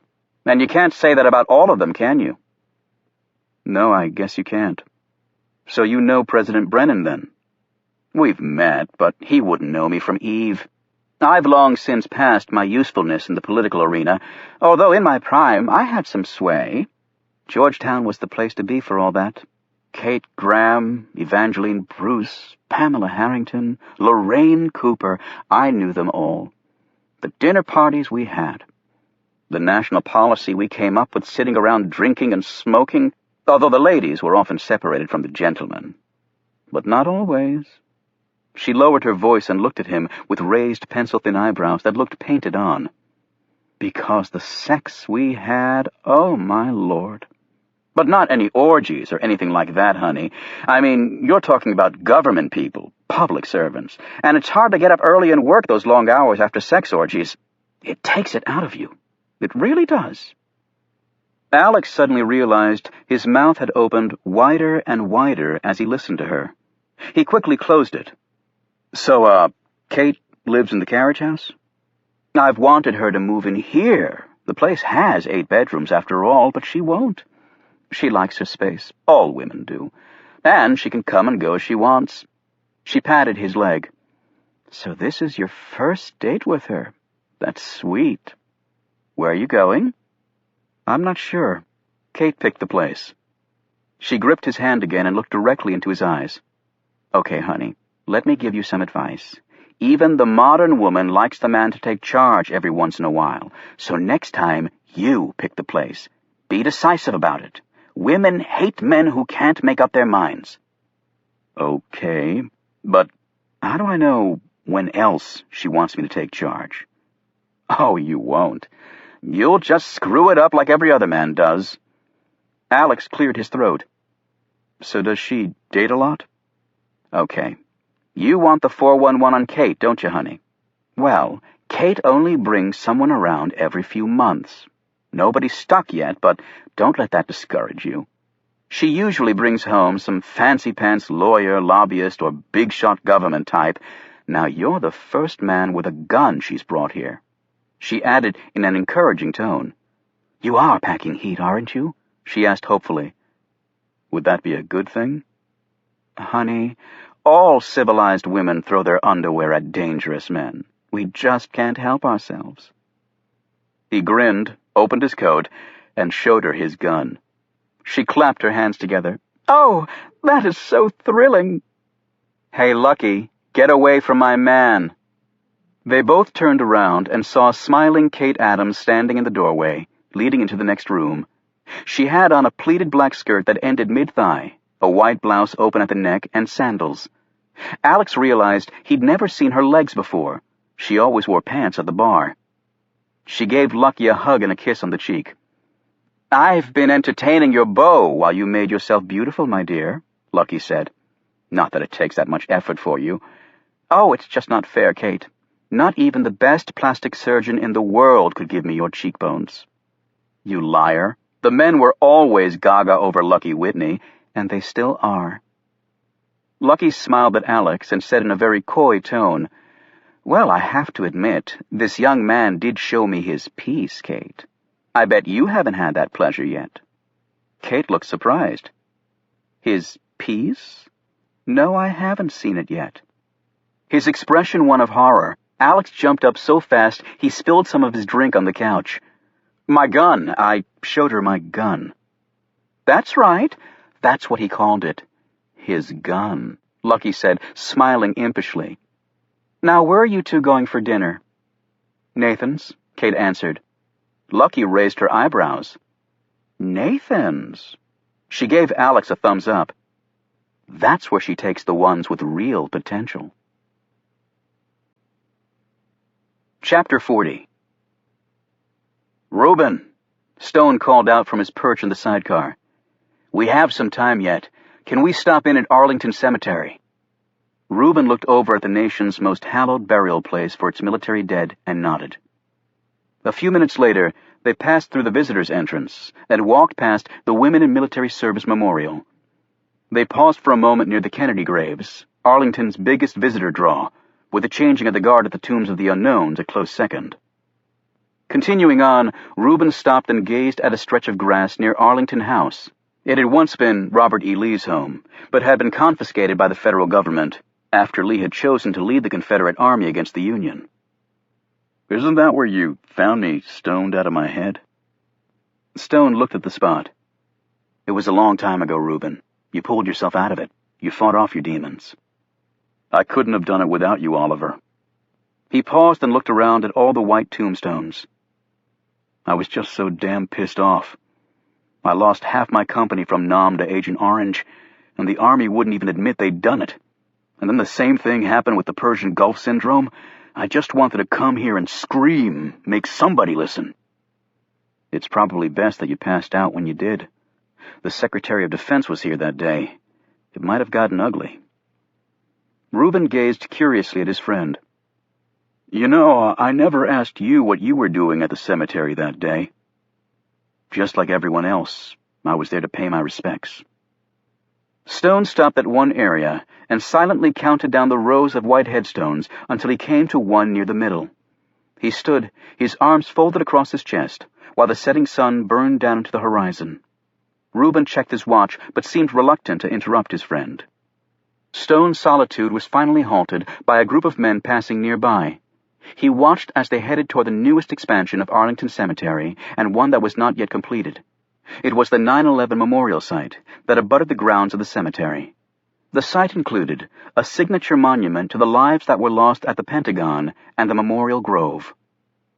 Stone stiffened when he saw who was in the center of the wall of armed security. Reuben glanced over too. Carter Gray, Reuben muttered.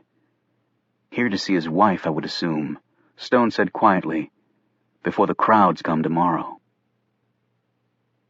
Carter Gray stopped at the gravesite of his wife Barbara, knelt on the ground, and placed a small bouquet of flowers on the recessed earth.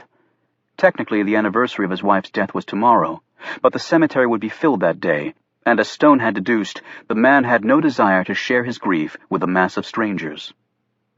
Gray rose and stared down at where his wife's body lay, while his security detail kept a respectful distance away. Barbara Gray had retired from the Army as a brigadier general, after a distinguished career in which she set many firsts for women in the military. Barbara Gray had also been one of the most vocal advocates for members of the World War II-era WASPs, or Women's Air Force Service Pilots, to be eligible to receive burial at Arlington with full military honors, something denied to them because they were summarily disbanded after the war. In June of 2002, a new regulation allowed a number of women's military groups, including the WASPs, to at least be buried with the more limited funeral instead of full military honors. Unfortunately, Barbara Gray had not lived to see it happen. On the morning of September 11, 2001, Barbara Gray, then a civilian consultant, was meeting at the Pentagon on a project with two members of the Army when the American Airlines flight slammed into the building, obliterating the room she was in. As an appalling footnote to this tragedy, the Gray's daughter Maggie, a government lawyer, had just arrived at the Pentagon to meet her mother. Her body was virtually cremated in the initial explosion. As Carter Gray stood there looking at his wife's grave, the image of that morning cut deeply into him. And then the waves of guilt followed, for he should have been in that building too. Gray was supposed to meet his wife and daughter at the Pentagon before they all headed out on a long-planned family vacation. He'd been caught in traffic and was running about 20 minutes late. By the time he got to the Pentagon, his family was gone. As he finally pulled his gaze from the consecrated ground, Gray looked around and spotted the two men staring back at him from a distance. He didn't recognize the large man, but there was something familiar about the other. Then he watched as the two men turned and walked off. Gray lingered by his wife's grave for another 10 minutes, and then, his curiosity getting the better of him, he headed to the spot where the two men had been standing. He realized this section of graves was familiar to him. He started looking at the headstones, his gaze moving swiftly down the neat rows of markers until he stopped at one. The next moment, his security staff was hustling after Gray as he rushed down the walkway. As he drew closer to the exit, he stopped and bent over, sucking in huge amounts of air as his security team circled him, asking if he was all right. He didn't answer them. He didn't even hear them. The name on the grave marker that had caused his pell-mell rush was pinballing around his mind. There was no body in the casket under that marker, Gray well knew. It was all a sham, all part of a cover-up. Yet the name on the marker wasn't a fraud. It was a real man who, it was thought, had died in the defense of his country. John Carr, Gray said the name, one he had not uttered for decades. John Carr. The most accomplished killer Carter Gray had ever seen. Nathan's wasn't that crowded yet, and Alex Ford and Kate Adams were seated at a table in a corner near the bar area and ordered some drinks. "Lucky's a real pistol," Alex said. "How'd you hook up with her?" "Before I went to justice, I was in private practice. I handled the trusts and estates work when her husband died. We became friends, and she eventually asked me to come live with her. I said no at first, but she kept asking, and Mr. Wright had failed miserably to show up at my door in the meantime. I pay rent for the carriage house," she added quickly. "Lucky's a very interesting person. She's someone who's been everywhere, knows everybody, but she's lonely, too. Old age doesn't go down well with someone like her. She's so alive, and she wants to do everything she used to do, but she really can't anymore." "From what I saw, she's doing a pretty damn good job of trying," he replied. "So why'd you jump to the government side?" "Nothing too original. I got burned out on the billable hour treadmill, and you're not going to change the world doing T&E law. So what do you do at Justice to change the world?" "I'm into a fairly new thing, actually. After Gitmo Bay and treatment of POWs at Abu Ghraib, the Salt Pit, and other places, Justice formed a new group to enforce the civil rights of prisoners deemed to be of a highly political nature, as well as foreign combatants, and to investigate any crimes against those class of persons." "Well, judging from what I read in the papers, you must keep pretty busy." "The U.S. overall has an excellent record when it comes to treatment of POWs and persons listed as foreign combatants. But the longer the war against terrorism goes on, the more tempting it is for our guys to stoop to the other side's level. After all, they're only human, and they might come to view the person sitting across from them as someone not worthy of any rights at all. But that doesn't excuse them breaking the law." "No, it doesn't. And that's where people like me come in. I've been to the various war zones 6 times in the last 2 years. Unfortunately, it's not getting much better." "It looks like Carter Gray has started counterpunching well." Kate sat back and sipped on the glass of red wine she'd ordered. "I have mixed feelings about that. I feel for him personally and his loss on 9/11. I think that's the only reason he came back into the government sector, but I'm not convinced it was a good thing." "What do you mean?" Alex asked.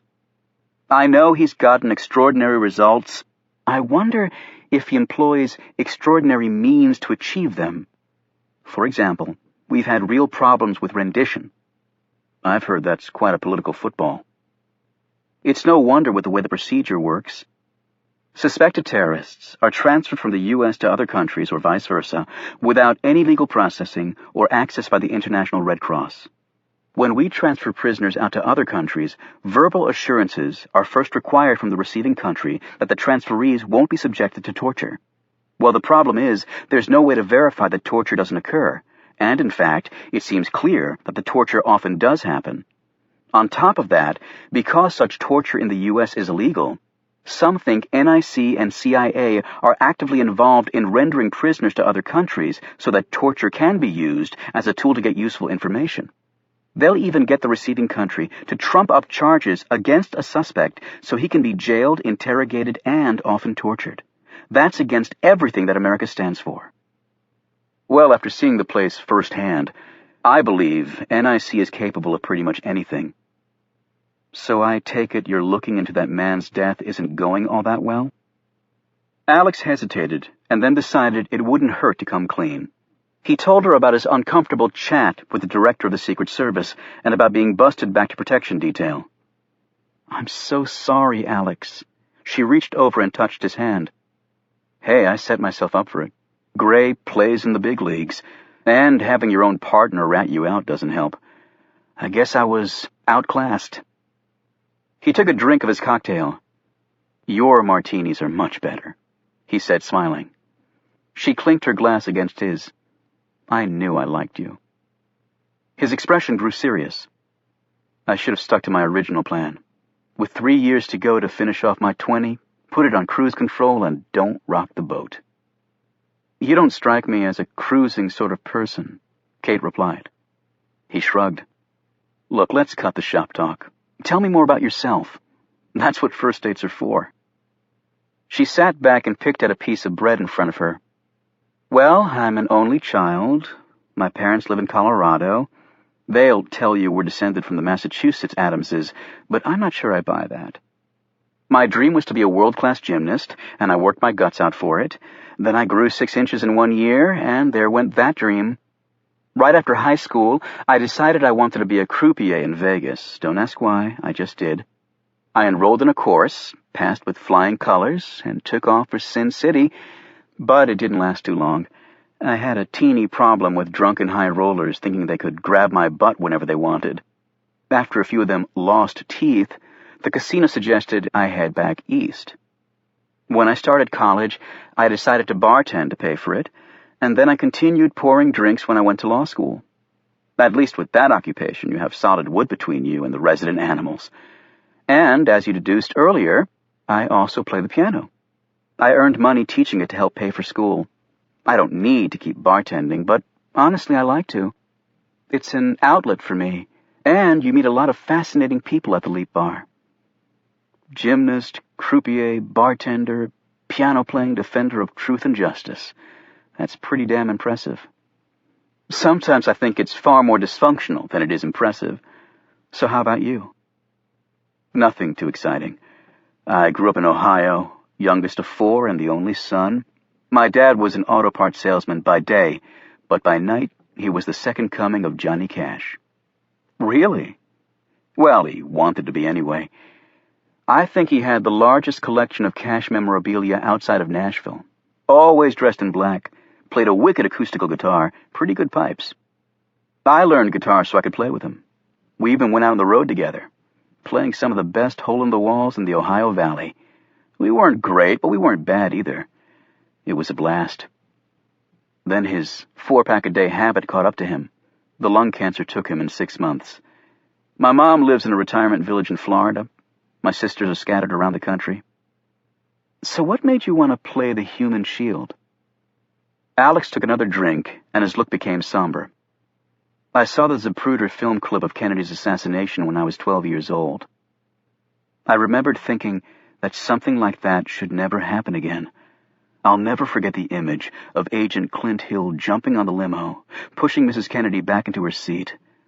A lot of people at the time thought she was part of the conspiracy to kill the president, or else condemned her because they thought she was just trying to get away from all the blood on her, even if it was her husband's. What she was actually doing was trying to retrieve the piece of her husband's head that had gotten blown off. He finished his drink before continuing. I met Clint Hill at a Secret Service function. He was an old guy by then. Everybody wanted to shake his hand. I told him how honored I was to meet him. He was the only guy to react when it happened. He helped Mrs. Kennedy, and he put his body between her and whoever was shooting at them. I told him, if the time came, I hoped I did as well as he'd done. You know what he said to me? He looked up to see her gaze directly on him. Kate Adams seemed to be holding her breath.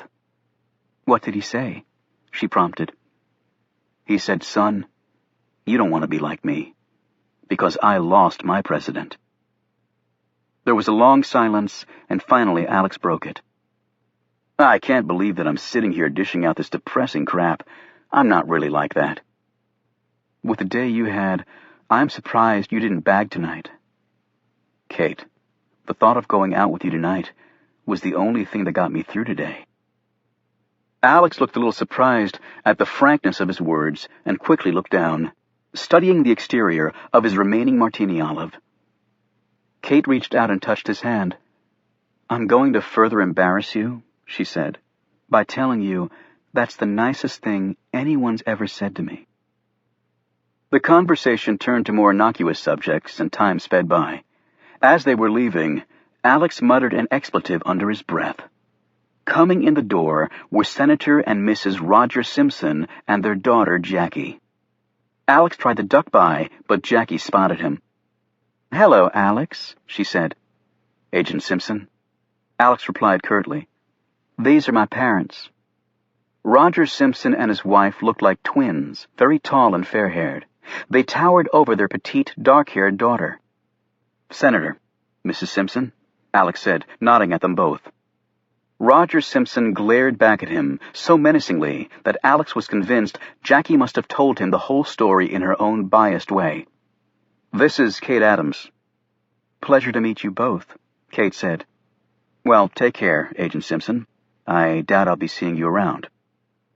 He walked out with Adams trailing him. As soon as they were outside, Alex blurted out, "Can you believe? Of all the restaurants in this damn town..." He broke off when Jackie Simpson popped out of Nathan's. "Alex, can we talk for just a minute?" She glanced anxiously at Kate. "Privately?" "I'm pretty damn certain we have nothing to say to each other," he shot back. "It'll just take a minute, please." Alex looked at Kate, who shrugged and moved down the street a bit, studying the clothing in a shop window. Simpson drew closer.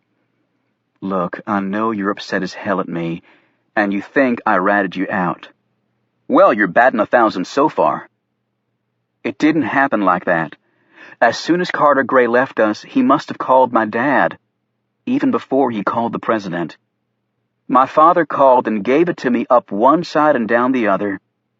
He said I couldn't let some maverick wreck my career before it even got started. How did the director find out about my old friend?"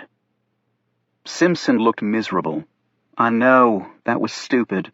My father can be overwhelming. He ground it out of me." She sighed. "My dad's one of the most accomplished people you'll ever meet, and my mother was a Miss Alabama, which makes her a saint down there. So being a simple detective didn't cut it with them. They wanted me to go into business or politics. I put my foot down and said I was a cop, but they kept pushing for me to go on to a bigger pond. Just to get them off my back, I joined the service. Dad pulled strings, so I got assigned to WFO. His dream is for me to be the first female director of the service. All I ever wanted to be was a good cop, but for them that wasn't enough." "So are you going to do what your parents want your whole life?" "It's not that easy. He's a man that's used to people obeying him." She paused and looked up at him. "But that's my problem. I just wanted you to know that I'm really sorry for what happened, and I hope I get a chance to make it up to you." She turned and walked back inside before he could reply. When Kate rejoined him, he explained the gist of the conversation. After he'd finished, Alex added, "Just when you think you have somebody pegged and you're justified in hating her guts, she pulls a fast one and complicates things." He glanced across the street and his features brightened. "Please tell me you'd like to go get some ice cream." She looked over at the shop across the street. "Okay, but I have to warn you. I'm a minimum 2-scoop sort of girl, and I don't share. My kind of woman." Chapter 41. At Union Station, Stone and Rubin found Caleb and Milton in the B. Dalton bookstore. Caleb was poring over a Dickens masterpiece, while Milton was firmly entrenched in the computer magazine section. Stone and Rubin rounded up the pair, and they all boarded the metro, taking it to the Smithsonian Station, where they rode the escalator up to the mall. "Keep your eyes and ears open," Stone cautioned. They took a stroll past the major monuments, as tourists flocked around taking pictures and videos of all the sights. The Camel Club eventually reached FDR Park, where the FDR Memorial, a fairly recent addition to the mall, was located. It covered a large area of ground and was made up of various statuary, depicting significant symbols from FDR's reign as America's only 4-term president. Stone led his friends over to a secluded section that was shielded from wandering tourists by a Depression-era bread line immortalized in bronze. After he'd glanced around for a few moments, Stone shook his head in dissatisfaction and led them back to the subway, which they rode to Foggy Bottom. They exited and started walking. At 27th and Q Streets, northwest, Stone stopped. Staring back at them was the entrance for Mount Zion Cemetery, where Stone was the caretaker. "Oh no, Oliver," Rubin complained. "Not another bloody cemetery." "The dead don't eavesdrop," Stone replied curtly as he opened the gates. Stone led them into his cottage, where the others looked at him expectantly. "I've done some research that I believe is critical to our investigation into Patrick Johnson's murder. Thus, I hereby call this special meeting of the Camel Club to order. I propose that we discuss the topic of the recent spate of terrorists killing each other. Do I have a second? I second, Caleb said automatically, though he glanced curiously at the others. All in favor say aye. The ayes carried the motion, and Stone opened the large journal he'd brought from the rare bookshop. Over the last 18 months, there have been numerous instances where terrorists have allegedly killed each other. I found this to be so interesting that I started keeping all the articles I could find on the subject. The last such incident involved a man named Adnan al-Remi. I read about that, Milton said. But why do you say allegedly? In each instance, the dead man's face was fully or partially obliterated, either by gunshots or explosives. They had to be identified by their fingerprints, DNA, and whatever else was available. Reuben spoke up. But that's just normal procedure, Oliver. When I was at DIA, we did that too, although we didn't have DNA tests back then. And we know from Reuben that NIC now controls all terrorist-related information. Stone added, the same information databases which Patrick Johnson helped oversee were used to identify all these dead terrorists. He paused. Now, what if Mr. Johnson were rigging that database somehow? After a long silence, Milton was the first to speak. Do you mean he might have been manipulating data somehow? Let me put it more bluntly, Stone replied. What if he substituted on the NIC database the prints of the men found dead in place of the fingerprints of the terrorists the authorities thought had been killed? Caleb looked horrified. Are you suggesting that someone like Adnan al-Remi isn't actually dead, but as far as American intelligence is concerned, he is dead? Stone finished for him. His past has been wiped clean. He could go anywhere and do anything he wanted to do. Like a sterilized weapon, Reuben interjected. Precisely. But wait a minute, Oliver, Reuben said. There are safeguards in place. If I remember correctly, at DIA, no file alteration was allowed unless certain steps were followed. Stone looked over at Caleb. They have a similar procedure at the Library of Congress Rare Books Division. For obvious reasons, the person buying the books can't input them into the database, and the converse is also true. That's actually what made me think of this possibility.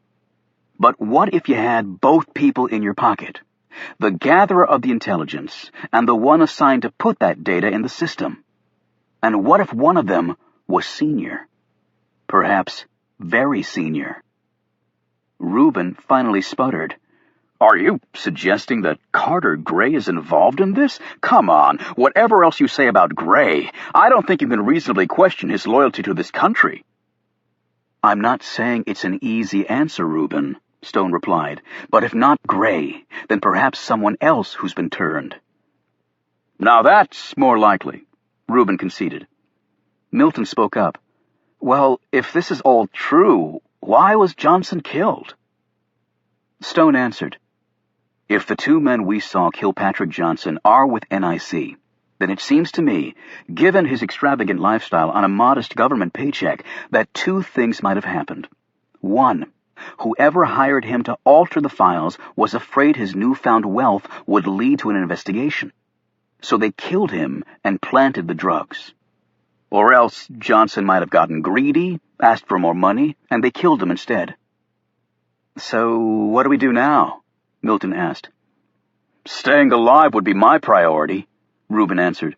Because if Oliver is right, there's going to be a lot of powerful folks looking to make sure we're dead. And Milton's identity and home have no doubt already been compromised, Stone said. As for the men after us, I propose that we turn the tables on them. How? Caleb asked. Stone closed his notebook. We have the home address of Tyler Rinke. I suggest we follow up on that. You want us to go marching right into the man's crosshairs? Reuben exclaimed. No, but there's no reason why we can't put him in our crosshairs. Ice cream in hand, Alex and Kate strolled down to the Georgetown waterfront, near the spot where hundreds of years ago George Mason operated a ferry. Kate pointed out 3 boulders that were barely visible in the center of the river north of the Key Bridge and across from Georgetown University. She said, "That's Three Sisters Island. Legend has it 3 nuns drowned at that spot when their boat overturned, and then the boulders sprung up to symbolize their deaths and warn others."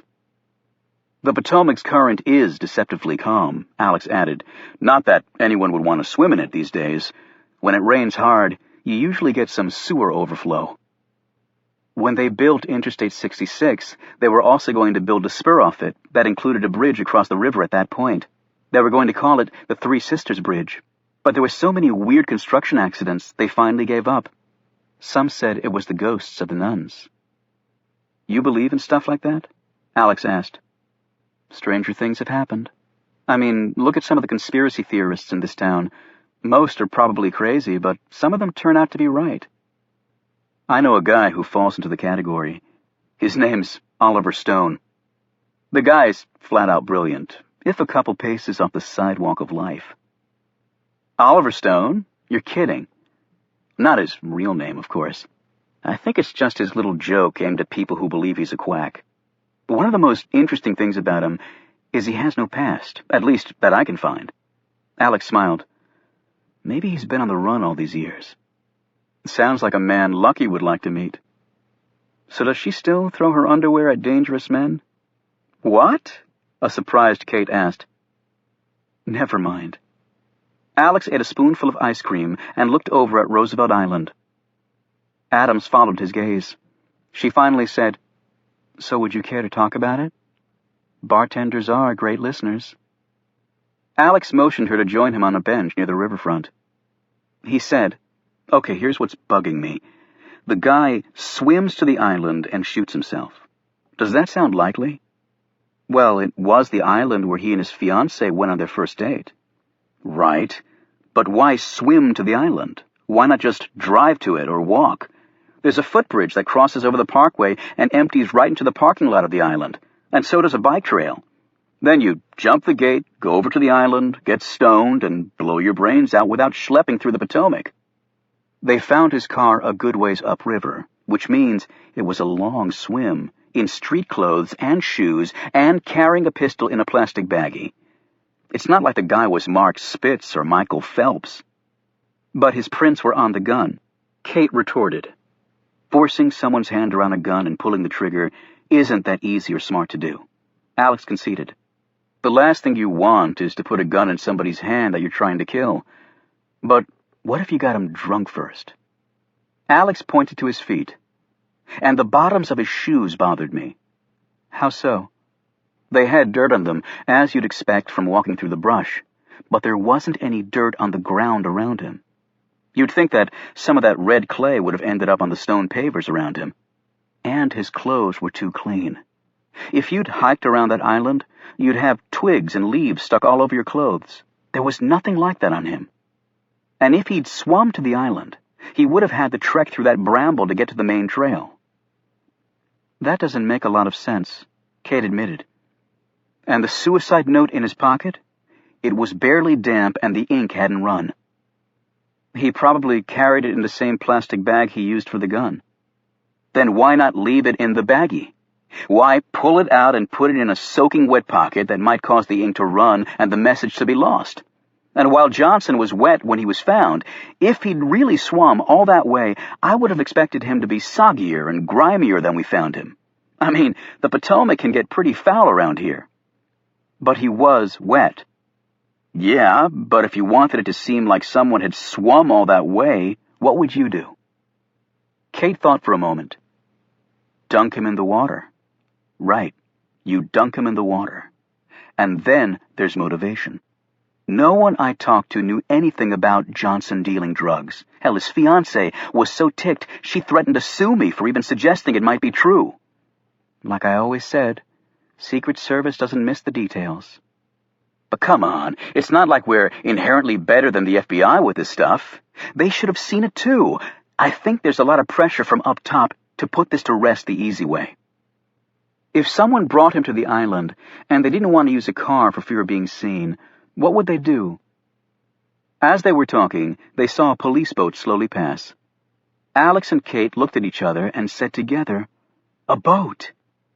That's not something that's easy to hide, Alex said slowly.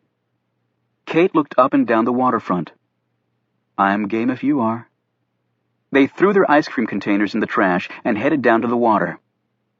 It took them a solid hour, but they finally found it when Kate spotted a tip of the bow sticking out from the drainage ditch. Good eyes, Alex complimented. She slipped off her sandals and Alex's shoes and socks. He rolled up his pants, and they scrambled down there as a couple of passers-by watched curiously. Alex ran his gaze over the old wooden rowboat, stopping at one point and putting his face very near the hull. That looks like a bullet hole. And that could be blood, Kate said, pointing to a small dark patch near the gunwale. Which doesn't make a lot of sense, unless they killed Johnson in the boat and then took him to the island. It was foggy that night, so I guess it could have been done without anyone seeing. So what do you do with all this? Kate asked. Alex rose and pondered this. I'd like to see if the blood matches Patrick Johnson's or if it's someone else's. But if the director finds out I've been poking around this case again, I'm going to end up in a brand new service outpost in Siberia. That is, if he doesn't kill me with his bare hands. I can nose around, Kate offered. No, I don't want you anywhere near this. Some of the thoughts going through my head are downright scary. For now, we'll just have to leave it alone. Chapter 42. Captain Jack looked at the note that had just been delivered. The message was coded, but he'd memorized the key and quickly deciphered it. It was hardly good news. Gray met with me today. He accessed some files, but I can't find out which ones because he put an override on. He mentioned the resurrection of the dead to me personally. I discovered he made the same statement to other senior people here. He's obviously fishing to see who'd jump at the bait. That's why I sent this by courier. Go ahead with plans. I will hold down this end. Communicate via Charlie 1 from now on. The problem with trying to communicate in this day and age was that it was virtually impossible to do so in secret if you used modern technology. Spy satellites were everywhere, and faxes, computers, cell and hardline phones, and emails were all potentially monitored. It was no wonder terrorists had resorted to couriers and handwritten messages. Ironic that modern surveillance technology was driving them all back to the Stone Age. Charlie 1 was simple to use. Coded messages on paper, delivered by a trusted messenger, with the paper destroyed after being read. The Secret Service advance team would be arriving in Brennan very soon. Shortly after that, the President would fly into Pittsburgh on Air Force One, and the most heavily guarded motorcade in history would make its way to Brennan. There they would be confronted by what some would consider a ragtag army of mostly 40-something men and one young woman. Yet Captain Jack would bet on his crew. He took his lighter and burned the letter to ash. After she'd said her final prayer of the day, Jamila stood in front of her bathroom mirror and studied her features. Today was her 24th birthday. However, she thought she looked older than that. The last few years had not been kind to her. There had never been enough food and not enough clean water, and there were far too many nights of sleeping without a roof over her head. And bullets and bombs dropping all around you aged you faster than anything else. At least she now had enough to eat. America was the land of abundance, she'd often been told. They had so much, she thought, and it was hardly fair. It was said that there were homeless people here and children who went hungry, but she didn't believe that. It couldn't be possible. That was just American propaganda to make people pity them. Jamila swore in Arabic at this thought. Pity them? She was 24 years old, alone, and halfway around the world from where she belonged. Her family was all gone, murdered. She felt the lump in her throat growing, and a moment later she was choking back the tears. She quickly wet a towel and put it over her face, letting the cool fabric dry the tears. Recovered, she grabbed her purse and van keys and shut the door to her apartment, being careful to make sure it was securely locked. She had been told that there would always be one of Captain Jack's men watching her van wherever it was parked. They could not afford to let the vehicle be stolen. There was not time to get another one like it. Captain Jack was a strange man, she thought. An American who spoke fluent Arabic was not common. He seemed to know the customs and history of the Islamic world better than some Muslims. Jamila had been instructed that whatever he told her to do, she must obey. It had not seemed right at first, taking orders from an American, yet after meeting him in person, there was an aura of authority around the man that she couldn't deny. Driving her van around the area in the evening had become a ritual for Jamila. It was as much to unwind after a long day of playing nanny to 3 energetic boys as it was to commit to memory the various roads and shortcuts necessary to her task. She drove into downtown Brennan and passed by Mercy Hospital.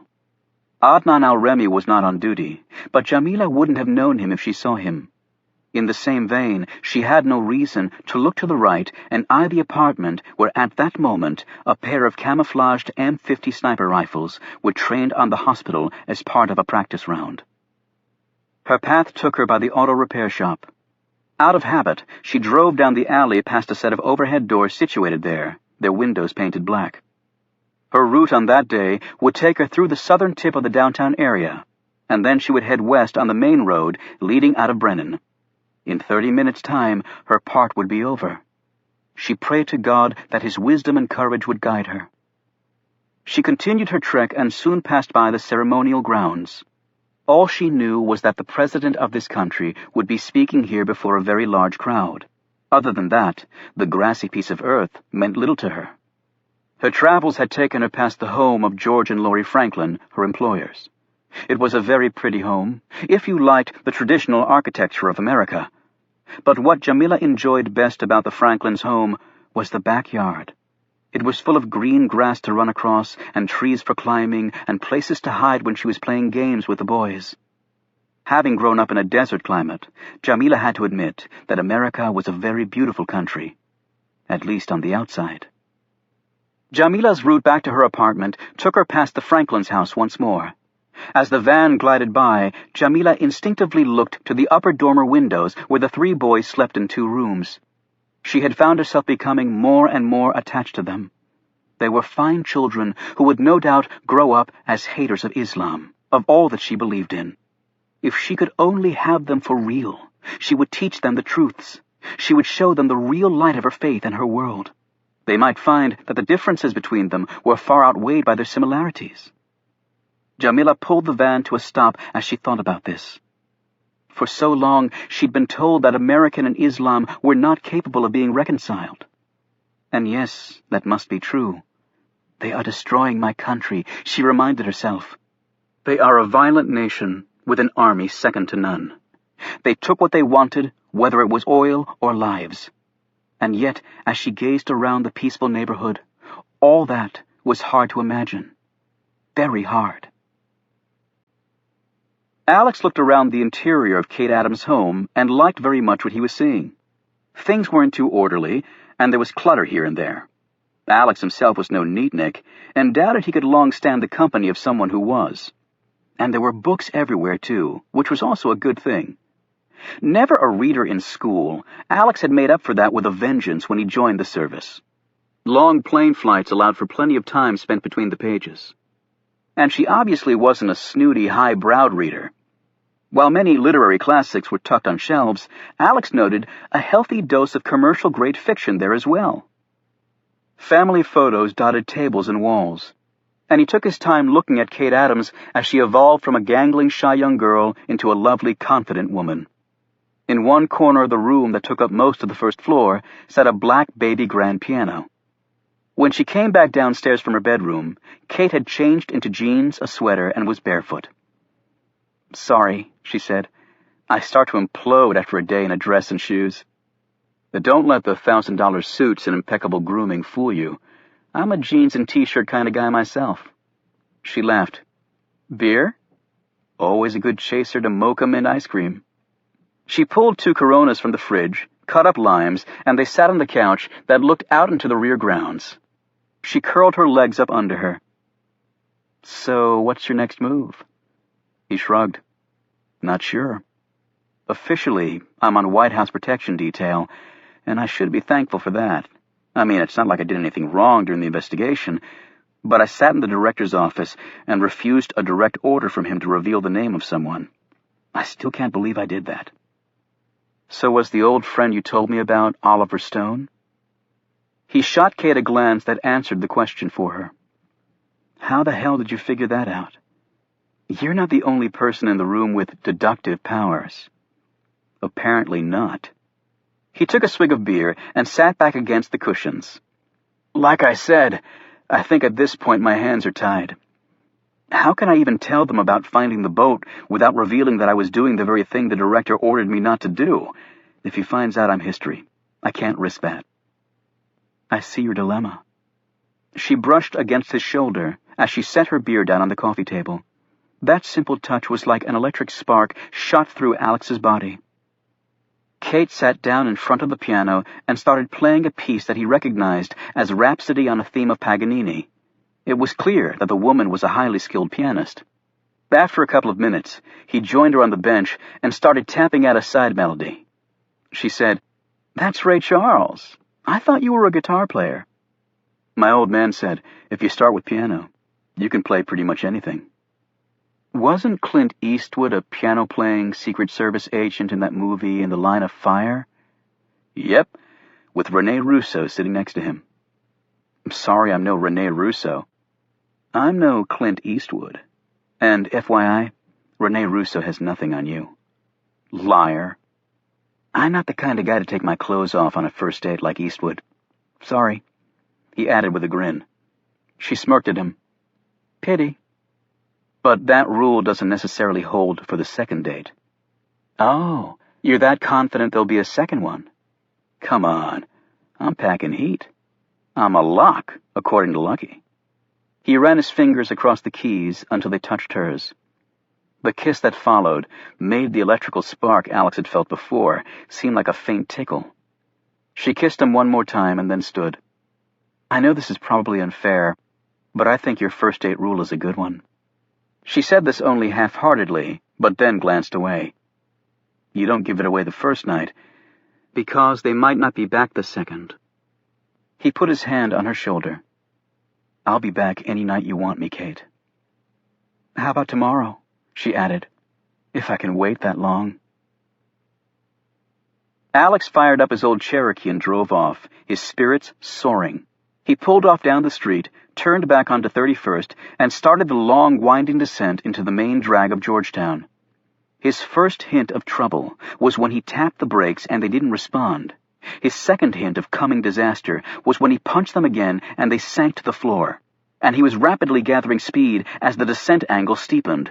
On top of that, there were parked cars on both sides of the street, and the asphalt here curved like a damn serpent. He fought the wheel and also tried the downshift to slow his momentum, neither of which did much. And then the headlights of another car cut through the darkness coming toward him. Oh, shit! He cut the wheel hard to the right, and the Cherokee slid between two parked cars, where a sturdy tree did what the brakes couldn't. The impact deployed the airbag, briefly stunning him. Alex pushed the bag away, undid his seatbelt, and staggered out of the car. He could taste blood on his lips, and his face was burning, probably from the airbag's hot gas. He sat on the curb, trying to catch his breath, and also trying not to be sick as the mocha mint ice cream and Corona ratcheted up his throat. The next thing he knew, someone was kneeling beside him. Alex started to say that he was okay when he froze. The hard, cold object was flush against his neck. His arm instinctively shot out and smashed into the person's knee, buckling it. The man yelled out in pain, but as Alex tried to get up, a searing blow caught him across the head. Then he heard footsteps running away and a car squeal off. Moments later, he understood the hasty retreat as other car lights appeared and people were surrounding him. "Are you all right?" they were asking him over and over. Alex could still feel the icy touch of the gun barrel against his neck. Then a thought hit him. His brakes! Alex pushed the people away, and ignoring the pain in his head, grabbed the flashlight out of the Cherokee and shone the light under his left front wheel well. It was all covered with brake fluid. Someone had tampered with his truck. Yet the only place they could have done that was at Kate's. Kate! He reached in his pocket for his cell phone. It wasn't there. He threw open the door to the wrecked Cherokee. His cell phone was on the floorboard, broken in half from the force of the collision. He screamed in fury. By now the people who'd come to his aid were backing away, their expressions fearful in the face of his bizarre behavior. Then one of them spotted it as he wheeled around and his jacket flew open. This person yelled, "He's got a gun!" On this, they all scattered like frightened pigeons. He started running after them. "I need your phone! Your phone!" he yelled, but they were already gone. Alex turned and started sprinting back up 31st Street. The blood was dripping down his shirt from his scalp wound, and his arms and legs felt disconnected from his body, but on he raced, up the steep incline until he felt his lungs would burst.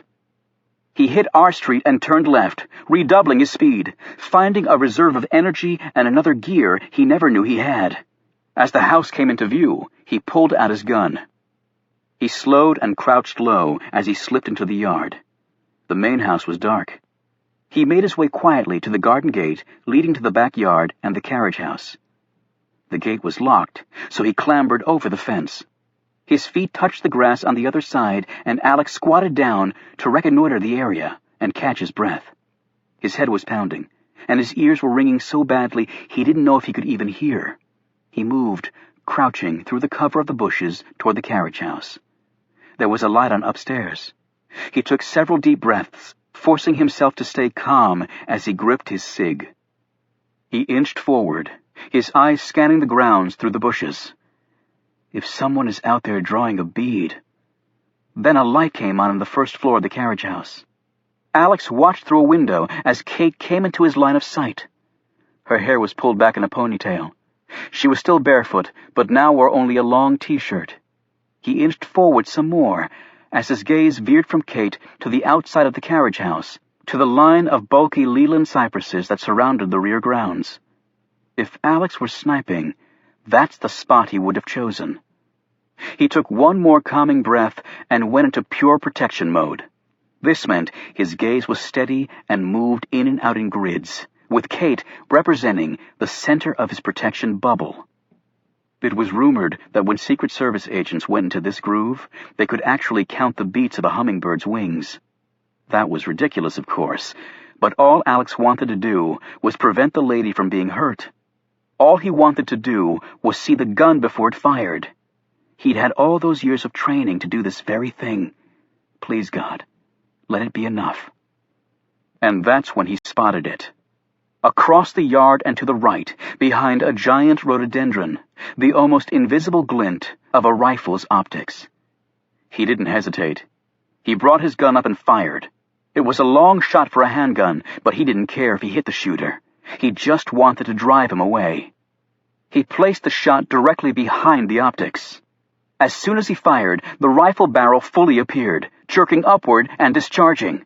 A split second later, Alex put 6 more bullets into the same area. Next, he heard Kate scream. Then the rifle disappeared, and he heard feet running hard away. Damn, he'd missed, but accomplished his goal just the same. Still, the bastard had gotten off a shot.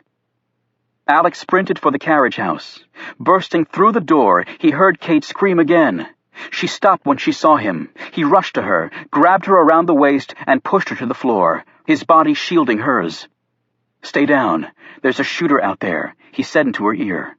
He wriggled forward on his belly and punched the light switch, plunging the carriage house into darkness. Then he crawled back to her. "Are you all right?" he asked frantically. "You're not shot?" "No," she whispered back. Then she felt his face. "My God, are you bleeding?" "I'm not shot. Someone used my head as an anvil." "Who did it?" "Don't know." He caught his breath and leaned his back against the stove, his gaze on the door, his hand clenched around his pistol. Kate crawled forward, reached up, and pulled a roll of paper towels off the counter. "Kate," he said harshly, "stay the hell down. The guy could still be out there." "You're bleeding," she said firmly. She reached up again and ran some water over a wad of the towels. She cleaned his face off and examined the lump on his head. "I can't believe it didn't knock you out."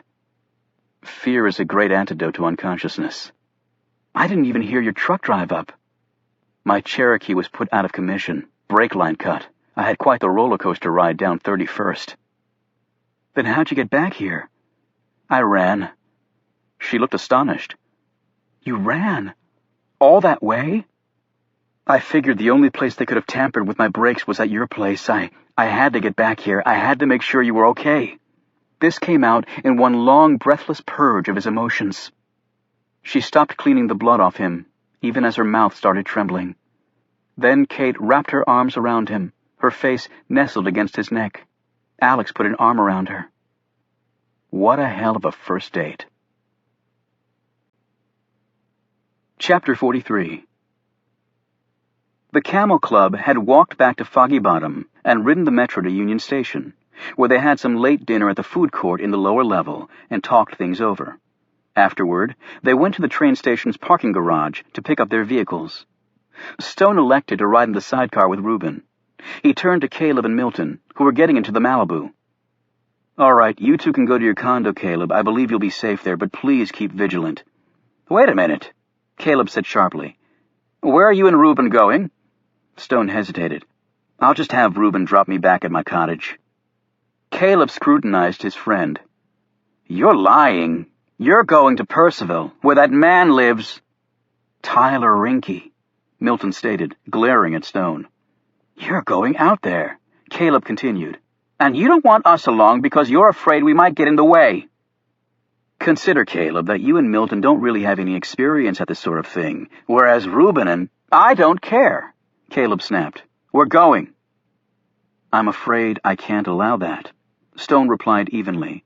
"If we're discovered, he'd have all four of us instead of simply two." Caleb said with dignity, "Can't allow it.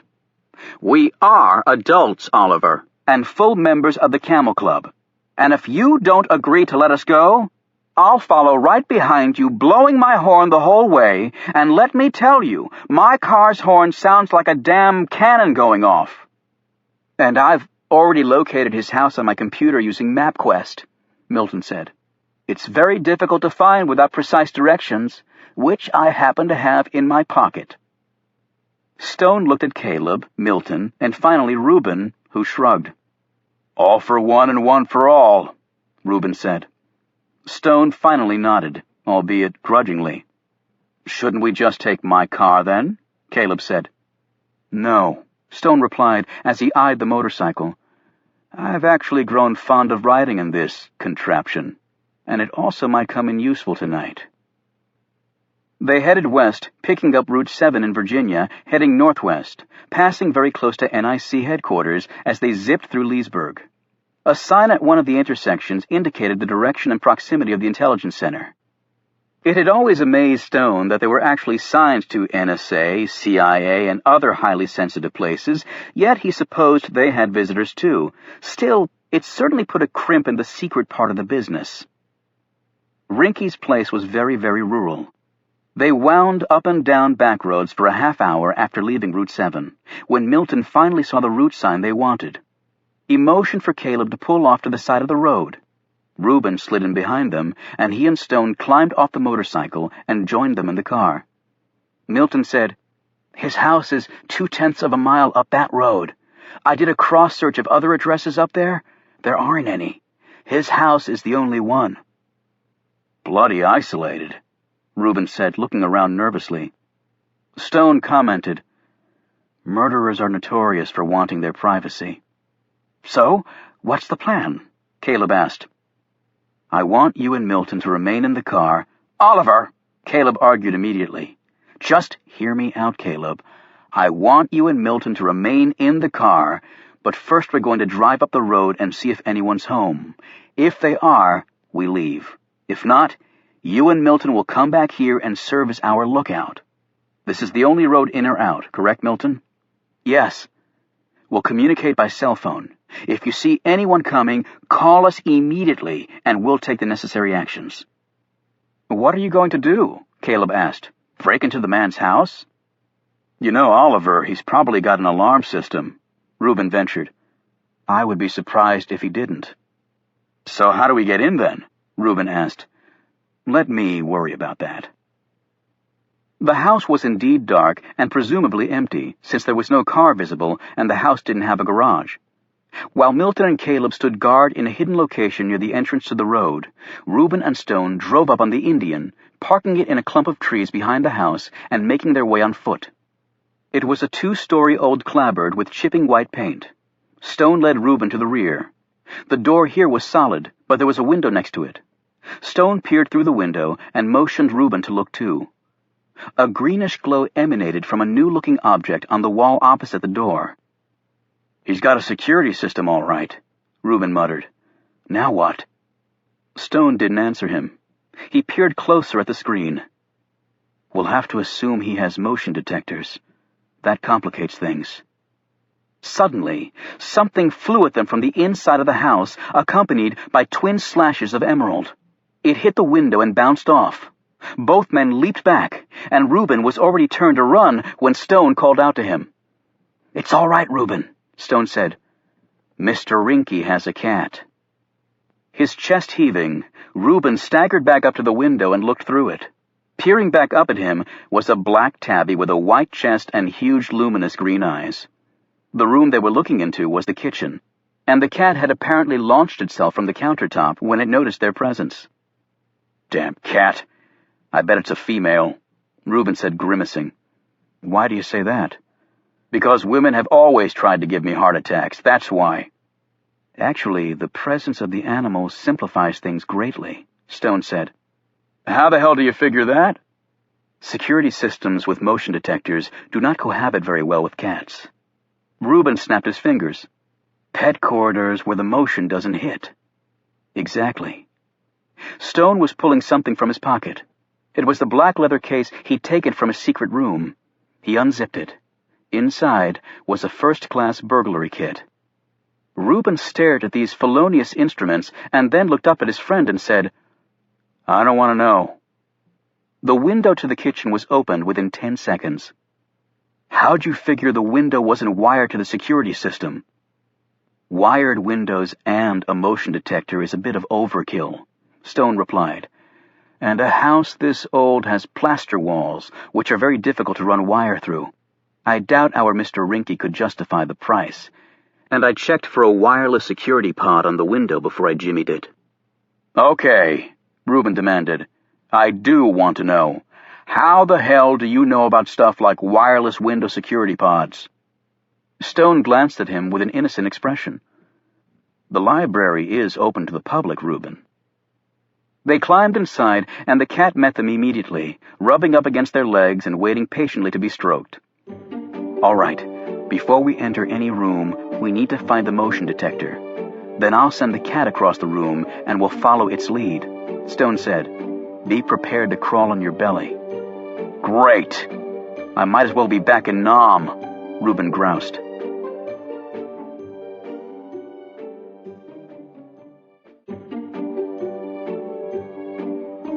A half hour before Stone and Reuben broke into Tyler Rinky's house, the back door of Milton's place was forced open, and Warren Peters and Tyler Rinky slipped inside and shut the door behind them.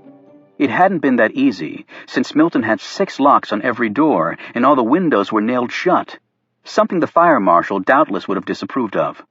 They had already checked the power box going into the house for any signs of a security system, and had found none.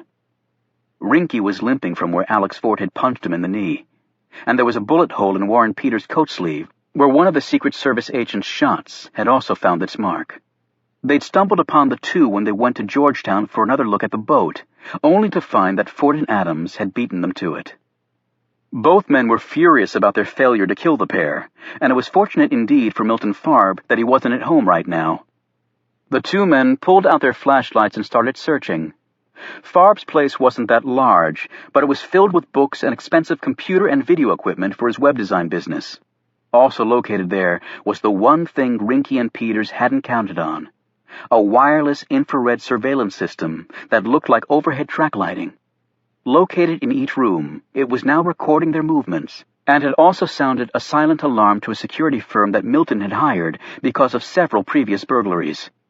The system ran off a regular household outlet with a battery backup. He'd stopped using a loud alarm because in his neighborhood the police took their time coming, and the alerted thieves had always been long gone before their arrival. As the pair searched the house, their amazement grew with each new discovery. "This guy's a freaking nutcase," Peter said as they explored the kitchen. The canned goods in the pantry were all neatly labeled and placed in excruciatingly precise order. The utensils hung from a rack on the wall arranged from largest to smallest. The pots and pans were organized the same way on a large rack over the stove. Even the oven mitts were lined up with precision, as were all the dishes in the cupboards.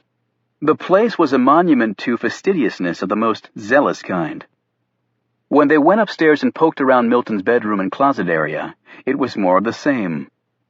Rinky came out of the master bathroom shaking his head. "You're not going to believe this. This bozo has torn off each sheet of the toilet paper and stacked them in a wicker box beside the toilet with instructions on disposal. I mean, what do you do with toilet paper except flush it?" In the bedroom closet, Peter said, "Yeah, well, come in here and tell me who puts their socks on hangers." A moment later, they were both staring at the socks and the tri-folded underwear and shirts that all hung on wooden hangers in precise order, with the shirts fully buttoned, including the cuffs, and they were organized by season. The men weren't guessing at this, as Milton had helpfully posted pictures depicting winter, summer, spring, and fall. Finding nothing useful in the master bedroom, the two NIC men slipped into the other room upstairs that had been fitted out as an office. They both were immediately drawn to Milton's desk, where every item there was laid at right angles to its neighbor. And finally, in this house of perfect order, they found something that they could actually use. It was in a box marked receipts, on a shelf behind Milton's desk, and the receipts, they quickly determined, were divided by both month and product. From the box, Rinky plucked out a credit card slip that had a name on it. "Chastity Hayes," Rinky read. "Want to bet that's his girlfriend?" "If a guy like that can have a girlfriend." Each probably thinking the same thing, they shone their lights on the wall of Milton's office. The pictures there were arranged in a very elaborate configuration that Peters recognized first. "It's a double helix. DNA. This guy is a total freak." Rinky's light flickered across one picture and then came back to it. "Love Chastity," Rinky read at the bottom of the picture, which showed Chastity in a revealing bathing suit and blowing a kiss to the photographer, presumably Milton. "That's his girlfriend?" A stunned Rinky said, as he eyed a picture of Milton next to the one with Chastity in her bikini. "How the hell does a geek like that get a chick like that?" "Nurturing instinct," Peters answered promptly. "Some women love to play mother." Peters pulled out an electronic device that looked like a larger version of a BlackBerry and typed in the name Chastity Hayes. A minute later, 3 possibilities came up. Restricting his search to the Washington, D.C. area, Peters found Chastity Hayes, accountant, and the owner of a house in Chevy Chase, Maryland. In addition, it revealed her educational, medical, employment, and financial history. As Peters ran his gaze down the info pouring over his tiny screen, Rinky pointed a finger at one line. "She was in a psych hospital for a while. I bet you she's OCD like Farb. At least we know where she lives. And if Farb isn't here..." Peters glanced once more at the photo of the lovely Chastity. "Chances are he's there, because that's where I'd be sleeping if I were him." The noise in the back of the house froze them both. They were footsteps, and then they heard a groan and a thudding sound. They pulled their guns and moved in the direction of those noises. When they reached the kitchen, they saw it. The man was on the floor, unconscious. They both started when they saw the uniform. "Rental cop," Rinky said finally. "We must have tripped some alarm." "Yeah, but who the hell knocked him out?" They looked around nervously. "Let's get out of here," Rinky whispered. They slipped out the back of the house and soon reached their car a block over. "Do we hit the chick tonight?" Peters asked. "No, you don't," a voice said, causing both of them to jump. They turned and saw Tom Hemingway rising from the back seat. He did not look very happy. "You've had a singularly unproductive night," he began ominously. "You followed us here?" Peters asked in a small voice that broke slightly. "After your last report of screwing up, what exactly did you expect me to do?" "So you did the rental cop? Is he dead?" Rinky asked. Hemingway ignored him. "Let me impress upon both of you once more the seriousness of what we're trying to accomplish here. I have an army working their asses off just north of here, doing far more than either of you have been asked to do. And unlike them, you two are being paid very well. And they've made no mistakes whatsoever." He stared at them so intensely that both men held their breaths. "Maybe what happened tonight was just a string of bad luck. But going forward, I will make no more allowances for bad luck." "What do you want us to do now?" Rinky asked nervously. "Go home and get some rest. You'll need it." He held out his hand. "Give me the receipt with the woman's name on it." "How did you—" Rinky began. However, Hemingway looked at him with such disdain that Rinky closed his mouth and passed the paper over. In a few seconds, Hemingway had disappeared. Both men sat back in their car seats and let out deep breaths. Peters said, "That guy scares the complete and total shit out of me." Rinky nodded. "He was a legend at CIA. Even the drug guys in Colombia were scared to death of him. Nobody ever saw him coming in or going out." He paused. "I've watched him working out at the gym at NIC. He looks like he's carved out of granite, and he's quick as a cat. And he's destroyed 2 75-pound body bags with just his hands. They won't even let him use his legs on the heavy bags anymore, because he was breaking them with just one kick." "So what now?" Peters asked. "You heard the man. We get some rest. After 3 close shaves tonight, we don't need a 4th. You can crash at my place." Chapter 44. After what he'd seen at Arlington Cemetery, Gray had gone directly to CIA headquarters at Langley. Inside this facility was a room that only current and former CIA directors were allowed to enter. Each director could access documents and other materials that pertained to missions he was involved in while at the agency. They were held in vaults that contained large safe deposit-style boxes. Because of the secrets housed here, it was the most heavily guarded room at Langley. Gray put his hand on a biometric reader in front of the vault door that was labeled with his name. The door slid open and Gray entered, taking out his keys. He knew exactly the box he wanted, number 10. He unlocked it and drew out the contents, sat down, and spread the materials out on a desk kept in the vault. The file he was perusing was officially marked JC. Those 2 initials could stand for many things, including Jesus Christ. However, they didn't refer to the Son of God, but were simply the initials of a remarkable flesh-and-blood man named John Carr. As Gray read through the exploits of Carr's career at the CIA, his head continued to shake in absolute amazement at what the man had accomplished and survived. Although it could be argued that the world was a more dangerous place now, it was not appreciably more perilous currently than when John Carr worked for the agency. As Gray came to the last pages of John Carr's career at Langley, it ended the way it had meant to end, with burial at Arlington Cemetery with full military honors, although John Carr had not technically worked for the Army for years and had not died in a uniform. After that, his entire past had been wiped clean from every record in the United States. Gray had seen to that personally, based on orders from the highest level at the CIA.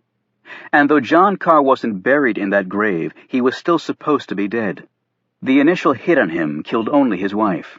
But there had been another attempt deemed successful, though no body had been recovered. It was presumably in the bellies of fish in the middle of the ocean. Perhaps Gray was simply jumping to conclusions. The man he'd seen was thin and seemingly frail. Could that be the mighty John Carr? The years could take their toll, but still, with a man like Carr, Gray figured age would simply bounce off him. Yet the man had been standing directly in front of the grave marked for John Carr. And hadn't he managed to disappear, much like the legendary Carr made a career out of doing? Gray's pulse accelerated as he thought how close he'd possibly been to a man who'd been betrayed by his country. And not just any man, but a man who in his time was the perfect killing machine for the United States government. Until, that is, he became a liability, as such men often did. Carter Gray put away the box and left the room of old secrets with a curious emotion filling his chest. Carter Gray feared a dead man, who inexplicably might still be among the living. Later, back at his home, Gray lit the candles in his bedroom as he kept glancing at the photos on his mantel. In a few minutes it would be midnight, and September 11th would be with him again. He sat in the chair next to his bed and opened his Bible. Carter Gray had been baptized a Catholic. had dutifully performed his first communion at age 7 and his confirmation at age 13, and had even been an altar boy. Since reaching adulthood, however, he had never once set foot inside a church, unless it was for some political function. With his occupation, religion had never seemed to be that relevant.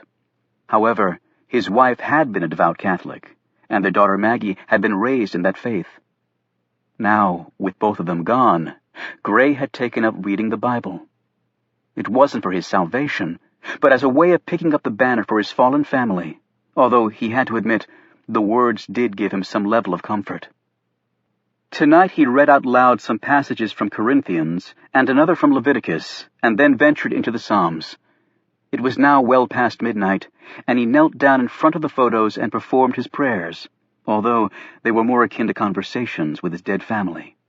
He almost always broke down and cried during this ritual. The tears felt deserved, and, in a sense, were healing. Yet as he sat back in his chair with his Bible, Gray's thoughts returned once more to a burial plot with an empty coffin. Is John Carr dead or alive? Tom Hemingway returned to his apartment, the receipt with the name Chastity Hayes safely in his pocket. He made his usual tea and drank it barefoot, standing by the window looking out onto the Capitol grounds. A lot had happened in the last 24 hours, and none of it positive from his perspective. His pathetic duo of Rinky and Peters had missed 2 targets tonight, and now Alex Ford and Kate Adams would no doubt go straight to their respective agencies and demand that full investigations move forward. Added to that was the fact that Carter Gray was talking about the resurrection of the dead. In Hemingway's mind, that was a clear reference to all the terrorists supposedly killed by their colleagues. That had prompted Hemingway's hurried message to Captain Jack. He turned from the window and looked at a portrait on the wall. It was a very good likeness of his father, the Honorable Franklin T. Hemingway, ambassador to some of the most difficult territories in the world of diplomacy. And his last post proved to be too violent even for him. A bullet in China ended the career of a man who had devoted his life to cobbling peace where none seemed possible. The son had not followed the father's footsteps, principally because Tom Hemingway didn't believe he possessed the necessary skills and qualities that went into a successful statesman. And back then, he was an angry young man. While that fury diminished over the years, it had never entirely gone away. Why should it? At his funeral, it was said by many distinguished voices from all over the world that Franklin Hemingway would be sorely missed as a global peacemaker. Hemingway still felt the loss of his mentor as strongly this minute as he had felt it the day an assassin's bullet ended his father's life. For him, time lessened nothing. It only intensified the sense of agony he'd carried with him, since learning that precious valiant heart had stopped beating. Chapter 45. Tyler Rinky's home was very sparsely furnished. Reuben and Stone crawled on their bellies to each room, hoping for anything that could be useful, but came away disappointed each time. They passed the front door, where another alarm code pad was mounted, and slithered up the stairs after the fat tabby. When they reached the bedroom, something caught Reuben's eye. "Our Mr. Rinky is a chopper pilot." He picked up the only picture on the nightstand. In it, Tyler Rinky was at the controls of a sleek black helicopter. "Any insignias on it?" Stone asked, as he searched other parts of the room. "Nope." Reuben put the picture back down after using a corner of the bedspread to wipe off any fingerprints. Stone had rummaged around in the closet and came out carrying a small box. "Financial records," he said in response to Reuben's questioning look. He took out a stack and started going through them, scanning each page. "Anything of interest?" Stone held up one page. "It seems this account is set up under a false name, although the address matches the house we're in. However, I'm afraid I have little experience with financial portfolios." "Let me take a look." Reuben spent some time going over the statements and some handwritten notes also contained in the batch. "It looks like Rinky, if this is his account statement, has recently bought an enormous long-put option on margin." "Long-put option on margin? What's that?" "Margin means he's borrowed money to purchase his position, and he has the option to sell the position at a certain level.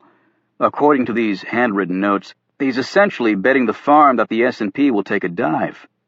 So it's like, sell low and buy back high. That's not what you usually want, but in this case, you can make enormous amounts of money doing that very thing. And the amount at risk is far more than someone would make off a government salary. That's why it's on margin. I had no idea you knew so much about finances. Hey, a guy likes to take a plunge every now and then, and I don't plan on working on that damn loading dock until I croak, I can tell you that. But how would he know that it's going down? It's one thing to have inside info on one stock, but the whole market? Stone thought for a moment. But then again, the financial markets almost always drop in the face of an unforeseen catastrophe. What, like an earthquake? Reuben said. But also with man-made catastrophes. On 9/11, I recall, they had to close the stock market and calm everyone down. Left to its own devices, the market would have plunged. It still went down when it reopened after 9/11. Unscrupulous people with advanced knowledge could have made a fortune. So maybe Rinky knows of a coming catastrophe? Reuben said nervously. Or else, he's helping create one, Stone replied. As soon as they saw the car approaching from their hiding place off the road, Milton got on his cell phone and called Reuben. Well, he attempted to call, but no ringing sound came. He looked at his cell phone and his heart sank. Caleb glanced at him as the headlights crept closer. Call them! There's no signal strength. What? There's no signal strength here. It must be a bad cell zone. I can't get through. Caleb pointed at the oncoming car. That is very likely a murderer in there. Caleb, there is nothing I can do. Damn these high-tech abominations, Caleb said angrily. They never work when you really need them to. The other car turned off the road and headed to Rinky's house. That's Tyler Rinky's car. I recognized it, Caleb said. I know. I did too, a panicked Milton added. What are we going to do? Caleb started the car. Well, I'm certainly not going to let them kill Oliver and Reuben while we just sit here with useless technology. Hold on! Milton braced himself as Caleb hit the gas and the Malibu sprang forward. They squealed back onto the road, where Caleb floored it and took the turn toward Rinky's house just barely on 4 wheels. As the Malibu flew forward, Caleb hit the horn. He hadn't been joking before to Stone. It was very loud, like a shriek and a train whistle rolled into one. Rinky glanced over his shoulder at the Malibu as it raced by honking its horn. He looked at Peters and muttered, Stupid high school kids joyriding. Happens all the time around here. Inside Rinky's house, both Stone and Reuben raced to the front bedroom window when they heard the car horn. That's when they saw the headlights turn into the drive. Oh, shit! That's Rinky, Reuben said. And his friend, Stone added, as the two men climbed out of the car. Then he glanced at the Malibu disappearing down the street. I told them to call us, not race around sounding like a banshee, Stone said irritably. They hurtled downstairs, and then, in the nick of time, Stone remembered and grabbed Reuben by the shirt an instant before he would have stepped into the infrared arc of the motion detector mounted by the front door. They crawled forward as they heard the front door being unlocked. They hit the kitchen as the front door opened and the beep started to sound. They were getting off the floor as they heard someone punching in the code and the beeps stopped. Okay, Stone whispered. The alarm's off, so we can open the back door. Reuben did so as quietly as possible, even as they heard a set of footsteps coming their way. They bolted out of the house, shutting the door behind them, and turned the corner of the house, and ran right into Warren Peters, who was pulling a trash can back behind the house. What the hell? Was as far as Peters got, before Reuben's massive fist sent the NIC man flying head over heels backward. Stone and Reuben ran for the motorcycle. They were on it, and Reuben had kick-started the bike to life when Rinky, hearing all the commotion, came flying out of the house. He spotted Stone and Reuben, and his hand went inside his jacket as he ran forward. He had a clear line to shoot.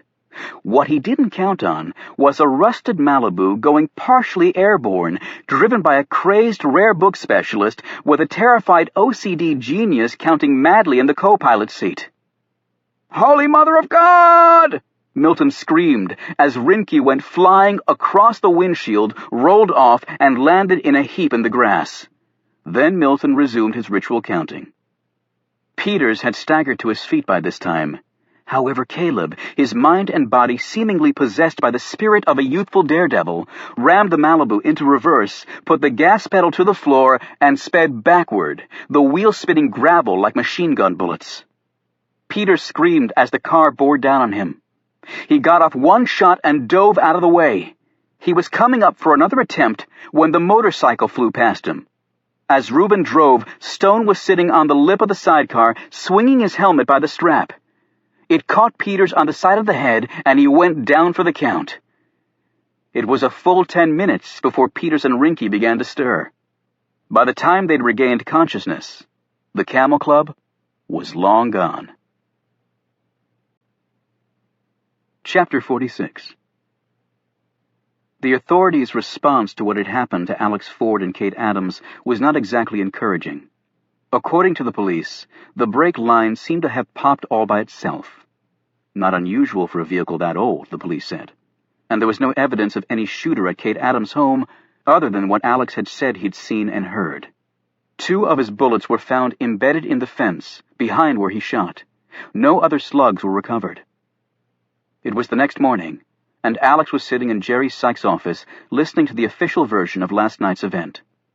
Sykes stopped pacing and looked at him. The people who tried to help you after your accident reported you were acting in a bizarre manner and then you took off running. Alex, all this crap just isn't like you. Is there something going on in your life you want to talk about? Absolutely nothing, other than someone wanting me dead, Alex said stonily. Sykes dropped into his chair and picked up a mug of coffee. Why in the hell would anyone want you dead? Some guy put a freaking gun to my head, Jerry. I didn't take the time to ask him why. And nobody saw this guy except you. So again, I'm asking you, what happened between yesterday and today to make somebody want you dead? Alex hesitated. He wanted to tell Sykes about the discovery of the boat, but figured that admitting he disobeyed another order from the director would be the end of his career. I've got a lot of years of damn good service behind me. Why all of a sudden would I start making this sort of crap up? You put your finger on it. You've put in a lot of years. The director cut you a break yesterday. He could have canned your ass on the spot. Hell, I probably would have if I'd been in his shoes. Don't blow a gift from the top, Alex. You're not getting another one. Fine. But can you at least put someone in Kate Adams' house? I didn't imagine that optics reflection. Sykes sat back. I'll call the D.C. police and ask them to have a car make some extra rounds, but that's all, and consider that a gift. Sykes looked at his watch. I've got a meeting, and I think you have a post to stand. Right, in the White House, Alex said wearily. No, actually, outside. You'll have to work your way back inside the place. The Camel Club held a hasty meeting at Caleb's condo early that morning. The first order of business was to congratulate the esteemed librarian and gutsy wheelman on his bravery. They had to wait a bit for that, however, as Caleb was in the bathroom, still throwing up after realizing just how close he'd come to dying. When Caleb finally emerged from the toilet, Stone said, I would like the official record to reflect that Caleb Shaw has earned the deepest thanks of the entire Camel Club membership for his extraordinary bravery and ingenuity. A pale but smiling Caleb shook each of their hands. I'm not sure what came over me. I just knew that I had to do something. I've never been that scared since I was given the honor of handling Tocqueville's De la Démocratie en Amérique in its original paper wrappers. Reuben gave a fake tremble. Handling a Tocqueville gives me the piss shivers just thinking about it. However, we have to assume that Rinky and his partner have now made us, so to speak, Stone warned. I'm not so sure. I took my license plates off while we were watching the road, Caleb said as they all stared at him in surprise. After Milton got their license plate and ran it so easily, I was terrified they'd do the same if they saw mine, he explained. Just then, Milton's cell phone buzzed. Yes? he said. He listened for a bit, and then clicked off and looked at the others. Someone broke into my house and knocked out the security guard who responded to the silent alarm. Was anything taken? Stone asked. Doesn't appear to be. However, I have surveillance devices disguised as track lighting throughout the place. The security company doesn't know about that. It would be very interesting to see who broke in, Stone remarked. I have to go there to check it. The DVD recorder is hidden behind my refrigerator. We'll have to chance it, Stone said. If it was Rinky and his colleague, it might give us the leverage we need. Reuben put a big arm around Caleb. Well, if those two show up again, they're going down for the count. Right, Killer? His first day back on Presidential Protection Detail was a little awkward for Alex Ford. Everyone seemed to know that this reassignment was a demotion for the veteran agent. Still, they were cordial and professional with him. There was one good thing about being assigned to exterior White House duty. Alex could patrol Lafayette Park. However, Stone wasn't there, but Adelphia was. She was hovering in the middle of the park, shooting glances in the direction of Stone's tent. Hello, Adelphia, Alex said politely. I was just looking for Oliver. To his surprise, Adelphia's response was to burst into tears. That was something Alex had never seen the woman do before. Adelphia, what's the matter? She just covered her face with her hands. Alex moved over to her.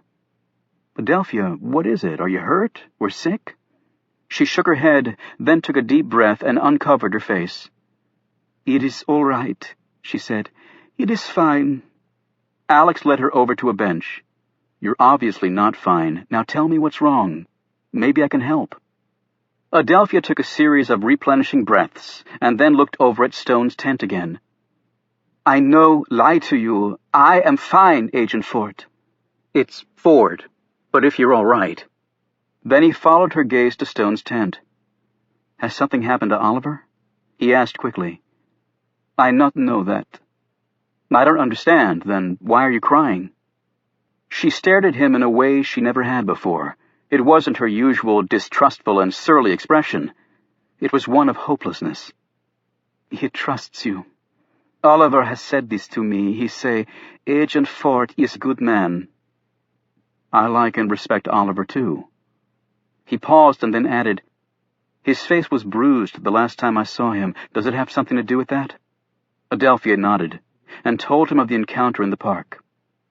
He took this finger, she said, holding up her middle finger, and he poke it in the man's side, and this giant of a man, he fall like baby. She drew a deep troubled breath. And then Oliver, he pick up the knife and he hold it in a way. She shuddered. He hold it like he know well the knife. And I think he will cut the man's neck open, like this. She made a slashing motion with her hand and then stopped. She stared at Alex with an expression of both sadness and relief. But he did not. He no cut the man. He leave when police come. Oliver no like police. And you haven't seen him since? She shook her head, and Alex sat back against the bench, letting this all sink in. Hey, Ford! A voice called out. Alex looked over at his supervisor. You want to come back and join the party if it's not too much trouble? The man said curtly. Alex jumped up. Before leaving, he turned to Adelphia. If you see Oliver, tell him I want to talk to him. Adelphia didn't look very enthused about that. I won't tell him you told me anything, I promise. I just need to see him. She finally nodded, and he raced off. Work in Brennan for the president's visit had accelerated, and Captain Jack was kept very busy. The vehicle being constructed in the garage was right on schedule, and the various wheelmen were ready. He hadn't visited the sniper's nest again. He didn't want to risk being seen going to the apartment too often. Captain Jack had spent time with Al-Remy and his colleague at the hospital while the two were off duty. There were no problems there. He had met once before with Jamila late last night, after she had made her nightly rounds of Brennan. He was still a bit concerned about her emotional makeup, but there was no time to substitute now. He reinforced the notion of how important her work was to the whole project, about how many men would be sacrificing their lives and how that sacrifice would be for naught if she failed. He would hold 2 more meetings before game day, one tonight, before the Secret Service advance team arrived in the morning. And as with the last group meeting, he would afterward meet with his North Korean counterpart to go over necessary details. However, Carter Gray was on the prowl. Actually, Captain Jack was a little surprised it had taken the old man this long to become suspicious. They had used every connection they had in the Muslim world to set up this operation. But Hemingway's plan was, in Captain Jack's mind, an ultimately futile exercise, although Tom Hemingway simply refused to see that. To Captain Jack's thinking, Hemingway's chief problem was he still believed in the good in people. That logic was inherently flawed, Captain Jack knew, because the people who really mattered didn't possess any goodness. With every mission he'd ever carried out, Captain Jack always allowed for contingencies, and this time was no exception. Following his old maxim had once again led him down the right path. It really was all about the money. In the rental space on the outskirts of town, the engineer and chemist were going over again the workings of the prosthetic hand with the ex-National Guardsman. He had gotten the maneuverings of the device down very well. They watched as he put his new hand through a series of grips, waves, and other exercises. Then he executed the water bag implement flawlessly. Before leaving, he thanked them both. Afterward, the men packed up a duffel bag and headed into town, where they ran errands at a half-dozen businesses along the town's center. At each place, they left a little present. These presents would further help lay a place in history for Brennan, Pennsylvania, although certainly not one the townspeople would have wanted. Chapter 47. Alex found out later that day he'd been assigned to the advance team for the Brennan event. This thoroughly ticked him off, because it meant time away from Kate.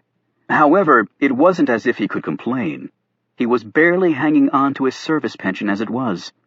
Indeed, Alex sensed that he'd be sent to every bump-in-the-road campaign outpost Brennan was targeting on his re-election charge across America. He'd be a zombie by the time it was over. He and Kate met at a restaurant in DuPont Circle. She'd rebounded well from the frightening events of the previous night and was now determined to get to the truth. That spunk drew both admiration and terror from Alex. "I understand how you feel, Kate, but don't get carried away. These guys have guns, and they're obviously not afraid to use them." "More reason to get them off the streets," she said determinedly. "So when do you leave for Brennan?" "Crack of dawn. It's a short flight, but there's a lot to do. Advance teams do the heavy lifting that keeps the president safe, but it's killing me that I won't be around here in case you need me." She put her hand over his. "Well, for what it's worth, I thought you were pretty damn terrific last night." Right as she said these words, their young waiter stopped by with their meals and overheard them. Obviously misinterpreting the import of her words, he gave Alex a wink and a smile. As they ate, Kate asked, "So any new developments?" "Just one." He told her about his conversation with Adelphia about Stone. "You said Stone didn't have a past that you could find, and yet based on what Adelphia saw, he definitely has a past, maybe a pretty interesting one." Alex nodded and then looked thoughtful.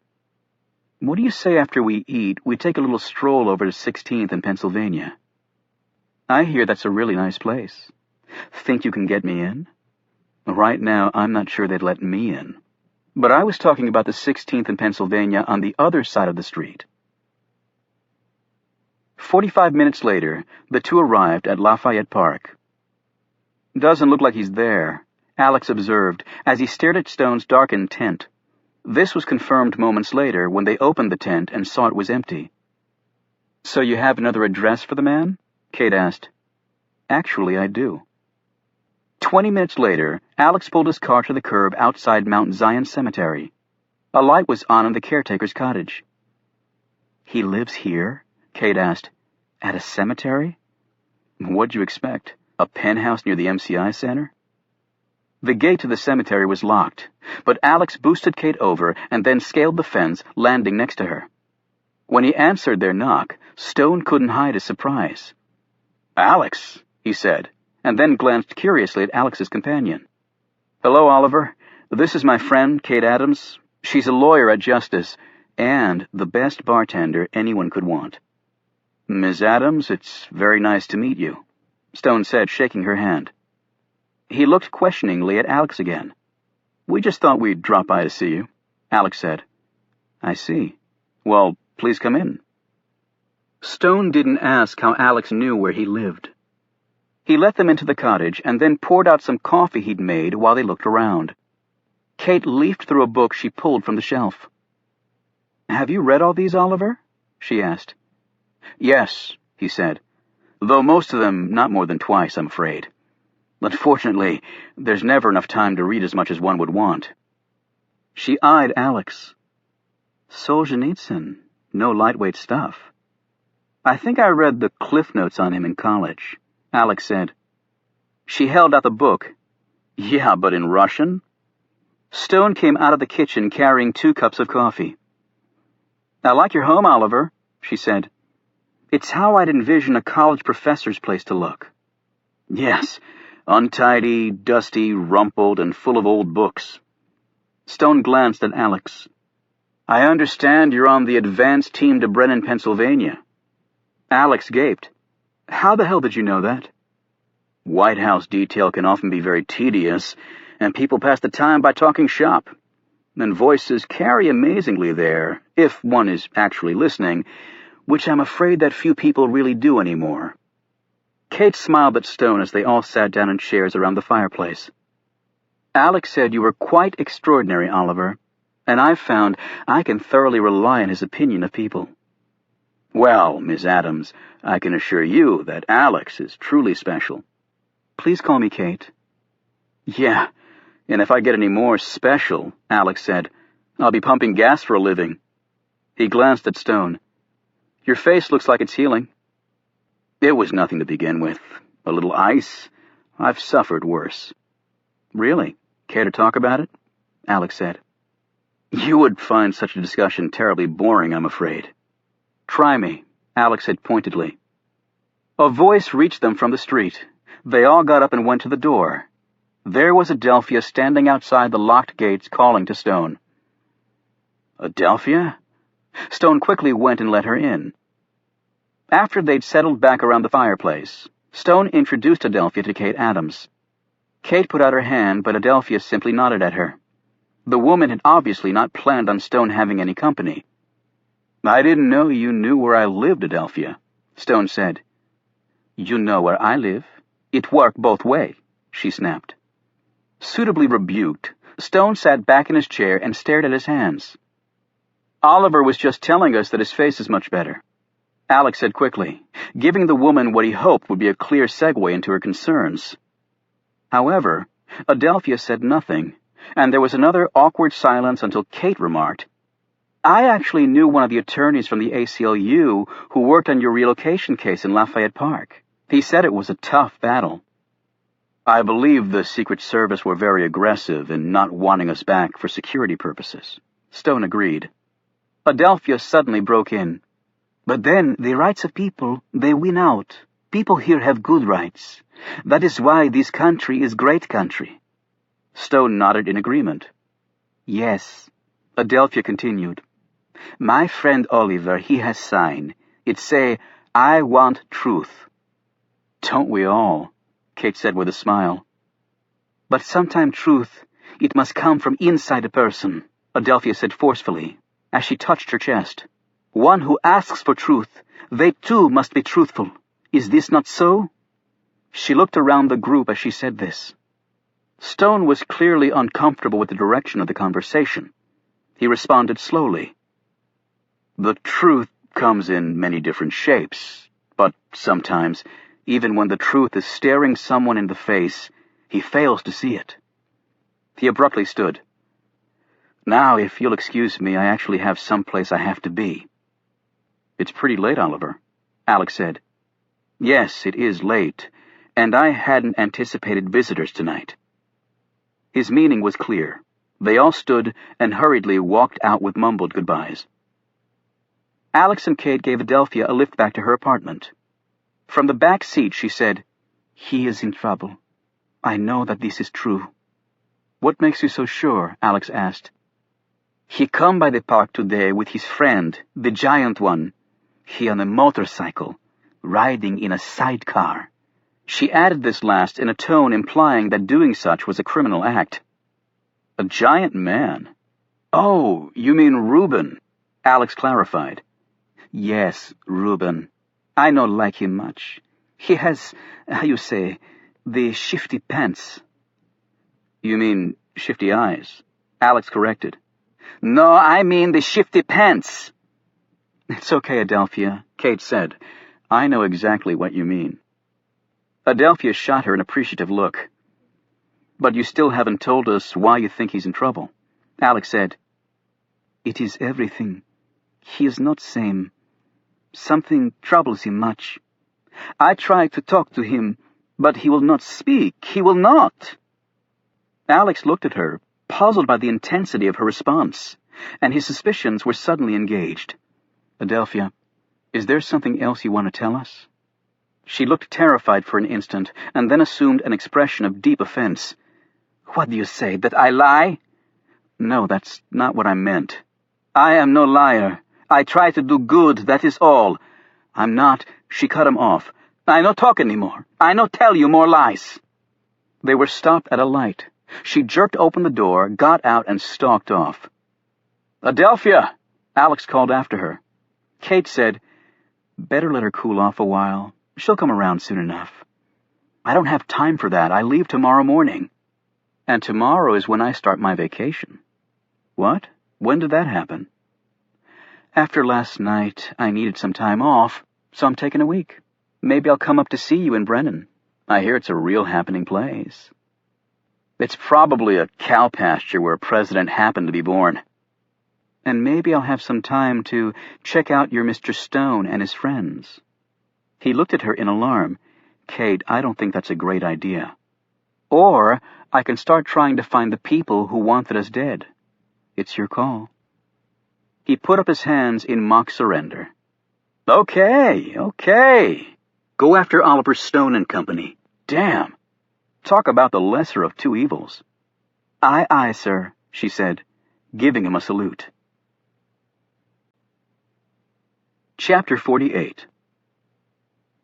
The Secret Service advance team touched down in Pittsburgh at 7 a.m., and the equivalent of a small army rolled off the plains and headed directly to Brennan.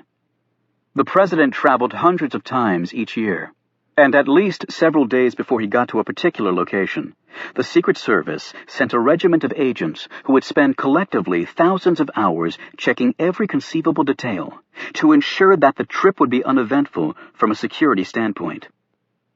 Since the president had numerous trips planned on his campaign and would hop from one state to another, there were multiple advance teams out in the field, which had stretched the service's manpower. Normally, an advance team would have a full week to do its work, but because of the number of events President Brennan had booked in the campaign, the service had to prioritize. Events deemed lower risk were allotted less advance time. With higher risk events, the service had its usual week to prepare. The Brennan, Pennsylvania event had been deemed low risk for a number of factors.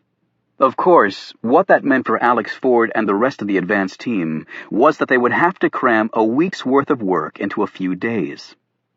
The service set up shop at the largest hotel in Brennan, taking over an entire floor. It had been renamed the Sir James in honor of the president's first name. That had caused about 10 minutes of funny one-liners from the field agents, until their leaders came within earshot. One room became the communication center, and was consequently stripped of all furniture and completely debugged. From this point until the service left, there'd be no room service or maids allowed there. That afternoon, the service met with members of the local police forces. As Alex watched, the lead advance agent faced the cadre of law enforcement officers while briefing books were handed out. "Just remember," he warned, "in another room near here, there may be a group of people planning to do the exact opposite of what we're trying to accomplish."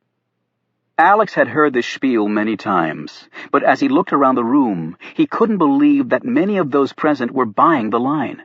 Still, Alex, with all his experience, discounted nothing.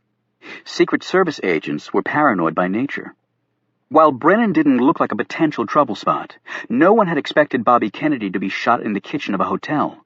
James Garfield bought it at a train station.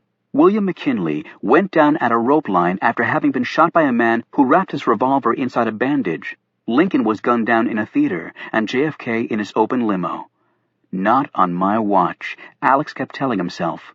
Not on my watch.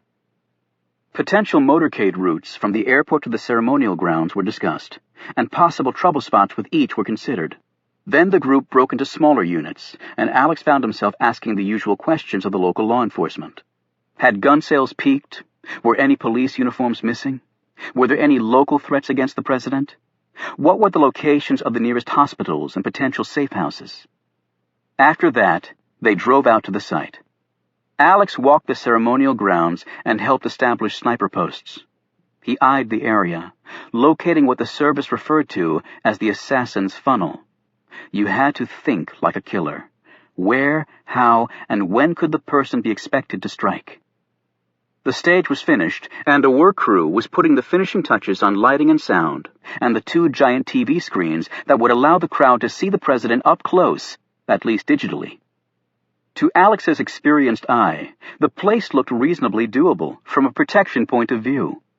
The single entry and exit for vehicular traffic was both bad and good for obvious reasons. Still, the president wouldn't be here that long, 2 hours tops. As Alex drove back into Brennan, he looked around the small town. It had long been a service myth that the best time to rob a bank was when the president was in town, because every cop within 20 miles would be watching him and not the townspeople's money. Alex had a feeling that adage would be pretty accurate here. There were no cops anywhere. Back in his hotel room, Alex decided to go for a run.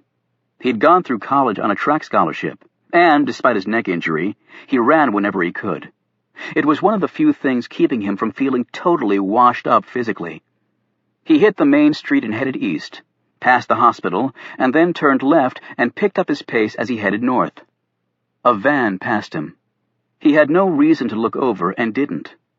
He wouldn't have recognized the woman anyway. Nor did Jamila look in his direction as she drove by with the 3 boys in the back. Next, Alex passed an auto repair facility with its blacked-out windows.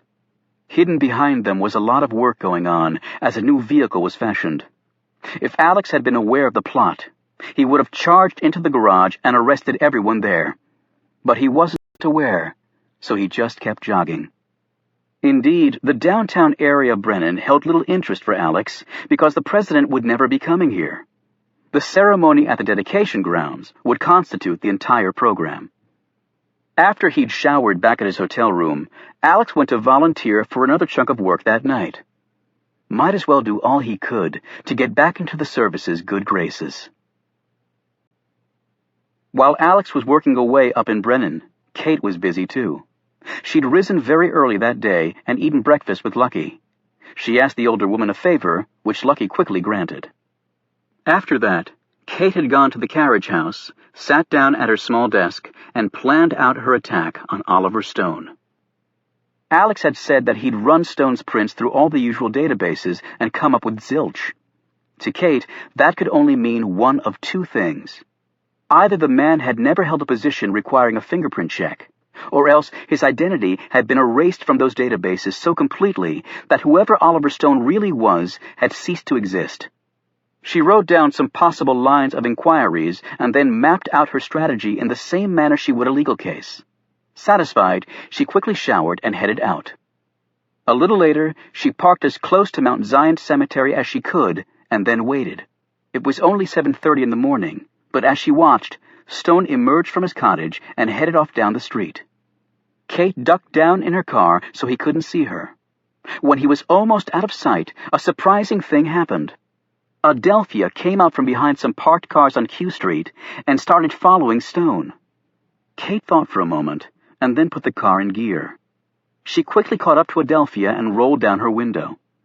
At first, Adelphia pretended not to know who she was, but Kate persisted, and Adelphia finally said self-consciously, "Oh, yes, it is you, I know now." Then she cast an anxious glance in Stone's direction. He was almost out of sight. Do you have somewhere to go? Kate asked, following her gaze. It is nowhere I have to go, Adelphia said curtly. I am free to do nothing. Then how about I buy you a cup of coffee? Alex told me that you like coffee. It is my own cafe I can buy. I earn living. I no need charity. I was just being friendly. Friends do that, you know. Like when Oliver helped you in the park when that man attacked you. Adelphia looked at her suspiciously. How is all this, you know? Adelphia, you're not the only one worried about Oliver. Alex is too, and I'm trying to help him while he's out of town. Now please, come and have a cup of coffee with me. Please? Why you help Agent Fort? She asked suspiciously. Woman to woman? Because I care about him, just like I know you care about Oliver. At these words, Adelphia looked once more in the direction of Stone, started to sniffle a little, got in the car, and allowed Kate to buy her coffee at a nearby Starbucks. So, what is it that you do? Adelphia said. I work for the Department of Justice. So that is what you do? Make the justice? I'd like to think so. At least I try. In my country for years, no, for decades, we have no justice. We have Soviets telling us what to do. Whether we can breathe air or not, they tell us. It is hell. I'm sure it was awful. Then I come to this country, get job, have good life. Kate hesitated, but then couldn't help herself. So how'd you end up in Lafayette Park? At first, Adelphia got an obstinate look on her face, but that dissolved quickly. Her voice trembling, she said, No one asked me that before. Just you now. All these years, and just you now ask me this.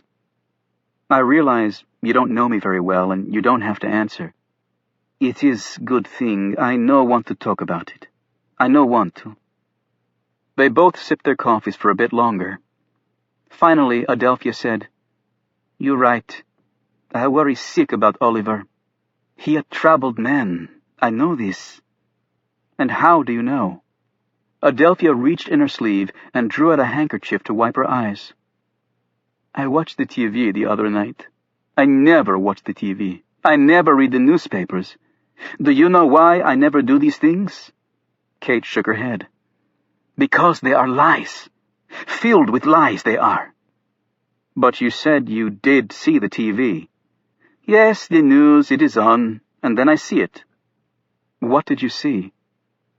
Adelphia suddenly looked frightened, as though she had said far too much. No, it is not thing I can say. It is not right for me to say. You are lawyer, you work for government. I no want to get Oliver in trouble. Adelphia, do you think Oliver did something wrong? No, it's not this I think. I tell you, he is good man. Okay, then he has nothing to worry about from the government. Or me. Still, Adelphia didn't say anything. Adelphia, if you're really concerned about Oliver, let me help. You can't follow him everywhere to make sure he's okay. Finally, Adelphia sighed and patted Kate's hand. It is right what you say. I will tell. Marshalling herself, she said, On TV, I see that there is body of a man found on that island in river. Roosevelt Island, Kate said quickly. That is one. But what does that have to do with Oliver? Well, you see, I want to take the cafe with Oliver, but he has meeting to go to. Meeting? What sort of meeting? Ah, that is what I say. What sort of meeting in middle of night? But off he go. Now me, I am angry with this meeting and no cafe. So I pretend to go away, but I see him get in cab, and I get in cab too. I have money. I too can take cab. Of course, Kate said. What happened next? I follow him to Georgetown. He get out, so I get out. He walk to river. I walk to river. And then I see his friends he meet with. I see what they do. What? Kate said it so loudly that she startled Adelphia. They get in old boat and they row out to island. That is what they do. And then what did you do? I take cab and go back. I not wait for them. And I not swim to island. I go back in cab, I get my café, and I see Agent Fort when he come by for Oliver. Adelphia started to tear up. And then I see a TV, and dead man. And you're sure it was the same night? They say on TV, it is same night. Adelphia, you say you don't believe that Oliver did anything wrong, and yet you saw them row out to that island, and then a man was killed there. They say he killed by gun. Oliver no has gun. You can't be sure of that. And what about the others, his friends? Adelphia laughed. I know these men. Except for the big one, they are little frightened mice. One, he work at library. He love books. He has brought me some. The other one, he checks things. Checks things? You know, he counts and hums and whistles and grunts. I know not what it was, but Oliver say it to me. He call it OD, something like that. OCD? That is it. Do you know their names, the friends? Oh, yes, this I know. The bookman, his name is Caleb Shaw.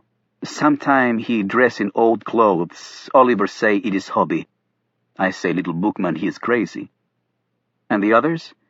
The counting one, he is Milton Farb.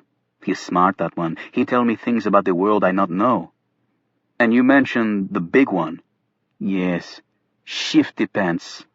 His name is Reuben Rhodes. Rhodes, like in Greece, is how I remember. So what do you think happened on that island if none of them killed the man? Do you not know? Adelphia said breathlessly. She lowered her voice and said, It is they see who did it. They see killer. Kate sat back against the bench. Her first thought was she had to tell Alex about all this. But then she wondered if that would be wise. Doubtless, his first reaction would be to come back. That would get him in even more trouble with the service, and she didn't know if anything Adelphia was telling her was true. She had a sudden thought. Adelphia, would you mind coming with me to look at something? Where? Adelphia asked suspiciously. It's nearby. I promise it won't take long. Adelphia reluctantly agreed, and they drove to a parking lot near the Georgetown waterfront. Kate said, Can you describe this boat you saw them in? It was long, about 12 feet maybe, and old, it all rotted. They take it from old junkyard down that way, she added, pointing south. Kate led her over to the river wall. I want you to stay here. She slipped down some rocks, located to the side of the seawall, and reached the drainage port. If you lean over a little, I think you can see it all right. She pulled some brush out of the way, exposing the bow as Adelphia leaned over. Is this the boat you saw them in? Yes, that is boat. Oh, my God. Chapter 49. Oliver Stone waited outside the high-rise condo building, watching well-dressed people emerge from the building and head off, probably to work, given the number of briefcases he saw. And then she came out. Jackie Simpson carried only a small purse over her shoulder. She didn't look at Stone as she passed by. He waited a suitable time and followed her. His strides were long and hers short, so he had to constantly slow down. A couple of times he thought about approaching her, but both times something happened which had never happened to him before. He lost his nerve. However, when she stopped to buy a newspaper from a box, she spilled her change. He rushed to help her, laying the coins in her outstretched palm. His breath quickened when he saw it, but he merely smiled when she thanked him and walked off. When she arrived at WFO, he stopped and watched her go in the building. Petite, olive complexion, and an attitude. He'd known a woman just like that once. He turned and headed to a metro station. He had a very important meeting to go to. Emerging from the subway at an agreed-upon spot, he found the other members of the club waiting for him. They had decided that the safest way for Milton to retrieve his record of the break-in was to be escorted to his house by the security firm that had responded to the silent alarm. Arrangements were made, and Milton, followed at a discreet distance by the rest of the Camel Club in Caleb's Malibu, met 2 guards near his home, and the 3 men went in together. About 30 minutes later, Milton joined up with his friends, and they sat in Caleb's car. Stone said, "Did you get it?" Milton nodded and slipped a DVD out of his knapsack. It was activated, so presumably there's something on it.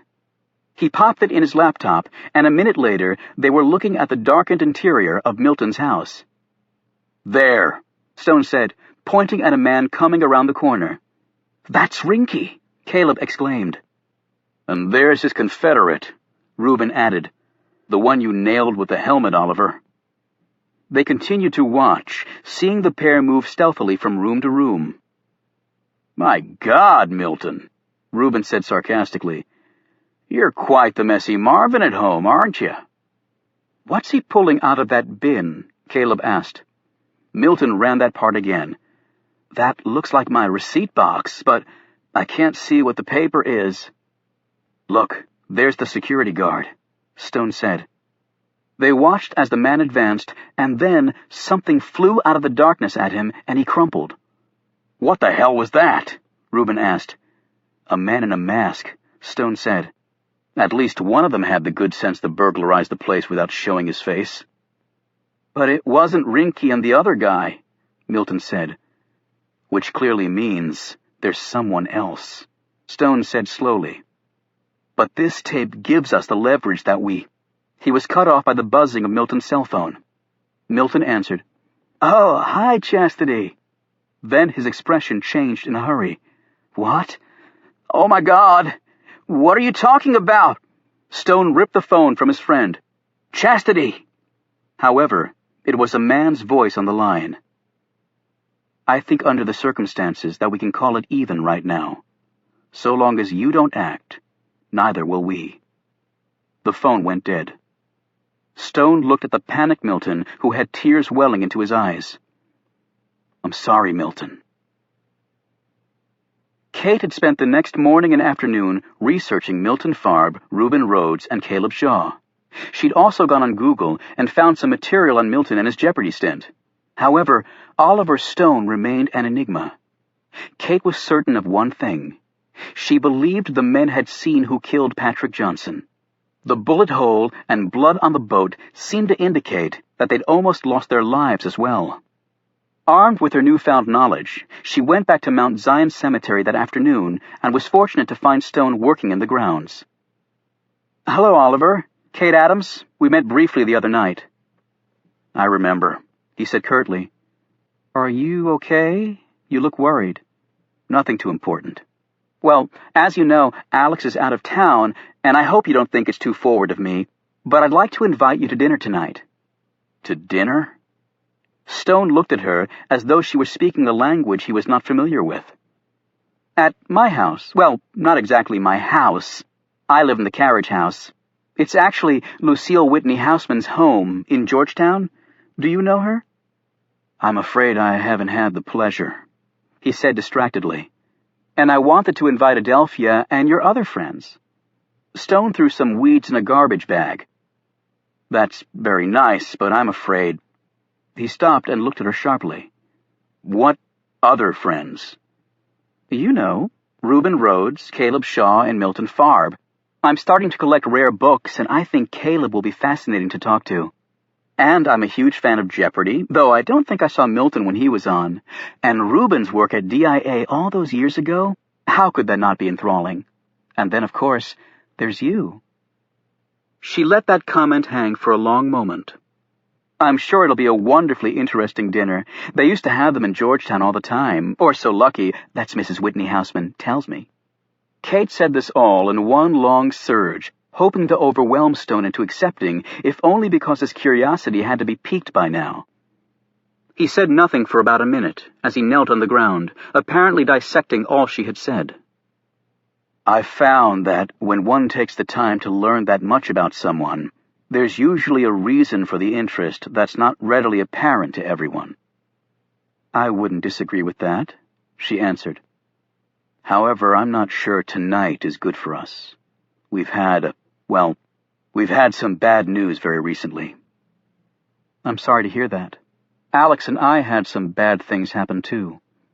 Some people tried to kill us.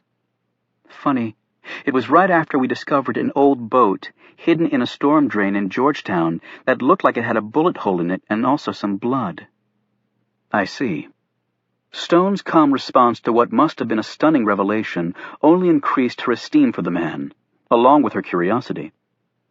"Well, then perhaps we should have dinner. I can contact my friends." "Around 7 will be great. Do you need the address?" "Yes. Mrs. Whitney Houseman no doubt resides in circles where the common masses do not often tread." She told him the address. "Now I'll just pop over to Invitadelphia. I'm sure she can catch a ride with you and your friends." "Kate, I really don't think that's a good idea." "Oh, I think it's a great idea," she said firmly. "And why is that?" he asked. "Because, Oliver, you strike me as someone who needs all the friends he can get right now."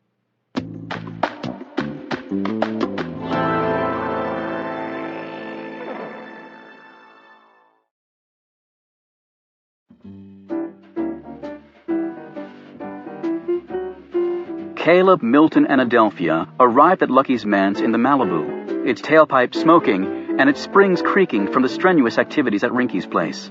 Reuben and Stone pulled up behind them on the Indian motorcycle. Kate had been watching for them and opened the ornately carved front door. "Nice bike," she said to Reuben, who wore a frayed leather jacket, wrinkled khaki pants, collared shirt, and his usual moccasins. However, for the dinner, he'd wrapped a blue kerchief around his neck as a cravat. Reuben ran his gaze appreciatively over the young woman's figure. She was dressed in black slacks and matching pumps, with a white blouse and a small string of pearls around her neck. Her blonde hair was done up in a bun that showed off her long, slender neck.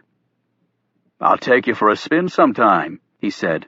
"That sidecar has seen some action, let me tell you."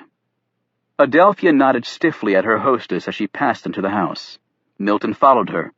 He was dressed in an immaculate green blazer and striped tie, his slacks perfectly creased. He held out a small bouquet of flowers he'd brought. "It's Milton, right? Well, thank you very much. They're beautiful." Even as she said this, Adam saw tears forming in the man's eyes. Next came Caleb, who decided not to wear his Abe Lincoln outfit after Stone had spoken with him. Something to the effect of not wanting their hostesses to think he was dangerously insane. However, in an act of subtle defiance, he had worn his fat pocket watch and chain. "Nice to meet you, Caleb," Kate said pleasantly. "Go right in." Oliver Stone brought up the rear. He was dressed in some of his new clothes and was holding his motorcycle helmet in one hand. "Would you care to give me a preview of the agenda?" She looked at him with a twinkle. "But that would take all the fun away." "This isn't a fun business we find ourselves in." "I agree, but I think you'll find the evening informative." Lucky met them with a pitcher of sangria. As she scuttled around talking and pouring, it was clear that the old woman was in her element. Sufficiently refreshed, they passed a pleasant hour before dinner was served. Reuben and Caleb ate heartily. Stone, Milton, and Adelphia merely picked at their meals. Coffee was served in the library. Cigars were offered by Lucky, but only Reuben lit up. "I like to see a man smoke," she said as she sat next to Reuben and patted his big shoulder. "Now, you look to me to be a man who packs heat." As Reuben stared at her quizzically, the conversation, craftily guided by Kate, turned to intelligence circles. "I tell you what," Reuben said. "The best security in the world can be defeated by a rumbling stomach." "How's that?" Kate asked. "Just this. I knew before anyone else the exact time the bombings of Afghanistan and Iraq were going to start." "Were you with DIA back then?" "Hell no, they'd long since kicked my butt out. I knew because I was the dispatcher for Domino's. Each time, the pizza order for the Pentagon spiked right before the bombs started falling. So yours truly knew before the likes of Dan Rather or Tom Brokaw, or probably even the president." While Reuben had been talking, Caleb was making the rounds of the books on the massive shelves, with Lucky as his guide. Caleb's face brightened with each new discovery. "Oh, that's quite a good copy of Moby Dick, and a Hound of the Baskervilles first English edition. Very nice. And over there, is that... Jefferson's Notes on the State of Virginia from 1785? Yes, it is. We have one in our collection. Lucky, you really should let me get you acid-free boxes for these. Computer cut to the book's exact dimensions. Lucky was hanging on Caleb's every word. Oh, acid-free boxes cut by computer. How terribly exciting. Would you, Caleb? It would be my honor. Reuben helped himself to more coffee, spiked with a little something from a flask he pulled from his coat pocket. Yeah, you'll find Brother Caleb a real dynamo in the excitement department. Lucky, Kate said finally, we're going to head out to the carriage house. I need to talk over some things with my friends. All right, dear, she said, patting Caleb's arm. But first they have to promise to come back. Reuben immediately raised his glass. Lucky, you couldn't keep me away with a squad of special forces. Kate led them outside and over to the carriage house, where they settled down around a table on the large sofa and 2 wing chairs. I'm assuming you've told them of our discussion and the discovery of the boat, Kate said in a businesslike tone to Stone. I have, he answered, casting a glance in Adelphia's direction.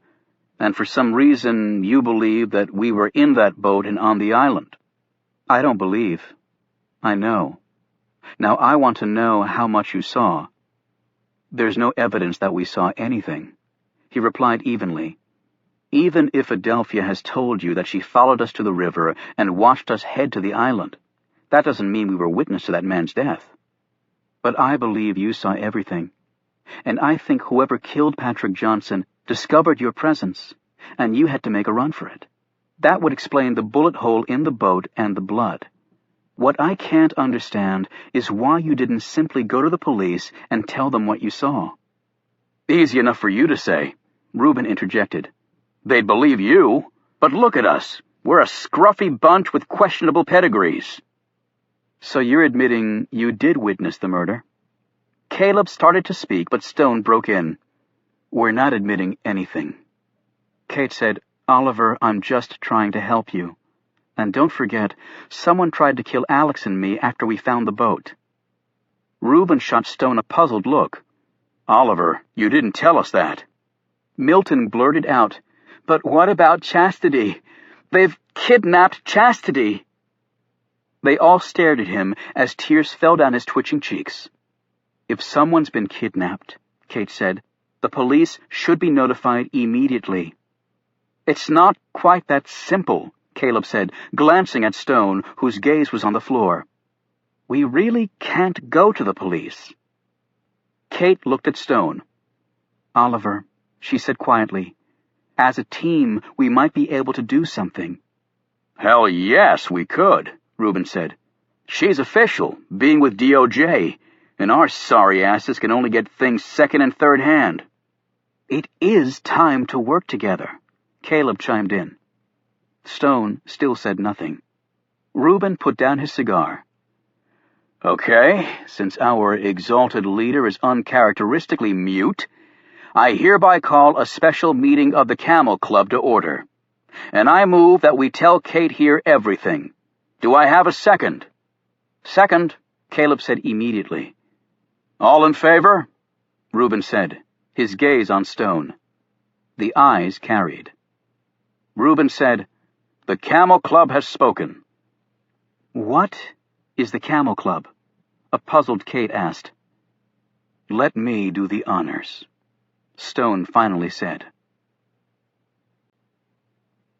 Chapter 50. You did what? Alex yelled into his cell phone. He'd been sitting in his hotel room the next morning, just strapping on his gun, when Kate called. See, that's why I waited until this morning to call you, she said, because I knew you'd be upset. What the hell did you expect me to do? Say, good job, Kate, and I'm really glad you're not a corpse. I told you I was going to check into Oliver Stone and his friends, and you said it was okay. But I didn't know they were eyewitnesses to Johnson's murder, which was the very thing I told you to stay away from in the first place. Well, I didn't know they were connected either, so just hear me out. I've got a lot to tell you. She spoke for several minutes, relaying what Stone had told her last night. When she finished, Alex shook his head incredulously. Okay, let me get this straight. They saw the murder and didn't go to the police because they were afraid the police would think they were involved? I don't believe Oliver likes the police very much. Maybe it's to do with his past. And on top of that, they traced one of the murderers, went to his house, and were almost killed? Yes. And while they were burglarizing the killer's house, Milton Farb's home was broken into by these same guys, and they got them on film doing it. But Milton's girlfriend's been kidnapped by these people, and so they can't go to the police about that either. But they didn't tell you the names of the murderers. I think they only know one of their names. But they have them on film. Did you recognize them? They haven't shown me the film. Why the hell not? They want to show it to you first. Great. But I'm a 4-hour drive away with work out the gazoo, and the president will be here tomorrow. They won't budge on that, Alex. I tried. They'll only show it to you. I mean, come on. I work for the Justice Department, and they don't know me. It was a real effort for them to tell me as much as they have. Oliver trusts you, not me. Alex rubbed his hair, cupped the phone under his chin, and finished putting on his holster. Okay, so do you have a plan? Well, I was thinking we could come up to see you tomorrow. Tomorrow? Tomorrow POTUS is here, and he takes precedence over everything, Kate. You know that. I know, but I wanted you to meet with the Camel Club. The what? Oh, I'm sorry. That's what Oliver and his friends refer to themselves as, the Camel Club. It's sort of a conspiracy watchdog organization they've been running for years. Do you know, they were the ones who first got onto the scandal with the defense secretary years ago. You remember, right? He was taking kickbacks for directing government contracts to certain vendors. The Camel Club discovered that through a scrap of information they got from an assistant chef at the White House. It's really amazing stuff, Alex. Alex lay back in his bed and closed his eyes. An assistant White House chef is spying on the Secretary of Defense for something called the Camel Club? This is a joke, right? Please tell me this is a joke, Kate. Forget that. It's not important. Alex jumped up. Not important? Alex, will you please listen to me?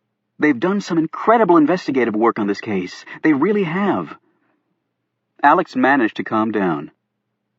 Okay. You all come up here and then what? We attend the ceremony, and after that we all sit down and they can show you the film and tell you the man's name. Then we can go from there. Meaning I take all this to the Secret Service? Right. With a name and these guys on film, we have solid stuff. And we have to get Chastity back. Milton is heartbroken. Who the hell is Chastity? Oh, I'm sorry, that's Milton's girlfriend. She's the one who was kidnapped. The FBI handles kidnappings, and every second that goes by, the odds are she won't be found alive. These aren't ordinary kidnappers. They have a lot more at stake. They've called and let Milton talk to her for a few seconds every couple of hours to show she's alive. I don't think they'll harm Chastity, for now, anyway. Things are at a stalemate.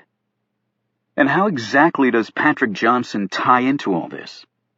Well, they were sort of vague on that. I'm sure they'll explain it more fully to you. From the little they've told me, I think they actually have it figured out. Alex let out a long breath. He had a day crammed with final preparations ahead of him. He should be totally focused on his work as a Secret Service agent, and yet now he knew the main thing occupying his mind would be the Camel Club. God help me.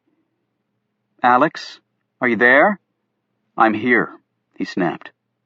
So what do you think? Can we come up? Alex actually glanced at his gun, wondering for a fleeting second if it wouldn't just be easier to end it right now. Alex! Yeah, okay. Come on up. And can we bring Adelphia? She's been really worried about Oliver. Alex finally exploded. Oh, sure, Kate, bring Adelphia. And bring the freaking Monkey and Giraffe Club, too. And while you're at it, why the hell don't you pop over to the White House and snatch the president? I bet he'd get a real kick out of all this. And he'll probably give you a ride up here in Air Force One. And be sure and give him my name so he knows exactly whose ass he'll be reaming out when he gets here. Kate's voice was irritatingly calm. Okay, I'm hanging up now. We'll see you tomorrow. The phone went dead, and Alex plopped back on the bed just as someone knocked on his door. Ford, time to hit it. Let's go. It was his squad leader. "Alex, you ready?" He said again more loudly. Alex jumped up and opened the door. His squad leader stared back at him. "You okay?" "Never better," Alex said. Darkness was gathering as Tom Hemingway walked through the streets of a small town an hour outside of Frankfurt, Germany. He passed through the charming shopping district, alongside a Gothic-style cathedral, ducked down a side street, and entered an apartment building. He took the lift 3 flights up, rapped on the door of the 4th flat down the hall, and was told to enter.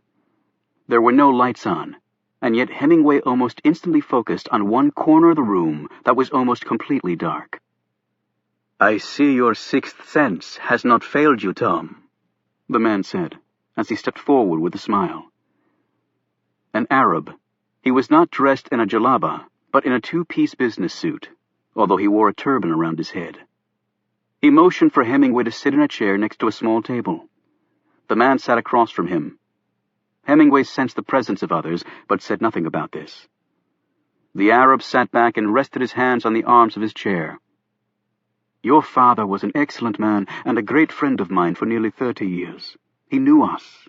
He took the time to learn our language, religion, and cultures. No one does that today, unfortunately." He was special. Hemingway agreed. Very special. The man took a small cup of water off the table between them and drank from it. He offered one to Hemingway, but he declined. The Arab handed a piece of paper over to Hemingway. "As agreed," the Arab said. Hemingway put the document away in his pocket without looking at it. "I'm sure you put a great deal of thought into it," Hemingway said. "I have been thinking about these things my whole life. You will ensure that no one claims responsibility?" The Arab nodded. "It is done. I take it that my people have been satisfactory to work with. It is a testament to their loyalty to you that they have done everything asked of them without question. What happened was not solely for your benefit. Al-Zawahiri and others like him, they'd been seduced by your country. They had lost their ties to Islam."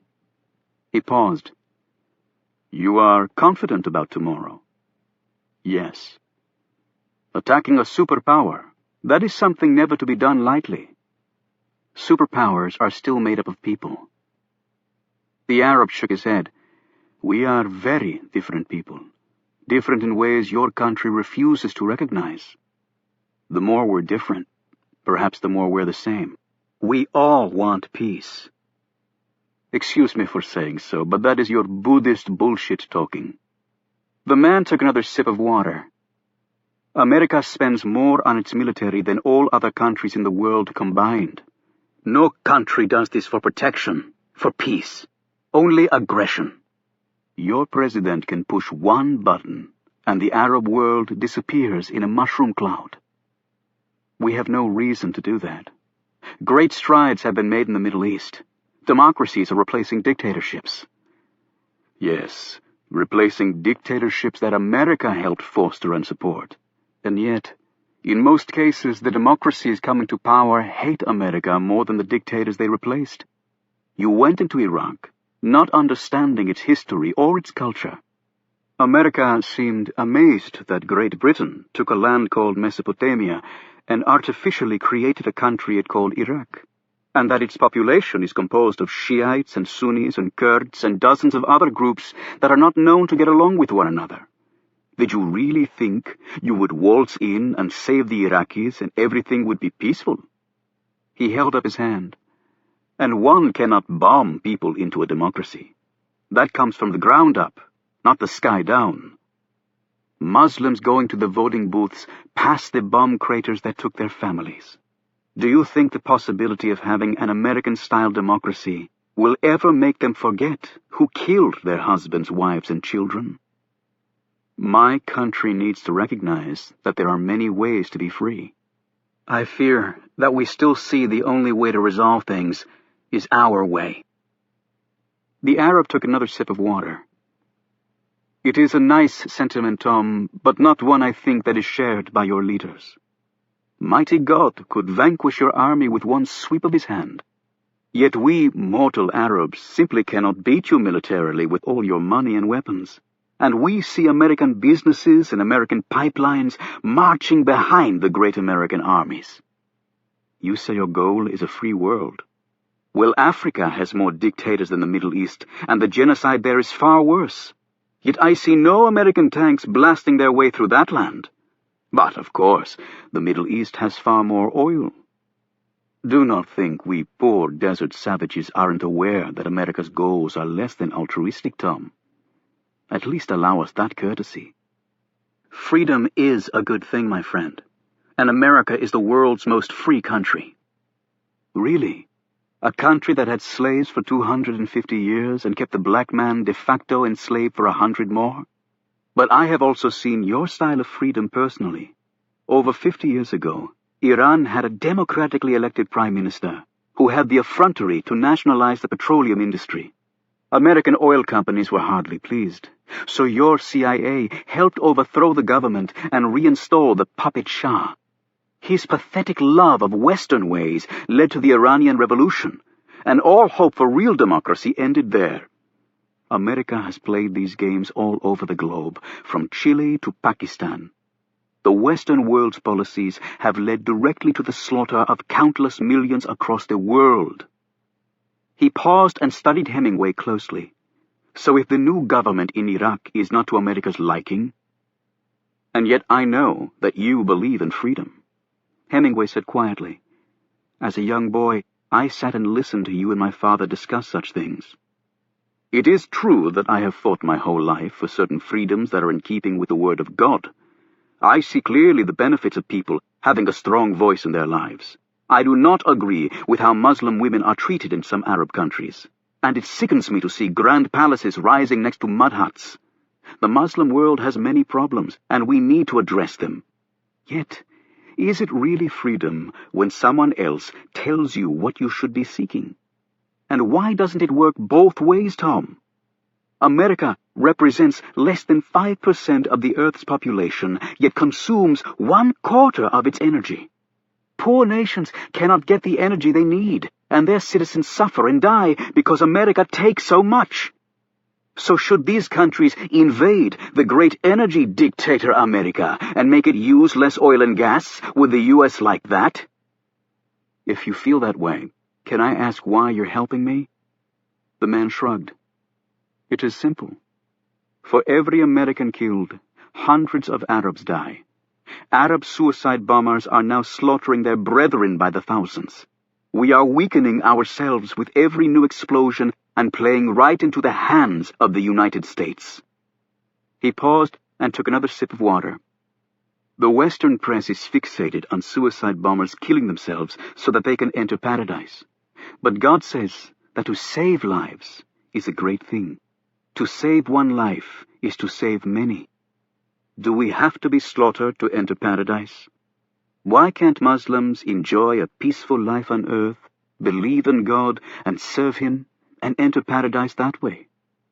In the Western world, the young ones grow up in peace.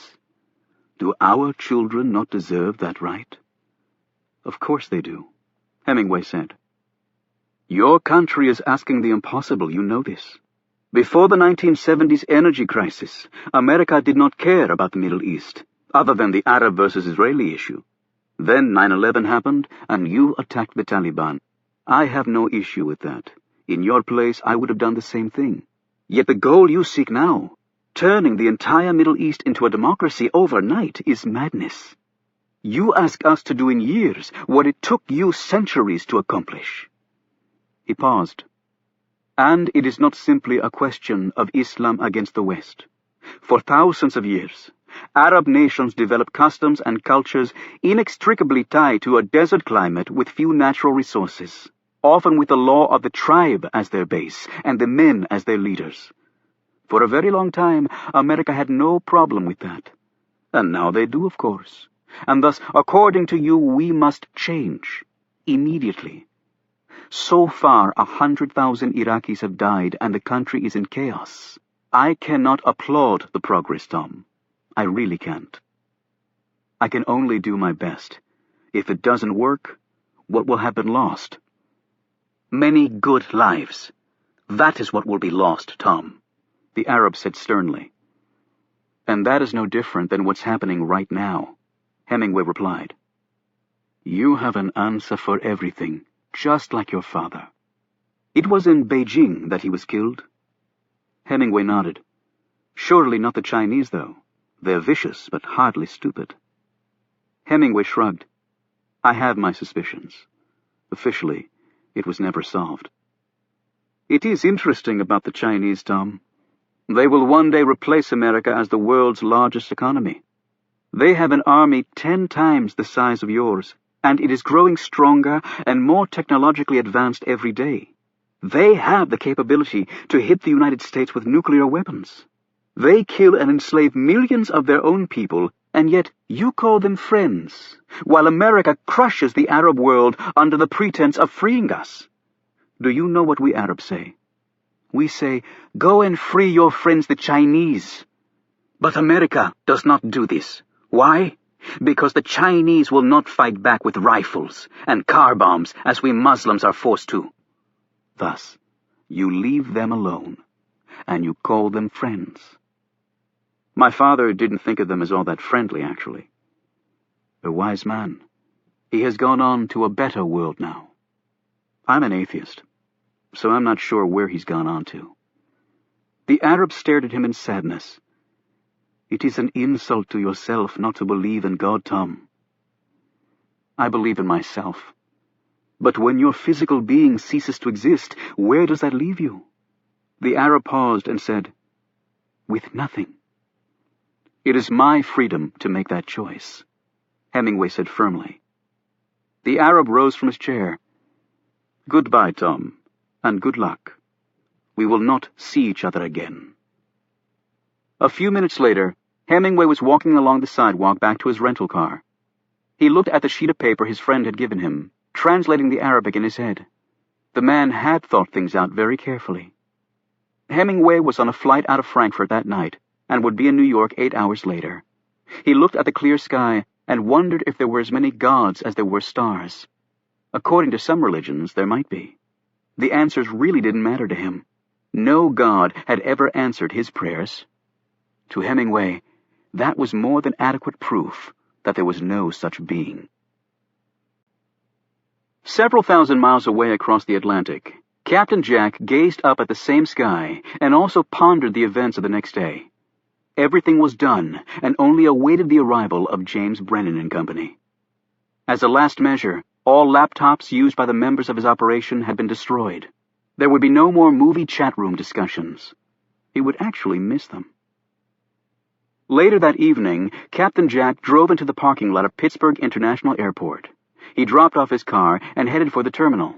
His official itinerary was fairly straightforward. Pittsburgh to Chicago O'Hare, O'Hare to Honolulu, and Honolulu to American Samoa, where a puddle jumper would take him to his precious island. His work in Brennan was done. He wouldn't stay for the actual mission. That would be a little too tight even for him. And yet while his work here was finished, in other respects, it was just beginning. And now it was time to activate his contingency plan. His partnership with Tom Hemingway was officially over, though the latter didn't know it. It was fun while it lasted, Tom. He now worked for the North Koreans. Captain Jack checked in for his flight but kept his bag, which was small enough to carry on. He went to a bar to have a drink. Afterwards, he hit the restroom. From there, he wandered the airport and then headed to the security lines. Yet instead of going through security, he exited the airport, went to a different parking lot, and picked up a car waiting for him there. He headed south. Jamila sat at the kitchen table in her apartment and wrote the date and time of her death in her journal. She wondered how accurate she would be. If she did die tomorrow, her journal would be found. Perhaps they would publish it in the paper, along with her full name, which she wrote next to her time of death. Then, for some reason, she erased it. Would there be a possibility that she would survive tomorrow? She stood by the open window and looked out, letting the gentle breeze wash over her, and smelled air that held the fragrance of cut grass, a relatively new sensation for her. It was quiet, peaceful here. No bombs or gunfire. She could see people walking together, talking. An old man sat on the front steps of the building, smoking a cigarette and drinking a beer.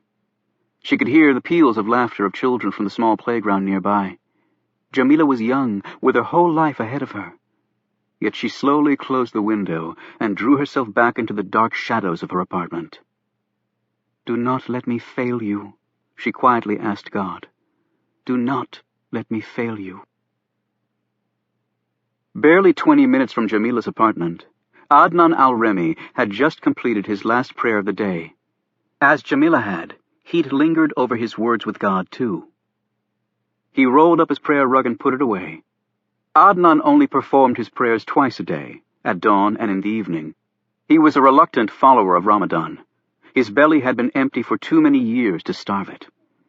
Over the years, he'd had the occasional cigarette and alcoholic drink.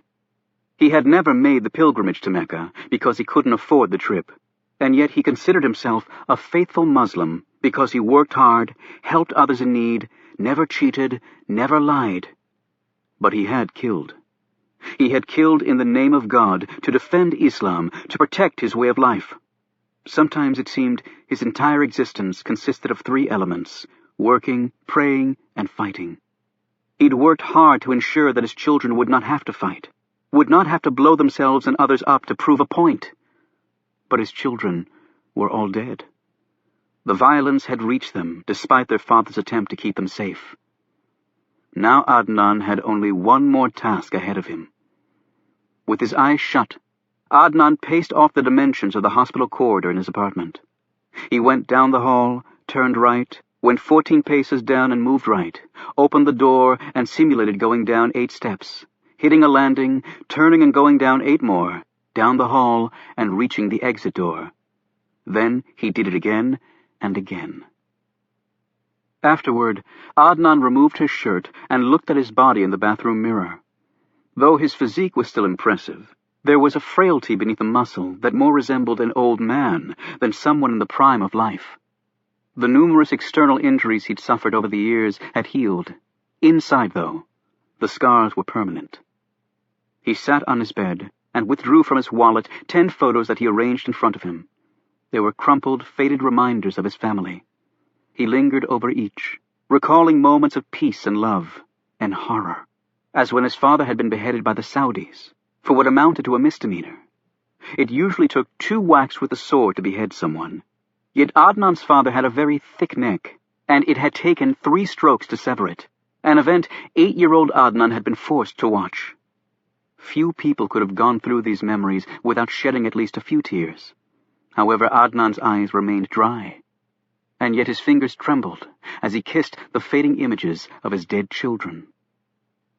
A few minutes later, Adnan put on his coat and left his apartment. The bike ride into downtown Brennan went quickly. He chained his bicycle to a rack and started walking. His path took him in front of Mercy Hospital, where he briefly glanced at his place of employment, at least until tomorrow. Then his gaze darted to the apartment building across the street, where he knew the 2 Afghans were checking and rechecking their weapons, because they were methodical and obsessive men, as all good snipers had to be. Adnan continued walking, turned down one street and then another, and finally slipped into an alley. He rapped twice on the door. He heard nothing. Then he called out in Farsi. Footsteps approached, and he heard Ahmed's voice answer in Farsi. "What is it you want, Adnan?" "To talk." "I'm busy." "Everything should be done, Ahmed. Is there a problem?" The door opened and Ahmed scowled at him. "I have no problems," Ahmed said, but he stepped back for Adnan to enter the garage. "I thought it wise to go over things one more time," Adnan said as he sat on a stool next to the workbench. His gaze took in the vehicle that would play such an important role the next day. He nodded at it. "It looks good, Ahmed. You have done well." "Tomorrow we'll see whether we have done well or not," Ahmed answered. He and Adnan spent 20 minutes going over their assigned tasks. "I am not worried about us," Ahmed said sullenly. "It is this woman who troubles me. Who is she? What is her training?" "That is not your concern," Adnan answered. "If she was picked for this, she will do her job well." "Women are only good for having babies and to cook and clean." "You are living in the past, my friend," Adnan said. The Muslim past was glorious. We had the best of everything. The world has moved past us, Ahmed. For Muslims to be truly great again, we must move with it. Show the world what we can do, and we can do much. Ahmed spat on the floor. That is what I think of the world. They can just leave us alone. We will see after tomorrow who is right. Ahmed slowly shook his head. You trust in things too much. You trust the American who leads us too much. He may be an American, but he is brave and knows what he is doing. He gazed sternly at the Iranian. I will do my job. Ahmed finally said. Yes, you will. Adnan answered as he rose to leave. Because I will be right there to ensure that you do. You think I need an Iraqi babysitting me? Ahmed said fiercely. Tomorrow we are not Iraqi or Iranian or Afghani. Adnan replied. We are all Muslims, following God. Do not question my faith, Adnan, Ahmed said in a dangerous tone. I question nothing. Only God has the right to question the souls of his people. Adnan went to the door, but then turned back. I will see you tomorrow, Ahmed. I will see you in paradise, Ahmed answered. Chapter 51. At 1 o'clock in the afternoon, Air Force One touched down at Pittsburgh International Airport. All other air traffic had been diverted from the area, as it would be when Air Force One took off again later. The long line of cars was ready to go. In a presidential motorcade, there was a basic rule that one risked ignoring at his peril. When the president's behind touched his seat in the beast, the motorcade left. And if you didn't have your ride yet in one of the other vehicles when this occurred, you weren't going to the party. The road the presidential motorcade took had long since been closed off by the Secret Service, and motorists sat in foul moods staring at the beast and the other 26 cars sailing by. In the presidential limo with Brennan was his wife, his chief of staff, the governor of Pennsylvania, and Carter Gray. When the motorcade pulled into the dedication grounds, they were already filled with more than 10,000 people, waving banners and signs to show their support for the town and its namesake. National media trucks were parked outside the fence, and perfectly coiffed anchormen and women stood next to far younger and hipper, but equally well-coiffed, news candy types from the cooler cable networks. Collectively, they would broadcast the event to the nation and the world, although with various spins of their own. The younger voices were predictably far more cynical about the entire proceedings. Alex Ford was positioned near the stage, but then moved behind a roped-off area and toward the motorcade as it pulled into the fenced grounds. He stiffened for an instant as he saw Kate, Adelphia, and the Camel Club in the crowd, about midway back but working their way forward. Kate waved to show she'd seen him. He didn't wave back, but did nod his head a bare inch at her, and then he returned to trying to spot potential trouble. In a crowd this large and boisterous, that was nearly impossible. However, the magnetometers had been set up at all pedestrian entrance points, which had given the service some comfort. Alex took a moment to gaze at the tree line, where he knew the snipers were positioned, although he couldn't see them. If it comes to it, don't miss, guys, he said under his breath. When the president appeared, he was boxed in on all sides by the A-Team protection detail that formed a wall of Kevlar and flesh around him. Alex knew these agents. They were a rock-solid crew. The president stepped onto the stage and shook some important hands, while his wife, the governor, the chief of staff, and Gray took their seats behind the podium. Brennan joined them a minute later. The event started off right on schedule. The mayor and some local dignitaries spoke and attempted to outdo one another when it came to extolling their president and their town. Then the governor rambled on a bit longer than the schedule had dictated, which caused the chief of staff to start frowning and tapping her high heel.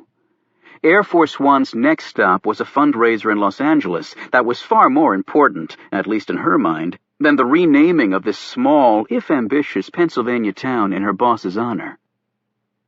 Alex continued scanning the crowds. He noted a number of military personnel in the front row, near the rope line. He could see from their uniforms that most were regular Army. A number of them were missing arms and legs, probably from their tours of duty in the Middle East. There were a couple of National Guardsmen, including one with a hook for a left hand. Alex shook his head in commiseration for their sacrifice. Brennan would certainly go down and see these soldiers after he'd spoken. He'd always been good about that. As Alex's gaze swept across the thousands of faces, he noted quite a few Middle Easterners. They were dressed much like everyone else around them. They carried signs and sported "Re-elect Brennan" buttons and appeared to be just like the rest of the happy, proud, and patriotic crowd. However, Alex had no way of knowing that some of these people were not happy or proud or patriotic. Captain Jack's men were organized in various pockets throughout the crowd, so that their fire would cover maximum ground in front of the podium area. They'd all already keyed on the hook-handed National Guardsman. It had been easy after that, since the man stayed planted at the rope line, waiting his turn with the President. Indeed, they were all waiting for James Brennan. At about the time Air Force One had been making its final approach into Pittsburgh, a sleek black chopper was taking off from a helipad in downtown New York City and heading south. Next to the pilot sat another man dressed in a flight suit. In one of the seats in back was Tom Hemingway. In his hand, he held a portable television set that he was watching intently. The crowds in Brennan were very large, and the crowds were already packed. That was what worried Hemingway most of all, the crowd. He checked his watch and told the pilot to hit it. The chopper shot across the Manhattan cityscape. For the past 2 hours, Jamila had been on an outing with the children. As she pulled the van into the Franklin's driveway, her plan was to make them all a quick lunch, and then it would be time to go. As she opened the door, carrying the baby on her hip with the 2 toddlers in her wake, she received a shock so paralyzing that she almost dropped the baby. Laurie Franklin was talking on the phone in the foyer, still dressed in her tennis outfit, although she was barefoot. She smiled at Jamila and motioned that she would be done with the call in a minute.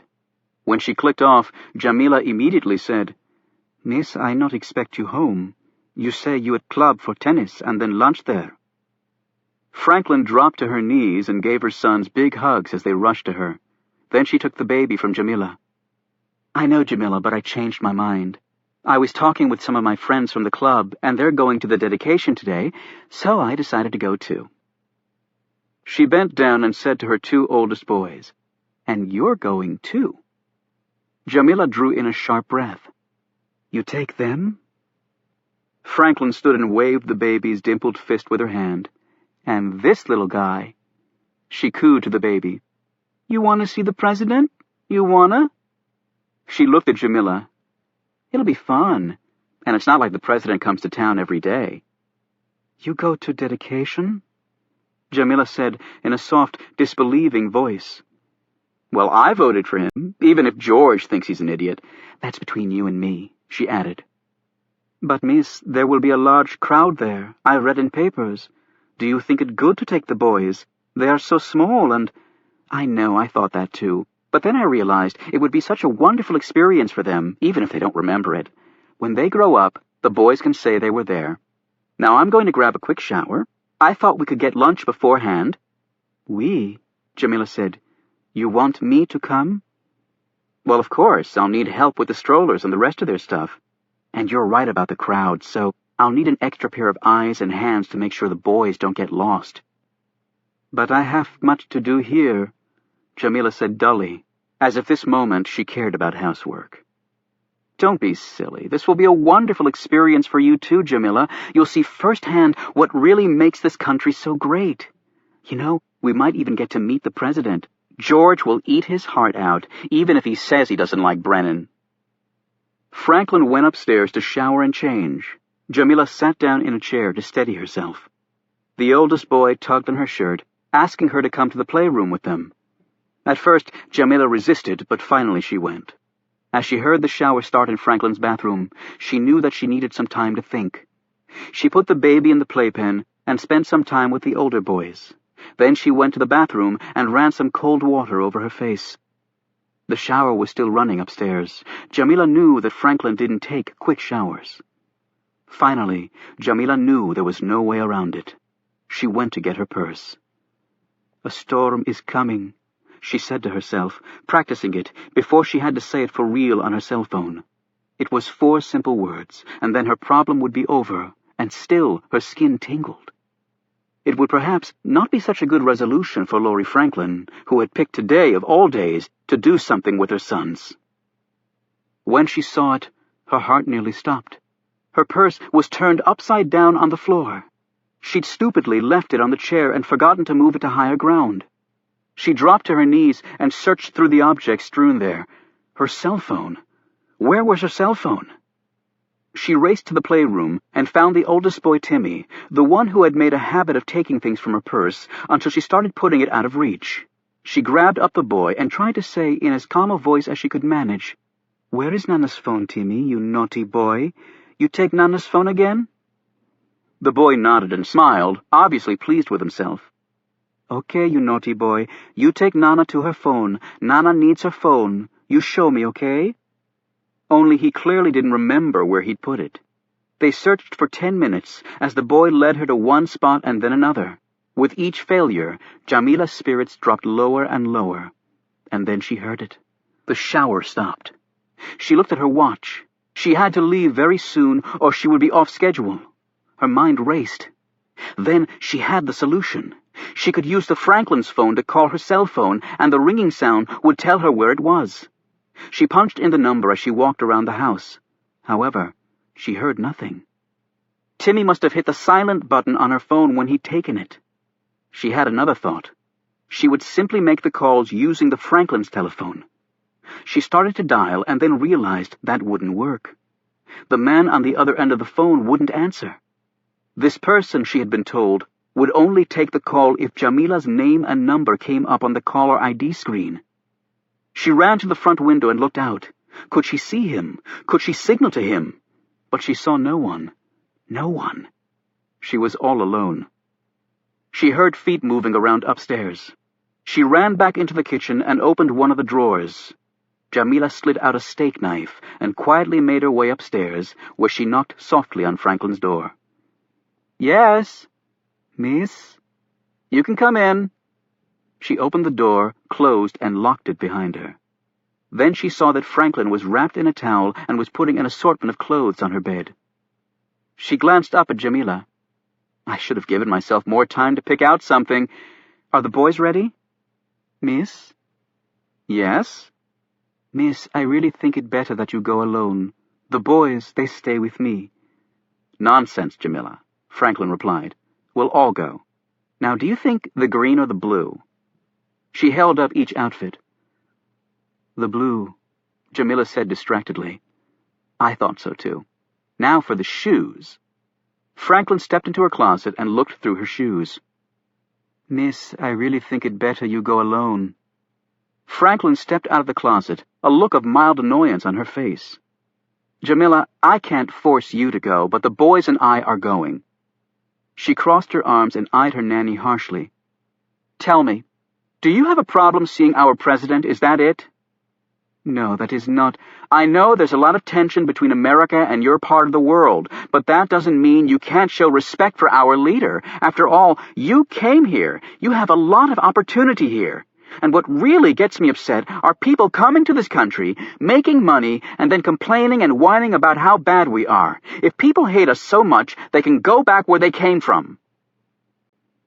"Miss, I no hate this country, even with all it has done to my people. I do not hate." Jamila instantly knew she had made a mistake. "What the hell have we done to Saudi Arabia? My country has spent a lot of time and money on the Middle East trying to make it free, and what do we have to show for it? Just more pain, misery, and tax increases." Franklin took a deep, calming breath.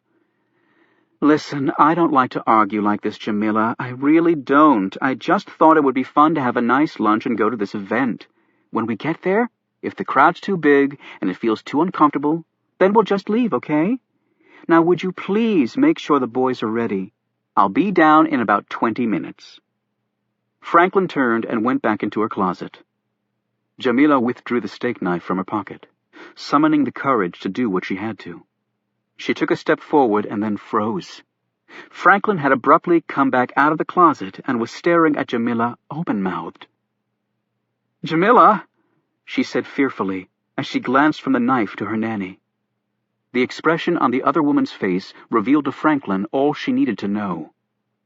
"Oh, my God!" Franklin tried to close the closet doors so Jamila could not reach her, but Jamila was too quick. She grabbed Franklin's hair and pressed the knife against her neck. Laurie Franklin started sobbing hysterically. "Why are you doing this?" she shrieked. "You're going to hurt my babies. I'll kill you if you touch them." "I know hurt your sons. I swear this." "Then why are you doing this?" "You're not going to see President." Jamila snarled back. "Get on the floor, now, or you will not live to see your sons grow up." She pushed the blade edge against Franklin's neck. Trembling, Franklin lay on the floor on her stomach. "Don't you touch my babies!" Jamila reached over and ripped the phone line out of the wall and used it to tie up Franklin, binding her hands to her feet such that she couldn't even move. Then she tore a piece of the sheet from the bed and gagged her with it. Just as she completed this, there was a tapping on the bedroom door, and she heard Timmy's voice asking quietly, "Mama? Nana?" As Franklin tried to call out through her gag, Jamila said as calmly as she could, "It is all right, Timmy. I'll be right there. You go back with your brothers." She waited until she heard the patter of his retreating feet and then looked down at Franklin. Jamila pulled a small vial from her pocket, poured some of the liquid from the vial onto a corner of the towel, and pressed it flush against Franklin's nose and mouth. The American thrashed and gagged, and then slipped into unconsciousness. Jamila dragged the sedated woman into the closet and shut the door behind her. She went downstairs, readied the boys, and loaded them into her van. Now that events had started, Jamila didn't think. She simply did exactly as she had practiced. A minute after she'd driven away, the Franklins' downstairs phone rang, and rang. George Franklin hung up the phone in his office. He tried his wife's cell phone. When there was no answer there, he tried Jamila's number. Inside one of the pot drawers in the kitchen, Jamila's phone flashed but made no noise. Timmy had accidentally hit the silent key when he'd hidden it in there. George Franklin put his phone back down. He wasn't worried, he was just annoyed. This wasn't the first time he'd been unable to track down his wife, although Jamila usually answered her phone. He'd wanted his wife to bring him something he needed and that he'd left at the house. If he didn't get a hold of someone soon, he'd just have to go get it himself. He turned his attention back to some papers on his desk. Chapter 52. Brennan finished his speech and accepted a symbolic town key from the mayor while the crowd cheered. A couple of minutes later, waving and smiling, the president made his way down the steps, where he was enclosed immediately by a wall of agents. About 20 yards away, Alex stood near the beast and scanned the crowd, which was certainly the largest this area had ever seen.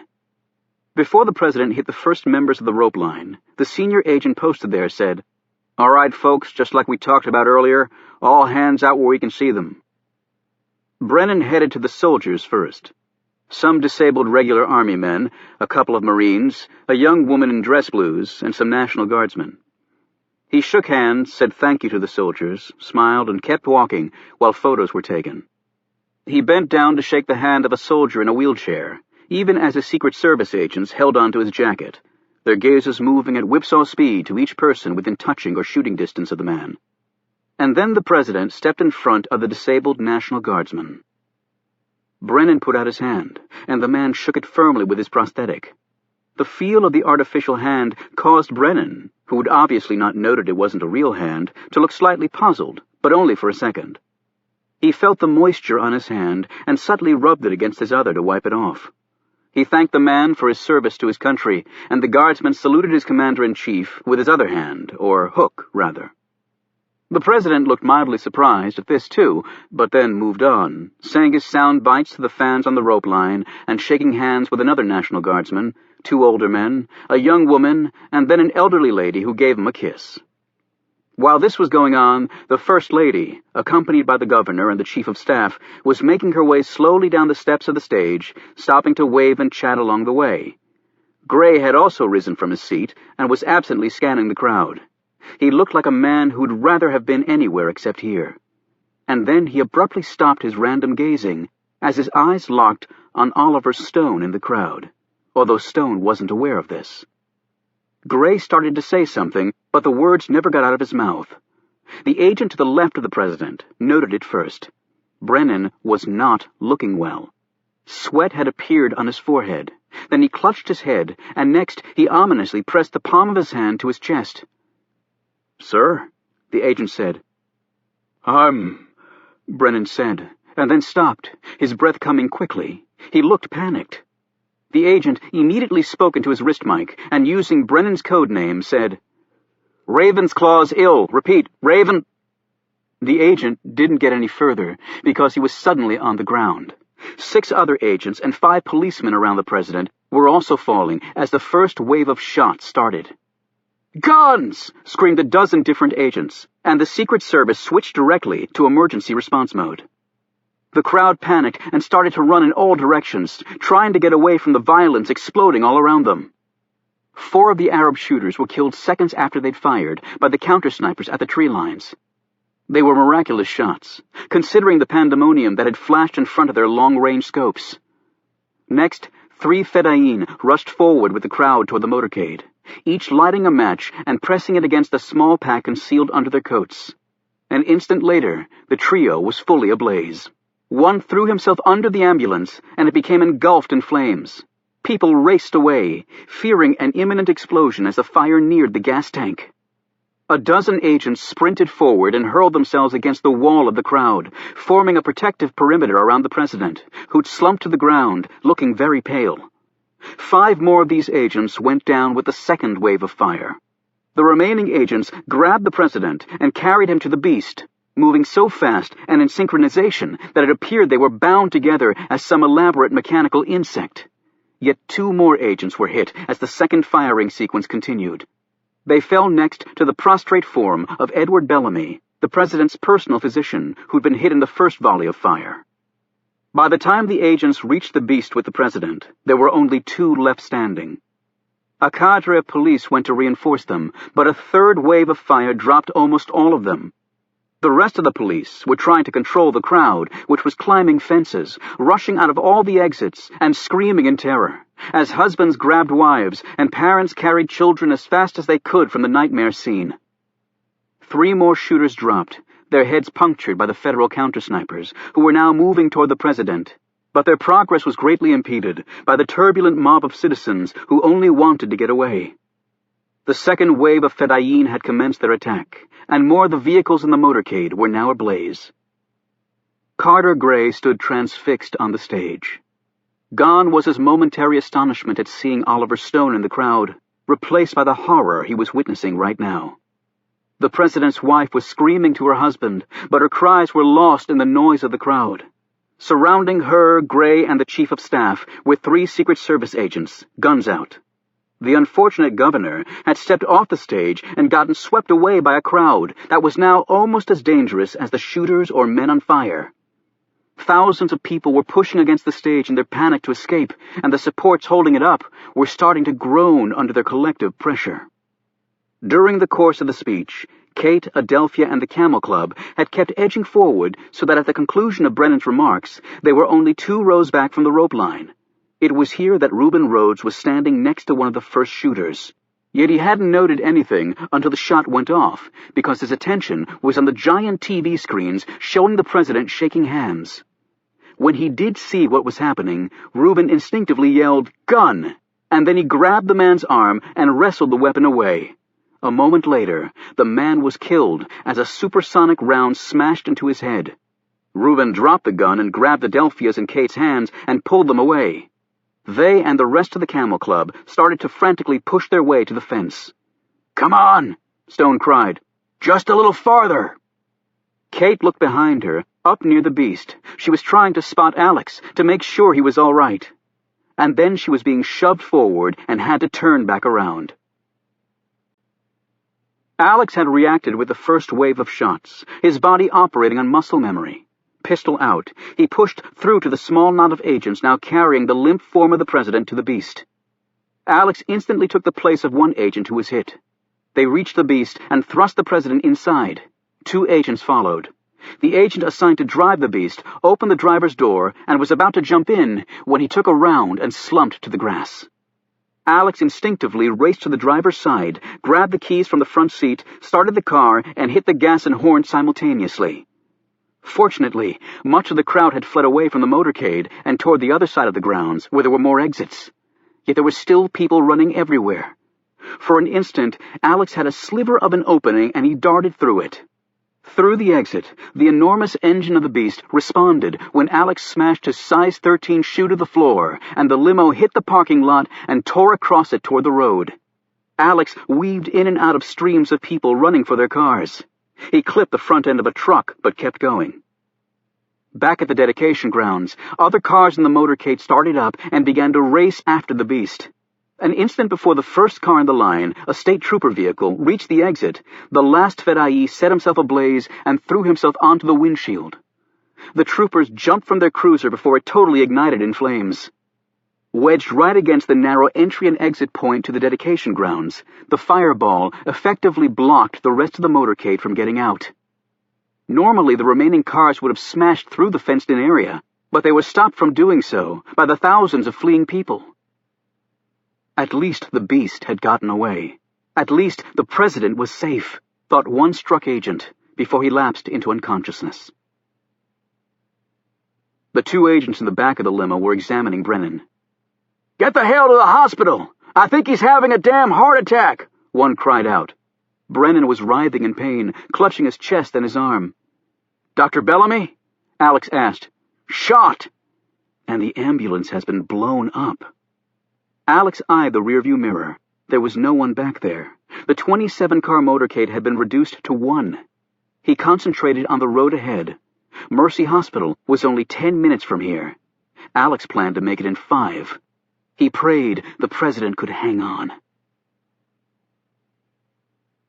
Chapter 53. The black chopper soared over the Pennsylvania landscape. Tom Hemingway gave precise landing coordinates to the pilot, even as he watched what was happening at the dedication on his satellite TV. Even though everything was going just as he had planned it, Hemingway still felt an immense pressure in his chest as the events unfolded in real time. Even with all the thought he had given this, all the planning, all the thousands of times he had visualized these very same events happening in his mind, the reality was far more powerful, far more overwhelming. He finally turned off the TV. He simply couldn't watch anymore. Jamila raced through the streets of downtown Brennan, turned left, and then hung an immediate right. She then eased into the narrow alley as the kids chortled and laughed in the back seat. She eyed them quickly, then stopped and hit her brakes. She'd almost missed it. The overhead doors flew up, and the man motioned her in. Jamila swung the van into the garage, and the doors were pulled back down. A half-block up the street from Mercy Hospital, a tractor-trailer pulled out from an alleyway, tried to make a turn heading west, and the engine mysteriously died. The driver got out and opened the hood. The truck was effectively blocking the street in both directions.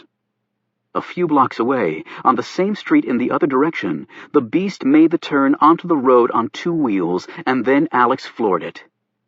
He could have used at least one damn police cruiser to clear his way, but apparently there weren't any left. However, Alex presumed roadblocks were being set up on all streets leading in and out of Brennan, as no doubt an entire army of law enforcement descended on the area. The beast flashed by a street corner, behind which rose the antique Brennan Water Tower, emblazoned with the stars and stripes. At this section of the street, a work zone had been set up only a half hour before by a pair of men dressed in the brown uniforms worn by town workers. The orange cones and tape effectively cordoned off the sidewalks and directed pedestrians to a detour down another side street. No one knew what work was to be performed, but the few people left in town followed the directive. As soon as the beast cleared the area, 2 explosive charges set into the water tower's front supporting legs detonated. The tower buckled and then fell directly across the street and burst open, disgorging about 12,000 gallons of filthy water that still remained in it. Now this end of the street was as effectively walled off as the other. 10 seconds later, up and down the avenue, smoke started pouring out of businesses, causing people to flee and fire alarms to be pulled. This was the result of the smoke bombs hidden in these establishments earlier by the Arab chemist and engineer. The few souls who had chosen not to attend the dedication were soon out in the streets wandering around in a panic. Alex skidded the beast to a stop directly in front of Mercy Hospital. The rear passenger doors flew open, and the two agents burst out carrying the president. They had barely reached the first step leading to the hospital when they were both hit and went down. The president collapsed to the sidewalk and lay there next to the beast. "Son of a bitch!" Alex screamed into his mic as he scrambled out of the car on the passenger side. "Snipers at the hospital! Snipers at the hospital! We've been set up! Repeat, we have been set up! Agents down! Agents down! Raven's Claw!" He paused. "Raven's Claws!" He began again, but didn't finish because he didn't know what the hell to say about Raven's Claw. He was frantically trying to spot the muzzle flashes. Alex knew he had to get Brennan inside the hospital. His gaze surveyed the street level and then darted upward. That's when he saw it. 6 flights up, apartment building directly across the street. No optic signature, but twin muzzle flashes. A deuce of snipers. Alex pulled his gun, even as he felt slugs slam into the tires of the beast. As soon as the holes were formed, however, the punctures closed up again, as the self-healing tires did their thing. Rounds hit the limo front, back and on the side. One hit the glass, but didn't damage it. The beast could survive a lot more than they were throwing at it. But the President of the United States was lying on the sidewalk, apparently dying. Protect the man, the symbol, the office. And Alex Ford was the only agent still standing who could uphold that mantra of the Secret Service. Yet as soon as Alex started up the hospital steps with the president, they'd be an easy target for the snipers who'd taken the high ground. Yet Brennan was breathing. His heart was still beating. That's all Alex cared about right now. "Not on my watch, sir. Not on my watch." He gripped the man under the shoulders, braced himself, and then pulled. The president was now fully protected behind the steel and polycarbonate wall of the beast. "You're going to be okay, sir," he said as calmly as he could. "I'm dying," the president managed to mutter back between moans. Even with the beast shielding them, Alex instinctively put his body between Brennan and the snipers. Millimeter by millimeter, he edged his head over the rear of the beast. He ducked back down when a shot sailed his way. He immediately sent back a few rounds with his SIG, but he wasn't going to waste ammo. It'd take a miracle shot to even nick one of the bastards at this distance and trajectory. When he glanced toward the hospital, he saw a security guard and shouted, "Get down! Get down! Snipers across the street!" The man immediately ducked back inside. Then 2 seconds later, he burst out firing at the upper floors of the apartment building, hurtled down the steps, and rolled to a landing next to Alex as gunfire hit all around them. "Damn," Alex said. "You got some kind of death wish?"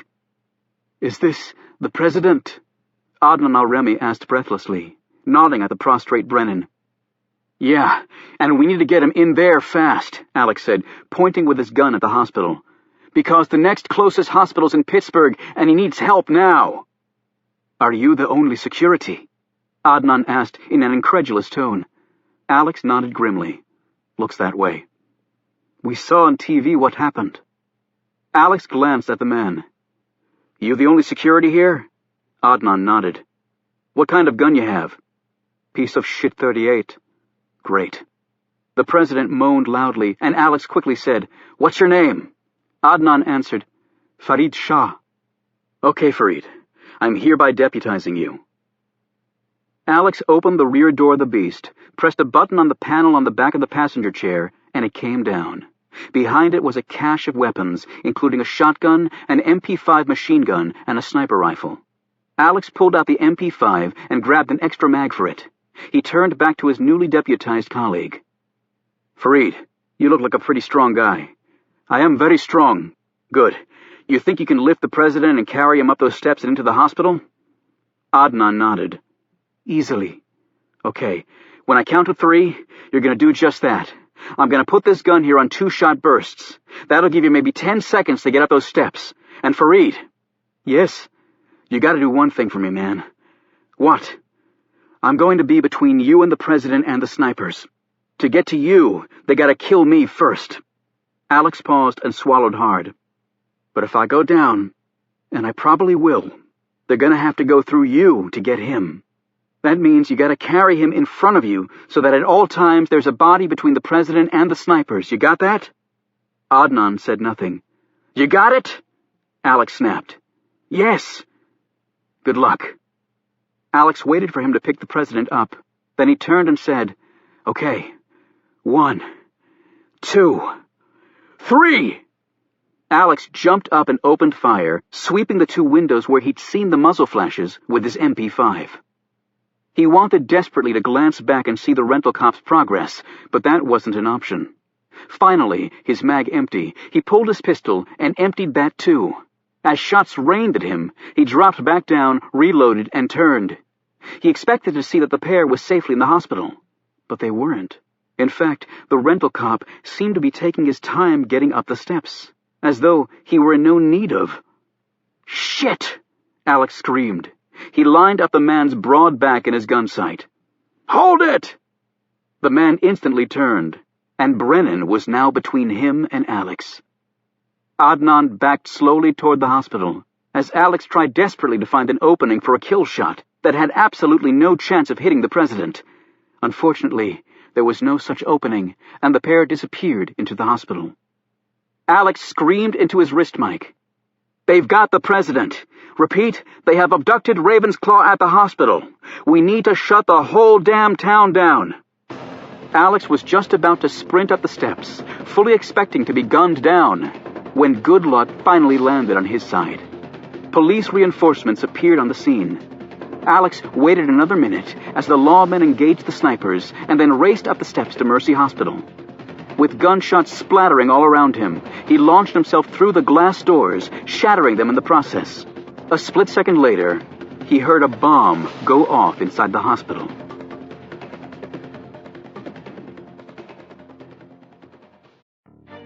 Chapter 54. Reuben lifted Kate and Adelphia over the fence and then joined the other Camel Club members there. As terrified people ran screaming past them, they took a moment to catch their breaths and collect their wits. "My God," a very pale Kate said, looking around frantically for Alex Ford. "It is horrible," Adelphia moaned. "It is like Poland and Soviets." Stone was surveying the dedication grounds where the bodies of the fallen lay. The grass was red with the blood of the gunmen. The federal counter-snipers had control of the situation and were now securing the area, moving from body to body, ensuring that the Arab terrorists were actually dead. However, even from the perimeter, Stone could see that there was no life left in the lumps of flesh on the ground. Every one of Captain Jack's men lay dead.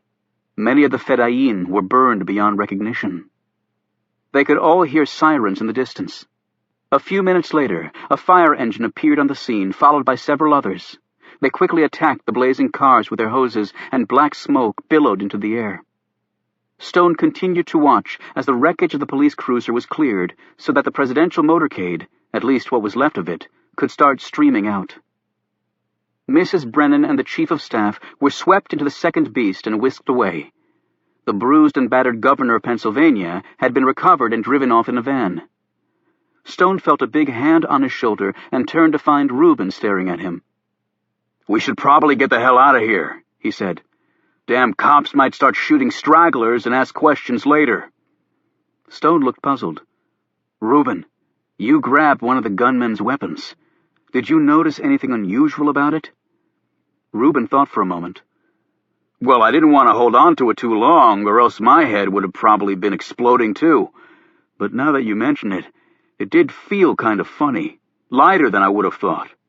He looked at Stone. "Why'd you ask that?" Stone didn't answer. He looked again at all the dead Arabs. Seconds after Adnan had entered the hospital, he placed Brennan, who was still moaning continuously, on a gurney that he'd left just inside the front door. The gunfight outside had driven everyone inside the hospital away from the front entrance.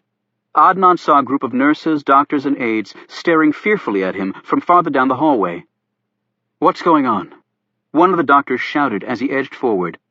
Adnan didn't respond to this query, but he did nod at the man who just appeared next to him. It was the hospital's newest staff physician, who'd earlier expressed concern about the need for security guards at Mercy Hospital. "A wounded man?"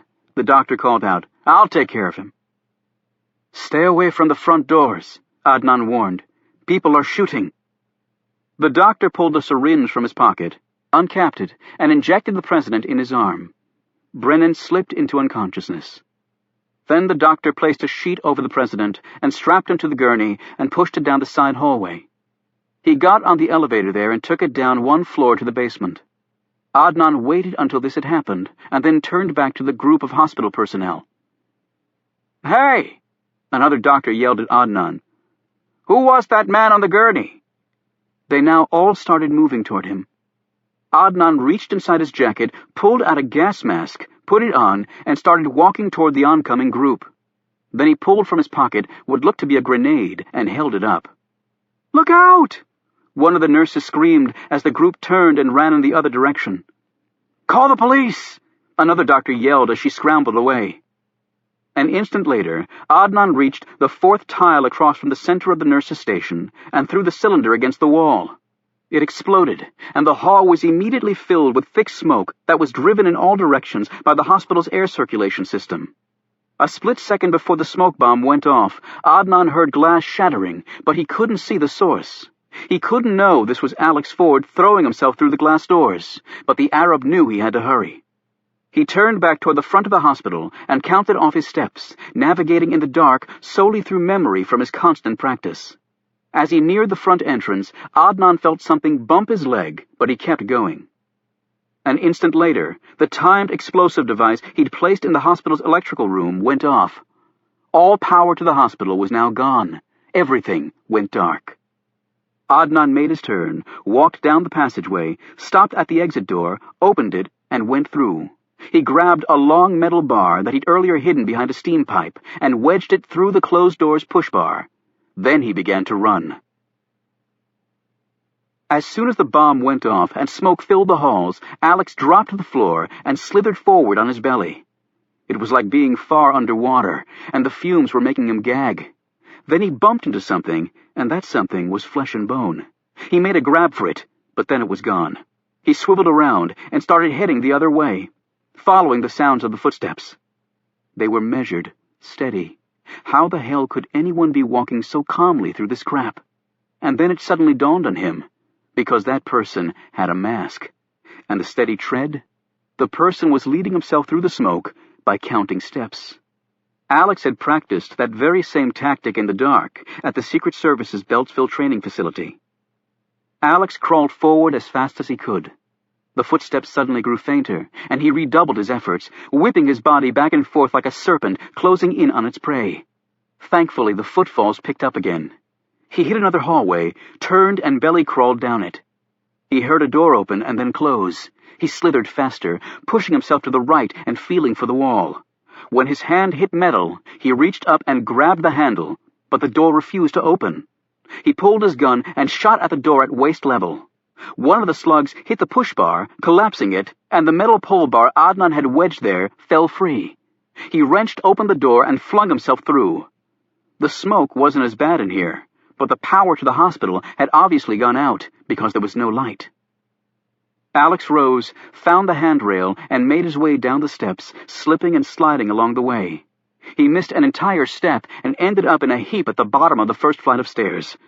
Bruised and bleeding, he picked himself up and kept going by using the rail the rest of the way down. His panic increasing, Alex started taking the steps 2 at a time before reaching the bottom and hustling down the hall. He burst out of the exit door right as Adnan was getting in the ambulance that was parked there. Alex suspected the president was in the back. He didn't even cry out a warning. Alex just opened fire, hitting Adnan in the arm. Adnan fired back, and Alex had to throw himself to the side, where he lost his footing and tumbled down a set of concrete stairs. He rose, got off another shot, and took a round in return right in his ribs, fired by Ahmed, who'd emerged from the driver's side of the ambulance. Luckily, Ahmed's small-caliber ordnance had zero chance of penetrating the latest stage Kevlar that all Secret Service agents wore on protective detail. Still, It felt like Muhammad Ali had nailed him with his best punch, and Alex slumped down in pain, just as another shot fired by Adnan burned through the skin of his left arm. The ambulance sped off, its siren screaming, as Alex faltered after it on legs that were nearly dead, his chest killing him, his arm bleeding profusely and his lungs full of smoke. Alex finally dropped to his knees and fired at the ambulance, emptying his mag, but failing to stop it. Then he tried his wrist mic, but it didn't work. He realized the bullet that hit his arm must have also severed the wiring to his compact. The last thing he remembered before passing out was one final sight of the ambulance, and then it was gone. And so was the president. On his watch. Chapter 55. George Franklin pulled his car into the driveway. He'd come from the other side of Brennan, opposite where the ceremonial grounds were located, and he hadn't had his radio on. "Laurie?" he called out. "Jamila?" He plunked his keys on the kitchen island and went through the house calling out again. He opened the door to the garage and was puzzled to see his wife's convertible and the big Navigator SUV parked there.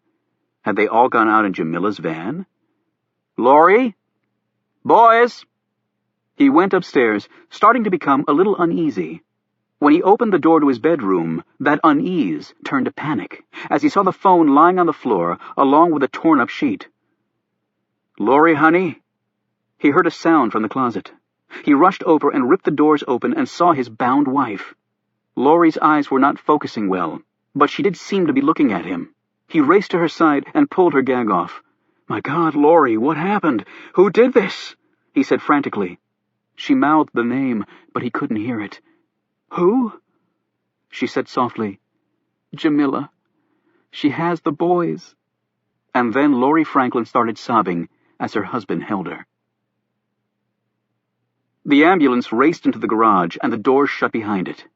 Adnan and Ahmed jumped out of the ambulance, opened the back door, and unloaded the president.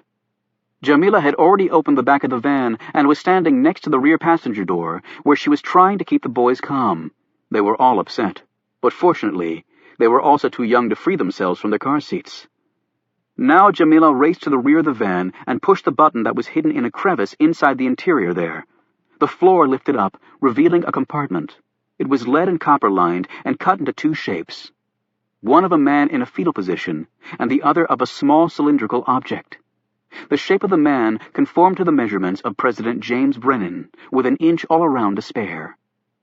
Jamila stared at the young man who had stepped back to let the doctor, Adnan, and the other men present lift Brennan from the gurney. "Ahmed?" she said unbelievingly. He looked at her. "Ahmed, it is me, Jamila."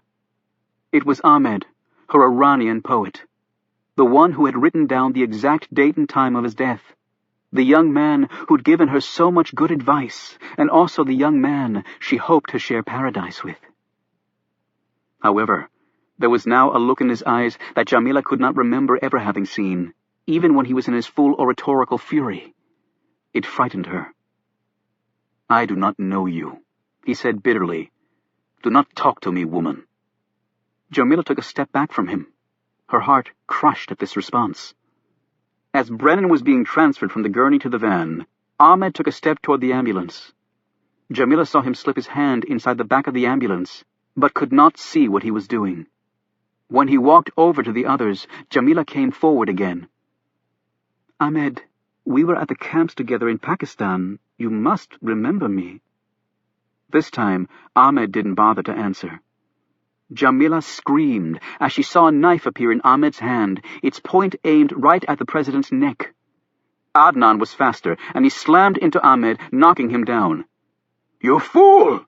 Ahmed screamed, getting to his feet as Adnan pointed his gun at him. "Do you realize who we have here?" He gestured to Brennan. "This is the American president, the king of evil. He has destroyed everything we have." "You will not kill him," Adnan said. "Listen to me," Ahmed shouted. "We will never have this chance again. Can you not see that? The Americans will keep killing. They will kill us all with their tanks and planes. But we can kill him. That will destroy America." "No," Adnan said fiercely. "Why?" Ahmed cried. Because of the plan? He said derisively. A plan devised by who? An American. We take orders from Americans, Adnan, do you not see that? This is all a plot to kill us. I knew that. I have always known that. But now, we take our revenge. He held his knife up in the air. We do it now. I do not wish to kill you, Ahmed, but I will. Then kill me! Ahmed rushed forward and Adnan fired. Jamila screamed as Ahmed slumped to the floor of the garage with a single shot to the center of his chest. Adnan put the gun back in his holster and pushed Ahmed's body out of the way. The tears slipped down Jamila's cheek as she stared at her dead poet. The other men now worked away calmly, as though a cockroach had been killed in front of them, instead of a man. Brennan was placed in the compartment, an oxygen tank in the other cutout space. The doctor fitted a mask over Brennan's face and turned on the feed line. Adnan closed the compartment and turned to the sobbing Jamila. He did know me, she said haltingly between sobs. That was my Ahmed. Adnan's response was a hard slap to her face. This startled Jamila so badly that she stopped crying. Now get in your van, Adnan said firmly, and do your job. Without another word, Jamila did exactly as he said. The garage door flew back up, and the van raced out. Adnan looked at the other two men and nodded at Ahmed's body. They picked it up and placed it in the oil pit, while Adnan wrapped up his bleeding arm where Alex had shot him. Adnan had suspected that Ahmed would try something. He'd been keeping a close watch on him, ever since they loaded the president into the ambulance. Still, it had been a close call. Seconds later, the three climbed into the ambulance, where Adnan became the patient, with the doctor presiding over him and the third man driving. This was the original plan of escape, and would have also included Ahmed. Despite this cover, however, Adnan knew they'd been seen at the hospital, and now he had a gunshot wound. They would not make it through the roadblocks, yet they would make a fine decoy. And then, very soon after that, it would be over. Adnan gazed at the doctor, a man of 50, and understood from his look that he knew this to be the case too. Adnan closed his eyes and held his wounded arm. The pain wasn't bad. He'd had far worse. It was just one more scar to add to what he already had. However, this time, Adnan sensed it would be the last scar for him. He had no plans to rot in an American jail, or let the Americans electrocute him like some animal. After the apartment building had been cleared except for the snipers, the lawmen had launched multiple RPGs into the 6th-floor apartment. Only then were the two gunmen finally silenced, after the most intensive gun battle Pennsylvania had seen since Gettysburg. When the apartment was stormed, the shooters were both found dead, but only after having fired all of their M50 ammo and thousands of rounds from their overheated machine guns, which were now both sizzling to the touch. The hospital was evacuated, and Alex Ford was discovered lying bleeding on the asphalt. When he was revived, he told them what he'd seen, and an APB went out on the ambulance. Jamila ran into a roadblock barely 5 minutes outside of Brennan. There were 3 cars in front of her, and the police were making people get out of their vehicles. She glanced back at the boys. The baby had fallen asleep, but the other 2 boys were still crying hard, and Jamila too felt tears sliding down her cheeks again. Ahmed said he did not know her. He had told her not to talk to him. Ahmed had been killed right in front of her. He had tried to stab the man. He'd gone against the plan and been killed for that. And yet what hurt her most of all were his words, "I do not know you." His hatred had consumed him, crushing the poet's heart in its grip. That was the only way Jamila could make herself understand what had happened. She was brought back from these thoughts by a tapping on her window. It was the police. She rolled down her window, and the howls of the children reached the ears of the officers. "Damn, lady, are those kids okay?" "They are scared," Jamila said, launching into her prepared speech. "I am scared too. There are sirens and police and people running and screaming. I have just come from downtown, and people there screaming everywhere. It is mad. The world has gone mad. I take children to their home. I am nanny," she added, probably unnecessarily. She started to sob, which made the kids cry even harder. This woke the baby up, and he added his powerful lungs to the crisis. Okay, the officer said. We'll make this real fast. He nodded to his men. They looked through the van and underneath it. They were searching inches from where the president lay unconscious. However, he might as well have been invisible, and the police were quite anxious to move on to another car. From the putrid smells coming from the back seat, all three boys had gone to the bathroom. The officers slammed the doors shut. "Good luck," one of them said to Jamila, and waved her on. A minute later, after repeated attempts, George Franklin finally got through on the flooded 911 line and reported what had happened, giving a description of Jamila, the boys, and the van. However, Jamila was on the way to her rendezvous spot, long before this message was relayed to the field. 10 minutes later, the black chopper soared over the devastated dedication grounds and landed in the parking lot. One of the doors opened, and Tom Hemingway stepped out and hustled over to Carter Gray, who stood talking to some federal agents. Hemingway said, "My God, sir, we were on our way back from New York when we heard. Is the president still alive?" Gray's eyes had regained their focus, and his mind its priorities. "The president, we have just learned, has been kidnapped," Gray said. "I need to get back to Washington as soon as possible." A minute later, the chopper lifted into the air and headed south. Chapter 56. Jamila slowly drove back from the rendezvous point toward the Franklins' house. The transfer of the president from her van to his final transportation out of the area had gone very smoothly, taking barely a minute. She had the radio on to drown out the sounds of the boys from the back, and also to find out what the news stations were reporting.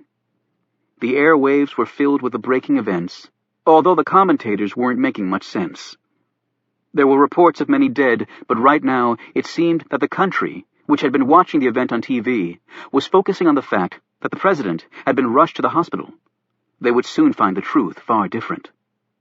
So engrossed was Jamila in her thoughts that she failed to notice the police cruiser closing in on her from behind.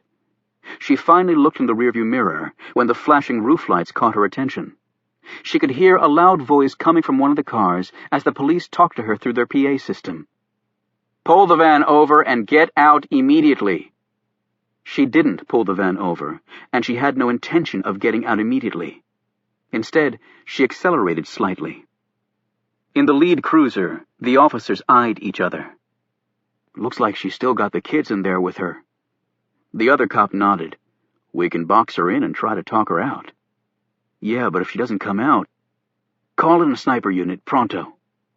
"I don't think there's any left. Hell, we haven't had a single murder here in over 4 years, and in one day we have an attack on the president and some crazy nanny kidnapping their employer's kids." A half-mile farther up the road, another police cruiser blocked the way. Jamila saw this and pulled off the asphalt and drove across the grass. The cruisers were about to follow, but then stopped as Jamila turned the van around so it was facing back toward the road. She unfastened her seatbelt and climbed into the back seat. "What the hell's she doing?" one of the cops said. "You think she's going to hurt those kids?" "Who knows? What's the status of the sniper?" "I took it as a really bad sign when the dispatcher laughed when I asked for one." "There's no way we can chance a shot with those kids in there." "So what do we do?" "Look! The side door of the van's opening." They watched as an arm appeared, and the baby was set on the ground, still in its car seat. Next, the 2 older boys were likewise deposited on the ground. "I don't get this," the cop in the passenger seat said.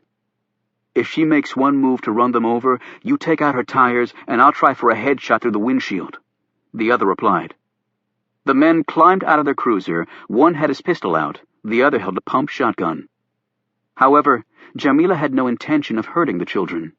She glanced at them each in turn as she settled back in the driver's seat. She even waved to the oldest boy. "Bye-bye, Timmy," she said through the window. "Bye-bye, you naughty little boy." "Na-na," was all the tearful boy said back as he waved his hand at her. As much as Jamila had disliked Laurie Franklin, she was relieved she hadn't had to kill the woman. Children needed their mothers. Yes, children needed their mothers. She took a moment to write something down on a piece of paper that she pulled from her purse. She folded it carefully and then gripped it in her hand. She put the van in gear, started rolling forward, and pulled back onto the road. Another police cruiser had joined the hunt now. Jamila headed toward the two policemen who were standing outside their cruiser. "Stop the car," one of them said over his portable PA. Jamila didn't stop. She accelerated. "Stop the car now or we'll open fire!" Both officers aimed their weapons. One cruiser closed in on the rear of the van, while the other cruiser broke off and got the boys safely in their car. "Shoot the tires out," one of the cops said as Jamila bore down on them. They both fired and took out the front tires. Still, Jamila kept coming. She gunned the motor, and the van hobbled along at a fair clip on the shredded wheels. "Stop the van!" the cop yelled again through his PA. The cops behind the van shot out Jamila's rear tires, and still she rolled on. The van was weaving and lurching, but was still headed directly for the two policemen. "She's crazy!" one of the cops cried out. "She's going to run us down!" "Stop the car now!" the cop shouted again, "or we will open fire on you!" Inside the van, Jamila didn't even hear him. She was chanting over and over in Arabic, "I bear witness that there is no God but God." For an instant, as she hurtled forward, her thoughts careened to a young man named Ahmed, who didn't know her, despite having captured her heart. Ahmed, her poet, who was dead, and surely now in paradise. Jamila thought of the Prophet Muhammad climbing the Miraj, or ladder, that fateful night, until he reached the farthest mosque, the hallowed seventh heaven. It was the promised paradise, and it would be so beautiful, far better than anything here on earth. She pushed the gas pedal to the floor, and the crippled van shot forward. The shotgun and pistol roared together. The van's windshield exploded inward. The vehicle immediately weaved off the road onto the grass and hit a tree. The van's horn started blaring. The cops rushed over to it and cautiously opened the driver's door. Jamila's bloodied head was resting against the steering wheel, her eyes open but no longer seeing. As the officer stepped back, a piece of paper floated out of the van. One of them stooped and picked it up. "What's it say?" the other asked. "Suicide note?" He looked at it, shrugged, and handed it to his colleague. "I don't read Chinese." It was actually Arabic. Jamila had written something down. It was the date and exact time of her death. Chapter 57. Carter Gray said nothing in the chopper ride back to Washington. Hemingway didn't attempt to break into the man's thoughts. He had quite enough of his own. They landed at NIC, and Gray climbed out of the chopper. "Do you want to go home, sir?" Hemingway asked. Gray looked at him incredulously. "The president is missing. I have work to do." He walked into NIC headquarters as the chopper lifted off again. Hemingway spoke into his headset to the pilot. Tyler Rinke confirmed this command, and they headed west. Hemingway glanced down at the floor of the chopper. In the cargo hold, a foot under him, President James Brennan was sleeping peacefully. Within a few hours, even the most remote parts of the world knew at least some of the details of what had happened in the small town of Brennan, Pennsylvania. The Secret Service had immediately implemented its continuity of the government plan, securing all persons in the chain of command down to the Secretary of State. The Vice President, Ben Hamilton, had assumed the duties of the Chief Executive in accordance with the 25th Amendment of the U.S. Constitution, the first time it had been invoked in response to a kidnapped president. And the newly installed acting president was not a happy man. Hamilton had verbally eviscerated the director of the Secret Service. Next, he'd summoned the heads of every intelligence agency to the White House and took them to task for having been so totally oblivious to an operation that had clearly taken enormous planning and manpower. It was well known that the VP had presidential aspirations. He obviously thought that aside from the damage the kidnapping had caused the country, it was probably not beneficial to him to assume the top spot in this way. Then he ordered Carter Gray to come to the Oval Office that night. By all accounts, Gray handled the tirade thrown his way in stride. When Hamilton finished, Gray calmly asked him if he could now go about the business of finding the president and returning him safely. His new boss's response, according to the sources who'd heard it through the very thick walls, was not printable in any newspaper. At Kate's invitation, Adelphia and the Camel Club reconvened back at her carriage house on the return from Brennan. Adelphia still carried a horrified look. Kate gave her some water and a cold cloth, but the woman just sat there, staring down at her hands and slowly shaking her head. Kate said, "Alex is okay, but I haven't been able to see him, only talk to him on the phone for a few minutes." "I'm sure he's being debriefed," Reuben replied. "He was right in the middle of it all. He might have seen something that could help." "What did we all see that might be useful?" Stone asked. "A lot of shooting, people dying, and cars on fire," Caleb listed. "And the president being carried away," Milton added. "But there was something wrong with him before that," Caleb said. "I saw it on the big TV. He was clutching his chest." "Heart attack?" Reuben suggested. "Possibly," Stone said. "Well, it was Arab shooting," Reuben added. "I grabbed one of their guns before the man got shot." "It was definitely a coordinated attack," Stone commented. "Even with all the chaos, that was clear to see. Shooters, and then men setting themselves on fire, and then more shooters, in structured bursts of directed fire." "At least the presidential limo was able to get away," Kate added, "even if the president ended up being kidnapped." "Yes, but the perpetrators probably intended that the limo escape," Stone said, "after cutting it off from the rest of the motorcade." He looked over at Milton, who was frantically typing away on his laptop. "Anything new, Milton?" "Only that the president is confirmed missing, and there was a tremendous gun battle outside of Mercy Hospital in Brennan." "Mercy Hospital," Stone said thoughtfully. "If the president was ill, they must have taken him to the hospital. That would have been standard procedure." "And they set fire to the ambulance," Kate said. "Also part of the plan," Stone replied. Caleb looked at all of them.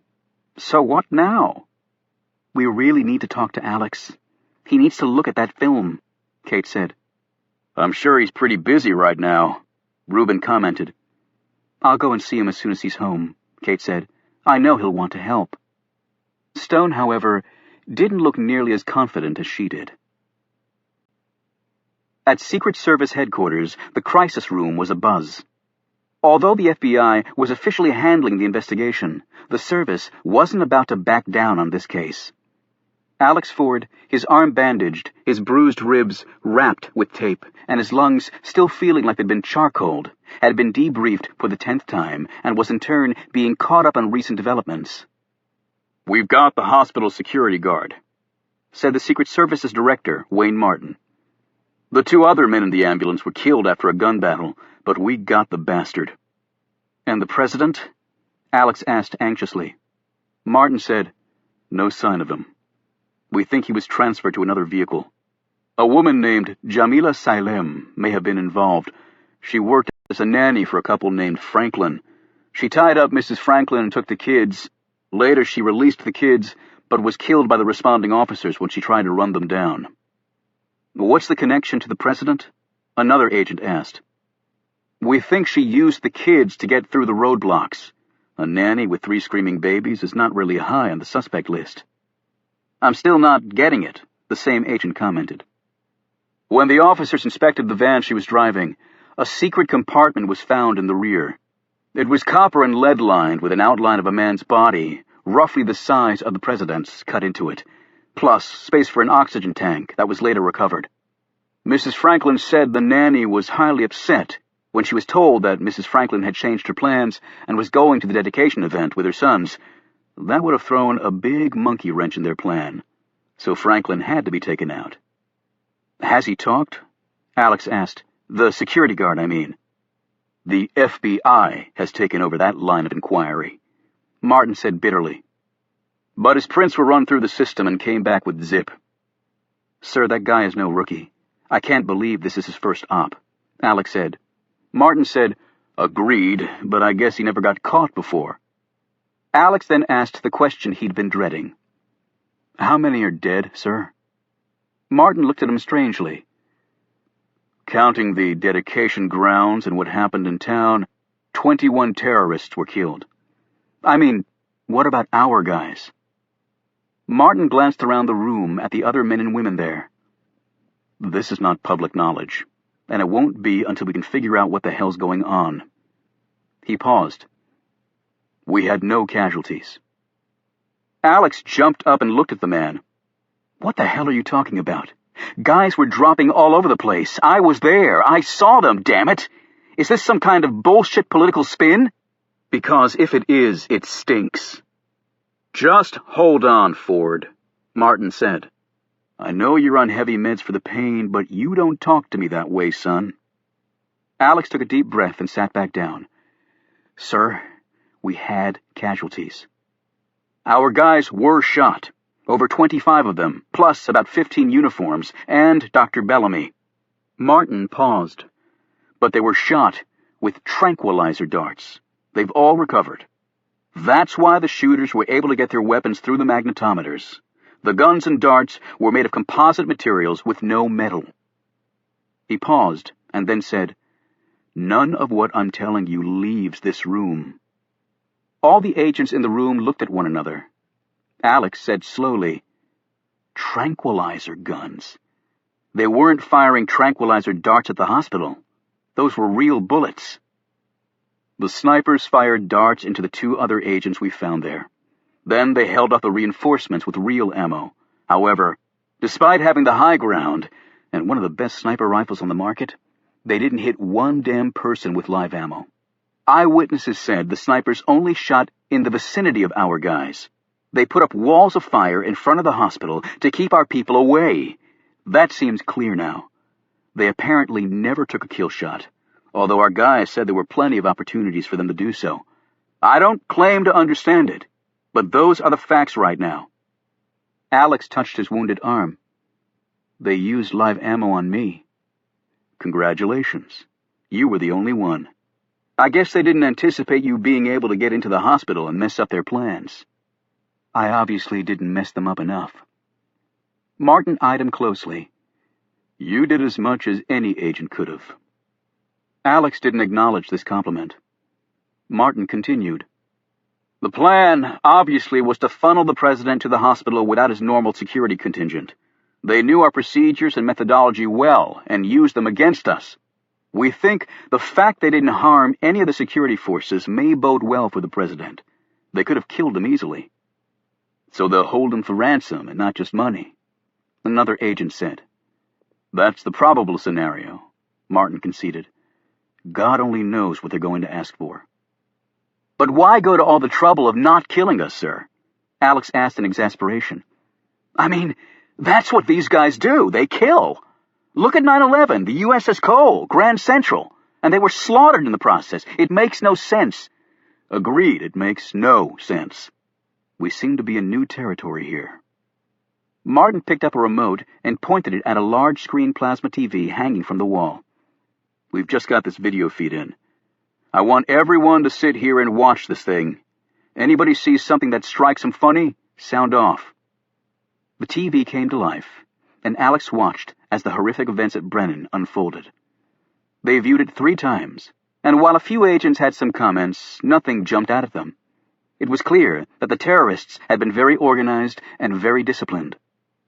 They took the ambulance out, and Dr. Bellamy too, so we'd have to take the president directly to the hospital for treatment, Martin said. Then they used a tractor-trailer and a downed water tower to block off reinforcements. Pretty damn clever. Lucky we weren't facing these guys when Reagan got shot. He got to the hospital with a handful of guys. Somebody waiting there would have had a pretty easy target. Which means we're going to have to change how we do things from now on. But the president was looking ill, Alex said. I remember seeing him grab at his chest. When we got to the hospital, he told me he was dying. I checked his pulse. It seemed okay, but I'm no doctor. The hospital staff said a doctor at the hospital injected him with something and he went unconscious. Martin added. They couldn't just count on him becoming ill and going to Mercy Hospital, Alex said. They had to make that happen at the ceremony. Right, but we don't know how they did it. Another agent spoke up. Maybe he was hit with a dart that made him sick. That's possible. And the dart guns don't make a lot of noise, but no one saw a gun until the first volley of fire took place. We've gone over that film 100 times. At no time does the president flinch or otherwise show that he's been shot with anything. Even with a dart gun, you're going to have a physical reaction upon impact. At that moment, Jerry Sykes came in holding a paper. "This just in, sir." Martin read it and then looked up at his crew. "The hospital in Brennan has reported 5 people who came to the hospital complaining of respiratory problems and heart attack symptoms. They sent us a rundown of the people's descriptions and other details. They're all being treated, but tests show there's nothing wrong with them. Some sort of biological agent might have been released in the air," Sykes suggested. "And only hit the president and a few others? That's a mighty ineffective agent," Martin said skeptically. Alex's gaze was on the TV screen. "Were the 5 people who went to the hospital a National Guardsman, 2 older men, a young woman, and an elderly woman?" Martin looked up from the file. "How in the hell did you know that?" In response, Alex pointed to the screen. "Back up and run that sequence in slow motion." They all watched as Brennan started shaking hands along the rope line. "Okay, stop right there," Alex cried out. Martin froze the playback. "Look at the man's hand," Alex said, pointing to the National Guardsman's prosthetic device. "It's a fake hand, Ford," Sykes said. "A couple of the agents on the line noticed it." "Right, I saw him too," Alex said. "He shakes with his right hand, which is artificial, and you'll see Brennan shaking 5 more hands before he went down. Now roll the tape." The National Guardsman saluted the president. "Stop it right there," Alex said. "See, he saluted with his left hand, or left hook. 1 hand and 1 hook?" "So maybe he's waiting to get the other one done," Martin said impatiently. "But why shake with your right and salute with your left?" Sykes said, "I'm left-handed, but most people are right-handed, so I always shake with my right, but I sometimes salute with my left. So what?" Martin said, "Okay, anybody else see anything?" Alex kept studying the hand. "Can you zoom in on the guy's hand?" Martin and Sykes looked at him crossly. "Just humor me, guys," Alex said. "It's not like anybody else here is spotting anything." Martin hit the zoom button until the prosthetic hand nearly filled the screen. "Check that out," Alex said, pointing. "Check what out?" Martin exclaimed. "The moisture on the guy's palm." Sykes looked at Alex quizzically. "That's sweat. It was a warm day, Alex." "Right, it was a warm day, but artificial hands don't sweat." "Holy shit!" Martin yelled as he stared at the screen. As the men were leaving a little later, Martin stopped Alex. "Ford, you have nothing to be ashamed of. You're a damn hero, actually." "You don't really believe that," Alex said, "and neither do I." Chapter 58. 24 hours had passed, and a panicked America continued to wait for word on its missing president. The National Guardsman's address had been tracked down, but he was long gone by the time they got there. The other sickened people at the hospital were found to be suffering from a powerful synthetic hallucinogen that was absorbed through the skin. Tests showed that it caused heart attack-like symptoms, partial paralysis, and feelings of imminent doom. The hospital had to call in CIA scientists and technicians to help identify the substance. The CIA quickly informed everyone that it had never used the drug on anyone, but the enemies of America certainly had, the bastards. The good news, however, was that the drug was not fatal, and its effects could be counteracted quite easily by existing medications. It appeared the substance had been transferred when the infected president shook hands with 5 more people standing in the rope line. Another body had been found in a garage in downtown Brennan. Alex identified the man as the one driving the ambulance at the hospital. The garage was owned by an American businessman. However, no trace of him could be found. The ballistic report showed that the bullet removed from the dead man was fired from the same gun that had wounded Alex. The bullet had glanced off the Secret Service agent's arm and embedded itself in a wooden railing. That, coupled with the proximity of the garage to the hospital, indicated strongly that the switch from the ambulance to Jamila Saelem's van had taken place at the garage. The president had obviously been transferred from the van to something else, perhaps another vehicle, and then slipped out of the area. Acting President Hamilton had spoken several times to the American people to reassure them that the country was stable and its leadership running smoothly, and that whoever had done this terrible thing would be severely punished. He demanded that whatever terrorist group had kidnapped James Brennan return him at once unharmed, or the United States retaliation for the brutal act would be nothing short of annihilation for both the perpetrators and any countries aiding them. However, the kidnapping had clearly stunned the United States. The financial markets had plummeted. People were afraid to leave their homes. The country had come to a standstill. It didn't help matters that some Muslim extremists were calling upon the kidnappers to kill Brennan, if he wasn't already dead, and show his body to the world. The Armed Forces and the Strategic Air Command, SAC, were at DEFCON Level 2, only the second time SAC had been placed on that level, the other being the Cuban Missile Crisis in 1962. Even the events of 9/11 had only pushed the DEFCON level to 3. Military experts warned that depending on how things developed, the DEFCON level might very well go to 1, the highest.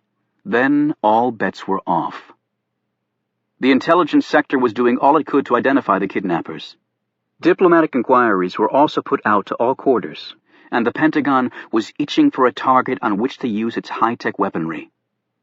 In a conversation with a senator on the Armed Services Committee, a 3-star general said, "We're through dicking around with these people. No more boots on the ground for them to shoot at. Just missiles through the air. They can kiss their asses goodbye this time."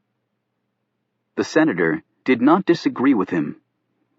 Already, heightened tensions between the Islamic world and America were ratcheted ever higher. Although no terrorist organization had claimed responsibility, every slain terrorist in Brennan was an Arab. Astonishingly, their prints and other information had been run through NIC's vast comprehensive system, and nothing had come back. It was unthinkable that the U.S. intelligence community hadn't a single bite of information about any of these perpetrators, but that indeed seemed to be the case. Right now, most people weren't concentrating on that anomaly. They simply wanted their president back, and they wanted answers as to how this could have occurred in the first place. Late in the evening, on the day following the kidnapping, Kate Adams knocked on the front door of Alex Ford's home in Manassas, after having called him repeated times without success. Kate heard the soulful tunes of a guitar coming from somewhere inside. Those sounds stopped, and she listened as footsteps grew closer to the door. "Yeah?" "Alex, it's Kate." Alex opened the door. He was unshaven and his hair a mess. He was wearing torn jeans, a dirty t-shirt, and no shoes. His eyes were bloodshot, and Kate smelled alcohol on his breath. He was holding a black acoustic guitar in his right hand. "You never returned my calls. I was really worried," she said. "Sorry, I've been busy," he said curtly. She stared at the instrument in his hand, and then at the bandage on his arm. "How can you be playing guitar with a gunshot wound in your arm?" "Who needs a sling when you have Jack Daniels?" "Can I come in?" He shrugged, stepped back, and closed the door behind her. "I'm surprised your house isn't surrounded by media trucks." "They haven't released my name. I'm just the unidentified Secret Service agent who screwed up and let someone kidnap the president." He led her into a small family room, and they sat down. The room had very little furniture. In fact, Kate thought it was so barren that it almost looked like someone was either moving in or moving out. The only thing out of the ordinary was hundreds of shot glasses on one shelf. "I have a shot glass from every place I visited while on protection detail." She turned to find his gaze on her. "Not much to show after all those years, is it?" he said. There was an awkward silence until he said, "You want something to drink?" "Nothing as strong as what you're having." He rose and came back a minute later with a glass of Coke on ice. "No Jack, right?" she said warily. "Nope. I'm actually fresh out. Funny, I had a whole bottle yesterday." "So that's the plan? Stay here and drink yourself to death while you play Johnny Cash ballads?" "It's a plan," he said dully. "Not a very good one." "You have a better idea?" "You promised to meet with Oliver and the others." "Oh, right, the Camera Club," he said absently. "No, the Camel Club." "Whatever," he said, and started strumming on his guitar. Kate glanced around the room, and her gaze came to rest on a photo. She picked it up. The man in the picture was very tall and lean, with a weathered face and a huge black pompadour slicked back to an exaggerated degree. A cigarette dangled from his lips, and he was holding a guitar. She glanced at Alex, who was watching her closely. "Your father?" "The one and only Freddie Hot Rod Ford," he said. "He doesn't really look like Johnny Cash." "I know. More like Hank Williams Sr." She put the photo back down and looked around. "Not much of a life, is it?" he said. Kate turned and saw Alex watching her. "Being a Secret Service agent doesn't mix really well with a home life," he said. She smiled. "Don't worry. I'm not after you for your money." "Good thing." She sat back down, sipped her Coke, and said, "You need to meet with Oliver, Alex. Remember, a woman has been kidnapped." "Then call in the FBI. Although I think they're tied up on another kidnapping right now. They want you." He pointed to himself. "Look at me, Kate. If your sister were missing, would you really want me handling the case?" "Yes." "Bullshit."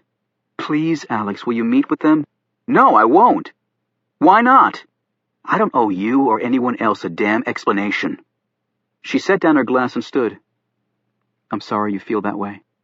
She turned to leave, but he put a hand on her shoulder and turned her back toward him. "I screwed up, Kate," he said simply. "I didn't do my job. It wasn't your fault. They almost killed you. No, they suckered me like I was a rookie. This Middle Eastern security guard just happens to stroll out of the hospital, and he just offers to risk his life to help me, and I let the son of a bitch walk away with the President of the United States?" "You didn't let him walk away. You figured out what they were up to." "Yeah, about 60 seconds too late, and in my job, that doesn't cut it." He leaned against the wall. "You remember what Clint Hill, Kennedy's Secret Service guy, told me? That you didn't want to be like him because he'd lost his president." "That's right," Alex said. "And now I know exactly what the man meant." Chapter 59. Carter Gray had barely slept since Brennan disappeared, yet the NIC chief had little to show for his efforts. 36 hours after the president had been kidnapped, he was sitting at a conference table at NIC. Across from him, shackled to a chair with 2 burly guards hovering nearby, was a man answering only to the name Farid Shah, which matched his official documents. Gray knew that it was all phony, and had managed to wrest control of Shah from the FBI, based mainly on the fact that he had considerable dirt on the FBI director. "Farid Shah from India," Gray said. "But you're not Indian." "My father was Indian. My mother was Saudi. I took after her," the prisoner said quietly. His wounded arm was taped to his side. They weren't going to allow him to wear a sling, since it would also make a very effective suicide tool. "A Hindu marries a Muslim? Out of 1 billion people, you'd be surprised how much it happens." "And how exactly did you get from India to America?" "America, it's the land of opportunity," he answered vaguely. "Are Muslims now recruiting Hindus as terrorists?" "I am a practicing Muslim. I'm sure you've watched me perform my salat in my cell, haven't you?" "You know, Mr. Shah, you look familiar to me." "I've found that to most Americans, all of us look alike." "I'm not most Americans. And how exactly did you get your job as a security guard at the hospital?" The prisoner looked down at his hands and said nothing. "And who are these people?" Gray asked as he spread out the photos on the table. "Are these your family?" No reply. "They were found in your apartment, so presumably you know who they are. It's interesting. On the backs of each photo are dates written in Arabic. They appear to be the dates of birth and death, and also some other information." Gray held up one photo of a teenage boy. This says he was 16 when he died. It also says he was killed during the Iran-Iraq War. Was he your brother? Which side of the war was he on? Which side were you on? Gray didn't wait for an answer that he knew wasn't coming. He picked up another photo, this one of a woman. It says she was killed in what is written as the first American invasion of Iraq. I'm assuming you're referring to Persian Gulf War, when Iraq invaded Kuwait and the United States came to Kuwait's aid? Was she your wife? Did you fight for Saddam Hussein? Again, nothing. Gray picked up one more picture, that of a teenage girl. He turned it around and read, "Killed in second American invasion of Iraq. Was this your daughter?" The prisoner was still studying his hands. "You've lost all these people, your family and friends in war and insurrection, Muslim against Muslim, and then Muslim against American. Is that what this is all about?" Gray leaned in closer. "Is this all about revenge?" Gray slowly collected the photos and nodded to the guards. As he rose to leave, Gray said to the prisoner, "I'll be back very soon, and then you will tell me everything." The following morning, responding to news rumors, the nation was finally told that during the kidnapping of President Brennan, the terrorists had used tranquilizer guns. These resulted in no deaths to any American, although numerous people suffered injuries when the crowd stampeded at the dedication ceremony. The confirmed killing of 21 Arabs had the world shaking its collective head. The New York Times headline put the issue succinctly: "Suicide killers who kill only themselves?" A commentary in the Washington Post wondered if it was due to the fact that real guns would have been detected by the magnetometers. Yet no one could explain why the snipers at the hospital also used tranquilizer guns. The New York Post put it most bluntly with its headline, "What in the hell is going on?" Violence was spreading into the streets across America and the world. Clearly, it was only a matter of time before something major happened. On that very same morning, the White House absorbed more stunning news. Each of the major American television networks had received a heads-up from Al Jazeera that it was about to release a ransom note from the kidnappers that had just been delivered to the Arab News Network. There were stunning revelations contained in the note, representatives of Al Jazeera claimed. No one, not even the acting president, would be given an advance copy of the ransom demand. Apparently, the kidnappers wanted the government to find out at the same time as the rest of its citizenry. Acting President Hamilton's response to this, if it had been on live TV, would have required a number of bleep-overs and an official FCC rebuke for on-air profanity. Yet what could he do? Hamilton assembled his cabinet, advisors, and military commanders to watch the announcement. "How the hell do we even know if these people have Brennan? This could all be a load of crap," the National Security Advisor warned. "Exactly," the Secretary of Defense Joe Decker echoed. He was well respected as a cabinet member who did his homework and played the political games to the fullest. He also had the reputation of a man unafraid to pull the trigger when it came to unleashing America's military juggernaut. Decker had been an Iron Man in Brennan's administration, and Hamilton was relying heavily on him during this crisis. Hamilton withdrew a slip of paper from his pocket. "This was forwarded to the White House a few minutes ago from the networks. It accompanied the demand letter." "What is it, sir?" Decker asked. "They say it's the nuclear codes that President Brennan was carrying with him. We'll need to confirm that they're accurate. Obviously, the codes are no longer valid." 2 minutes later, after a quick consultation and a confirming phone call, Defense Secretary Decker glumly looked around the room. "They're the ones." The other men and women in the room stared downward, avoiding eye contact with each other. They were all thinking the same thing. Whatever the kidnappers were asking for would almost undoubtedly be something the U.S. could not agree to. And that, unfortunately, would seal the fate of James Brennan.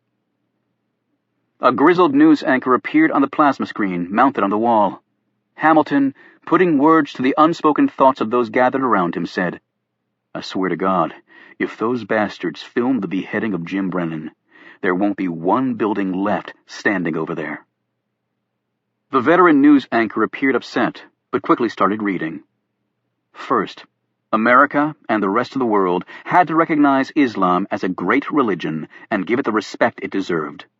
Second, for every dollar given by the U.S. to either Israel or Egypt, a dollar had to be given to Palestine for economic development. Third, there must be a complete withdrawal of all Allied troops from Iraq and Afghanistan, although UN troops could remain. Fourth, all Allied military bases in Afghanistan must be removed. Fifth, all private foreign oil interests in the Middle East must be turned over to the country where such oil interests were located. including the oil pipeline running through Afghanistan. Sixth, any foreign businesses operating in the Middle East must be majority owned by Arabs and must reinvest all their profits in the region for the next 2 decades to help build infrastructure and create jobs. Seventh, there must be agreement by the United States and its allies that they would not invade another sovereign nation unless specifically attacked by that nation's military or unless there was credible evidence of such nation's support of a terrorist attack against the U.S. or its allies. Eighth, the United States must refrain from using its powerful military to reshape the world in its image and must respect the diverse cultures in the Middle East. Ninth, there must be an acknowledgement that many problems in the Middle East were the result of the West's misguided foreign policies and colonial exploitation, and that a widespread dialogue must be initiated on how best to move forward. As this list was read off, the mood in the room at the White House darkened even more. A general exclaimed, "Same old crap. I'm a little disappointed they weren't more creative." "We can't bow to blackmail," Hamilton said. He looked around the room for confirmation. "Absolutely not," the NSA agreed. "Clearly we can't," Secretary Decker added forcefully. Around the table, people started scribbling notes on the appropriate spin for this chain of events. Meanwhile, the generals and admirals huddled in a corner, sketching out a military response. The Secretary of State, Andrea Mays, spoke up. "Wait a minute, people! Damn it! Let's not just write Jim Brennan off." She was a close friend of the kidnapped president. The Pentagon group looked at her in utter disbelief. One of them snapped, "Do you really believe that they're just going to hand him back to us?" There were eruptions around the table. Then a very loud voice boomed out. Everyone's attention was directed to Carter Gray, who sat at one end of the table. Though his aura of invincibility had been substantially damaged, he could still command respect. "Perhaps," Gray said, motioning to the TV, "we should listen to the rest." The room grew silent. "This is a new section," the TV anchor said, holding the paper tightly. He cleared his throat and began reading. "Civilized countries that unilaterally spread their will with bullets and bombs are terrorists, and have no right to deny other countries the same privilege. When you lead with the sword, you often die by it." The anchor paused again. "Now we come to the most bizarre part of this message, although, quite frankly, what has happened thus far is the most incredible series of events that I have seen in my 32 years of covering the news." He paused a third time, as though to give the moment the substantial gravitas it deserved. "Damn it!" Secretary Decker roared. "Just tell us, for God's sake!" The anchor started reading again. "Whether or not these demands are met, 1 week from today, President James Brennan will be released unharmed, left at a safe location, and the appropriate authorities will be contacted immediately to retrieve him. However, we ask the world to take these demands with the utmost seriousness if we are ever to truly have salam." The anchor added hastily, "That means peace in Arabic." The White House group simply stared at the TV, shock and awe all over their faces. "What the hell did he just say?" Hamilton asked. Gray answered in a clear voice. He said that even if the demands are not met, President Brennan will be released unharmed. "Bullshit!" Decker yelled. "Do they think we're all idiots?" Gray thought, "No, I don't believe they think you're all idiots." "This is preposterous," Decker said angrily. "What I want to know is where they recruited the people to pull this off." Gray looked at him disdainfully. "There are over 1 billion Muslims on this earth. Muslims follow their faith fervently and do what is asked of them without question. So do you really think that it would be that difficult to find fewer than 24 of them willing to sacrifice their lives under these circumstances? Do you?" He asked again. "We're fighting a war against these people, Joe. If you don't even know your enemy, I respectfully suggest that the Defense Department is not the best fit for your capabilities." "Where the hell do you get off?" Decker began, but Gray snapped. "The question we should be asking ourselves is who planned the scheme, because I seriously doubt it was any terrorist organization of which I'm aware. That means there's someone else out there. Someone else we have to find if we're to have any chance of getting the president back alive. Chapter 60. After the stunning demand, Carter Gray had gone back to work with renewed purpose. The files at NIC contained no record of Farid Shah, so Gray had mulled where next to search. The FBI had its APHIS criminal files, yet Gray was almost certain the name Farid Shah would not be found there. One did not assume a false name with a criminal record attached to it, and as Gray had predicted, a search in the APHIS database also turned up negative. Next, Gray hopped a chopper to Brennan, Pennsylvania. A temporary morgue had been set up there, and Gray examined all of the bodies. The corpse of the doctor from Mercy Hospital looked familiar, but that was all. The problem was many of the photos NIC had in its terrorist files were anywhere from 5 to 15 years old. People could change a lot in that amount of time. Gray then traveled to the dedication grounds, the garage, the hospital, and finally, the apartment building where the snipers had kept the police at bay. Nothing occurred to the NIC chief except his ability to marvel at the terrorists' intricate planning. Who had set this in motion? Who? On the chopper ride home, he pulled out the photos he'd taken from Shah's apartment. A sudden thought occurred to him. The chopper was redirected to Langley. When he arrived, Gray gave the photos and also a mugshot of Farid Shah to the DCI and asked him to make immediate inquiries to try to identify any of them. Late that evening, back at his office, Gray received a phone call from Langley. They had turned up an Arab informant who thought he recognized one of the people in the photos. It was the young girl. She was the daughter of someone the informant had fought with in Iraq, first as part of an underground movement against Saddam Hussein and then against the American occupation. When the informant saw Shah's mugshot, he identified it immediately, although the man's appearance had changed drastically. He was the young girl's father. "What was the father's name?" Gray asked impatiently. "Adnan al-Remi," the CIA director said. "But that can't be right. He's dead." Gray acknowledged this, thanked the man, and hung up. He immediately accessed the database, pulled up al-Remi's file photo, and compared that picture with the current mugshot of the man calling himself Farid Shah. Though there was some likeness, even allowing for shaved hair and beard and weight changes, it was not the same man. Gray sat back in his chair and dropped the photo on his desk. NIC's database had been corrupted, and photos and fingerprints altered. Patrick Johnson had been paid to do it and then killed. That all made sense now. Yet where did it leave Carter Gray? He'd been fighting this whole damn war with flawed intelligence. It was far more than a disaster. It was the greatest professional setback Gray had ever experienced. He walked outside and sat on the bench by the fountain. While Gray listened to the soothing water, he stared up at the NIC facility, the greatest intelligence agency in the world, and right now he knew it was absolutely useless to him. This had been an inside job. His earlier suspicions about terrorists killing terrorists and then being resurrected had been confirmed. But who was the traitor? And how deep did the treachery go? Despite the vast resources at his disposal, Carter Gray was now very much alone. Tom Hemingway sat on the concrete floor, his long legs folded under him. His eyes were closed, and his pulse and breathing so slowed that it was not apparent at first glance that he was actually alive. When he rose, he moved fast down the hallway and entered another room. He unlocked a heavy door, passed through it, unlocked another one, and went inside. In a small enclosure, lying on a cot, her arms and legs chained to the wall, was Chastity Hayes. Her even breathing showed her to be asleep.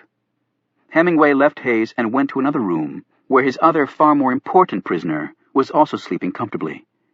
Hemingway stood in the doorway and watched President Brennan for a while, and reflected on what had happened. When everyone expected murderous violence, Hemingway had given the world restraint.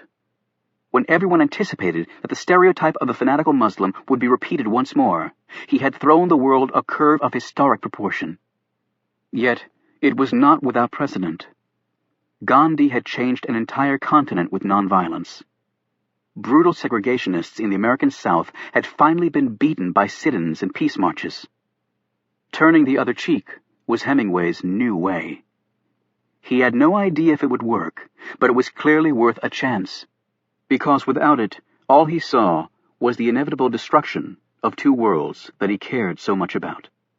He was apparently ignoring the fact that what happened in Pennsylvania had terrorized thousands and injured hundreds, some critically.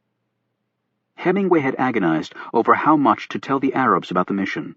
Would they follow orders if they knew not one of their enemy would perish?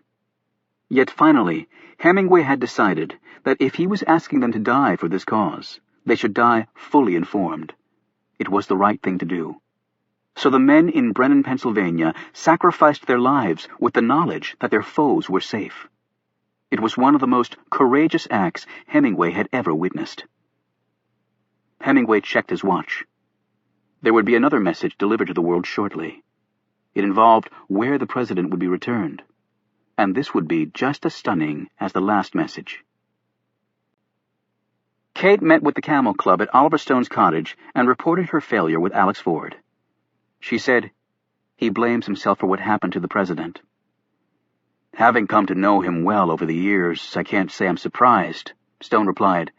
"He's a proud man who takes his work very seriously." "Too much pride is sometimes a bad thing," Kate said. "Well, we're running out of time," Milton said. He had his computer on and pointed to the screen. "It's getting very ugly out there." They all crowded around him, staring at the news flashing across the computer. Milton said, "Even with the demand note saying they'll let Brennan go, the violence is getting out of control. Muslims are being beaten and killed by mobs all over the world, and the Muslims are retaliating. 5 Americans were ambushed in Kuwait and beheaded, and Iraq has become totally destabilized again." Stone added, "And now even the more moderate Islamic elements are calling for the kidnappers holding Brennan to extract a heavy price for him from America. One group is calling for the kidnappers to demand nuclear weapons in exchange for his return," Caleb said. "My God, the whole world is collapsing. Why can't people just sit and read books and be nice to each other?" Reuben raised a thick eyebrow at that naive comment. "The U.S. military is cocked and locked, just waiting for the word to go. This might cause an all-out war with the Islamic world," Caleb said. "Some people might want war," Stone said. "Carter Gray might want that." "What if the president is released?" Kate said. "It might not matter," Stone replied. "With the world so divided, all it could take is one single catalyst to set the final battle in place." "But if we can find out who did it," Kate said. "Us?" exclaimed Reuben. "We haven't got a bloody chance in hell of doing that." "You're wrong, Reuben," Stone interjected sternly. They all looked at him. "Alex Ford once paid me a visit here. Perhaps it's time the Camel Club reciprocated."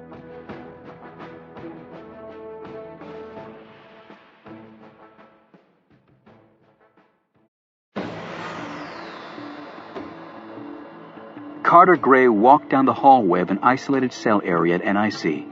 He nodded to the guards, and the cell door slid open. "Mr. Al-Remy," Gray said triumphantly. "Shall we talk?" There was no response from the burly prisoner who was lying on his bed, the covers over his head. Gray motioned to the guards. The 2 men grabbed Al-Remy by the shoulders and attempted to haul him up. "Oh, shit!" one of the guards exclaimed. They let go of Al-Remy, and he fell to the concrete floor. Gray rushed in and stared at the body. Loose strands of medical tape were sticking out of his mouth. He had taken it from his wounded arm, balled it up, and crammed it into his mouth, suffocating himself under the cover of his blanket. His body was already cold. Gray looked up at the video camera hanging in the corner and screamed, "A man chokes himself to death on medical tape and you saw nothing? You idiots!" He threw the file into Adnan Al-Remy's cell. The photos cascaded over the body. As he stalked off, the glazed eyes of the corpse seemed to follow each furious stride of the intelligence czar. If a dead man could have managed it, Adnan Al-Remy would certainly have been smiling. A half-hour later, Gray's chopper landed at the White House. He wasn't looking forward to this meeting with Acting President Hamilton. He decided to get the worst of it out of the way up front. Gray and Hamilton had never been close. Hamilton was an old political sidekick of Brennan. and he'd been openly cool to the close relationship Brennan had with his intelligence chief. And it was still a sore point with Hamilton that the president asked Gray and not him to attend the event in Brennan. And yet that event had radically altered the professional relationship, giving Hamilton the upper hand. Gray assumed his new boss would look for any opening to sack him, and the NIC chief didn't intend to give him such an opportunity. He told Hamilton about a prisoner's suicide, but without informing him of Al-Remi's true identity. Gray intended to take that secret to his grave. "However, I think we're making progress, sir," he added. Hamilton snapped. "How the hell do you figure that, Gray?" He held up an Islamic newspaper. "You read Arabic, don't you?" Gray translated the headline out loud. "They are finally paying for their sins." Hamilton picked up another paper. "This one says, maybe Islam can turn the other cheek. That ran in a major Italian daily. And now, while our president is God knows where, the international press is intimating that this is somehow our fault." He held up a long slip of paper. "In the last 20 minutes, I've been informed that a Muslim cab driver was pulled out of his vehicle in broad daylight in New York City and beaten to death. And you know what? He'd served 6 years in the Army. Our Army. And 2 Halliburton executives were snatched out of their hotel in Riyadh. Their gutted bodies were found in an alley a half-mile away with 'Death to America' written across their naked bodies. And that's just the latest in about a dozen such incidents I've gotten today. The Pentagon's waiting for me to tell them to nuke somebody, and my intelligence folks are anything but intelligent, it seems. We don't have one damn lead as to where Jim Brennan is." He stared at Gray, obviously itching to hear the man's feeble response so he could pounce. Ben Hamilton had seemingly aged 4 years in the brief time since the kidnapping. Gray had never known a president to come into the White House with dark hair and leave with anything less than gray.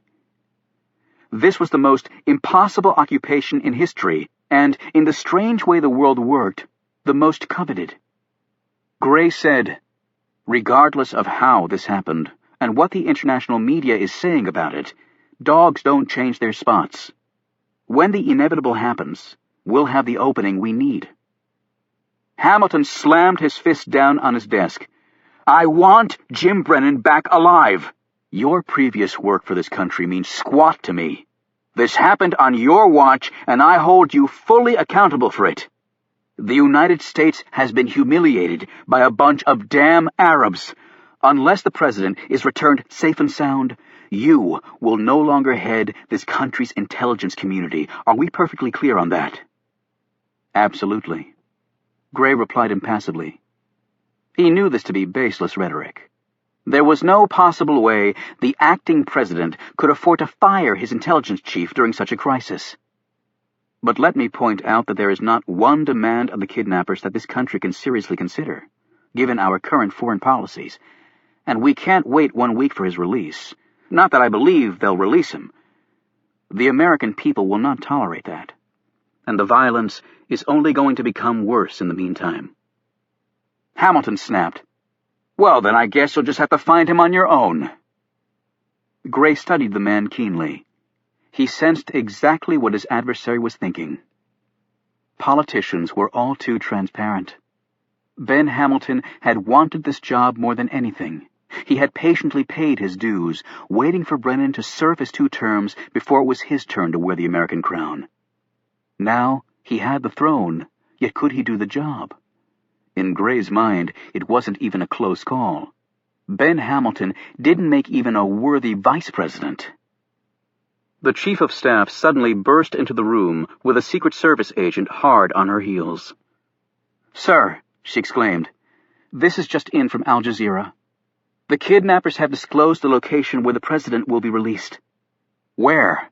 Gray snapped. "Medina." Hamilton exclaimed, "Medina? How the hell did they get Brennan out of the country and to Saudi Arabia?" "Private plane and private airport," Gray answered. "Not that difficult." Hamilton's face flushed. "We spend billions on airport and border security, and they managed to sneak the damn President of the United States to the Middle East?" He stared at Gray as though he meant to fire him right that instant. Gray spoke quickly. "It makes sense.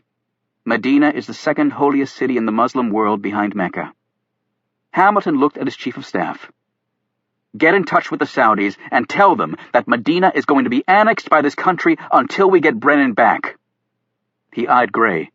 "I want every military and intelligence resource we have in the area focused there." "I'm on it, sir," Gray said, rising from his chair. He wanted to get out of the room as fast as he could. "I serve at your pleasure," Gray thought, as he fled the Oval Office. Chapter 61. Captain Jack sat back in his chair and smiled with excellent reason. He had in his hand the password he needed to set his final plan into motion.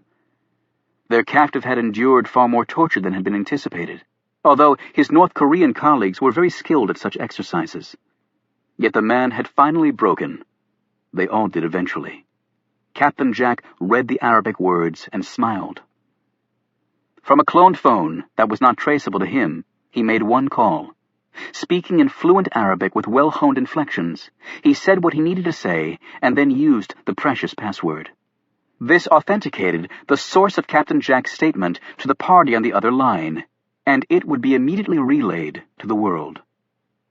Captain Jack clicked off the phone and used his lighter to burn the piece of paper. If Tom Hemingway thought he had stunned the world, wait until it heard what his old friend had to say. Secretary of Defense Joe Decker stared across the desk at Acting President Hamilton. They had just been informed of the latest statement issued through Al Jazeera, and they were furious. "It's our only choice, sir," Decker said. "We simply don't have the troops to deploy there, and frankly, even if we did, it might quickly turn into another Iraq. We have to avoid that at all costs. We can't afford it." Andrea Mays, the Secretary of State, who'd been hovering in the back of the Oval Office, came forward. She was a tall, large-boned woman with graying hair. "What Secretary Decker is proposing is a direct violation of the Non-Proliferation Treaty, sir. We can't do it." "Yes, we can," Decker insisted. "How?" Hamilton asked sternly. "This country has made it clear that any use against it of weapons of mass destruction, biological, chemical, or nuclear, would void the terms of the Non-Proliferation Treaty with regard to the offending country." "But Syria hasn't attacked us," Mays exclaimed. "The Sharia group has just now claimed responsibility for kidnapping President Brennan. Sharia is based in and financed by Syria. Under the foreign policies outlined previously by this country, that means Syria has attacked us through the Sharia group, and they used some chemical agent to abduct the president. And we have evidence that Syria has recently started up a WMD program. Now, even though Syria hasn't used WMDs against us yet, the U.S. has no obligation to simply sit here and be attacked. Coupled with the fact that they've kidnapped our president and are now throwing that fact in our faces, more than justifies our position." Mays shook her head in disbelief. "Syria is not a threat to develop WMDs. They are a fractured nation of Kurds, Sunnis, and religious minorities." "They are no friend of this country," Decker shot back. Mays said, "They don't want the chaos and violence they see in Iraq. Who would? And they don't buy our democracy goal. We're giving money to Libya because it dropped its nuke program. It's still a dictatorship. Saudi Arabia is one of the world's worst offenders of human rights, and their record on women's rights is atrocious. And yet we allow them the status of one of our greatest allies. How can we expect other Arab nations to take us seriously with such inconsistency in our foreign policies? The public in Syria is very aware of its government's shortcomings, and opposition groups are growing stronger there. The government repealed the death penalty for members of the Muslim Brotherhood. There are other positive signs pointing to freedom growing there, without a U.S. invasion. Their government will change, but it'll take time." May stopped speaking and looked at the president. "That's what I've been telling Jim Brennan for 4 years. These things take time. We can't just uproot a 1,000-year-old culture overnight." Decker piped in. Many of the dissident groups in Syria are leftist and communists. We don't want to go down that road again." Hamilton looked at the Director of Central Intelligence, who was sitting in front of the fireplace. "Are you on board with Joe's opinions, Alan?" The director said, "It's not a slam dunk, but it's close enough. And there's no reason to waste time going to the UN or building a coalition, sir," Decker added quickly. "They have our president, and we need to get back in the driver's seat, and this will put us there fast. And we can and should do it alone." Decker's eyes blazed. "Damn it, sir, with all due respect, we are the world's only superpower. I say we start acting like it." "And Jim Brennan?" Hamilton asked. "If he's still alive, and we all pray that he is, then this will probably be the only shot we have of getting him back." Hamilton mulled this over and finally said, "Okay, gentlemen. Call the networks and get me airtime immediately. I'm going to inform the public about this." He turned to Decker. "God help us if we're wrong, Joe." When Alex Ford opened his door, Adams and the Camel Club stared back at him.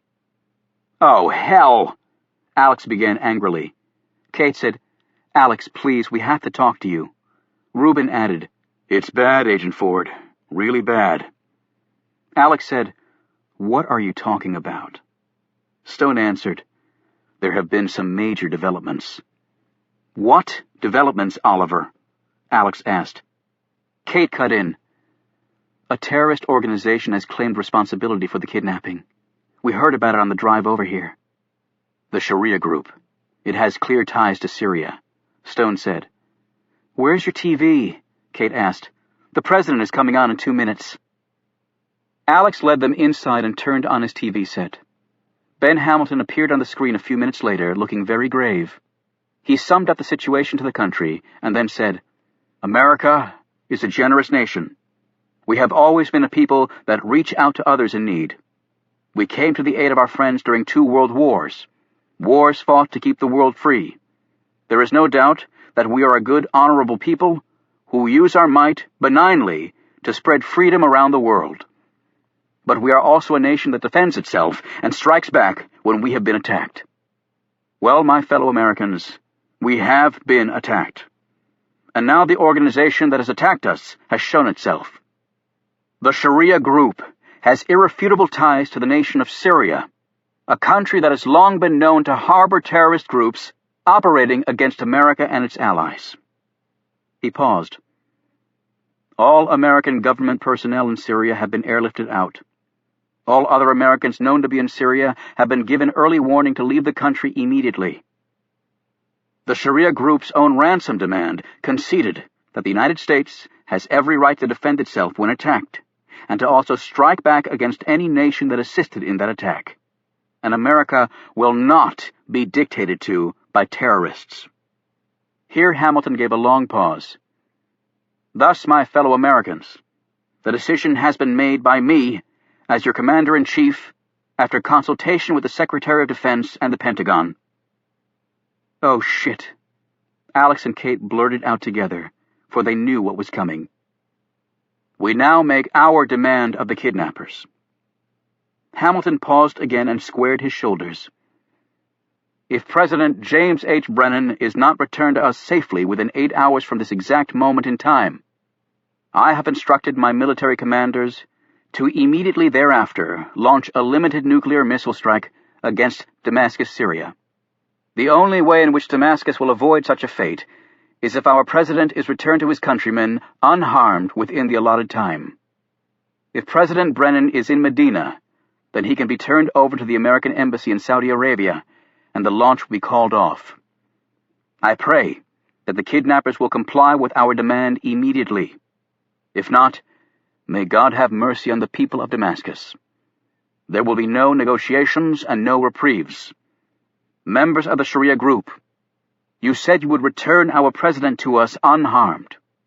Do so in the time dictated by the United States, or Damascus will pay the price for your heinous crime." Hamilton paused again.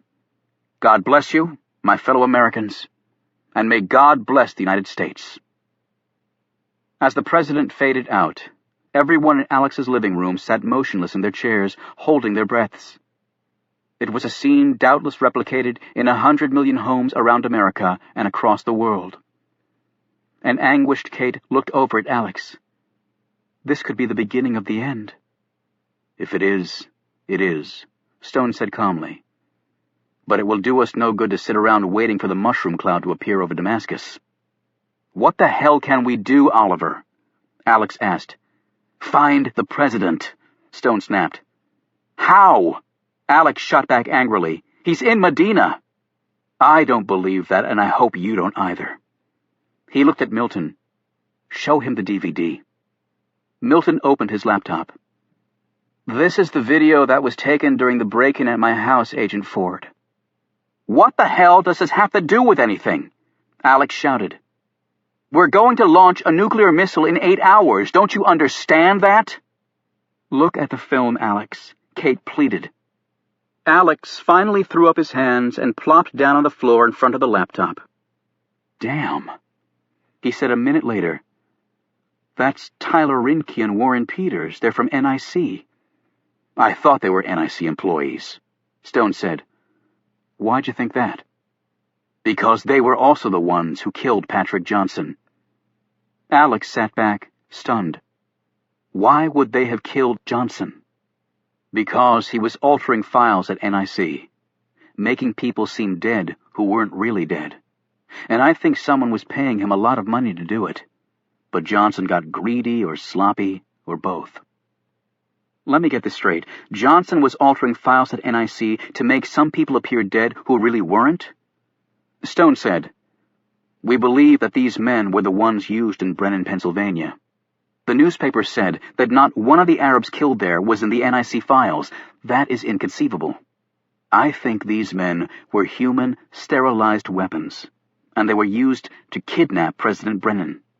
When we searched Rinke's home, we discovered that he'd invested a lot of borrowed money in expectation of the stock market plummeting, which it has now.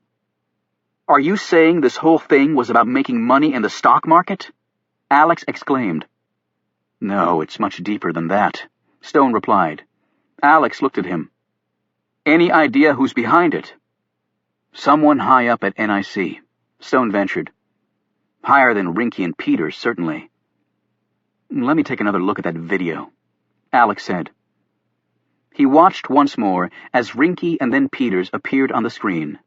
Then he pointed at the image of the man in the black mask as he leveled the security guard. He hit the guy pretty hard, Alex noted. He had to check his pulse to make sure he hadn't killed him. Reuben suddenly put a finger up to his lips and motioned toward the window. The blind was drawn, but the window was open. They all heard it now. Footsteps. Alex eyed Stone, and the pair quickly reached a silent agreement. Stone motioned to Reuben to join the Secret Service agent. While the group talked as though they were all still there, Alex pulled his gun and silently opened the front door. He went left, while Reuben went to the right and around the side of the house toward the rear. A minute later, they all heard screams and a struggle, and then silence. Then the front door opened, and Alex marched in. Behind him, Reuben was carrying someone. Jackie Simpson didn't look very happy.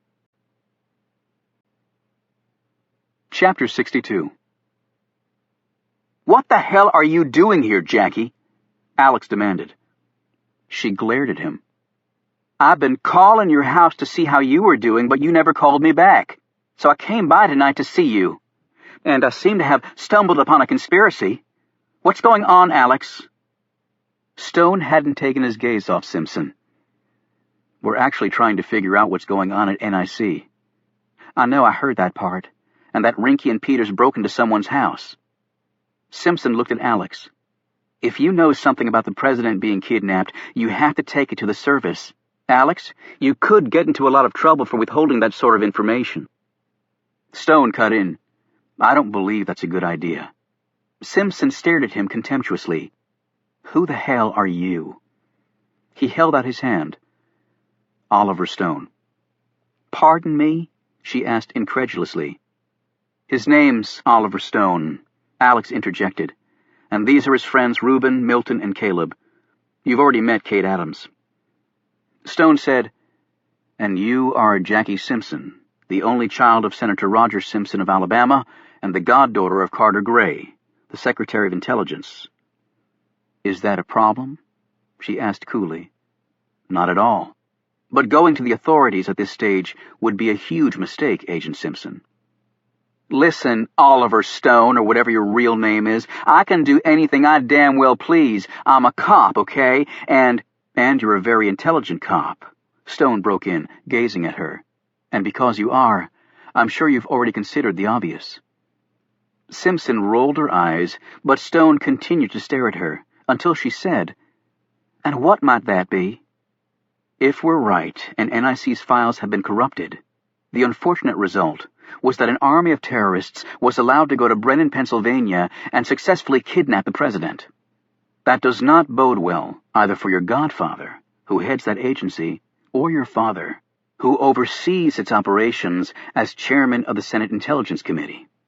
I'm quite sure that you wouldn't want to do anything to hurt them professionally. If you go to the authorities now, you could very well destroy both of their careers." All eyes were on Jackie Simpson, as she and Stone engaged in a protracted stare-down. Finally, Simpson broke off and looked at Alex for help. "Alex, what the hell is going on? What am I supposed to do here?" "We're trying to figure this all out, Jackie. Until we do, we can't say anything to anybody." Caleb looked at his watch. "We now have exactly 7 hours and 41 minutes to find Brennan and prevent a possible Armageddon." "Well, everybody ought to cross their fingers and toes then," Reuben said. "Oh my God," Alex asserted. "Fingers!" "What?" Kate exclaimed. Alex snatched Milton's computer and replayed the DVD. "There," he said, pointing. "Right there. Do you see that?" They all looked confused, because he wasn't pointing at Rinky or Peters. He was pointing at the man in the mask who'd knocked out the security guard. Stone looked at him puzzled. "All I see is a man in a mask, Alex. What else is there to see?" He froze the screen and pointed with his finger. "This." They all squinted at the screen. Simpson said, "The security guard's neck?" Alex said, "No, the right hand on that neck. He took his glove off to check the guard's pulse." Reuben shrugged. "Right. So what?" Alex looked exasperated. "Look at that hand. Tell me you don't recognize it." Kate said, "Recognize a hand? Are you serious?" "Like I told you before, Kate, hands are my specialty, and I recognize that hand. It's very distinctive, with bolt-sized knuckles and fingers thicker than I've ever seen." He hit another button, and the picture zoomed in on the hand. "And the thumbnail has a black spot the shape of a triangle in the upper left-hand corner. When I saw that earlier, I thought it was some weird tattoo." "Saw it earlier? What are you talking about? When did you see it earlier?" "In the bar that night, when you introduced me to Tom Hemingway. And I saw it again when he met us at NIC." Kate stared at him open-mouthed and then glanced at the screen. "You're saying that's Tom Hemingway's hand?" "There's no doubt about it. To me, hands are as good as fingerprints, Kate." Simpson said, "I think Alex is right. I believe that is Hemingway's hand." Stone ventured, "So this Hemingway may have kidnapped the president. Why?" "Who the hell knows?" Alex exclaimed. "But I think we might be able to figure out where they're holding him, and Kate might have the answer." "Me?" Kate exclaimed. "How?" "You mentioned that you and Hemingway were working on a project together." "That's right." "If I recall correctly, you said it involved an old building." She said slowly, "Right, near Washington, Virginia. I think it used to be a CIA asset, but it's been abandoned a long time. NIC wanted to use it as an interrogation facility for foreign detainees, but with all the problems at Gitmo, Abu Ghraib, and the Salt Pit, DOJ is nixing it." "Why?" "Because I think that's where they may be holding President Brennan. Tell me everything you recall about it." "That won't be necessary," Stone said. They all looked at him. "Why not?" Alex asked. "Because I know that building very well." "Who is this guy?" Simpson exclaimed. "Shut up, Jackie," Alex snapped. "Oliver, you really know where this place is?" "There's only one old CIA building in that part of Virginia." "Alex," Simpson protested, "you're not actually buying any of this, are you?" Alex ignored her. "Can you get me there, Oliver?" "Yes, but are you sure you want to go?" "The president was kidnapped on my watch, so I have to do everything I can to get him back safely. It won't be easy. Not only is it well hidden, it's designed such that a very small force inside can hold back a very large force outside indefinitely." "What the hell kind of place is it?" Rubin asked. It was a CIA training facility for very special operatives. Alex checked his watch. "Washington, Virginia. If we start now, we can be there in about 2 hours. "Longer than that, actually," Stone said. "The facility is a bit off the beaten path." "Why can't we call in the FBI?" Milton asked. Stone shook his head. "We have no idea how high the corruption goes. This fellow, Hemingway, may have spies everywhere who could tip him off. And we have no idea if the president is even there," Alex added. "It's just a hunch. We can't waste their time leading them on what might be a wild goose chase. We're on a nuke missile countdown, for God's sake." Kate said, "Well, I have a van. We can all go in that." Alex looked at her. "Forget it. You're not coming, Kate." "Then you're not going," she snapped. Stone interjected. "You can't go, Kate, and neither can Caleb and Milton." They all looked at him and started to erupt in protest all over again, but he held up his hand. This facility's unofficial name was Murder Mountain, and it's an apt title. He paused. "I'll take Alex and Reuben there, but no one else." Alex added, "And 3 people might be able to get up there unnoticed." 4, Simpson said. They all turned to look at her. "Make that 4 people." She stared defiantly at Alex. "I'm a Secret Service agent, too." Chapter 63. The nuclear-powered submarine Tennessee had been given the unenviable task of launching the missile strike against Damascus. The 560-foot-long, nearly 17,000-ton Ohio-class nuclear submarine was based in Kings Bay, Georgia, along with the rest of the Atlantic ballistic missile subfleet. Ohio-class nuclear submarines were the most powerful weapons in the United States military. Using its full complement of multiple warhead missiles, just one sub could obliterate any nation on the face of the earth with a single strike. The Tennessee was currently parked in the middle of the Atlantic Ocean, hundreds of feet down. Although it could have hit Damascus with one of its latest generation Trident II D5 missiles while sitting in its East Coast home port. Each D5, cost nearly $30 million, stood 44 feet long, weighed over 60 tons, and had a maximum range of 12,000 kilometers with a reduced payload. Capable of Mach 20, the D5 was 10 times faster than the Concorde, and no military jet in the world could come anywhere close to matching its speed. Only a single D5 would be launched at Damascus, yet that was misleading to the actual firepower being unleashed. The long-range D5 configuration contained 6 Mk5 independent re-entry vehicles, each one carrying a W-88 475 kiloton thermonuclear warhead. By comparison, a single W-88 warhead far exceeded the combined explosive power of every bomb used in every war in history, including the 2 atomic bombs dropped on Japan in World War II. While the 155 sailors on board the Tennessee had been at sea for 4 weeks, the crew was well aware of current events. The sailors knew what they'd been ordered to do, and every one of them intended to carry out that order to the letter, even if most of them harbored secret fears about what path this would lead the world down. They stared at their computer screens and went over again and again the launch procedures that might very well send the world into a titanic war. It was quite heady stuff for a group whose average age was 22. Meanwhile, in the first hour since Hamilton had appeared on TV, the Arab world had united fully behind its sister nation. Diplomats from Saudi Arabia, Jordan, Kuwait, and Pakistan were desperately trying to convince America to change its mind. While the city of Damascus was being evacuated, military commanders and political leaders of other Muslim countries were conferencing on how best to respond if an American missile struck Syria. Middle Eastern terrorist organizations everywhere had called for an all-out jihad against the United States if Damascus was hit. Across much of the Middle East, the leaders of these groups began planning the retaliations. If a missile did strike Syria, the devastation would be far beyond anything the world had ever experienced before. Damascus was one of the most densely populated cities on the planet, with over 6 million residents. It would only be possible for a minuscule percentage of its citizens to escape to safety in the allotted time. All others would simply disappear in the nuclear flashpoint, as a mushroom cloud of radiation rose into the air before descending onto the oldest continuously inhabited city in the world. Syria and the Sharia group had immediately and vigorously disclaimed responsibility for the kidnapping. However, this explanation was not widely believed in Western circles.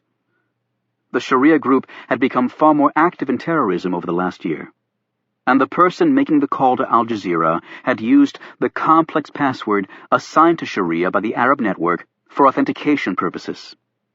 This password was constantly changed and was known only to a few highly placed leaders of the terrorist organization.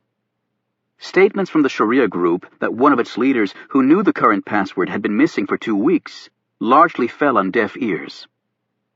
The United Nations had called on America to step down from its intention of launching a nuclear missile, and all other members of the UN Security Council had reiterated this demand through emergency diplomatic channels. To all these pleas, the United States' reply was the same. It was all up to the kidnappers. All they had to do was return James Brennan unharmed, which was what they said they were going to do anyway, and the Syrians could live. The only difference was the U.S. was now dictating the timetable of the return of the president. Israel was on the highest alert. Its leaders well knew that the country would be one of the first targets of an Islamic counterattack. And Syria was close enough to Israel that the issue of nuclear fallout caused the Israeli Prime Minister to contact acting President Hamilton for clarification on the matter. Its vital Golan Heights water sources weren't that far from the target zone. The government in Beirut also contacted Washington, since Damascus was close to Lebanon's border. Washington's terse reply was the same to both countries. Take all precautions you deem necessary. Back at the White House, acting President Hamilton sat in the Oval Office with Defense Secretary Decker, his military commanders, the National Security Council, Secretary of State Mays, and a few other members of his cabinet. Carter Gray was conspicuously absent from the group. The momentous decision to launch nuclear weapons was clearly weighing on Hamilton. His skin pale and his face drawn, the man looked terminally ill.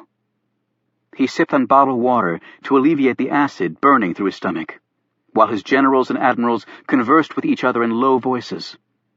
Decker left one of these groups and walked over to Hamilton. "Sir, I understand the enormity of your decision, but I want you to know that we have more than enough capability to do this." "I'm not worried about your hitting the damn city, Joe. I'm worried about what happens after that." Syria has been aiding terrorists for a long time.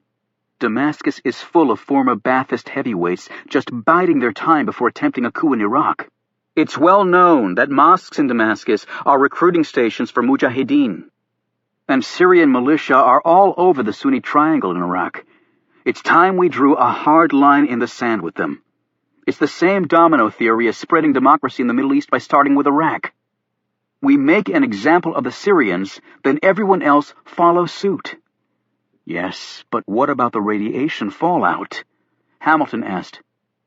"There will be some, certainly, but where Damascus is situated, we believe that it will be somewhat contained."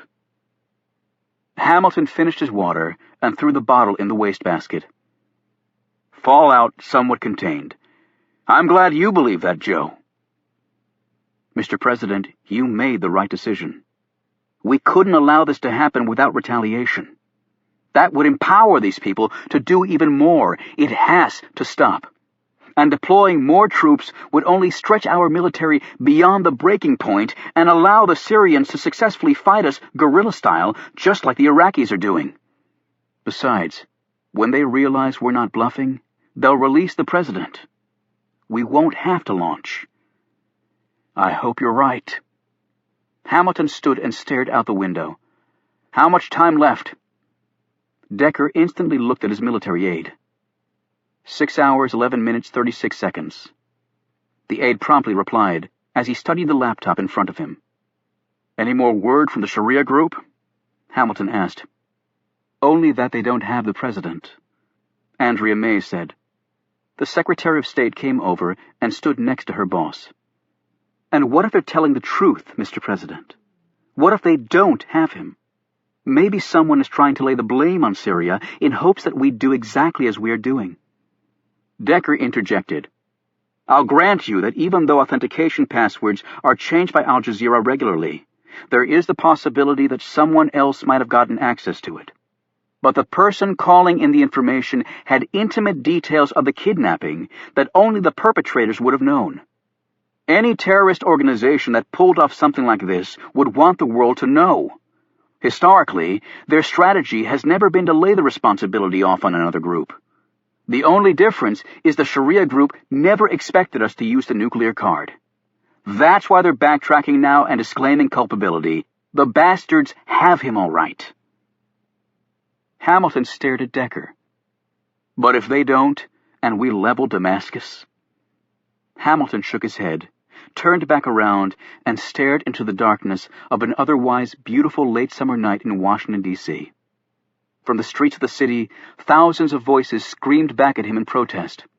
The chants of "no nukes" managed to pierce even the thick walls of the White House, as the citizens of the U.S. made their opinion very clear to their leadership. Yet once the nuclear threat had been made, it could not be withdrawn. Hamilton understood. Otherwise, America's trillion-dollar nuclear arsenal would instantly become worthless.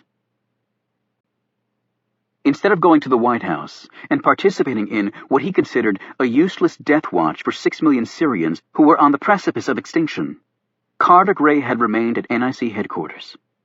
He stopped at Patrick Johnson's empty cubicle and stared at the blank computer screen. Glitches and computer crashes, and presto, living, breathing terrorists were placed neatly into their digital graves. He sat in Johnson's chair and surveyed the room. The picture of his fiancée, Anne Jeffries, was still on the desk.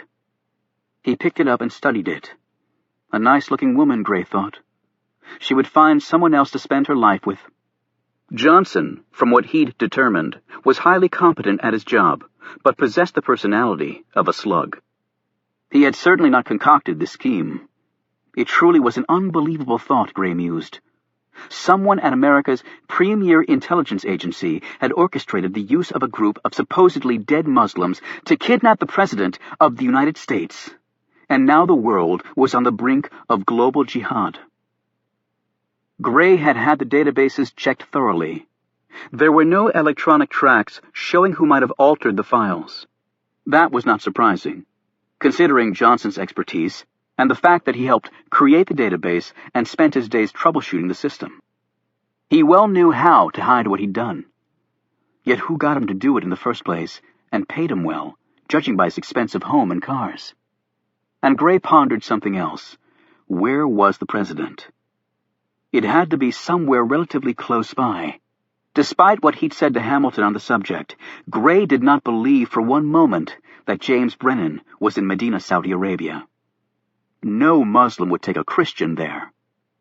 He thought back to the day Jackie Simpson and that other agent came to NIC. They were accompanied by 2 of his men. Reynolds? No, Rinky. The tall, lean one. The other one was shorter and thicker. Peters. That's right. Hemingway told him that they'd been assigned to look into the Johnson homicide. Gray picked up a phone and asked for the whereabouts of these 2 agents. The answer was surprising. They had not reported for duty tonight. He made another query. This surprised him even more, and then he wondered why he hadn't asked that particular question before now. Gray was told that Tom Hemingway had assigned the pair to investigate the death of Patrick Johnson. At least Gray knew where Hemingway was. He'd been dispatched to the Middle East under deep cover soon after the kidnapping to see what he could find out. Hemingway had volunteered for the mission. Yet, there was no way to communicate with him. They had to wait for him to contact them. Wait for him to contact them.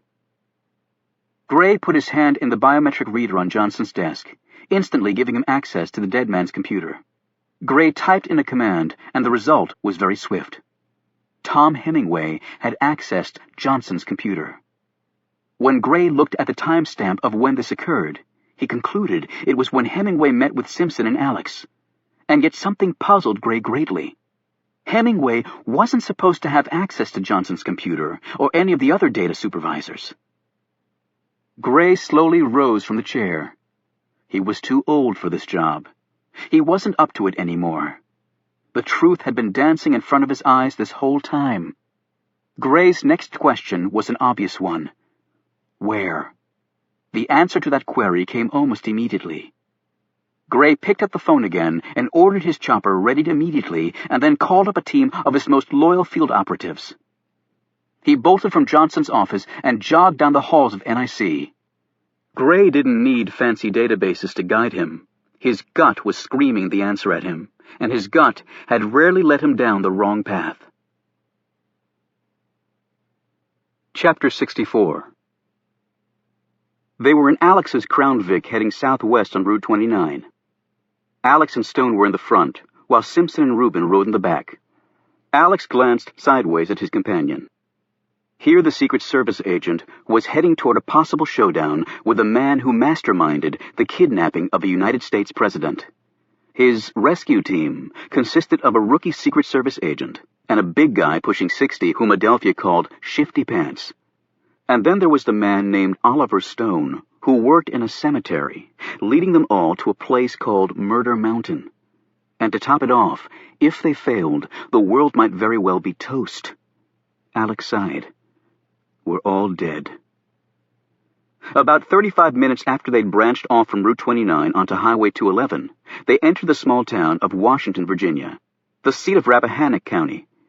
From there, Stone gave intricate instructions, and they rose into the mountains, soon leaving any semblance of civilization behind, as asphalt roads turned to gravel and then to dirt. It was difficult to believe they were a little over 2 hours away from the nation's capital, and not that far east of the confluence of busy interstates 81 and 66. Simpson said from the back seat, "So what is this Murder Mountain place?" Stone glanced at her with a bemused expression, and then looked out the windshield. "Take the next right, Alex, and then pull off the road." "Road?" Alex said in frustration. "What road? I haven't seen a real road for about 20 miles. My suspension's shot." They were in the midst of the mountains now, and the only thing that looked back at them from out of the darkness was thick forest. Stone glanced back at Simpson. "As I said before, Murder Mountain was a training facility for special operatives of the CIA. I know that's what you said. What I want to know is, why do you call it Murder Mountain?" "Well, the short answer to that is they weren't being trained to be nice to people." Simpson snorted. "So you're saying a U.S. government agency was training murderers? Is that what you're saying?" Stone pointed up ahead. "Pull the car over there, Alex. We're going to have to walk now." Alex obeyed this instruction, unclipped his magnetized flashlight from the doorpost of the Crown Vic, went around to the trunk, and started passing out equipment. This included guns and night vision equipment. Rubin and Stone both handled their weapons expertly. "Nom, 3 tours, and then DIA," Rubin said, in response to a curious look from Alex. "I know my way around a pistol." "Good," Alex said. He looked at Stone, who was checking his weapon. "You all right with that, Oliver?" "I'm fine," Stone said quietly. Actually, he was terrified to have a gun in his hand after all these years. "In case we get split up for any reason, everybody got a cell phone?" Alex asked. "The signal probably won't work well up here," Rubin commented. "And once we get inside the building, there won't be any transmission possible," Stone said. The building was constructed with copper and lead shielding. "Great," Alex said. "Okay, Oliver, lead the way." They headed into the woods. "Does anyone have a problem with caves?" Stone asked. as he halted the group at an entrance into the side of the mountain. "I have a real problem with getting lost and dying in one," Alex said. "That won't happen, but it does get a little snug in places." "How snug?" Reuben asked anxiously. "I'm not exactly a little guy." "You'll be fine," Stone reassured his friend. Alex stared into the pitch-black hole. "Is this the entrance to the building?" "It's not one of the official entrances, but they'd be watching the official entrances, wouldn't they?" Stone replied. "Okay, stay close to me." He shone his light ahead and stepped inside. Simpson was the last to enter, and she clearly wasn't very happy about this turn of events. She glanced around behind her, shivered, and followed the others inside. It took them some time to navigate the curving passageways. In 2 spots, they had to clear debris that had fallen down and blocked the way, and in several other locations, they had to crawl through. Above them, the ceiling creaked and groaned, prompting them to hurry along faster. They reached a shaft that had rough foot and handholds carved into the rock. Stone went first. When he reached the top, he shone his light on a wall of black rock. However, when he tapped it, the wall was hollow. He felt along the wall, then carefully pushed on it until the section started giving way. Alex clambered up and helped him, and soon the wall had been pushed back. They all scrambled through the opening. The wall they had pushed out was wooden, but painted on the backside to look like rock. The other side of the wall, the one inside the building, had a shelf attached to it. Stone popped the wall back into place. Stone whispered, "Now I think it would be wise for everyone to have their guns ready. We don't know how close we might be to someone." As they walked along, they looked around at the immensity of the place. And it was as though they had stepped back in time 40 years. There were even ashtrays built into the stainless steel walls.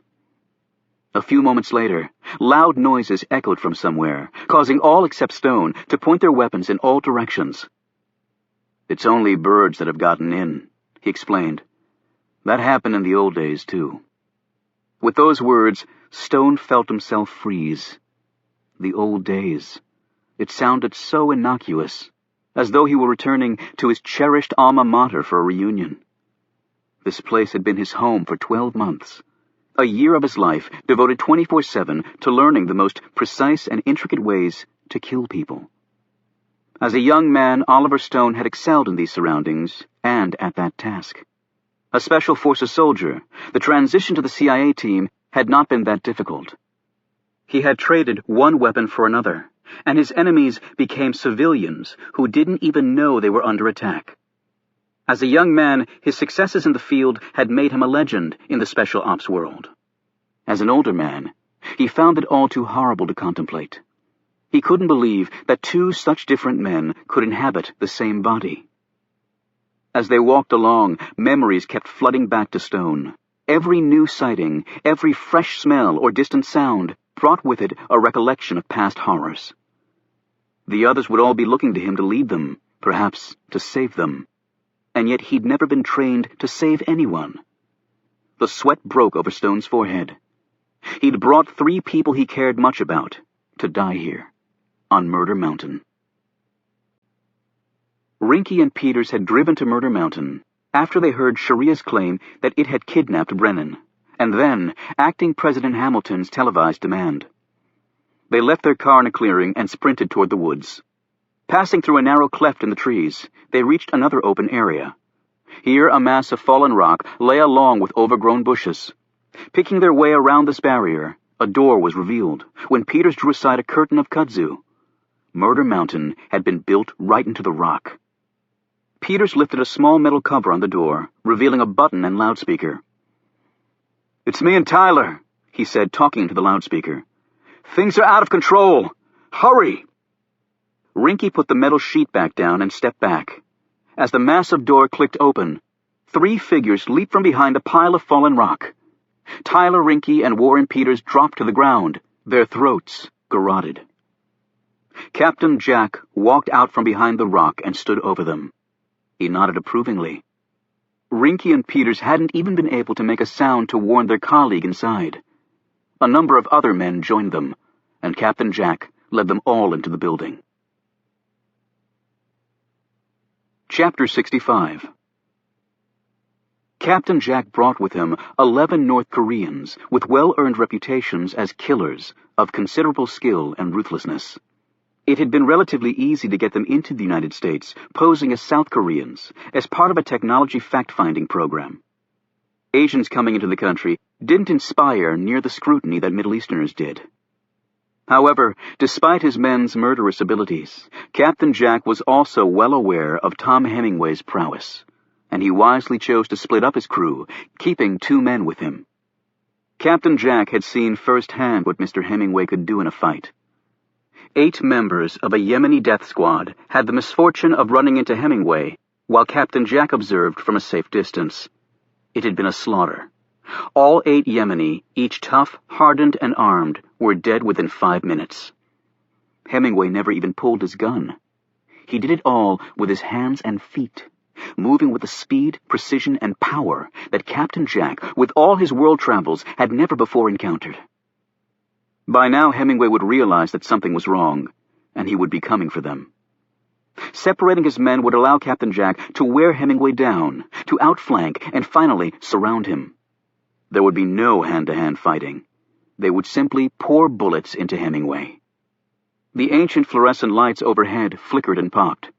Then a sudden flash of illumination caused Captain Jack and the North Koreans with him to cover their eyes.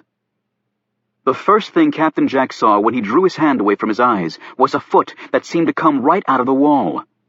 There was a thud and a grunt, and he watched one of his men topple headfirst to the floor. An instant later, the other North Korean was being propelled backward with such force that he collided with Captain Jack, and they both went down in a tangle of arms and legs. His own training kicked in, and Captain Jack went flat to the floor, whipped his pistol around, and fired an arc of shots in the direction of his assailant at the same time he drew out another pistol with his free hand. When the mag on his first gun emptied, he poured another line of shots from the second pistol in the same direction. However, his bullet struck nothing except wall.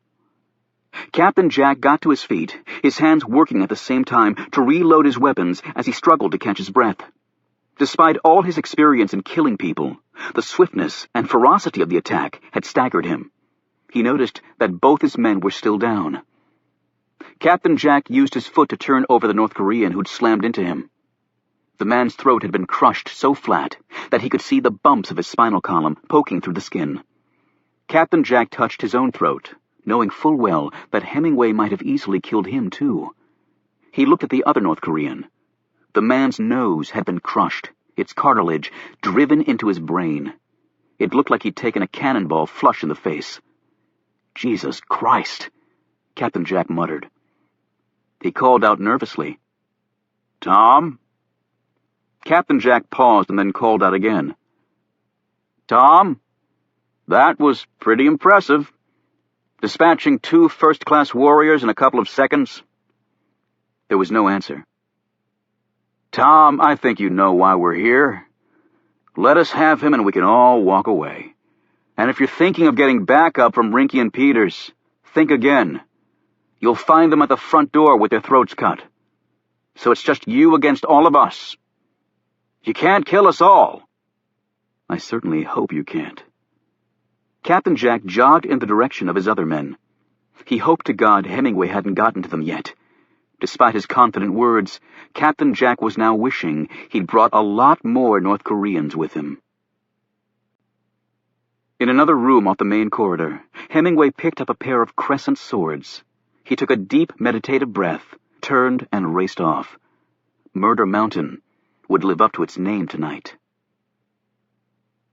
When the shouts of the men reached them, Alex and the others retreated into a room off the main hall. "That wasn't Hemingway's voice," Simpson said. "No, but whoever it is, he knows Hemingway's in here, and apparently Tom just killed 2 of the guy's men," Alex said. "So if Hemingway's here, the president may be too." Stone checked his watch. "We have a little more than 4 hours to find out for sure." He looked at each of them. "Okay, our best bet is to split up. That way, if we're ambushed, they can't get all of us." Stone drew Alex aside. "This place has a number of training rooms that you need to be aware of."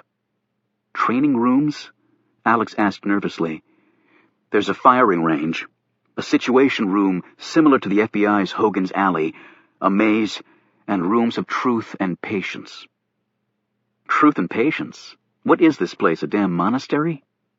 Stone went on to explain that the training rooms were situated on either side of the main corridor, with 2 rooms on one side and 3 on the other. You have to go through one room to get to the next, until you reach a set of stairs that lead to the lower-level holding cells. That's probably where the president is. Stone ended by saying, once you enter the training rooms, you have to go completely through them. There is no other exit. I'm beginning to think none of us are ever going to exit this place, Alex said gloomily. Stone motioned behind them with his hand. Because we came in through the storage area, which is closer to the start of the training rooms, that means we may actually be ahead of the man we heard, if he came in through the front entrance. Alex fingered his night vision goggles, but they were useless in the light. He glanced behind him, but saw no one. Stone said, Reuben and I will take the 3 rooms to the left. You and Agent Simpson take the 2 on the right. The doors only open the one way, so once you go into a room, the doors lock behind you. You can't go back. Of course not, Alex replied sarcastically. Oh, Alex, I understand that Agent Simpson is a rookie agent, so, well, I feel responsible for everyone here, you see. I'll look after her, Oliver, Alex replied, gazing at his friend curiously. Thank you. Now there are some things you need to know about the rooms you'll be going into. What I'm about to tell you, you need to follow to the letter. Understand? You're the guy, Oliver. Just tell me and it's done. After Stone had finished talking with Alex, he led Reuben down the hall and reached the first door that was located off a side corridor, where the 2 men ducked inside. As they scanned the dimly lit room, Stone whispered to Reuben, This is the firing range. This explanation was unnecessary, as they gazed at the cubicles where the shooters would stand, and then at the other end were old tattered targets with bullet-ridden paper silhouettes of men hung on the movable pulley system. Stone said, You go to the right, and we'll meet in the middle. Once we've cleared the room, the door out to the next room is over there. They parted, and Stone made his way cautiously down the left side of the firing range. He'd barely gone 10 feet when the door to the firing range opened. Stone immediately extinguished his light and crouched low, raised his pistol, and forced himself to remain calm. It was nearly 3 decades since he'd done this sort of thing. He looked up for an instant and thought he saw someone flit by, but it was difficult in the poor light to make out who. The last thing Stone wanted to do was shoot Reuben by mistake, and there was just enough light to make his night vision goggles useless. Footsteps crept closer, and Stone eased forward on his belly until he was at the very back of the firing range next to the targets. As the seconds passed by, Stone could feel a strange sensation overtaking him. Changes seemed to be taking place in his mind and body. His limbs were becoming fluid, and his mind completely focused on survival. His entire existence was reduced to a 50 by 50 square foot badly lit firing range, full of shadows, crevices, difficult shooting angles, and hiding places. He moved a little farther to the left and touched something. He looked up and suddenly had an idea. The man crouched as he moved to the right, a pistol in one hand and a throwing knife in the other. He thought he heard something but wasn't sure. He cautiously stepped into one of the firing range target paths. Seconds passed, and then the North Korean was startled by a scream. He turned and saw the thing flying at him. He fired, and his bullets ripped through it. Stone fired an inch above the man's muzzle flashes. There was a groan, and the North Korean dropped to the floor. The thing that had flown at him was one of the paper targets. Stone had used a pull wire to initiate this diversion and screamed simultaneously, tricking the North Korean into firing and revealing his position. Then there was a more prolonged silence until Stone heard Reuben's voice. Oliver, are you okay? A few moments later, Reuben and Stone stood over the body after making sure the room was empty. Stone shone his light on the body. There were 2 bullet holes within a centimeter of each other, dead center of the man's chest. Stone examined the man's features, clothing, and weaponry. North Korean, he deduced. What exactly did you do at the CIA? Reuben asked as he looked at the twin bullet holes. I was officially called a destabilizer. It sounds far less offensive than what I actually was. The machine gun bullets ripped through the door to the firing range. Reuben and Stone threw themselves to the floor. The door burst open, and a second man flew inside, still firing. Stone managed to kick a leg out and trip the man, sending him sprawling and his machine gun flying out of his hands. Reuben pounced on the much smaller man. "Got him, Oliver!" Reuben cried out. Reuben wrapped his huge arms around the man and squeezed. "Not so tough without your gun!" Then Reuben cried out in pain as the man smashed his heel on top of Reuben's foot. Reuben's grip loosened a bit, which was the only opening the man needed. 2 blows slammed into Reuben's chin, then 2 more thunderous strikes knifed into his gut, and Reuben was on his knees gasping for air and spitting up blood. The man's hand raised, the blade in it held in a killing position. It descended toward the back of Reuben's neck. The bullet hit him flush in the brain, and he dropped to his knees and then toppled to the floor. Stone thrust the pistol back in his belt and ran over to his friend. "Reuben," he said shakily. "Reuben!" "Damn, Oliver," Reuben said slowly through his busted mouth. He rose on trembling legs. The 2 men looked at each other. "What the hell are we doing here, Oliver?" Reuben said, wiping the blood away. "We're way out of our league." Stone looked down at his trembling hands and felt the pain in his leg where he'd tripped the man. He'd killed 2 men tonight, after not having killed anyone for nearly 30 years. Despite his brief feelings of his old training coming back, this was not like riding a bicycle. It was less about physical training and youthful strength, and more about a mindset that said it was okay to kill another human being by any means possible and for any reason. Stone had once been such a man. He no longer was. And yet he was trapped in a building that would very likely be his and his friend's crypt if he didn't continue to summon his old homicidal instincts. He helped his friend up. "I'm sorry for bringing you here, Reuben. I'm very sorry."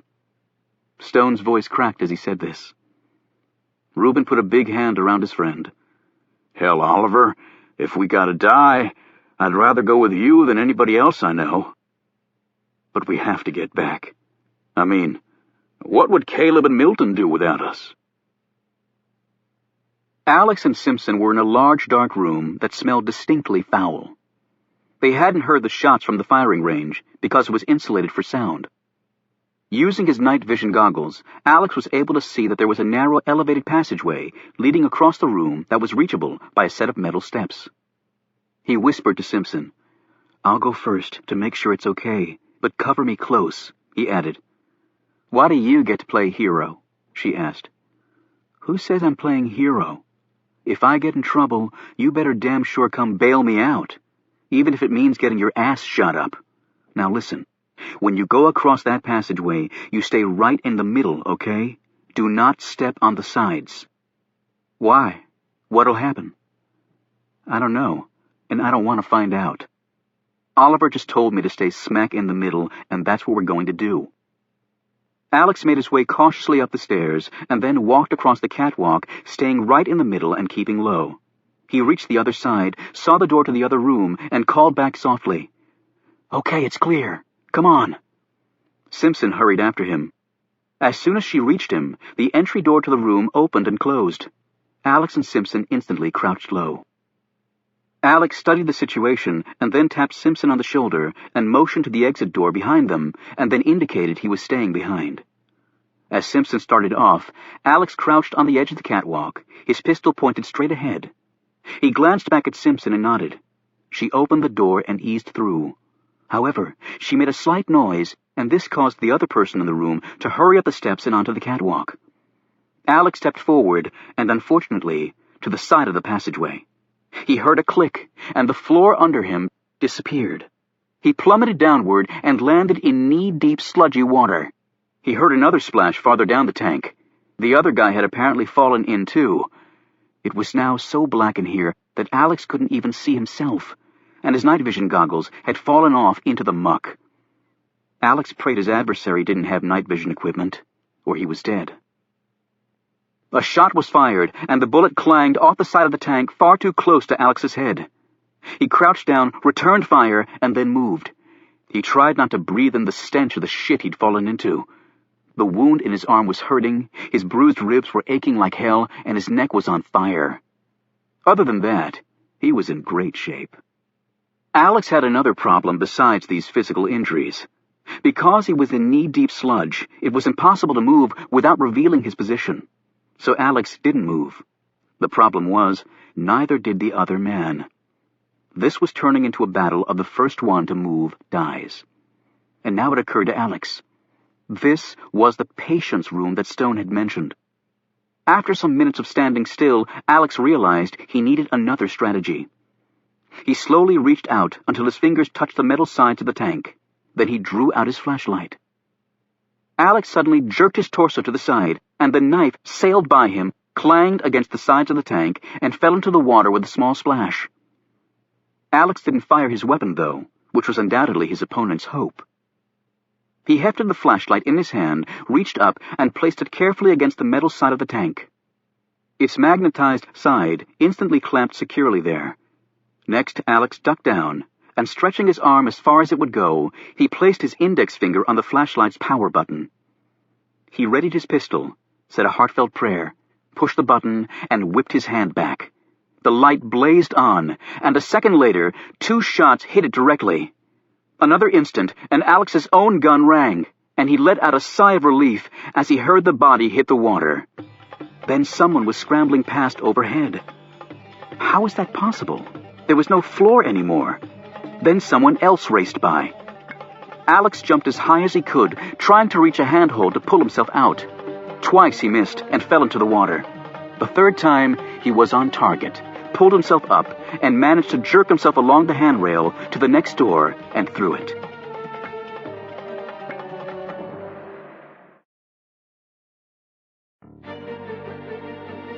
Chapter 66. Stone and Rubin looked around what appeared to be a replica of famed Hogan's Alley in Quantico, which the FBI used to train its agents for real-life scenarios. The Secret Service had a similar setup at their Beltsville training facility. This room had mock buildings, a phone booth, sidewalks, and an intersection complete with traffic light. An old black sedan with rotted tires was parked on the street. It was as though they had suddenly stepped back in time. Standing on the street were a number of mannequins, a couple of men, 3 women, and some children. The paint on their faces had faded, and they were very grimy, but they still looked remarkably lifelike. Rubin noted that there were bullet holes in the heads of all of them. Stone led Rubin behind one of the buildings. There were wooden staircases here, leading up to landings at each of the cutout windows. "This is where we would do our sniper work," Stone explained. "Who were you training to kill?" "You don't want to know that," Stone tersely answered before putting a finger up to his lips. Footsteps were heading their way. Stone pointed upward toward one of the windows. They made their way quietly up and cautiously peered out. 3 North Koreans had entered the space. They moved as one well-trained unit, each taking turns covering the others as they searched the area. Stone's and Rubin's fingers tightened on their pistol triggers. Stone eased forward and lined up a shot. The problem was the men were carrying MP5 machine guns. If Stone and Rubin each took out one of the North Koreans, that would leave one left and their position revealed. And even with 2 pistols between them, it would not be an easy thing to beat an MP5 in a pair of skilled hands. "Holy shit!" Rubin exclaimed. One of the North Koreans had just dropped to the ground with a knife stuck in the side of his neck. The other 2 instantly fired in the direction of where the knife had come. Then there was silence, as the 2 North Koreans hurriedly moved forward, taking up cover behind the old car. With the backs of the North Koreans now to Stone and Rubin, the 2 Camel Club members could have taken out both of them. Yet when Rubin looked over questioningly, Stone shook his head. He wanted to see how this played out before they committed themselves. One of the North Koreans drew an object from his jacket, pulled a pin, and tossed it in the direction of the knife thrower. Even though the grenade was not heading in their direction, Stone grabbed Rubin and pressed him to the floor of the landing they were on. The explosion rocked the small space. When the noise abated, and the smoke cleared somewhat, Stone and Rubin glanced up in time to see the North Koreans moving forward. Stone would have waited. It was still too smoky to see all that clearly. An instant later, leaping out of this cover of smoke, was a figure dressed all in black from head to foot. He moved with such incredible speed and agility that he appeared to be immune to the effects of gravity. A pair of crescent swords flashed at his sides like wings. Using the swords, he struck the machine guns, knocking them out of the North Koreans' hands. When they reached for their pistols, the swords sliced into their holsters, dropping them to the ground, where their assailant kicked them away. All this occurred in one blindingly fast series of motions. Then the man stopped and stood between the pair of North Koreans. He very deliberately took off his black hood and placed the crescent swords on the floor. Tom Hemingway eyed the men closely and then spoke to them in Korean. "What'd he say?" "Basically, to surrender or die," Stone answered, his gaze transfixed on the scene in front of them. "Think they will?" Rubin whispered. "No. They're North Koreans. Their tolerance for pain and suffering is beyond most people's comprehension." As Stone stared at Hemingway, he thought to himself, and they're going to need every ounce of that tolerance right now. The North Koreans both assumed Taekwondo stances. One made a quick feint with his foot that Hemingway didn't even bother to respond to. He spoke again to them in Korean. They both shook their heads. The other launched a kick at Hemingway, who grabbed the man by the foot with one hand and with a thrust of his arm sent him sailing backward. He spoke again in Korean. He said, "I'm sorry to have to do this," Stone answered as Rubin looked at him questioningly. Before they took another breath, Hemingway struck. His fist broke right through the feeble defense of one of his opponents and slammed directly to the man's chest. Moving so fast, it was actually difficult to follow with the naked eye. Hemingway whirled and delivered a crushing kick to the side of the man's head. Even from where they were hiding, Stone and Rubin could hear the snap of the man's neck. The other man ran across the street toward the car with Hemingway on his heels. When he whirled around, Hemingway saw the knife and leaped. The man threw the knife, and it sliced into Hemingway's arm, but he kept coming. The heel of his foot hit the North Korean directly on the chin, knocking him back against the car. Hemingway stopped and looked at the blood on his arm, then turned his attention back to the man. "This ain't going to be pretty," Rubin said. Hemingway's first strike killed the man. Stone could see this from where he was crouched. He had never seen a blow that hard thrown by a human being. It was more like the raw power of a grizzly bear. And yet Hemingway did not let the North Korean fall. He held him up against the car and kept striking away, in the head, in the chest, and in the abdomen. He was hitting him with such force and astonishing speed that when Hemingway finally let go and the men slumped to the ground, Stone and Rubin could see that the car door behind him had been caved in. Hemingway stepped back and took a deep breath as he surveyed the three dead men. As he went to pick up his swords, Stone took out his pistol and drew a bead on the back of Hemingway's head. Suddenly, Hemingway stiffened, stood straight, and slowly turned in the direction of where Stone and Rubin were hidden. He stared up at the window. Although he couldn't possibly see them, it was clear that Hemingway was aware of their presence. As Hemingway stood there, apparently waiting for the bullet to come, Stone lowered his gun. Hemingway waited a few seconds, and then, in a blink, he was gone. Simpson ran as fast as she could, but was hopelessly disoriented. She finally stopped and looked around. She was in a maze. "Alex?" she cried out. "Jackie!" She ran toward his voice. "Jackie, they're in here somewhere. Watch yourself." She instantly stopped and knelt down, listening. All she could hear at first was her breathing. Then the sounds of footsteps, stealthy footsteps. She backed down the corridor away from them. She held her pistol up, ready to fire. "Jackie? Down here!" she called out. Alex stuck his head around the corner and saw her. He quickly joined her. She looked at his filthy clothes. "What the hell happened to you?" He rubbed at the muck. "Don't ask. Just don't ever say I lack patience, or I'll deck you." He gazed behind him. "Two guys blew past me coming in here. Any sign of them?" She shook her head. "So how do we get out of here?" "It's as simple as checking the floor." "What?" Alex didn't answer. He walked down the corridor and stopped where it intersected with another. He got on his knees and looked at the floor. "Damn! How about that?" Simpson hurried forward and joined him. See? He was pointing at a small dot in a crevice in the floor that was barely visible. A red dot, Simpson said. What does that tell us? Which way to turn?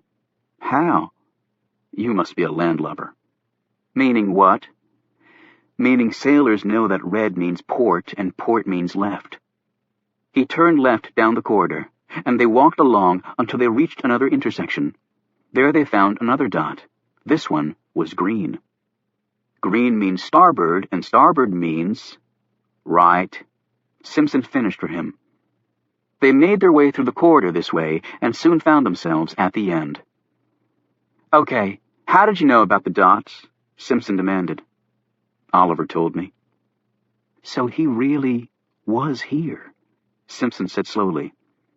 Alex stared at her. I never doubted it. He looked up ahead at the door at the far end of the hall. Oliver said we only had 2 rooms on this side. That means through that door is the president. And Hemingway. Alex added grimly. He's a federal agent, Alex, which means he might be on our side. Jackie, listen to me. This guy is a traitor, and he can probably kill you with his pinky. If you get a chance to shoot him, take it. Alex! No bullshit, Jackie. Just do it. Now come on. While Alex and Simpson were dashing through the maze, Stone and Reuben stepped into a room that had a hanging cage, chains on the wall, gurneys, and trays of surgical instruments, and what looked like an electric chair. Stone stared at the latter device and drew a sharp breath. They called this the Room of Truth. They used it to break you. The truth was they broke everybody eventually, me included. He pointed to the chair. They used too much electricity on one man that I trained with, and his heart stopped. They told his family he went missing overseas during a mission. He's probably buried on Murder Mountain. We might be too, Reuben pointed out glumly. Let's get on to the next room, Stone said. This one always made me sick. They had just started toward the exit when the door they had come through burst open. Run! Stone shouted, throwing gunfire at the North Korean who had swept into the room. He fired back, and Stone had to hurl himself behind the electric chair. Gunfire erupted on all sides of the room. A minute later, while Stone was reloading as fast as he could, he heard Reuben yell out, I'm hit! Oliver, I'm hit! Reuben, called out Stone as 2 shots whizzed by his head. He returned fire and ducked down. A clattering sound came from the left, as though someone had overturned a tray of instruments. Then came more noises of things being tossed around. Stone made a quick decision. He pointed his pistol at the ceiling lights and shot them all out. In the darkness, Stone put on his night vision goggles, his gaze peering desperately through the gauzy green world the goggles created. Where was Reuben? Where was he? Finally, Stone saw him lying on the floor behind an overturned gurney, holding his side. There was no sign of the North Korean. Stone kept sweeping the room with his gaze, finally stopping on one corner. Here gurneys and other medical equipment had been hastily stacked, forming a wall. The person had to be behind there. And then Stone's gaze went upward, and he saw what had to be done. He laid on his back with his knees bent. He rested his gun between his knees and then clamped them together, which held the gun motionless. He lined up his target, exhaled all the air from his lungs, and relaxed his muscles fully. It was as though all his training on how to kill someone had come effortlessly back to him right when he needed it. Should I thank God or Satan? In daylight, the shot would have been simple. Looking into a world of green haze and knowing you had only one chance made the task far more complex. He squeezed the trigger. The chain holding the cage, which rested right above where the North Korean was hiding, was cut neatly in 2, and the 1-ton cage fell. Stone continued to watch, his pistol ready. What he saw next slightly sickened him, even though it had been his intent. The blood flowed under the gurneys and started pooling a few inches in front of this barrier. Stone rose and made his way over to the corner. He cautiously peered over the wall of gurneys. Only a hand was visible from under the fallen cage. The man hadn't even had time to scream. In Stone's old world, this would have been labeled a perfect kill. Oliver! Reuben called out. Stone turned and raced across the room to where Reuben sat against the wall, clutching his side. The knife was still in him, and blood had spread down his shirt and onto the floor. Shit. Bastard got a lucky tossin'. I'll be okay. Had lots worse than this. Reuben's face, however, was ashen. Stone ran to a set of shelves against the wall and threw them open. There were still bottles of ointment and tape and gauze stored there. He doubted the ointment would be any good, but the gauze and bandages were still in their sterilized wrappers. It would be cleaner than using Reuben's shirt. He grabbed the supplies and headed back over to Reuben. After bandaging him up, Stone helped him through the door into the next room. As soon as they left the room, the door leading into the room of truth opened. Captain Jack cautiously peered in. He took a minute to search the space, and then found his man under the cage.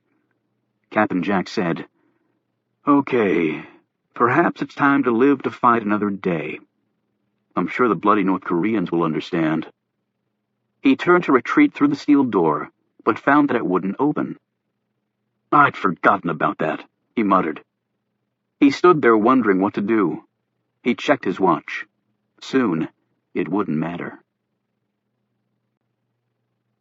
Chapter 67. Stone and Reuben reached the lower level of the facility at about the same time as Alex and Simpson. "So that makes 9 Chinese dead," Alex said after the two groups had compared notes. "Actually, they're North Koreans," Stone corrected. "North Koreans? What the hell are they doing involved in this?" Simpson asked. Stone said, "I have no idea." He pointed with his gun down the hallway. "But I do know that down there are the cells that were used to house detainees for interrogation during my time here. Presumably, that's where the president is." Alex checked his watch. "We've got 3 hours left," he said urgently. "We've got to get the president. Get out of here. Grab a cell signal and call the service. They'll contact the White House and stop the launch." "Do you think there are any North Koreans left?" Simpson asked. Alex said, "I saw 2 guys running past me when I was stuck in that tank. So," he suddenly shouted, "Look out! Grenade!" They scattered for cover as the object bounced down the stairs and landed near them. However, it wasn't a grenade. It was a flashbang, a device that stunned the person by using ear-piercing sound and blinding light. Members of the FBI's hostage rescue team swore by its effectiveness, and it did its job this time. When it went off, all of them were instantly incapacitated. 2 North Koreans raced down the steps.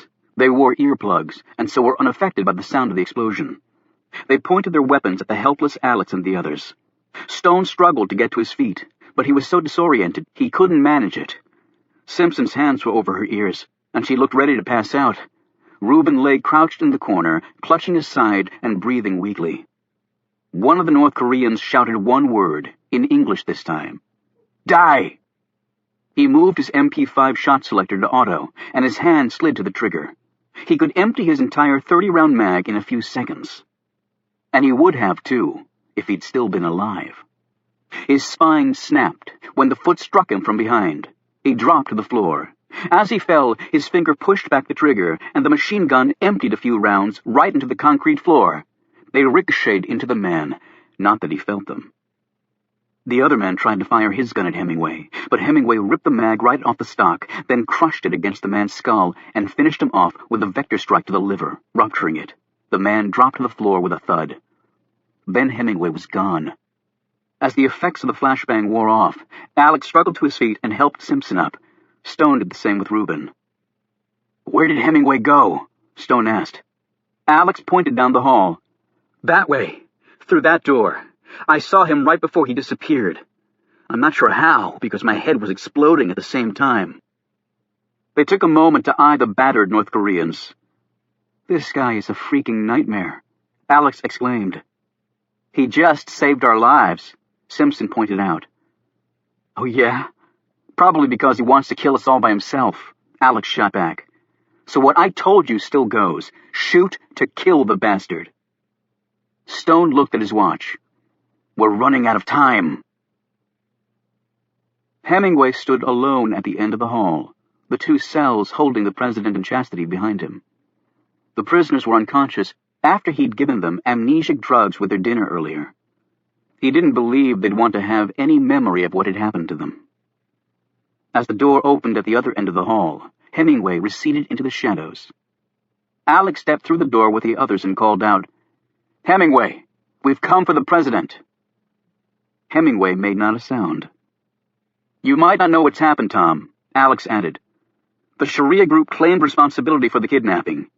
Right this instant, the United States has a nuke aimed at Damascus. It's going to launch in less than 3 hours unless the president is returned safely. That's what Rinky and Peters were probably coming to tell you." Hemingway drew a quick breath, but still said nothing. "Tom, I'm being straight with you," Alex continued. "The whole world is about to go up in flames. Every Muslim army and every terrorist organization in the world is gathering to attack the United States. We're at DEFCON 1, Tom. DEFCON 1. You know what that means. Everything's ready to blow." Alex paused and then shouted, "We've got 3 hours, goddammit, or 6 million people die." Finally, Hemingway stepped into the light. Why would the Sharia group have claimed responsibility? He asked warily. "They didn't. So I did it for them," Captain Jack said, as he darted through the doorway and pressed his gun against the side of Simpson's head. He took her pistol and trained it on the others. "Now drop your weapons, or you'll get a nice view of this lady's brains." The others hesitated for a moment, and then, one by one, Alex, Stone, and the wounded Reuben dropped their guns. "Damn, that's the guy we heard earlier," Reuben muttered to Stone, but his friend wasn't listening. He was looking very intently at Captain Jack. As Captain Jack's gaze swept over them, it stopped and came back to Stone. Captain Jack's brow creased. Then his attention was drawn to Hemingway, who said, "I thought we had an agreement." To Alex, Hemingway seemed coiled so tightly, he looked as though he could have jumped clear into outer space. "We did, Tom," Captain Jack said pleasantly. "But then I got a better offer from the North Koreans. I told you I was only in this for the money. That was fair warning to you, mate, and don't blame me if you didn't pick up on it." Hemingway said, "Why? To start an American-Muslim war? What does that gain for North Korea?" "I really don't care. They paid my price." Alex said, "We're going to drop a nuclear bomb on Damascus." Captain Jack looked at him disdainfully. "I worked for the Syrians for a while. They're just as bloodthirsty as anyone else. It's not like they don't deserve it." 6 million people, Alex said, including women and children. Captain Jack just shook his head wearily. "You're really not getting my point, are you?" "You've got dead North Koreans all over the place," Hemingway said. "Do you really think your plan will work now?" "I'll have time to clean that all up, Tom. There's an old mine shaft not too far from here. Perfect place to dump the bodies. Except for one. The world needs to see that one. Brennan? Have to finish the job." Stone spoke up. "So you're intending on killing all of us?" Captain Jack looked at him. "You seem very familiar to me." "You didn't answer my question." "Yes, I plan to kill each of you." He glanced at Hemingway. "I did right by you, Tom. Look at what happened in Brennan. Work to perfection." "It doesn't work if the president ends up dead, too," Hemingway said flatly. "I'm supposed to return him unharmed. That's what I said I was going to do." "If it's money you want, the U.S. has a lot more than North Korea," Simpson said. Captain Jack shook his head. "Even I'm not that greedy. And I seriously doubt I'd get paid. I mean, you are the biggest debtor country in the world." Captain Jack shot Hemingway with a glancing wound to the left leg. The man grimaced and dropped to his knees. Next, Captain Jack shot him in the right arm. "Stop, please!" Simpson screamed. Captain Jack said, "I'm sorry to do this piecemeal, Tom, but I have no desire to have my neck crushed by you." Hemingway said between gritted teeth, "You might want to reconsider your plan." "Why's that?" "Because the cell doors are booby-trapped." "Then turn the devices off and open the doors." Hemingway shook his head. Then I'll just start killing them one by one until you do. You're going to kill them anyway, so what does it matter? Hemingway said. We'll just see how long you can take the screams. Your only weakness is you're just too damn civilized, Tom. Stone managed to catch Hemingway's gaze and motioned with his eyes to something. Hemingway gave a barely perceptible nod. Captain Jack pressed the gun tightly against Simpson's temple and said, Goodbye, whoever you are. My name is John Carr, Stone said quietly as he stepped forward. You were right. We do know each other. Captain Jack lowered his pistol slightly. John Carr, he said in amazement, as he looked Stone up and down. My God, John, the years haven't been kind to you. You were a bastard traitor back then, and I see you still are. I went out on my terms. I don't think you can say the same. Captain Jack sneered. His attention was fully on Stone now, so he didn't notice Hemingway edging toward the wall. Stone took another step forward, blocking Captain Jack's line of sight to Hemingway. Why don't you kill me? You were always second best, so it'd be a thrill for you to take out the top man, wouldn't it? You're still one cocky bastard, Captain Jack growled. Unlike you, I earned the right to be. How did you screw up again? Oh, that's right. You used the wrong barometric reading and you missed your target. They had to send me in a year later to do it right. Face it, you were a second-rate bungler. Captain Jack pointed his pistol at Stone's forehead. I won't have to worry about barometric pressure this time. Hemingway leaped and hit the light switch, plunging them into darkness. Captain Jack fired. There were screams and shouts and scuffling, and finally, one horrific cry, and then the sound of a body falling. The lights came back on, and Captain Jack was lying on the floor, his guns gone. Stone was standing over him, holding a knife covered in blood, fabric, and skin. He'd taken it from the room of truth. You bastard! Captain Jack groaned as he grabbed his lower calves where Stone had cut him, immobilizing the man. Captain Jack screamed, Why didn't you just kill me? Because I didn't have to, Stone answered. Listen to me, Captain Jack gasped. $10 million to each of you if you kill Brennan. They all looked at him in disgust. He's just a man, he screamed. If you don't shut up, Alex snapped, I'll kill you. Hemingway managed to lever himself up against the wall. You have to take President Brennan and leave him at a certain spot to finish this the right way. Alex looked at him in disbelief.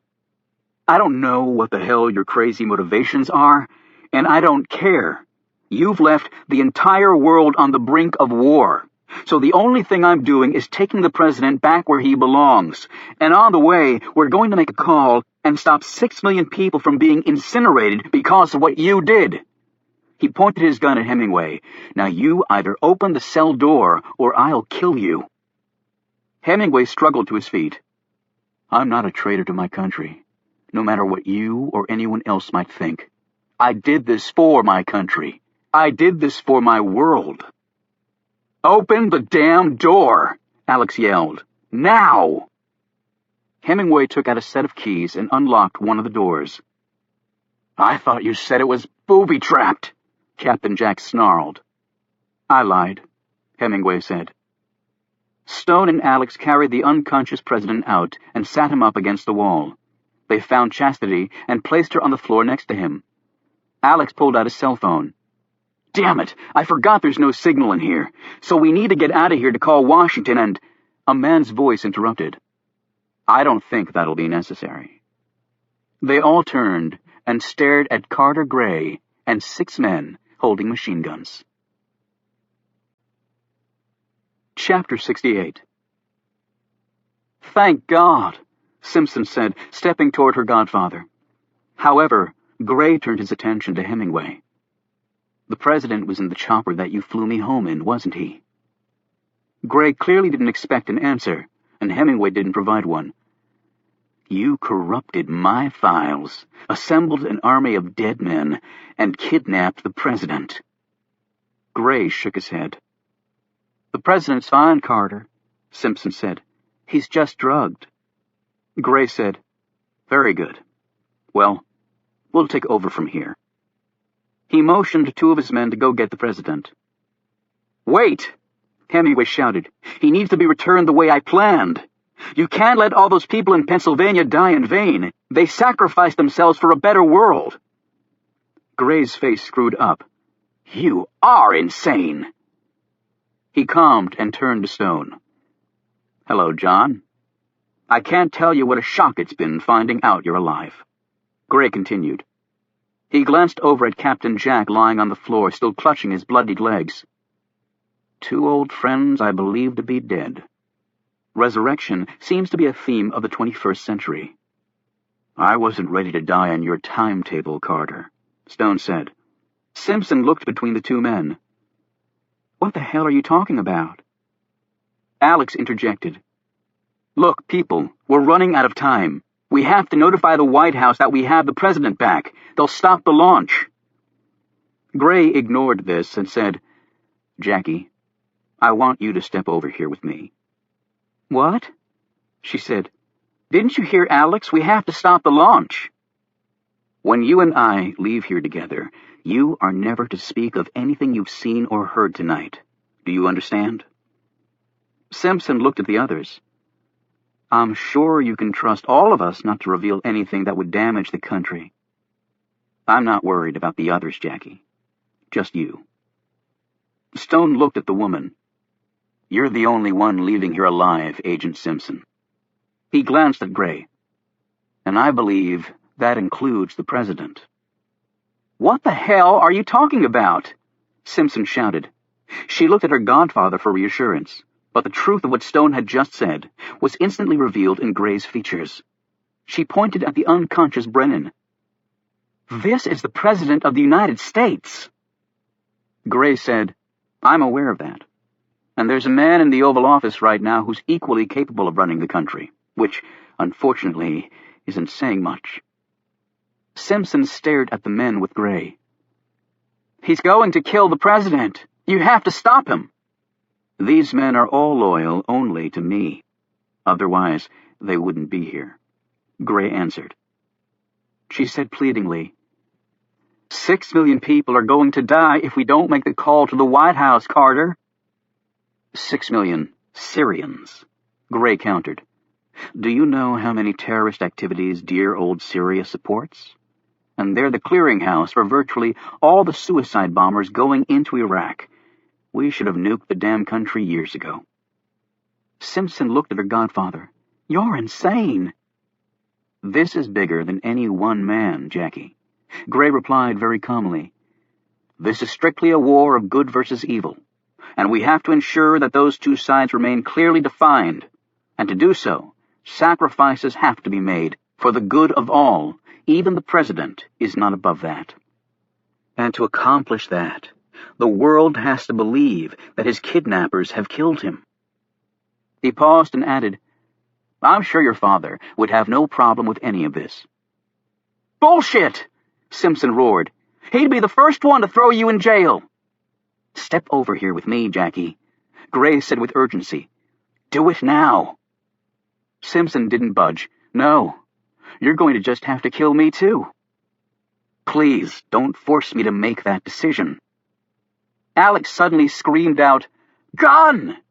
He threw himself toward Brennan, but someone else was a little quicker. The shot rang out as people seemed to be moving in slow motion. There were screams and scuffling feet and the sound of metal hitting the floor. And then there was silence. Jackie Simpson dropped first to her knees and then fell face down on the cold cement floor. The bullet that would have hit Brennan was now embedded inside her heart. Gray screamed and stood over Captain Jack, who had pulled a small pistol from his ankle holster and fired at the president. Yet Simpson had denied him his kill. Alex knelt down and checked her pulse, and then looked up and shook his head. "Jackie!" Gray cried out as he looked at his dead goddaughter. "Beth!" a stunned Oliver Stone whispered as he stared down at the woman. Alex, who'd been the only one close enough to hear, looked at Stone. Beth. Gray pointed his gun at Captain Jack, but Stone's voice boomed out. "If you shoot him, you have no connection to the North Koreans' plot to kill the president." Gray's finger remained on the trigger, but he didn't pull it. Stone was visibly trembling, and his eyes were tearing up as he said, "We're going to take the president to Medina, to the place Mr. Hemingway tells us to." "That is not an option," Gray barked. "It is your only option, Carter," Stone replied. "You can't let millions of innocent people die for no reason." He whirled on Stone. "Innocent? Those devils took my family from me," Gray shouted. "They took everything I ever cared about." "And my country did the same to me," Stone answered. Gray and Stone stared at each other while everyone looked on. Then Stone's gaze went to Simpson's body. "Just like you. I've now lost everything." His voice trembled. Gray's gaze went from Simpson to Stone. "I can't possibly take the president to Medina. There isn't enough time." "I believe the Medina Mr. Hemingway has in mind is far closer," Stone replied. They all looked at Hemingway. "Do you have the chopper?" Hemingway asked Gray, who nodded. "Then you can make my Medina in less than 2 hours, well within the deadline." "If I agree, why can't I just call from the chopper and tell them I found him in whatever Medina you're talking about?" Gray rejoined. "Unless you actually go to the place, you won't be able to answer all the questions about where he was found. The press and the country will want to know," Hemingway answered, "in great detail." Stone looked at Gray. "You can even take credit for finding the president, Carter. You'll be a national hero." "How exactly do I do that?" Gray retorted. "You're a smart man. You'll figure it out on the chopper ride," Stone replied. Gray snapped, "This man stays with me." He pointed at Captain Jack. "I'm sure you'll be successful in getting every last morsel of information from him," Stone said confidently. "And Hemingway, too," Gray added. "Let's go!" Alex barked. As the others were heading out, Stone knelt down next to Simpson as Gray looked on. Stone touched the woman's hair and then put her still warm hand in his. He turned the hand over and looked at the crescent scar on the palm. It appeared remarkably the same as it had when she cut her hand all those years ago. He saw the scar when he picked up her change on the street that day. Tears slid down his cheeks. They were the tears of his nightmare, of losing his daughter in a dream, and now for real, which was immeasurably worse. He kissed her on the cheek. Stone looked up at Gray, who just stood there, hands dangling uselessly at his sides. "You will make sure that her body is returned for proper burial," Stone said firmly. Gray nodded dully. Then Stone walked past the man without another word. Outside, they followed Gray's men to a nearby clearing where the chopper sat. The pilot leaned out. "Where are we headed?" "To Medina," Hemingway called out. "What?" the pilot exclaimed.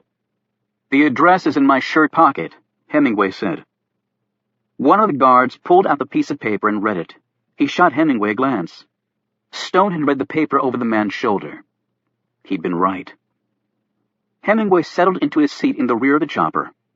A split second later, he headbutted the guard closest to him, shattering the man's nose and right cheek. Then Hemingway kicked the seat in front of him with such force that it tore loose from its base, and the guard sitting in it was thrown forward. In another instant, Hemingway was running, wounded leg and all, toward the woods. Alex raced after Hemingway as fast as he could while tree limbs, bushes, and vines ripped at him. The guy had been shot in the damn leg, and Alex couldn't catch him. He heard a shout ahead, and he increased his pace. He broke free of the trees and skidded to a stop just before he would have plummeted over the side. He was standing on the edge of a long fall. He couldn't see what was at the bottom, but as he stood there listening, Alex thought he heard a splash. As other guards raced up to join him, he pointed down into the abyss and shook his head. Tom Hemingway was gone. Chapter 69. Acting President Ben Hamilton was watching the screen in the Oval Office as people hovered around. The film footage was grainy and jerky. All professional news-gathering services had already fled the country. yet clearly showed the complete chaos that now was Damascus. The roads were clogged with cars, the streets with desperate, terrified Syrians. It was reported that people were sprinting down the runway of the airport, trying to grab onto the last few planes that were taking off. Law and order had long since disappeared. People were merely trying to get away, and as the hours wound down and that hope vanished, things were turning very ugly. Hamilton and his group watched the screen as parents ran down the streets carrying their children and screaming in terror, while soldiers pushed through the panicked masses using bullhorns to tell the crowds to evacuate. Yet with less than 1 hour left under the United States deadline, none of these people were going to survive. There was a jarring video segment of looters being beaten to death by angry citizens. Hamilton watched until he saw a group of small children become separated from their families and then being trampled underneath the fleeing crowds. "Turn the damn thing off," Hamilton ordered, and the screen instantly went dark. Hamilton's desk was covered with official pleas from all over the world begging him not to pull the trigger. Millions of Americans across the country were out in the streets, some in support of Hamilton's decision, but most opposed. The White House switchboard had been overwhelmed. Secretary of Defense Joe Decker sat down next to his commander-in-chief. Hamilton looked at him in desperation.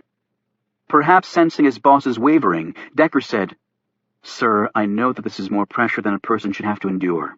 And I know what the world is telling you. But if we back down now, we will lose all credibility with these people. And if that happens, then we've already lost." "I understand that, Joe," Hamilton said slowly. "There's another development, sir." Hamilton stared wearily at him. "What?" "There's some very unusual atmospheric conditions occurring over the Atlantic right now. The Navy reports that satellite communication with the Tennessee could well be compromised in a few minutes." "If that's the case, we shouldn't launch the missile." Decker shook his head. "These conditions will have no effect on the launch. The D-5 has inertial guidance. It takes 2 star sightings after separation of the final rocket motor. Then it'll maneuver to optimal location to deploy the warheads for freefall onto the target. The problem is only with maintaining contact with the sub." "So what are you saying, Joe?" Hamilton asked. "I'm strongly suggesting that we just get it over with before we lose contact." "What? Launch now?" Hamilton checked his watch. "There's still 52 minutes left." "And what difference will that possibly make, Mr. President? If they were going to release him, they would have done so by now. In fact, this just gives the other side more time to plan how to strike back at us. And if we don't do it now, the Tennessee might not be reachable." "Can't we use another nuclear asset?" "That sub is in the ideal place with the ideal ordnance to hit Damascus, and it's prepped and ready to go. Our other subs in the Atlantic would face the same communications problems in any event." "Well, just tell the Tennessee to fire when the deadline ends, unless they hear from us." "It doesn't work that way with nukes, sir. For lots of reasons. It's only when we tell them to launch that they launch. They don't watch clocks. And we could scramble something else, but it likely would be past the deadline by the time it's ready. And if we don't fire the missile within the time frame we've set out, then we've lost all credibility, sir." "So that's how it's going to be from now on? We hit them, they hit us, what, until we're all gone?" "With all due respect, sir, we have far more to hit them with than they do us. And I have every confidence that we will win in the end." Hamilton glanced up to see all gazes in the room upon him. "May God have mercy on me." He said, "Get in touch with the Syrians first. Give them one last chance." He put his head in his hands as everyone in the room looked down. Suddenly, Andrea Mays jumped up. "Wait, please. Sir, why wouldn't they give him back if they had him? Why would they let millions of their own people die?" Decker snapped. "Because they're terrorists. That's how they think. And according to their faith, all those people will go right to paradise. And let's not forget that they attacked us. They took our president. And right now, he's almost certainly dead. We have no choice. We have to strike back in a way that will leave no doubt as to this country's resolve. Anything less will give them courage to escalate their attacks on us. and there's no better way to do that than with a nuclear weapon. Japan only surrendered after we dropped 2 on them. It ended up saving millions of lives. He failed to mention that the atomic bombs dropped on Hiroshima and Nagasaki had also killed and maimed hundreds of thousands of Japanese civilians and left both cities radioactive for decades. Hamilton looked away, and the Secretary of State slumped back in her chair. Decker grabbed a secure phone and ordered the final demand be made to the Syrians and Sharia immediately. A few minutes later, he had his answer. Hamilton looked up.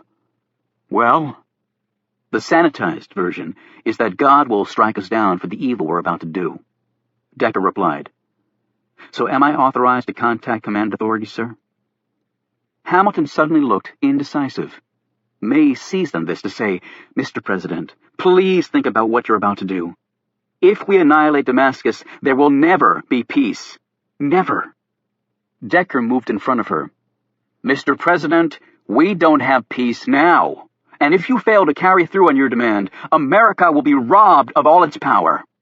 To the world, we will become a laughingstock, inept and emasculated. I know that you are not that kind of leader. He paused and added firmly, we have to do this.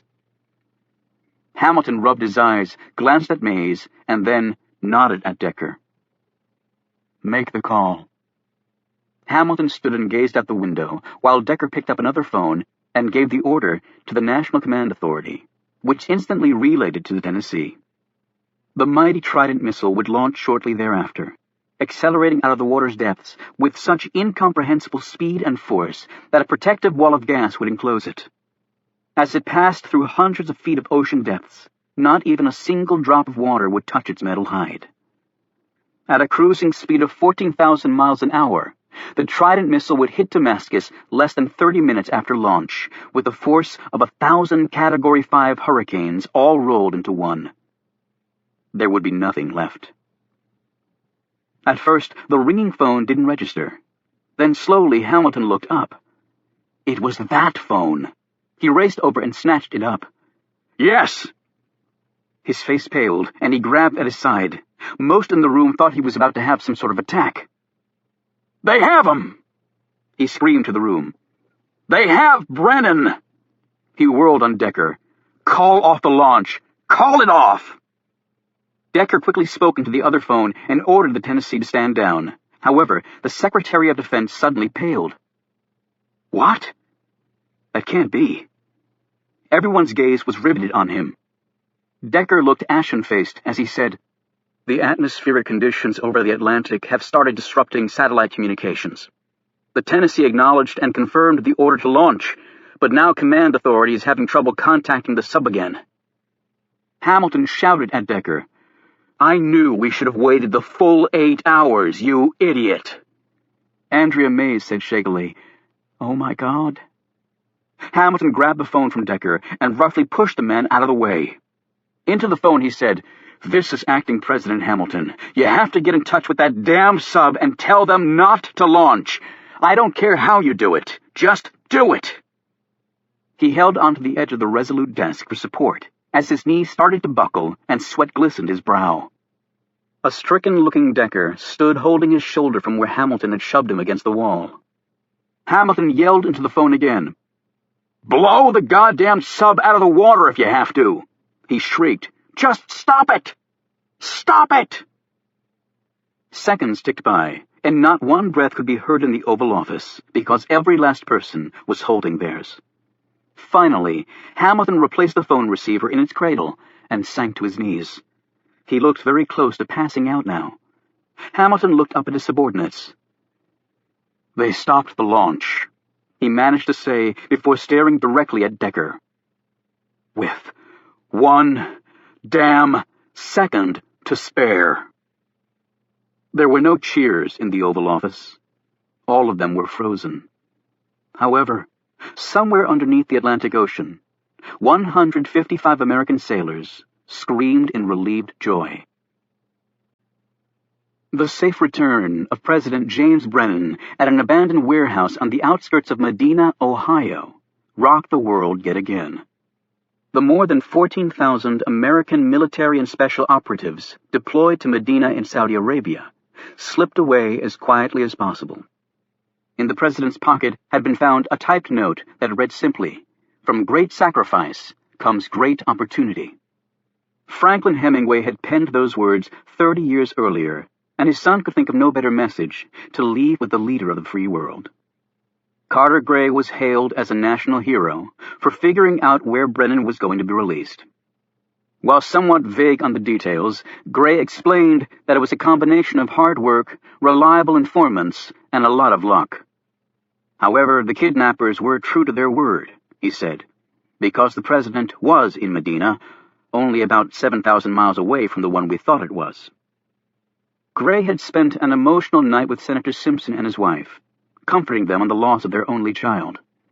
The official version of what had happened, and the only one her parents had received as well, was that Jackie was the victim of a deadly carjacking while driving along Interstate 81 very late at night. There were no suspects, and Gray knew there would never be an arrest. The only other development was the unexplained disappearance of 3 NIC agents. Gray would take care of that, too. On a positive note, Captain Jack had talked, and talked, and talked. Carter Gray now had quite a lot of ammo to use against North Korea. James Brennan triumphantly returned to the White House as huge crowds surrounding the area cheered. He gave televised remarks to the nation, thanking Carter Gray for his exemplary work, having no idea that the man had seriously contemplated killing him and blaming it on the Syrians. Brennan also thanked his beleaguered vice president for a job well done.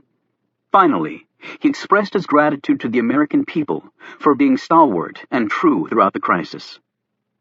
They would never know that a mere second had been the margin of error in the commencement of a worldwide apocalypse.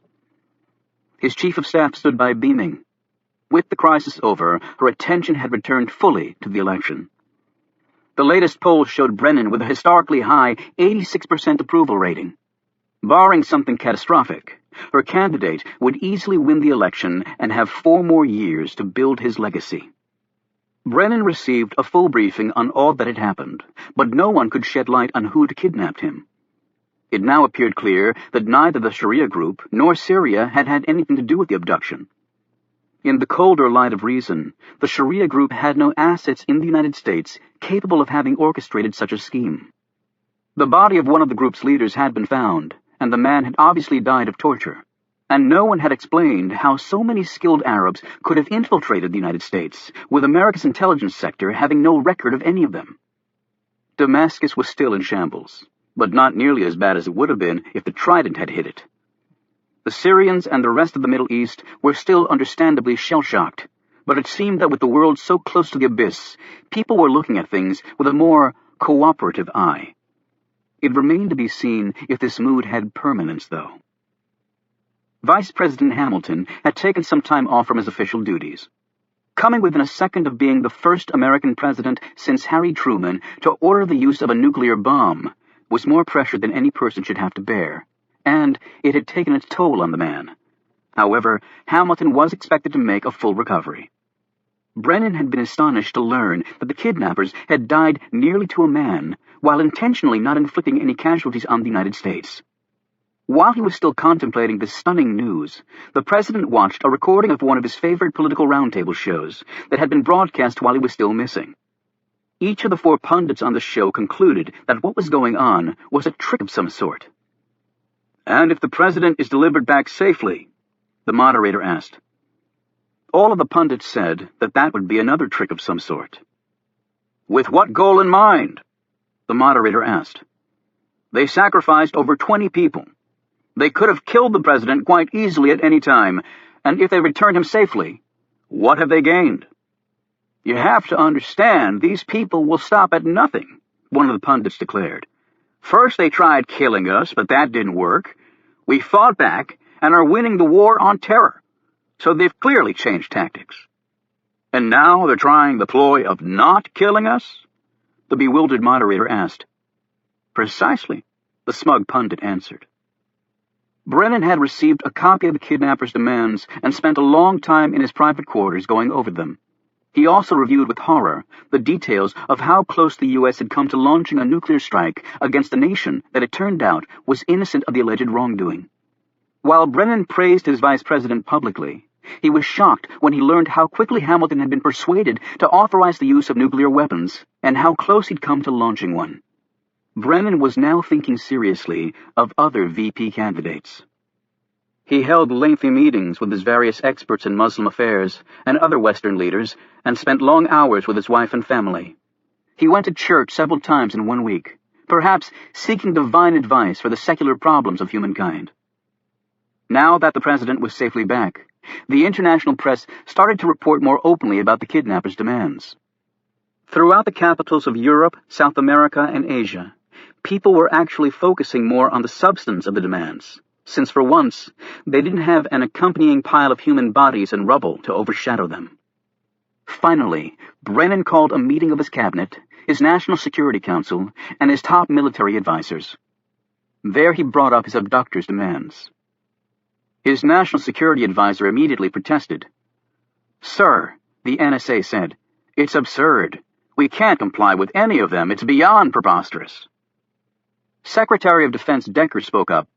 "Mr. President, to even consider those demands is a sign of weakness on behalf of this country." Brennan's response was terse. "We came within seconds of killing 6 million people on what turned out to be deeply flawed evidence." "We didn't start this thing, and there's always risk involved," Decker countered. Brennan stared the man down. "We are the world's sole remaining superpower. We have a nuclear arsenal capable of destroying the world. Even if the others don't show restraint, we have to." The way Brennan was looking at Decker, it was clear a new Secretary of Defense would be joining a new Vice President in Brennan's second administration. Brennan pulled a slip of paper out of his pocket. It was the note that had been found on him after the kidnapping. He read it to himself. "From great sacrifice comes great opportunity." And as history had shown and Brennan well knew, great presidents were often created during such times.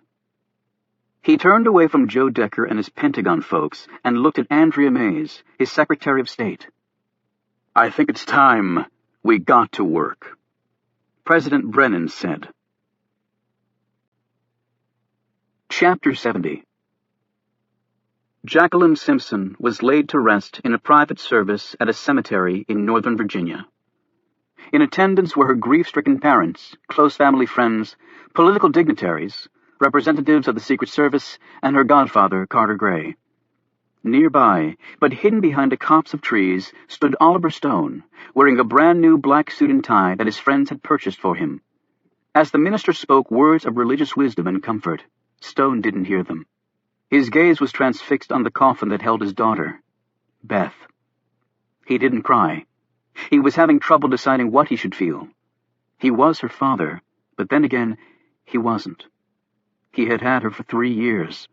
The Simpsons for the rest of her life. Simply from a time standpoint, he had little claim to be here, and yet he could not have stayed away. When the ceremony was over and all the others had left, Stone emerged from his hiding place and walked down to the burial spot. The cemetery workers were about to lower the coffin into the hole in the ground, but Stone asked them to wait. "Are you family?" one asked him. "Yes," he answered. "I'm family." For 20 long minutes, Stone knelt in front of the coffin, with one of his hands resting on its smooth, polished surface. He finally rose on shaky legs, bent over, and kissed the coffin, placing a single flower on top. It was a daisy. "Goodbye, Beth," he said quietly. "I love you." The Camel Club, Alex and Kate, met at Stone's cottage the following day. Reuben had been treated for his wounds, and the doctors had taken care of a couple of bothersome kidney stones at the same time. Chastity was fully recovered from her ordeal, something she had absolutely no memory of. Alex brought with him the newspaper account of Jackie Simpson's death. "She was a damn hero, and all she'll be remembered for is being a victim of a carjacking," he said bitterly. Stone was sitting behind his desk. "You're wrong. That's not all she'll be remembered for." he said firmly. Alex changed the subject.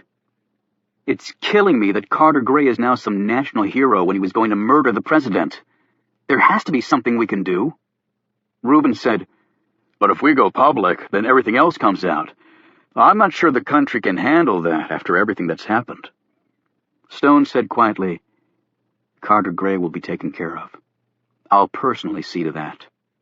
They all looked at him curiously, but the man's expression did not invite questions. Reuben stood. Okay, I think it's time to make it official. He cleared his throat. I hereby call a special meeting of the Camel Club to order. Because of their exemplary work on behalf of the United States and their invaluable assistance to the club, I move that we admit 2 new members, Agent Alex Ford and Kate Adams. Do I have a second? Second, said Milton and Caleb together. All in favor, say aye. And the ayes carried. Alex said, Okay, I need to know something. Why the Camel Club? Stone answered, Because camels have great stamina. They never give up. That's what Oliver says, but the real reason is this, Reuben countered. In the 1920s, there was another Camel Club, and at each meeting of that club, they would all raise their glasses and take a vow to oppose prohibition to the last drop of whiskey. Now that's my kind of club. When the meeting broke up, Alex stayed behind to talk to Stone in private. So, Oliver Stone is really John Carr, he said. Was John Carr. He's dead. Stone said bluntly. Oliver, you told Carter Gray that your country had taken your family. What did you mean by that? Stone sat down behind his desk and fiddled with some papers lying there.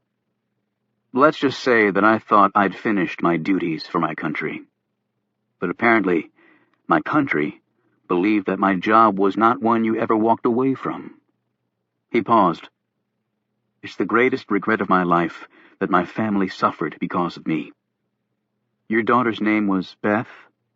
Alex said cautiously. And she was born in Atlanta? Stone stared at him. How did you know that? Alex was thinking of the mistake on the NIC database as to Simpson's birthplace that she'd pointed out to Hemingway. Yet the database was right. She was born in Atlanta, not Birmingham, where the Simpsons were from. And then he thought of the 2 tall, fair-haired Simpsons and their petite, dark-haired daughter.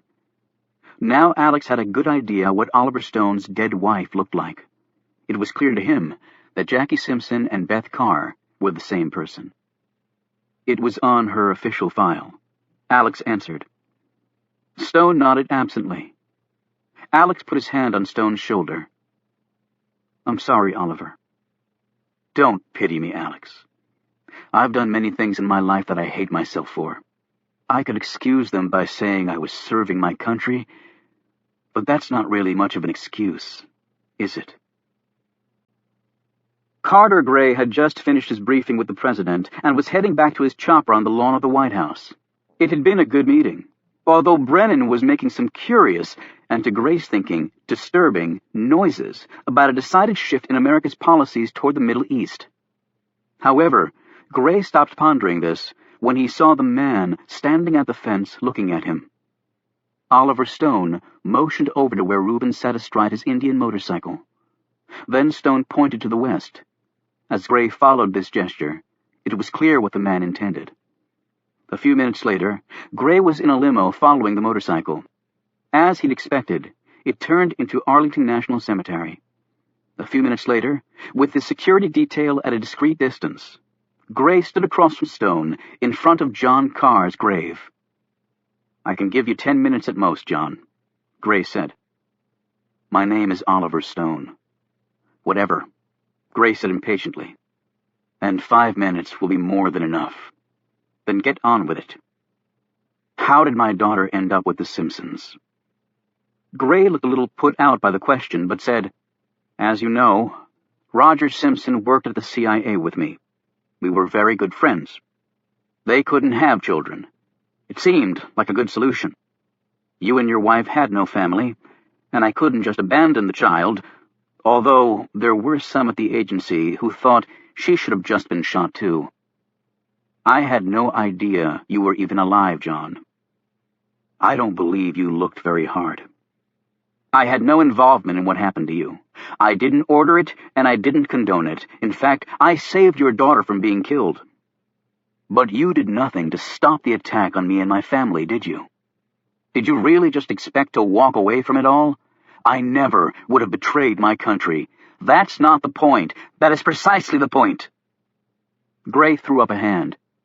This is ancient history. Stone pointed to the left. Part of your history lies over there where your wife is buried. Do you just forget that? Don't you dare talk about her, Gray snapped.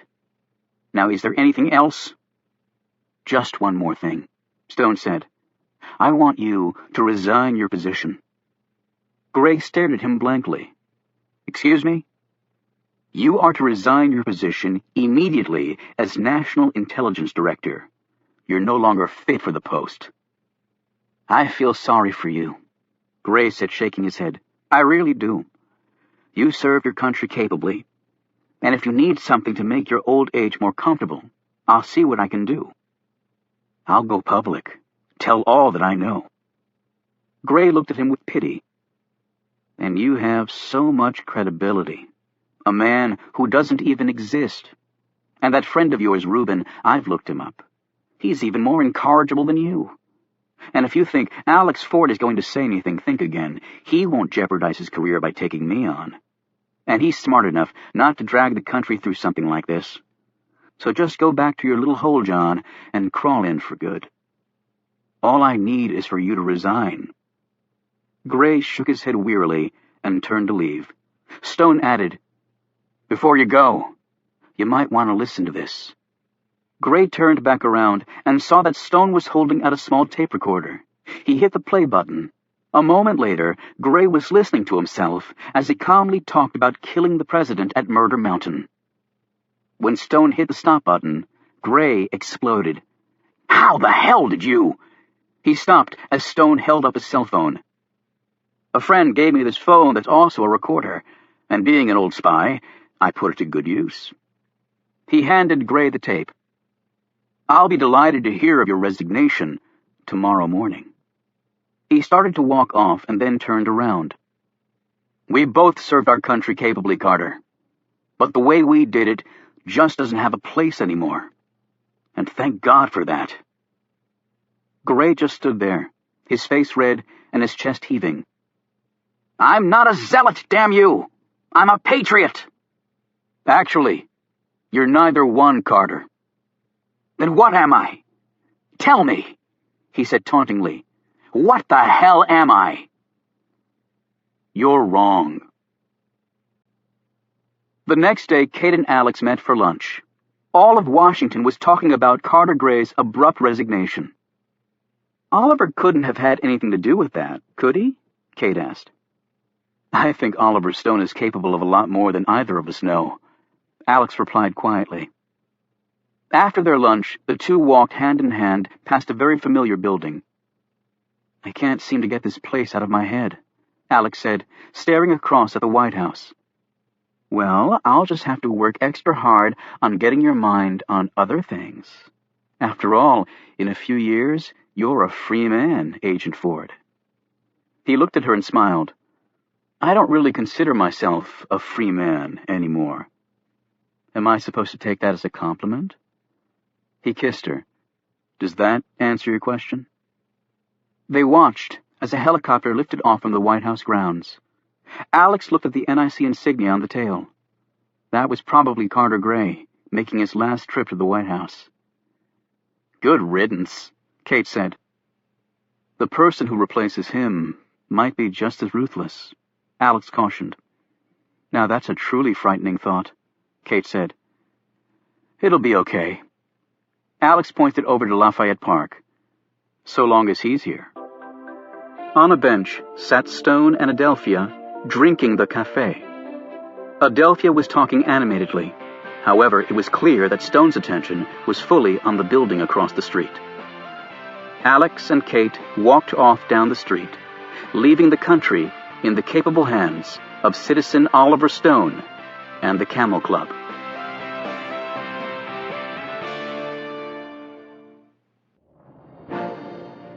Acknowledgements. To Michelle, thanks for always being my #1 fan and best critic. I'm still amazed that you read every word in every draft. To Aaron Priest, thank you for being there for me from day one. None of this would be possible without you. To Maureen Egan, Jamie Rabb, Tina Andriadis, Amy Battaglia, Tom Masiag, Karen Torres, Martha Otis, Jason Pinter, Miriam Parker, and the rest of the Warner Books gang who worked so hard on my behalf. You have my thanks and appreciation. To Lucy Childs and Lisa Urbach fans, for all the thousands of details you handle every day for me. To Frances Gillette Miller, your editing skills and incredible insight were on full display with this book. Thank you.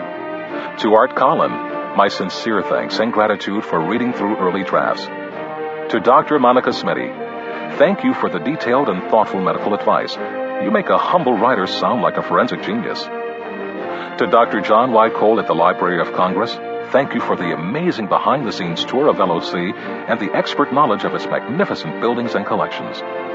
To Mark Dimination and Daniel DeSimone with the Library of Congress for patiently answering all my questions and letting me glimpse the library's rare books reading room. It's a true gem. To the United States Secret Service Washington Field Office, my utmost thanks and respect for all you do and for your willingness to share your knowledge with me. To Jennifer Steinberg, my gratitude for always getting answers to those last-minute research questions. To Maria Ritt, for your very helpful comments. To Bob Schul, for reading the words, giving me incredibly good comments, educating me on energy policy, and above all, being the best friend anyone could have. To Neil Schiff, thanks for always being willing to share your FBI knowledge. To Charles Vallue, thank you for the expert advice on firearms and weapons. To Tom DuPont, for help on financial issues in the novel. To Dr. Ali Galeria, a dear friend, for always being there for us and for educating me on all things orthodontic and Indian. To Lynette and Deborah, for navigating the Enterprises straight and true.